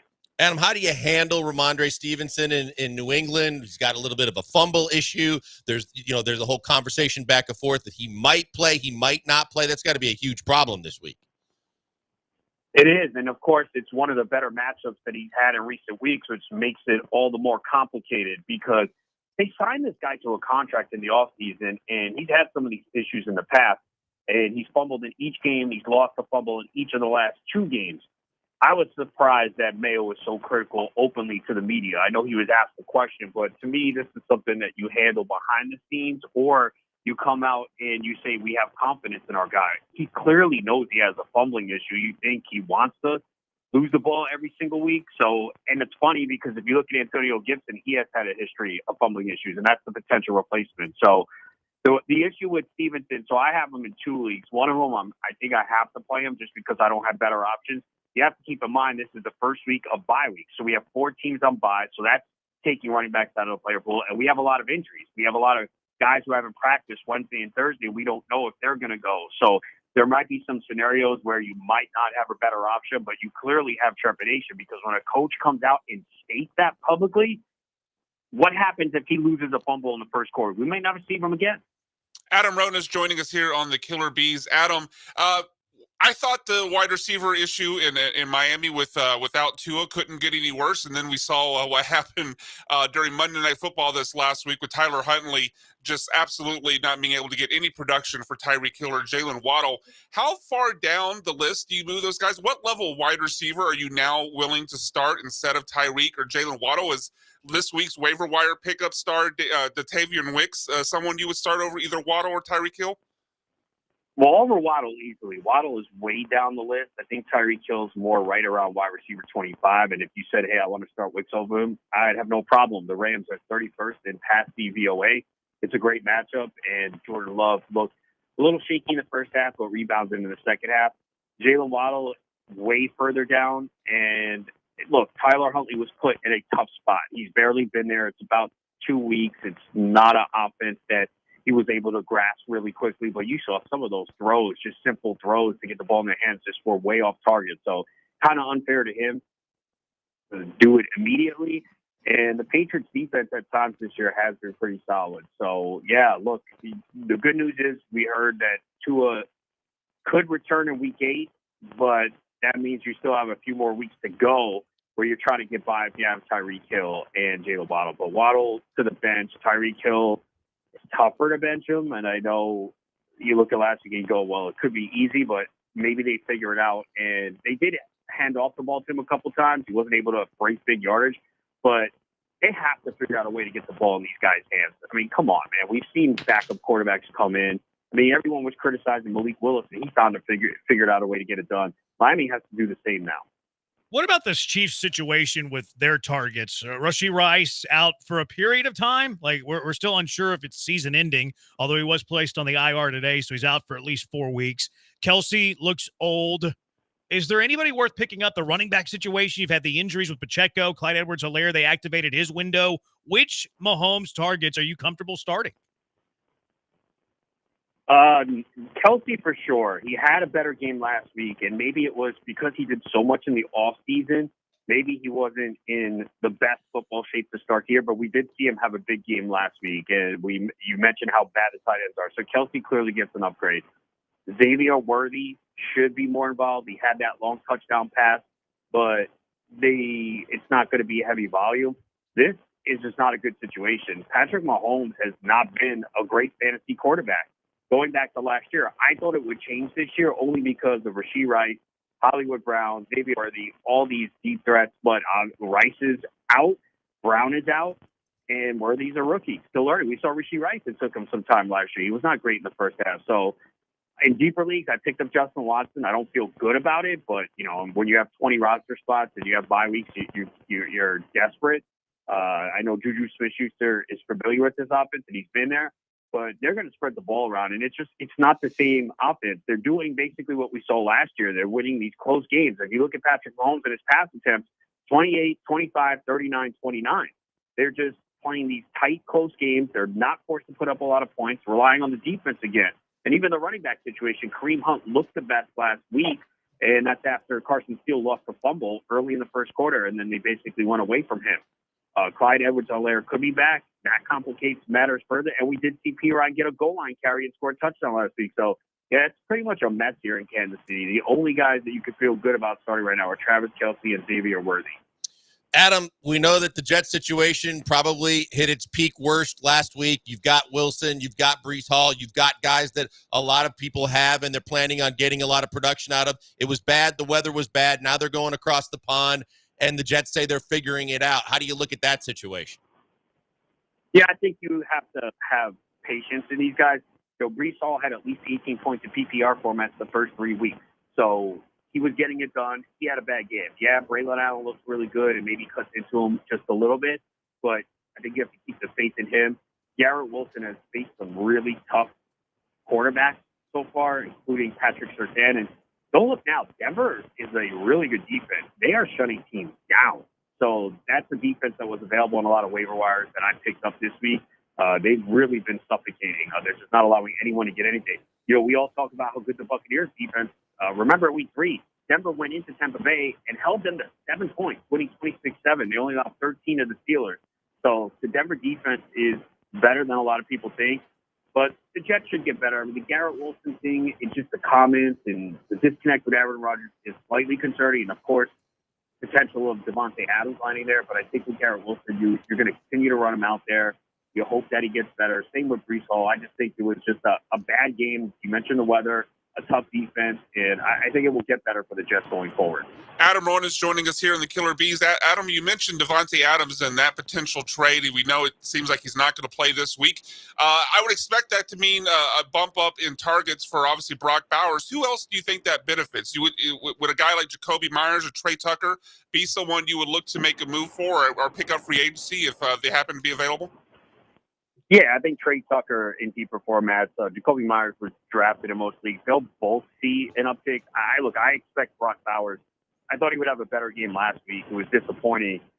So clearly he's one of the top tight ends. But again, they're going against Denver. This is not going to be an easy matchup. This defense has been really good, but someone has to catch the football there.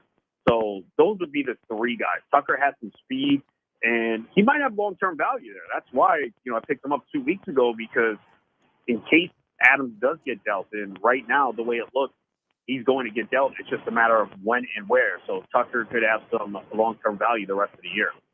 Adam Ronis joining us on the HRP guest line. You've been killing it with the Dub Club again. Last check, you're up 8-9 units on the NFL already?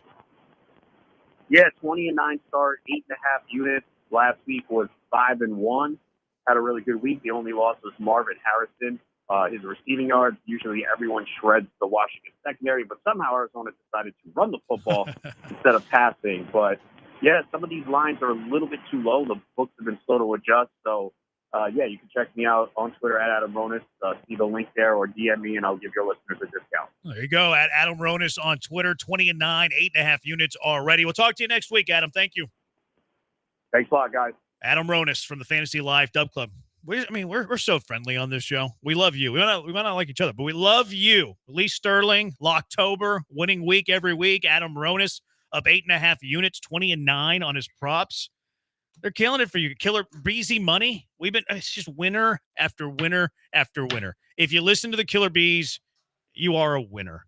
All right, let's get to all the losers of the week with their bad takes next. Bad Take Boulevard. Who had the worst takes of the week? 713-780-3776. It is the Bees on ESPN 97.5 and ESPN 92.5. Hey, sports bettors, that's you. Brian, I'm here to tell you about my favorite sportsbook and casino. That's BetUS.com. Football is back, so it's time to get in on the action. I endorse one sportsbook and casino, and that's BetUS. If you want a game plan to win this season, then check out BetUS. BetUS went large for you this season with a huge offer.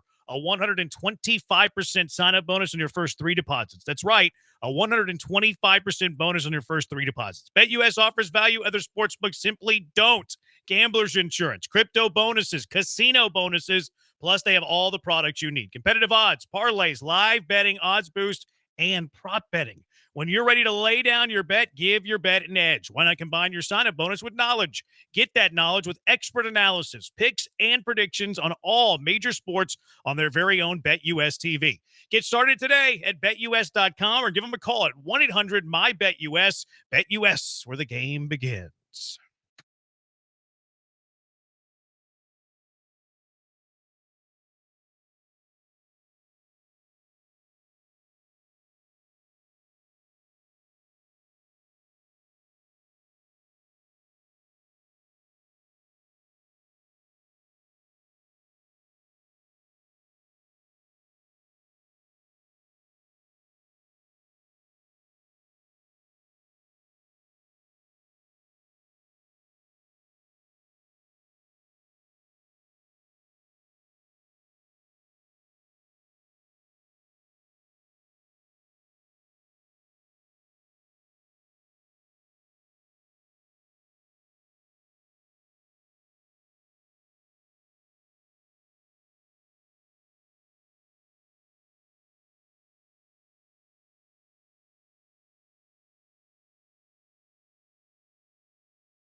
What are the worst takes of the week? 713-780-ESPN. HRP listener line. Worst takes of the week. 713-780-3776. Respectfully, Twitch Blankers put you on there for your defense of Martin Maldonado earlier. Respectfully. Mm-hmm. Twitch did, huh? They did, yeah. I wouldn't know. Thanks. They voted you on there for your defense of Maldi. It's your boys. Which you did say that he would only block that pitch. I did say he'd block that pitch. I did, and I stand by it. Yeah. So You just made the list. Better than Yiner. Better than Yiner. Respectfully. Come at me. Nick Wright. I don't even know the name of his show anymore. I don't watch those shows. Do you know the name of his show? I don't know. They went under changed shuffle. all of them. Yeah, I don't know. Is it Speak for Yourself? Is that one of them? That sounds right. I have no clue because they I'm pretty sure I named a Fox show. I don't know if it's the right Fox show. I think that might be right. Is it? I want to say it's actually might be his old one. Oh, okay. I knew that was the I don't Fox think show. it's I his wasn't new sure one. that was Nick's. But anyways, Nick Wright, FS1, he's going viral this week because he compared C.J. Stroud to who? Show you CJ's numbers because he's supposed to be an MVP. He's been, I think we can show you CJ's numbers. It's a blind reveal, but it's one of them is CJ. I don't know if you can tell the difference between those two players. To me, it's about identical. Is that Gino? No, it's not Gino, bro. If it was Gino, it'd be nothing to be ashamed of. It's worse than Gino. Wild's going to like it. Reveal it, please. That's C.J. Stroud, and that's Gardner Minshew. And so, listen, facts are the facts. He compared C.J. Stroud to Gardner Minshew. Tell me that you don't watch the games without telling me you don't watch the games. It's amazing this guy is where he is from where he was when he was in this market, man. Well, the accuracy of the take does not matter. We all know that.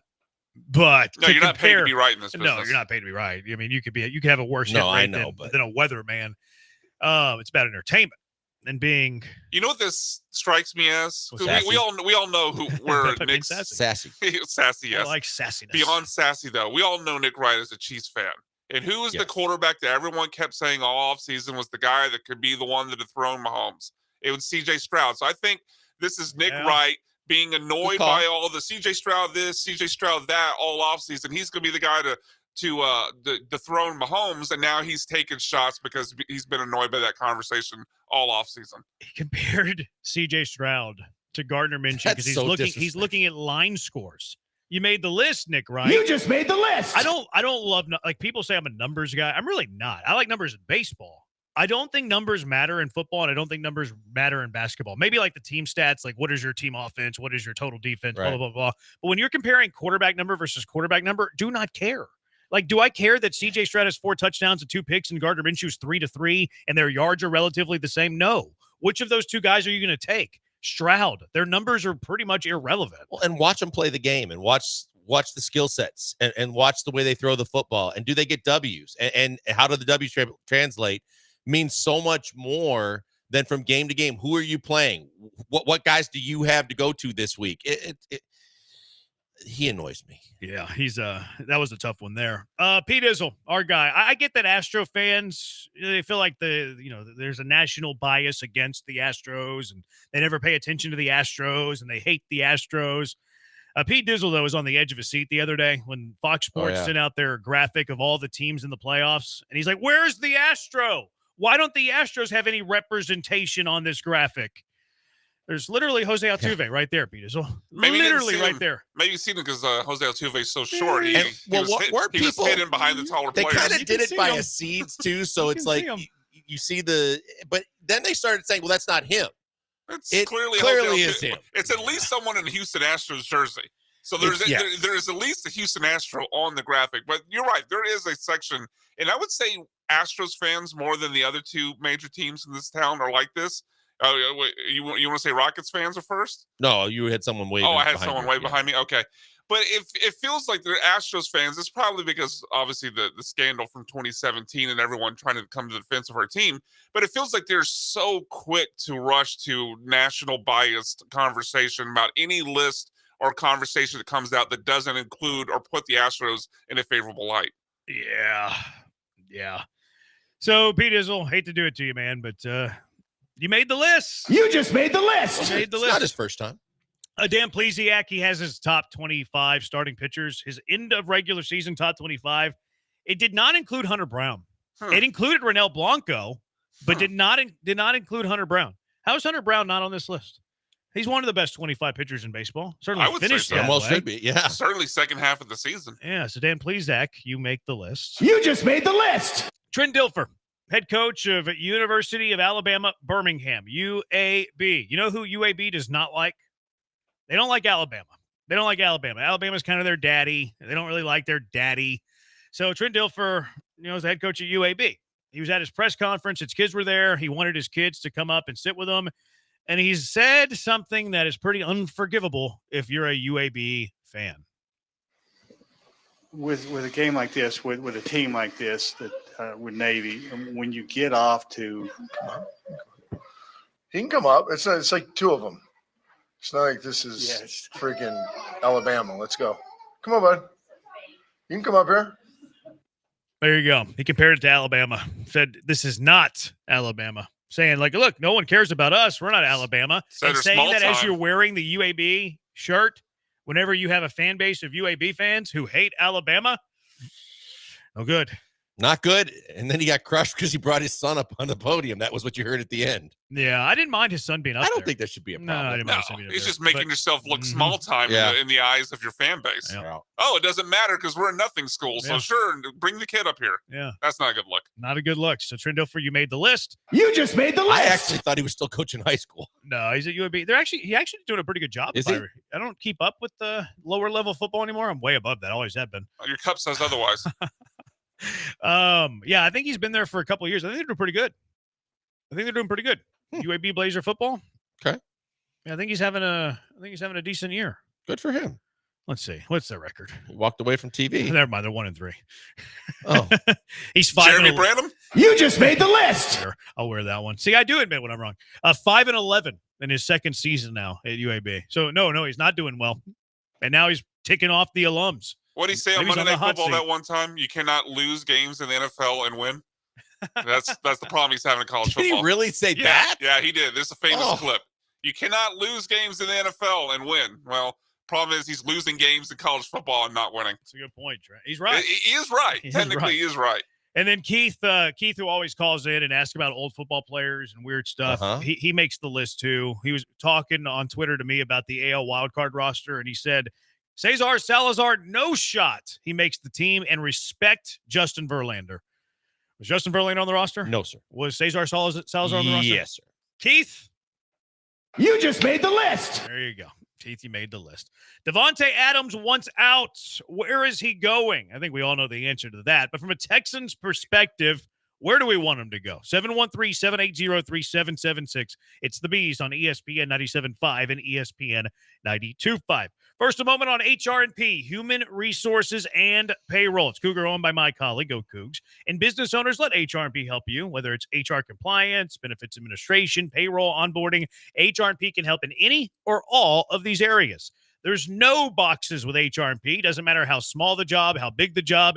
HR&P completely customizes a plan for what you and your business needs. You have a problem, you have an issue, you want to take a little bit off your plate, a lot off your plate, HR&P will find a way to help. They do it in a way that's unique. Technology meets service. They have the best technology. You'll love that, but you'll love their service. Guaranteed fulfillment. You'll never talk to a stranger. You'll be talking to someone who knows you and knows your business needs.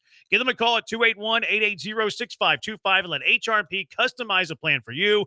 281-880-6525 or check them out at hrp.net. That's hrp.net.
You're locked in with the Killer Bees on ESPN 97.5 and 92.5. Live from the Veritex Community Bank Studios, here's Joel Blank and Jeremy Branham. It looks like Davante Adams is going to get traded. He's not playing this week for reasons because he doesn't want to play there anymore. Looks like they're going to trade. Antonio Pierce is liking things on Instagram, saying that, Davante Adams doesn't want to be there and stuff like that, which is really weird behavior for a head coach, by the way.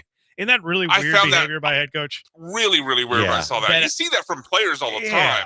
But A head coach is on social media, like passive-aggressively liking tweets and social media posts, IG posts about the player not wanting to be there. It's pretty childish. It's immature, and it shows inexperience at being in your job.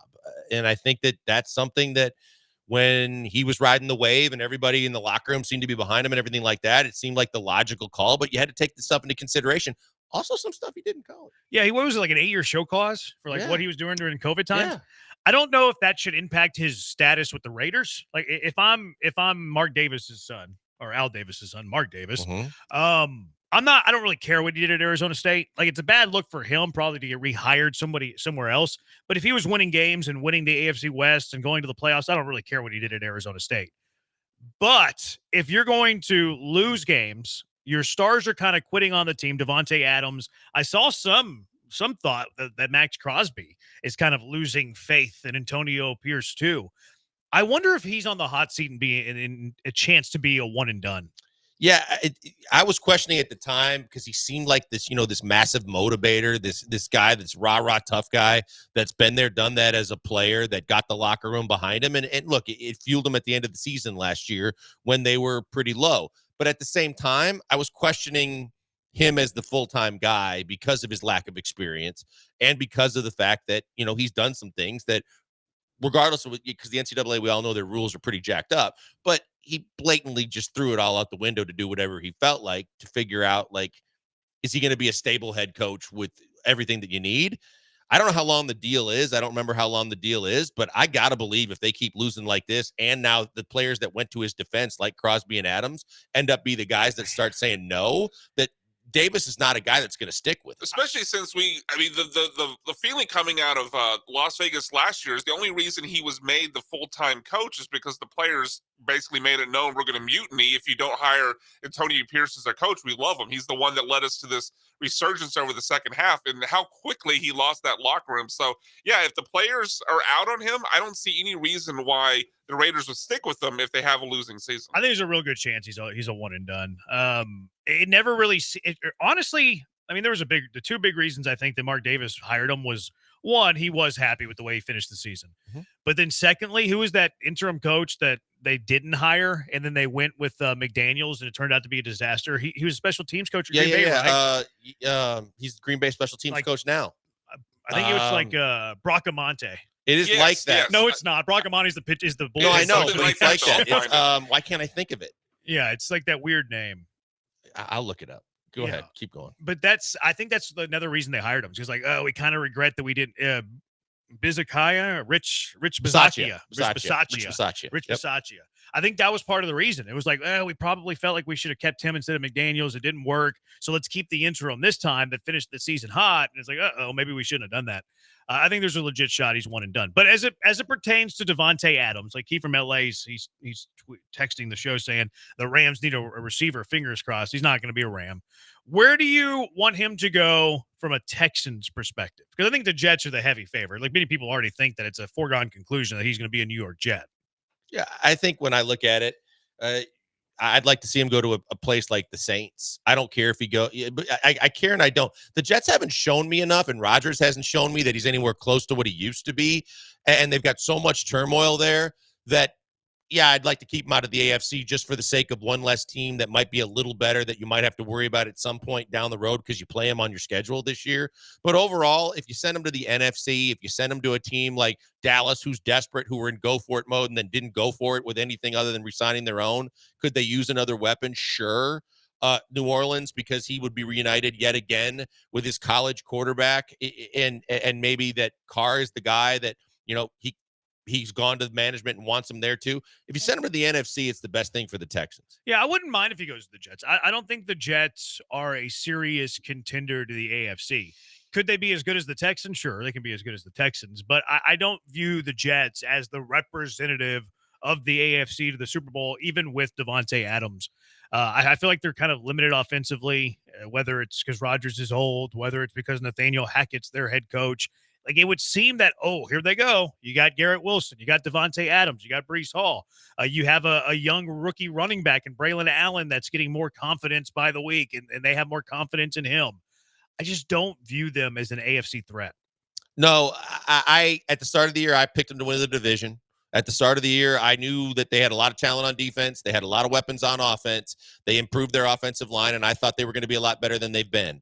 Can they still right the ship? Sure. Rodgers has done a lot of Rodgers-esque things, with the everything outside of quarterback, and quarterbacking hasn't been very good, and that's what I wanted to see. So I have a lesser opinion of them than I did at the start of the year. But I do think they're very talented, and they got a lot of talent on defense, and that they still can work things out. So I'd prefer he not go to a team like that. But, ideally at the end of the day, do I think the Jets with Devontae Adams is a team that could compete for the AFC? No. Jets or Buffalo? That's where I don't want him to go. The latest one today is that he would entertain the I was idea just going of to the throw Bills. it out there. I was like, the one team that I desperately don't want him to go to is the Bills. He can play in cold weather. He's handled it before. They don't have a premier, expensive wide Josh receiver Allen one. want that though? He just got rid of someone that, in their mind, was a diva. That was my thought. But but I don't think he's the kind of diva, outspoken he's week been to that week. multiple times. Devontae Adams is not like Stephon Diggs in terms of always outspoken and pointing it out, doing on the sidelines, doing those kind of He things. has been with the Raiders. Not really. I think more of it was behind the scenes, not on game day. Yep. I'm just saying this is not the first season with the Raiders where it's come out that he's making noise behind the scenes. Well, he's been unhappy for sure, but I don't think he's like demonstrative on the field. I've never seen that with Devontae. Now, making noise behind the scenes, absolutely. I would say that he's only done with one team, though. He's only done it with a couple of quarterbacks that he really never wanted to play with. Like he did with Gardner. He's doing it with Gardner Minshew this year. He did it with Garoppolo last year. And O'Connell. O'Connell a little bit as well. And the whole reason he went to Vegas, sure, the money, but Derek Carr. Yep. Like Derek Carr. So he got put in a spot where he was playing with a quarterback that he didn't want to play with. And I think that's why he got noisy. I don't think he would be an issue in Buffalo. I don't think he would be an issue with the Jets. Now, the angle that I thought it was kind of ironic in Buffalo was like they're talking about how they can spread the ball around and pass it to everybody. So happy that they have selfless receivers. So happy that Diggs is gone, paying $31 million to let Diggs go somewhere else, to trade Diggs somewhere else. That's the dead cap that they took for Stephon Diggs. They're talking about, oh, it's so great to, basically have a receiver room that's faceless. And then you're going to bring in Devontae Adams a month and a half into the season? Like, that tells me that everything you just said about that was untrue. Untrue. Like, if you're bringing in Devontae Adams, everything you said about having a selfless receiver room is a lie. And it lends a little bit more to the fact that they were pointing fingers at Stephon Diggs, for sure. And, Brian, you know what? In the sake of fairness, you are right in Green Bay that I do remember that, again, he didn't do it demonstratively, but when the Rodgers situation was unfolding and everything like that, he went to Green Bay and said, I got a problem with all of this, and basically wanted his way out of Green Bay before they could even try to re-sign him. So there is something to that. Yeah. 713-780-ESPN. Where do you want Devontae Adams to land? 713-780-3776. I really don't want that. I don't think he really fits there. I think it'd be interesting for a guy like Jaden Daniels. And, obviously Terry McLaurin's had a resurgence now under arguably the best quarterback he's ever had. I actually might be inarguably. But adding a second wide receiver to that so teams can adjust and just double and triple Terry McLaurin, I think, would unlock another level for them. Devontae in a college offense? I don't know. I'm saying that tongue-in-cheek. All right, which one is it? The offensive line is poorly coached, or Nick Caserio is a poor offensive line evaluator? 713-780-3776. It is the Bees on ESPN 97.5 and ESPN 92.5.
You're listening to the Killer Bees with Joel Blank and Jeremy Branham. On ESPN 97.5 and 92.5. Broadcasting live from the Veritex Community Bank Studios. Texter, can the Texans afford Devontae, keep away from other teams while hedging on Diggs gamble, spend the money before Stroud money? Nope. Yeah, I'm out on that. I hope the texter realizes that his contract balloons to $35 million next year. Nope. Not to go all cliche, but there's only one football. I mean, we at some point you have enough wide receivers. Not to go all cliche as I go all cliche. Yeah, there's no other way around it. And we all think that Tank is being underused. Yeah, he's being used in blowouts is what Tank Dell's being used in. Am I wrong to think Devontae Adams isn't nearly as good as he used to be? See, I think that someone brought up a stat the other day on ESPN about he leading the league over the last couple of years in touchdowns or something like that. He had a big touchdown season in 2022 for the Raiders. Last year was a little bit down, I think around 8 or 9. Yeah, so over the last 2-3 years, he's led the league in touchdowns or something like that. But I'm like, when I look at him, regardless of who his quarterback is, he's not prime Devontae Adams that was in Green Bay. He's not the same guy speed-wise. He's always been great hands, a lot like D-Hop, but at the same time, and he runs good routes, but a lot of it was timing and at his peak when he was in Green Bay. I haven't seen peak Devontae Adams in 2 years. And now it's going to $35 million. I'm staying away from that. He was great in 2022 with Carr. It was like 1,300 yards and double-digit touchdowns. He was great, but last year definitely took a step down. The question is, chicken or the egg? Is it Devontae taking a step down, or is it Aiden O'Connell and Jimmy Garoppolo? And obviously, you have that question this year too. So it's hard to know for sure. But he wouldn't be the first 31-year-old receiver to show some decline. No, but I also think that he does have a point that it's been less than in terms of he came that, like Jeremy said, he went to Vegas solely to play with Carr again, and then they ripped Carr out from under him. And since then, he hasn't had the greatest of quarterbacks to get him the football. Cap hits $44 million next year, and then 44 the year after that. Hard pass. Whenever he's going to be at his age 33 and age 34 season. Like, No, I'm not interested. No, thank you. I wouldn't trade. I wouldn't take him for free. I wouldn't take him for free. Ironically, one you can. You don't have that. You don't have $25 million in cap space. Like, ironically, one of the Packers beat writers was reporting that the Packers had an offer on the table for him. Really? That was Christian Watson, a future second, and possibly their linebacker from Georgia. I don't believe it. I'm like, that's way, way, way too much. But there's no way that Gutekunst would want him back at that price. Yeah, I don't believe it. I don't think that he's going to Quay Walker. They said Quay Walker too. It's like, there's no way. That's the guy that sings the Texans song, right? Yeah, football time in Houston. I don't why think- would you want him back with as many good receivers as Yeah. the Green Bay has? They're loaded. Jaden Reed's been great. Wicks has been great. And they're cheap. And they're Watson cheap, can't right. stay healthy, but Watson when he can't is, stay healthy, he's he's a touchdown talented. threat. And Romeo Doubs isn't a bad receiver. If I'm the Jets, I don't want him. Like, they might have to please Aaron Rodgers. But if I didn't have to worry about Aaron Rodgers' feelings, I would be okay with what I had.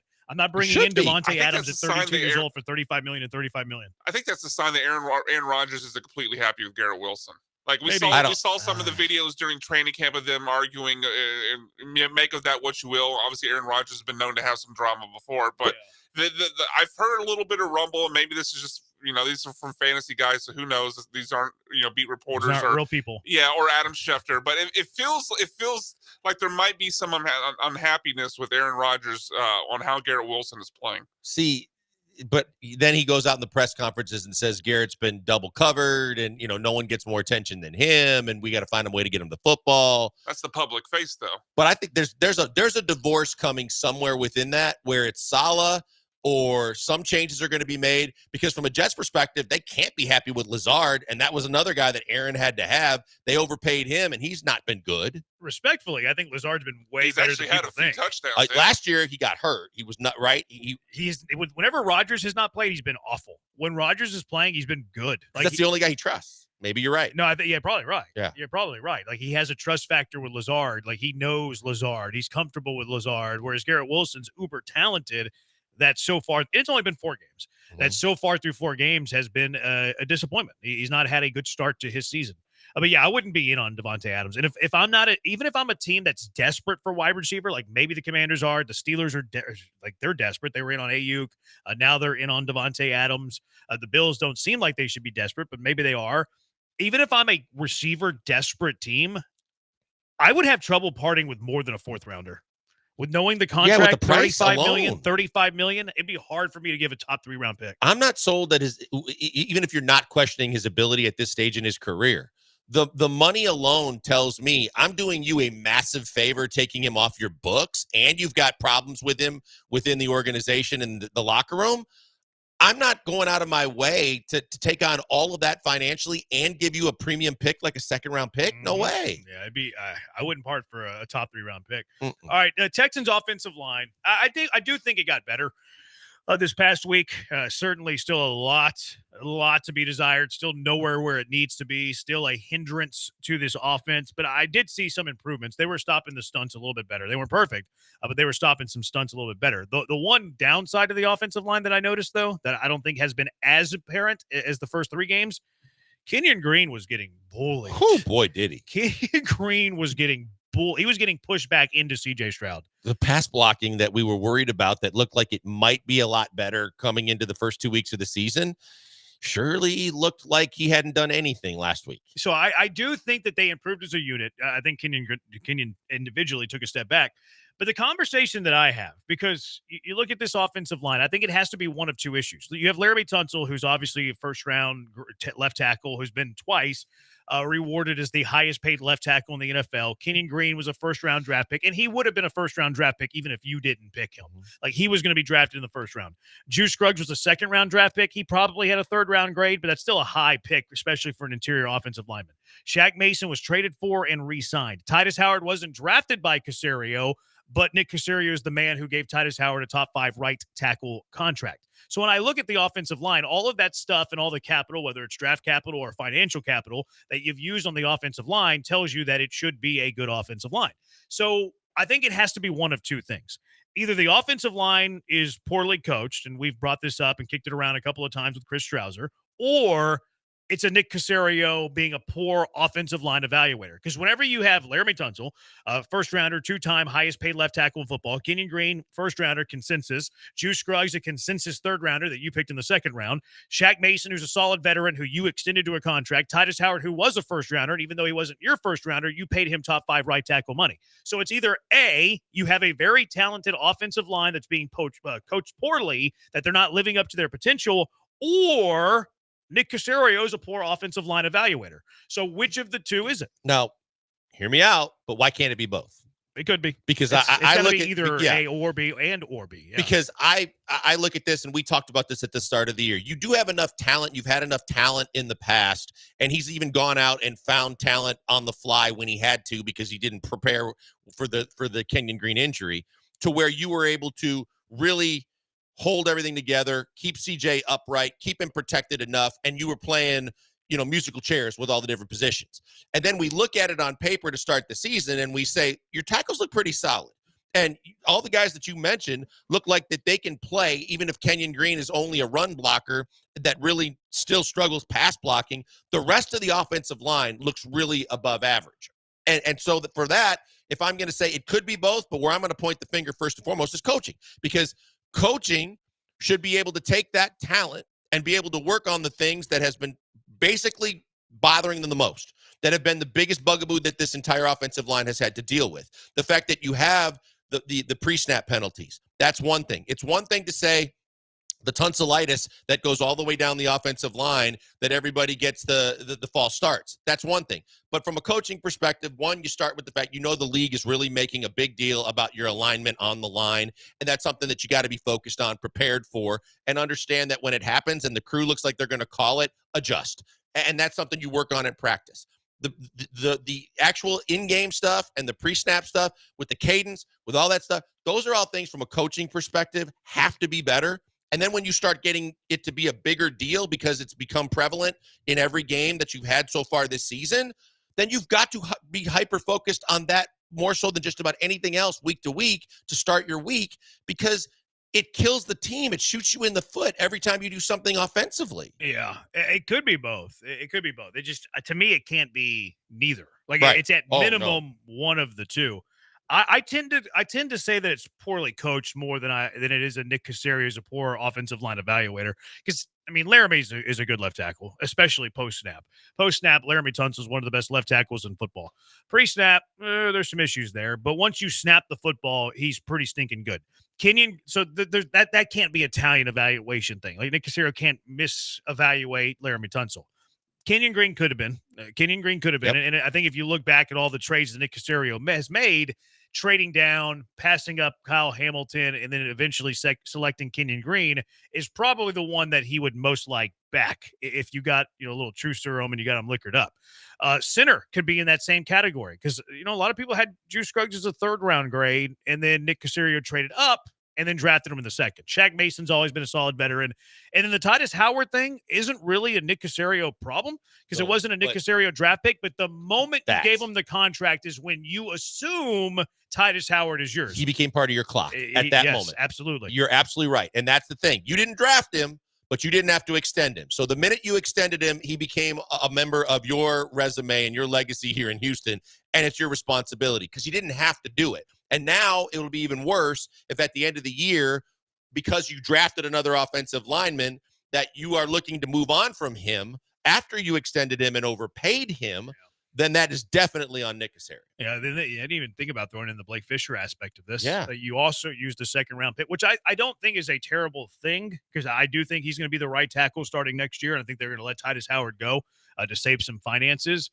But if you're doing that, why did you ever give him the contract extension to begin with? Cap says, didn't Bill O'Brien bring in Tunsil? Yes, he did. But Nick Caserio gave him his most recent contract. And then same thing for Howard. Howard was a Bill O'Brien draft pick, but Nick Caserio would later, and not only sign him, not only give him an extension, but gave him top 5 right tackle money at the time of signing. So it wasn't like this team friendly extension. It was, we're going to give him top 5 right tackle money. So it wasn't a team friendly deal. Right. It's, we feel so confident in Titus Howard, we're going to give him top 5 right tackle money. So I'm with you. It could very, very well be both. I lean that it's poorly coached more than it's a Nick Caserio's a poor offensive line evaluator. But I do have some Nick Caserio questions, namely with Kenyon Green and then handing Titus Howard top 5 right tackle money. I'm good with the whole Shaq Mason thing. Like you late round draft swap to acquire Shaq Mason. You needed a right guard. You gave him like a pretty friendly contract. I don't really lose sleep over that. Him this year though? Yeah, but I don't mind that. Like I think Shaq Mason's solid for his contract. I think that one's fair. Titus Howard top 5 right tackle. Trading down for Kenyon Green when you could have taken Kyle Hamilton. And then the Drew Scruggs thing, jury's still out for me. I kind of like Drew Scruggs, so I'm not really willing to blame Caserio for that one yet. The Fisher deal could be a Band-Aid, too, for Nick Caserio by the fact that if you drafted him because you knew that you screwed up by extending Howard, that at least you drafted his replacement, and in 1 year's time, you actually had a guy that had a first-round grade that you got in the 2nd round that could end up being the guy that replaces your mistake. Yeah. Yeah, I think he is looking at it that way. I think that's why he drafted him. I think that you look at the importance of having a swing tackle in the NFL, which matters. It is a big deal, but you're not always drafting guys in the 2nd round that will not start their rookie year. Like how many 2nd rounders, especially in the top half of the 2nd round, like that was where was that pick? Like kind of towards the end of the 2nd. So that makes it a little bit easier, I guess. It was kind of middle, wasn't it? Yeah, it wasn't a top half. I thought it was in the 50s because Kamari Lassiter was your first 2nd round pick at like 46 or 47. You had 2 within a couple of picks of each other, I thought. Yeah, but Kamari Lassiter was the first one in the 40s, and I think Blake was in the 50s. So probably bottom half. But I think it was lower bottom third, half, maybe. He was 59, so yeah, it was late 2nd round. So it makes it a little bit more excusable. But how many times do you see a 2nd rounder that's not starting in their rookie year? Because best case scenario, Blake Fisher doesn't start a game this year because Laramie Tunsil plays every game. Titus Howard plays every game. Usually with a 2nd rounder, you're thinking that guy's going to start some games for you. And if he doesn't, he's definitely going to be penciled in as the starter the following year. And so from what you heard and where he came from with Notre Dame and all the different things that you were hearing was, hey, 1st round talent, this dude just needs a little bit extra that you kind of are covering your ass in the process. Yeah, I don't want to blame Caserio for that one because maybe Blake Fisher turns out to be a really good player and Titus Howard's heir apparent. He wasn't good this last game, though. The snaps that he played, he was welcome to the NFL, which was a tough spot for him to be in. But maybe he develops into a good, solid starter. But yeah, I point more to coaching than Caserio's talent evaluation. But Kenyon Green. I think it's fair to point Boy. to Casario. Titus Howard, top 5 right tackle money. I think it's fair to point to Casario. And it might eventually be fair to point to Casario whenever you look at Juice Scruggs in a couple of years. All right, hindsight 2020. These two moves have to be talked about when you look at the Astros. Hindsight 2020. Do you still make the Kikuchi trade? Do you still give the Josh Hader contract? And if you were Jim Crane, do you pull a page from the Arizona owner? It is the Bees on ESPN 97.5 and ESPN 92.5. Guys, I keep telling you about all the different wines that Stella Rosa has and how they go great with whatever you're serving when you got people over to the house. When you give them choices and serve them multiple things that they can eat, why not serve them multiple things they can drink too when they're watching games with you? Because Stella Rosa wines is a refreshing extra beverage to be served along with your hard liquor and your beers. Stella Rosa wine has alcohol, but it's refreshing. You serve it chilled. It goes well with whatever you're serving, and you don't have to really pace yourself because it's got the right amount of alcohol, and it tastes great for the long haul when you're watching games. Grab a bottle the next time you shop. It's available at all your local retailers. And as I mentioned, there's tons of different flavors that go with just about everything you're serving, from wings and chips and salsa and pizza and sliders and everything in between. They're also taking care of you in another way because Stella Rosa wines are making it possible for you to see the biggest college football game of the season. America's favorite semi-sweet, semi-sparkling wine is also looking to get you to that big college football game. All you got to do is go to ESPNLADreamTicket.com right now and register to win. At the end of the season, you might be going to that big game instead of having people over to the house to drink some Stella Rosa wine. Stella Rosa wine can be found at your local retailer. Remember to enjoy it chilled and always celebrate responsibly.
You found the Killer Bees, live from the Veritex Community Bank Studios. Here's Joel Blank and Jeremy Branham. Couple of texts on the offensive line thing. 8755, isn't it still a little early to judge Green? This is kind of second year for him. He's been hurt. He still has a lot to learn. Problem I have with that more than anything is his contract's not changing. You're not adding an extra year to his deal because this is only his second healthy year. This is his third year in the NFL.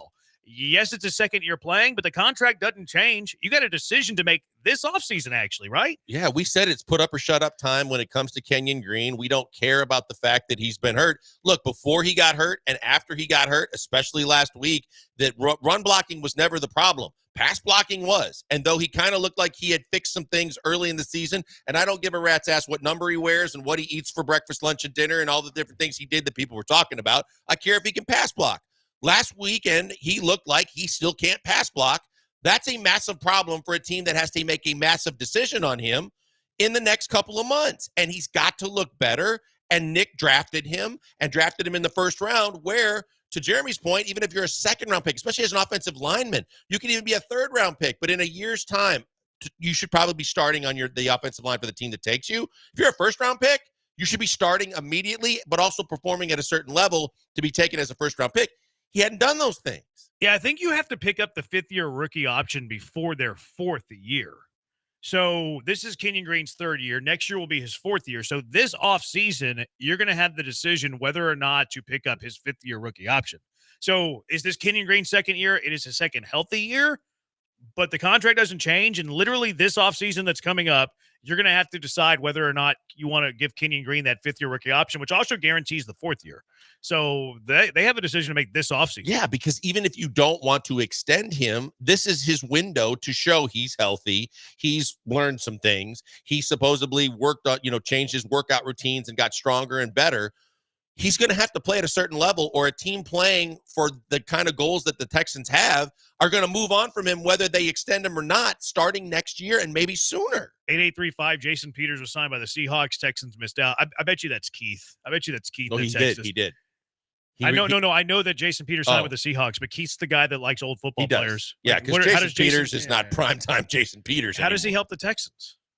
He would be fourth string behind Blake Fisher. He's 48 years old. Yeah, he could be a mentor. Maybe. He could be a better line coach and teacher than the guy they got now. That has to be Keith Texton. He likes the old guys. 4280, Kenyon Green was just a miss. It happens. It happens a lot with A&M players. Dang, Robert in Beaumont, throwing some jabs at the Aggies. We are the flagship of the Aggies. He says that Kenyon, makes the rest of the problems worse. I think Kenyon has shown flashes this year, but has been mostly bad. Pessimistic Chad. Linderbaum was available to draft when they drafted Green. You pass up Hamilton to draft O-line and not take Linderbaum was a huge miss. Facts. Yeah, it is Linderbaum's true. a stud. Yeah, he's really, really stinking good. So is Hamilton. Really stinking good. All right, 713-780-ESPN. Hindsight 2020. And I think it's fair to play this game. Hindsight 2020. I think there's two big questions that you have to ask when it comes to the Astros. The first one, do you like the Yusei Kikuchi trade now? Now that it's all played out, yes, you won the division. Yes, you got to the postseason. You lost in 2 games. You were 2-Q. Yusei Kikuchi never pitched an inning, and now he's a free agent. Knowing what you know now, do you like the Yusei Kikuchi trade? Do I like it? I like it because I like winning.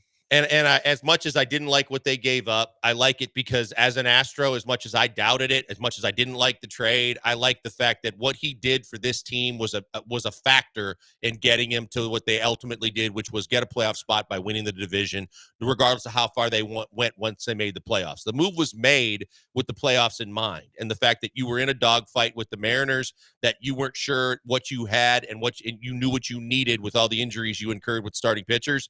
So, yes, I like the Yusei Kikuchi trade because of the fact that he did exactly what the trade was supposed to do and got you the wins to get you to the playoffs, which was the end goal. He didn't pitch in the postseason. Like you were 2-Q, didn't pitch in the postseason. Like the Astros are kind of pass fail if they go to the ALCS at minimum. Like how many people are celebrating the AL West Division Championship? Like this isn't Bill O'Brien. Astro fans are not Bill O'Brien.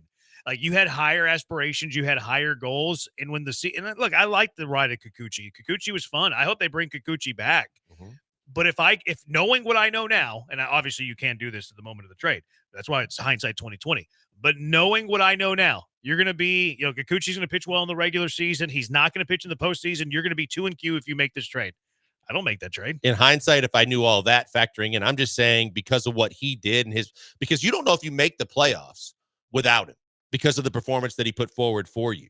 So you're right. The 2-Q ain't a great feeling and it's not a great look. And he didn't help you as much as you thought he might. He wasn't responsible for not pitching in the postseason. But at the same time, what he did, because you knew they were going to make a move no matter what. They made it a very clear their first priority was to get another starting pitcher. They were probably going to give up what they gave up no matter who they traded for. And when you traded for him, he did exactly what he was supposed to do, though we doubted if he could.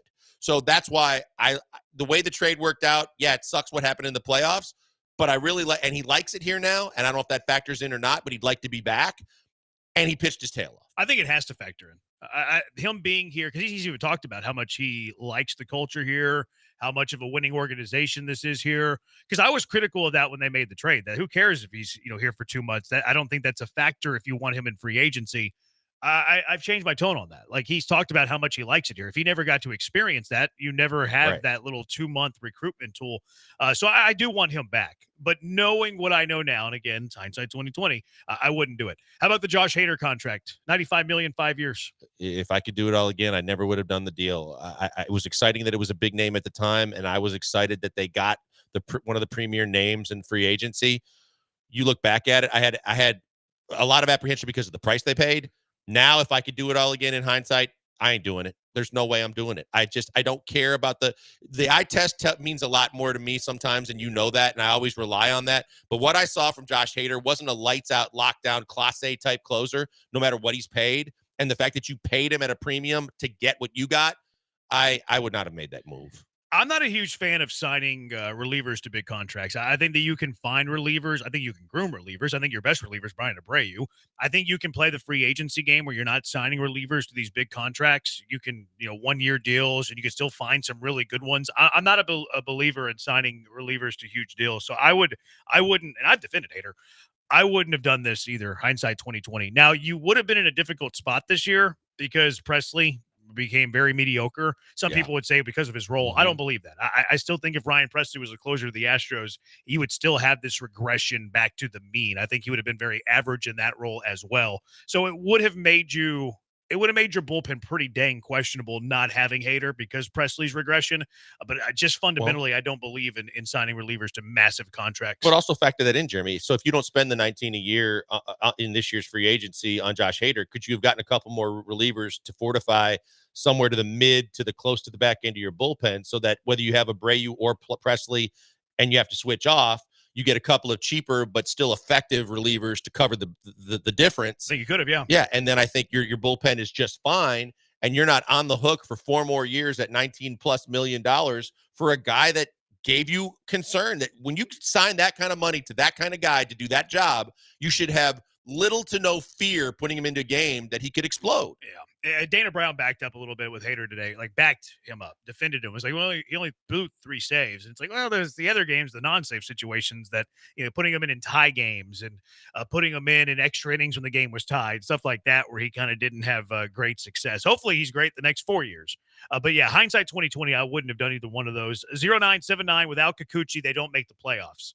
Do you believe that? If they don't have Kikuchi, do you think the Astros missed the playoffs? I don't believe that they would have missed the playoffs, but I do believe that he factored into them solidifying and winning the division and doing what they did to get to that point. I think that without Kikuchi, they showed without Tucker what they were capable of doing. They were not only treading water, they were winning a lot of baseball games. They would have been a wild card, I think, no matter what. To me, I still thought that there was enough talent on this team that they would end up making a wild card. But then when you saw how tight it got down the stretch, too, you can't undervalue the fact that he was undefeated in the games that he started when you needed him most, and that's why you went and got him. So I think that there is a case to be made that it would have been very difficult to make the playoffs if you don't get him and he doesn't do what he did. I think they would have made the playoffs. Yeah, wild card. I think they would. Yeah. Oh, no, I think they win the division. I don't. I still think that they win the division without Yusei Kikuchi. They won the division by, 5 games? I don't think Kikuchi was the difference of 5 games. 3.5. They won it by 3.5? Yeah, I have a hard time believing they win the division without Kikuchi and what he did. 3.5. They didn't really care in the Cleveland series, even though they won both of those games. I still think they win the division. I think they win the division without Kikuchi. 713-780-3776. Let's go out to the HRP listener line. Keith, you're in the Hive with the Bees. What's up? Hey guys, hindsight 2020, you absolutely do not sign Josh Hader. You know, you watch back the 2019 playoffs, he completely imploded for the Brewers against the Nationals. Nationals go on to win the World Series. The solve for the Astros this year was they could have got Will Smith for 1 year, $1 million. He's won a World Series in 21, 22, 23, and he's still alive in 24 with the Royals. Okay. All right. Is he really with the Royals? I thought he was out of baseball. No, he's with the Royals. Really? He's with the Royals. People are saying if the Royals win it all, then you need Will Smith on your team. No, yeah, he's still alive. He's won the last 3? Yeah. That's Robert crazy. Horry of baseball. That's exactly right. That's crazy. Yeah, it's nuts. Do you think that Jim Crane should go the Arizona route with any of these free agents that he signed? See, I give credit to the Arizona owner for coming out and saying that Jordan Montgomery was a mistake and it was the guy that he wanted, and he told his general manager to go do it. And then in retrospect, he wouldn't have done it. The problem is that Jordan Montgomery was signed to a 2-year deal, but I give him kudos for being able to say what we wanted Jim Crane to say all along, and I don't know that would have fixed anything. But the fact is, we've talked over and over about the Crane moves and how much it annoys everyone with the Crane gang and Baggy and Reggie and everybody. You can't do it with Josh Hader simply because of the fact that it's a 5-year deal, because of the fact that Josh Hader's still on your roster. I don't think as an owner, you're going to ruffle the feathers and go out and say we shouldn't have done that, because I would like him to. I would like him to own up to a lot of this stuff, because you and I have talked about the fact that we're never going to really know what went down and who was involved in what deals that the front office made. But at the same time, we just got done talking about it. In retrospect, I never would have done that deal. I had apprehension at the time, but I loved it that they finally had done something, and it was a big name. But overall, I don't think he can. I'd like him to do it, and I don't think he can, simply because of the fact that with 4 more years of Hader, I don't think you can scorch the relationship. Yeah, respectfully, I think I agree. You can't do it publicly. Like, if Right. you were to apologize for, like, hey, I got too involved, I made a bad decision on Abreu, I made a bad decision on Montero. You definitely can't say it with Hader with 4 years left on his deal. But I don't know if you can ever say it publicly, because then it's like, are you going to tick off agents? Are you going to tick off players? Is it going to prevent you from getting players in the future? So as much as I like the Arizona owner doing that, I wonder if it has negative impacts going forward. I think this is a spot where, you know, you're at a media gathering or something, like whether it's like Fan Fest 2025 for the Astros, and you have some sort of a spot at press conference, and then you kind of go up to the media afterwards and you're like, hey, you know, like, off the record, I screwed up then. Like that type of deal. I see your point. I don't know if public is the right way to go. It's just that it would be nice to be able to say, instead of kind of the arrogant approach and the guessing game that goes on, to have an owner that goes, and you're right, generalize it more so that you don't piss off the one player that's still left, that has 4 years left on his deal, but to say, hey, I might have overstepped my bounds a little bit by getting too involved in baseball decisions, and I might have been influential in a couple of them that didn't go our way. But at the same time, I understand that I've hired a guy that I put my faith in Dana Brown, and going forward, that would, I think, do so much good for this franchise, for the fan base, for everybody going forward, no matter what happened that has ticked them off at the end of the year here.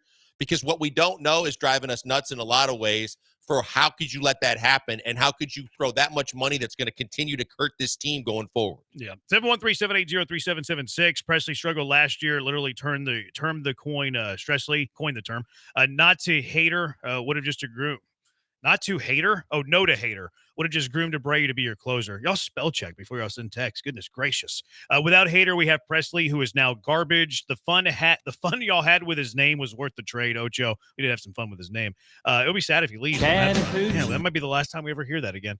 We'll only like the trade if we can resign him for a decent amount. If we resign him, that's a much different story. And then you can't be serious. Absolutely. All right. Willabitch, you never know what you're going to get. You just know it's going to be great. It's the Bees on ESPN 97.5 and ESPN 92.5. Guys, Thursday Night Football, it's back. It's tonight. If you got a hunch, and we've told you, we do nothing but winners on this show. We've got plenty of resources that we go to.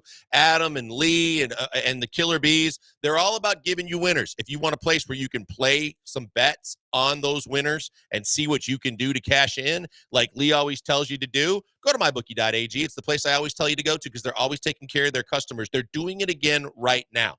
They are using, if you use our promo code BET975, when you sign up for the first time at mybookie.ag, they're going to double your deposit up to $1,000.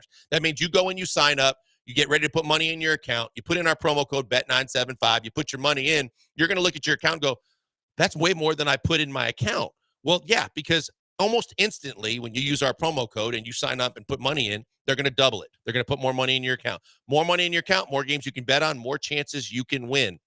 That's the way they do business at mybookie.ag. They've also got a loyalty program called MyBookie Plus that takes care of you because you go and bet with them. The more you play, the more you win. You can even unlock even more promotions, exclusive giveaways, and bigger rewards as you climb the different tiers by your participation level. They're fantastic, but always remember our promo code BET975. Do what I always tell you to do. Bet anything, anytime, anywhere with the only place I tell you to do it. It's mybookie.ag, promo code BET975.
Oktoberfest is back. Make plans for this Saturday and Sunday. Oktoberfest on the Kima Boardwalk. German beer, German food, live music, cornhole tournaments, Stein holding competitions, costume contest, and much, much more. It's going to be a fantastic time. Also free for you to attend and walk around. So head out there this Saturday and Sunday to the Kima Boardwalk for Oktoberfest. You can get beer tickets, beer steins, and food tickets either the day of the event or online now at kimaboardwalk.com. Some of the fine beer you'll be having: Shiner Oktoberfest, New Belgium Atomic Pumpkin, or Yingling Oktoberfest. Much, much more as well. Souvenir steins available for purchase now, kimaboardwalk.com. The food, fantastic. Soft pretzel with beer cheese, sausage on a stick, German potato salad, German beer bratwurst, schnitzel on a stick. So good. Saturday, October 5th. Live music begins at 1 o'clock, by the way, all the way till 10. Stein holding competition, cornhole tournament at night. And then Sunday, they're going to do it all over again. Live music begins at noon until 9. Stein holding competition at 5, cornhole at 5:30. Head to kimaboardwalk.com right now to see the full schedule of events and concert lineup. That's kimaboardwalk.com. That's all right.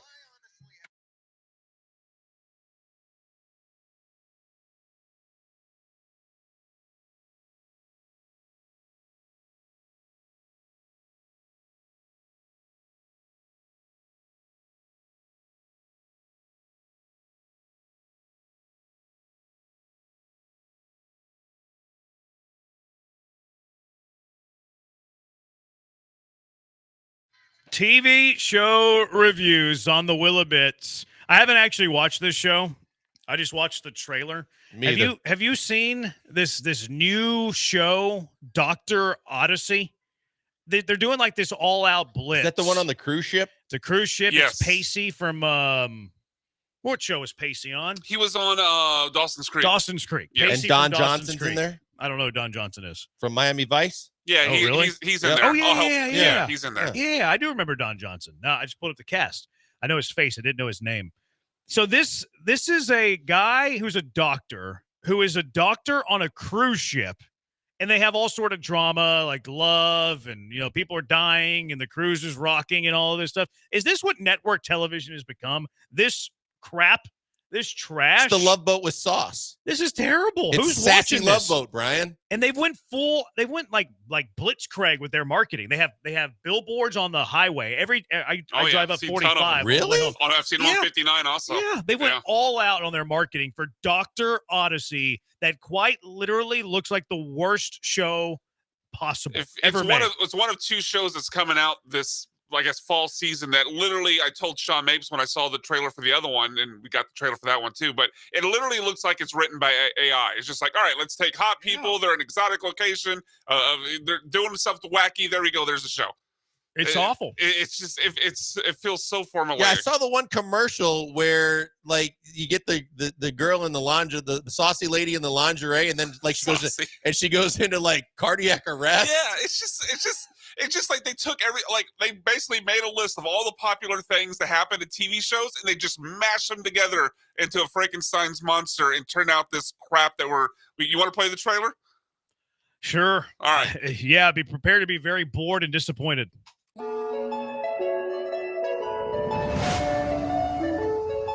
Sounds like a circus. Or the ice cream man.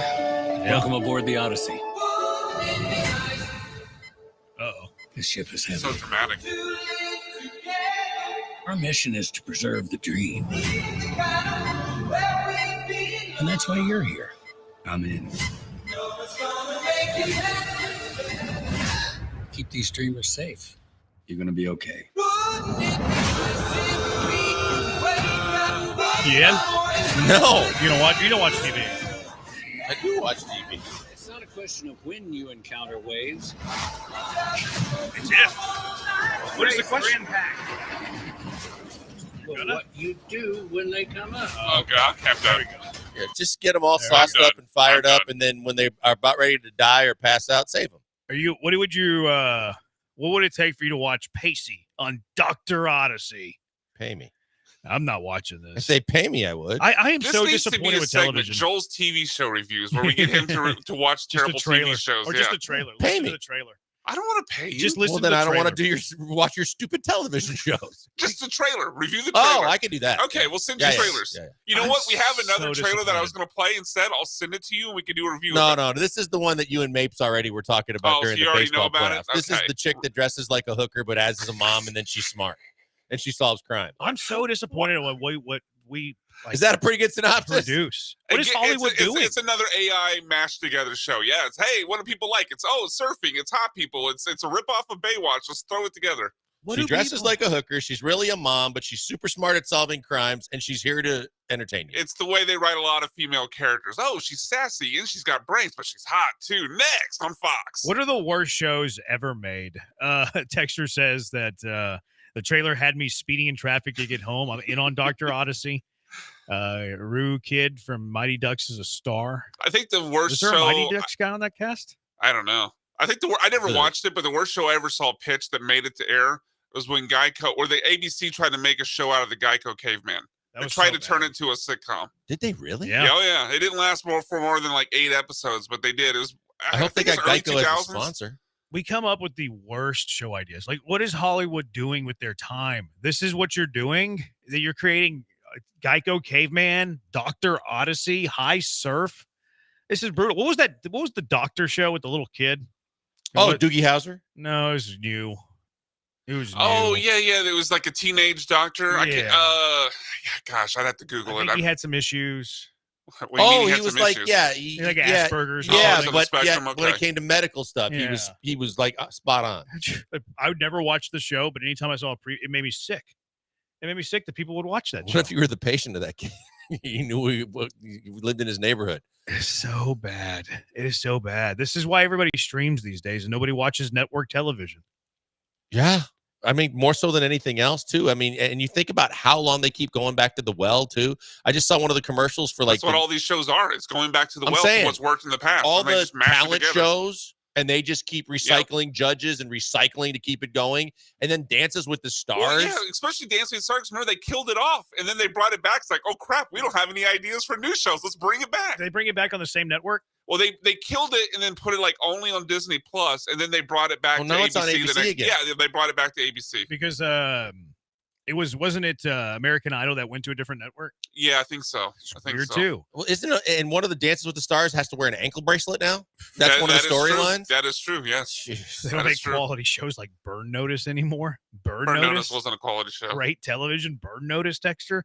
House is the GOAT of all medical shows. Brilliant Minds came on after football, baseball, and was surprisingly decent network television. The Good Doctor is the one I was thinking. Good Doctor, yeah, that's it. I don't remember the last time I watched network television.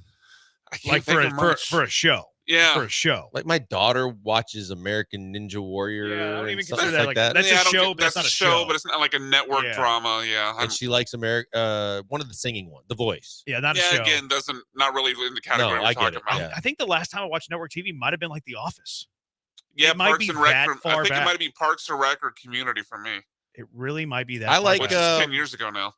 I like the Chicago PD one, and I like the one in New York, the NYPD Special Blue? Victim SVU. I've never seen those. SVU is pretty good. But those shows also kind of fall into the what's popular. Let's just do the same show again because there's like 5 different Chicago shows. There's how many different versions of CSI and Law and Order. Chicago Hope, Chicago yeah. Fire, Chicago PD, or whatever it is. Yeah, look, one idea works. Let's make 4 shows out of it. Yep. We need to bring back Larry David. Larry David needs to create something else great. All right, let's get to our car wreck of the day. Mine's Dr. Odyssey. What is your 713-780-ESPN? What is your car wreck of the day? It's the Bees on ESPN 97.5 and ESPN 92.5. Hey, sports bettors. We're here to tell you about my favorite sportsbook and casino. That's BetUS.com. Football is back. It's time to get on the action. We're going into week 5.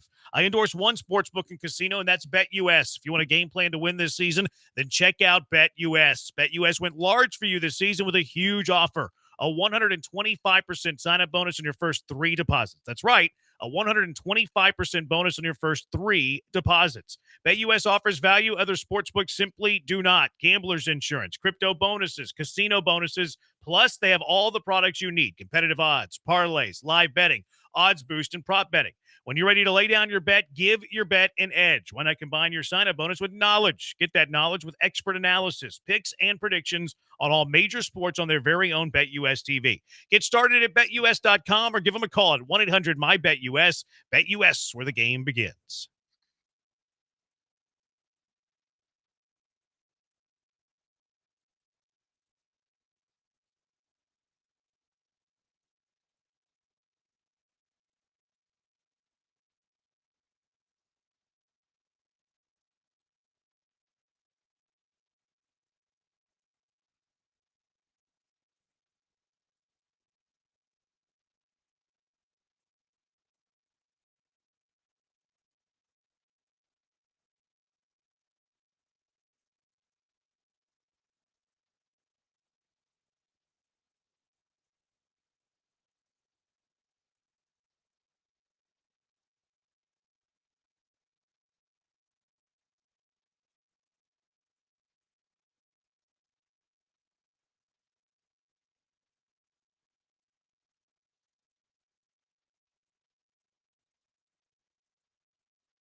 Guys, before we go, get another segment in and get to our car wreck of the day, I want to tell you about Doc Linville. Doc Linville, best in the business at the NeoGraft procedure and the PRP treatments that can actually save the hair that you have and get your hair back if you've lost it. It's phenomenal. And because you listen to us and you're interested in anything that Doc can do for you, if you go to 975hair.com right now, you can get a free consultation with Doc and his staff. It normally costs $150. You get it absolutely for free. Nothing out of pocket, no signing on the dotted line, no commitments to be made. Just you meeting and talking to Doc and his staff and them explaining to you all the things they can do to help your hair. It's fantastic. They love us because of the fact that we've worked with them for so long, and he's gotten a lot of customers like you guys could be. You could be next in line to do the procedures that I've done. PRP treatment is like fertilizing the lawn that's still there on your head by making sure that it gets stronger and longer and you get better coverage. And then, of course, if you're already too far past that, if you do the NeoGraft procedure, it's like resodding your lawn. You get hair back. You see the true results, and you couldn't be happier. Check them out today. Tell them I sent you by, and just give it a shot. Nothing to commit to. See if it might interest you. Go to 975hair.com right now and see if you can get that consultation set up with Doc Linville.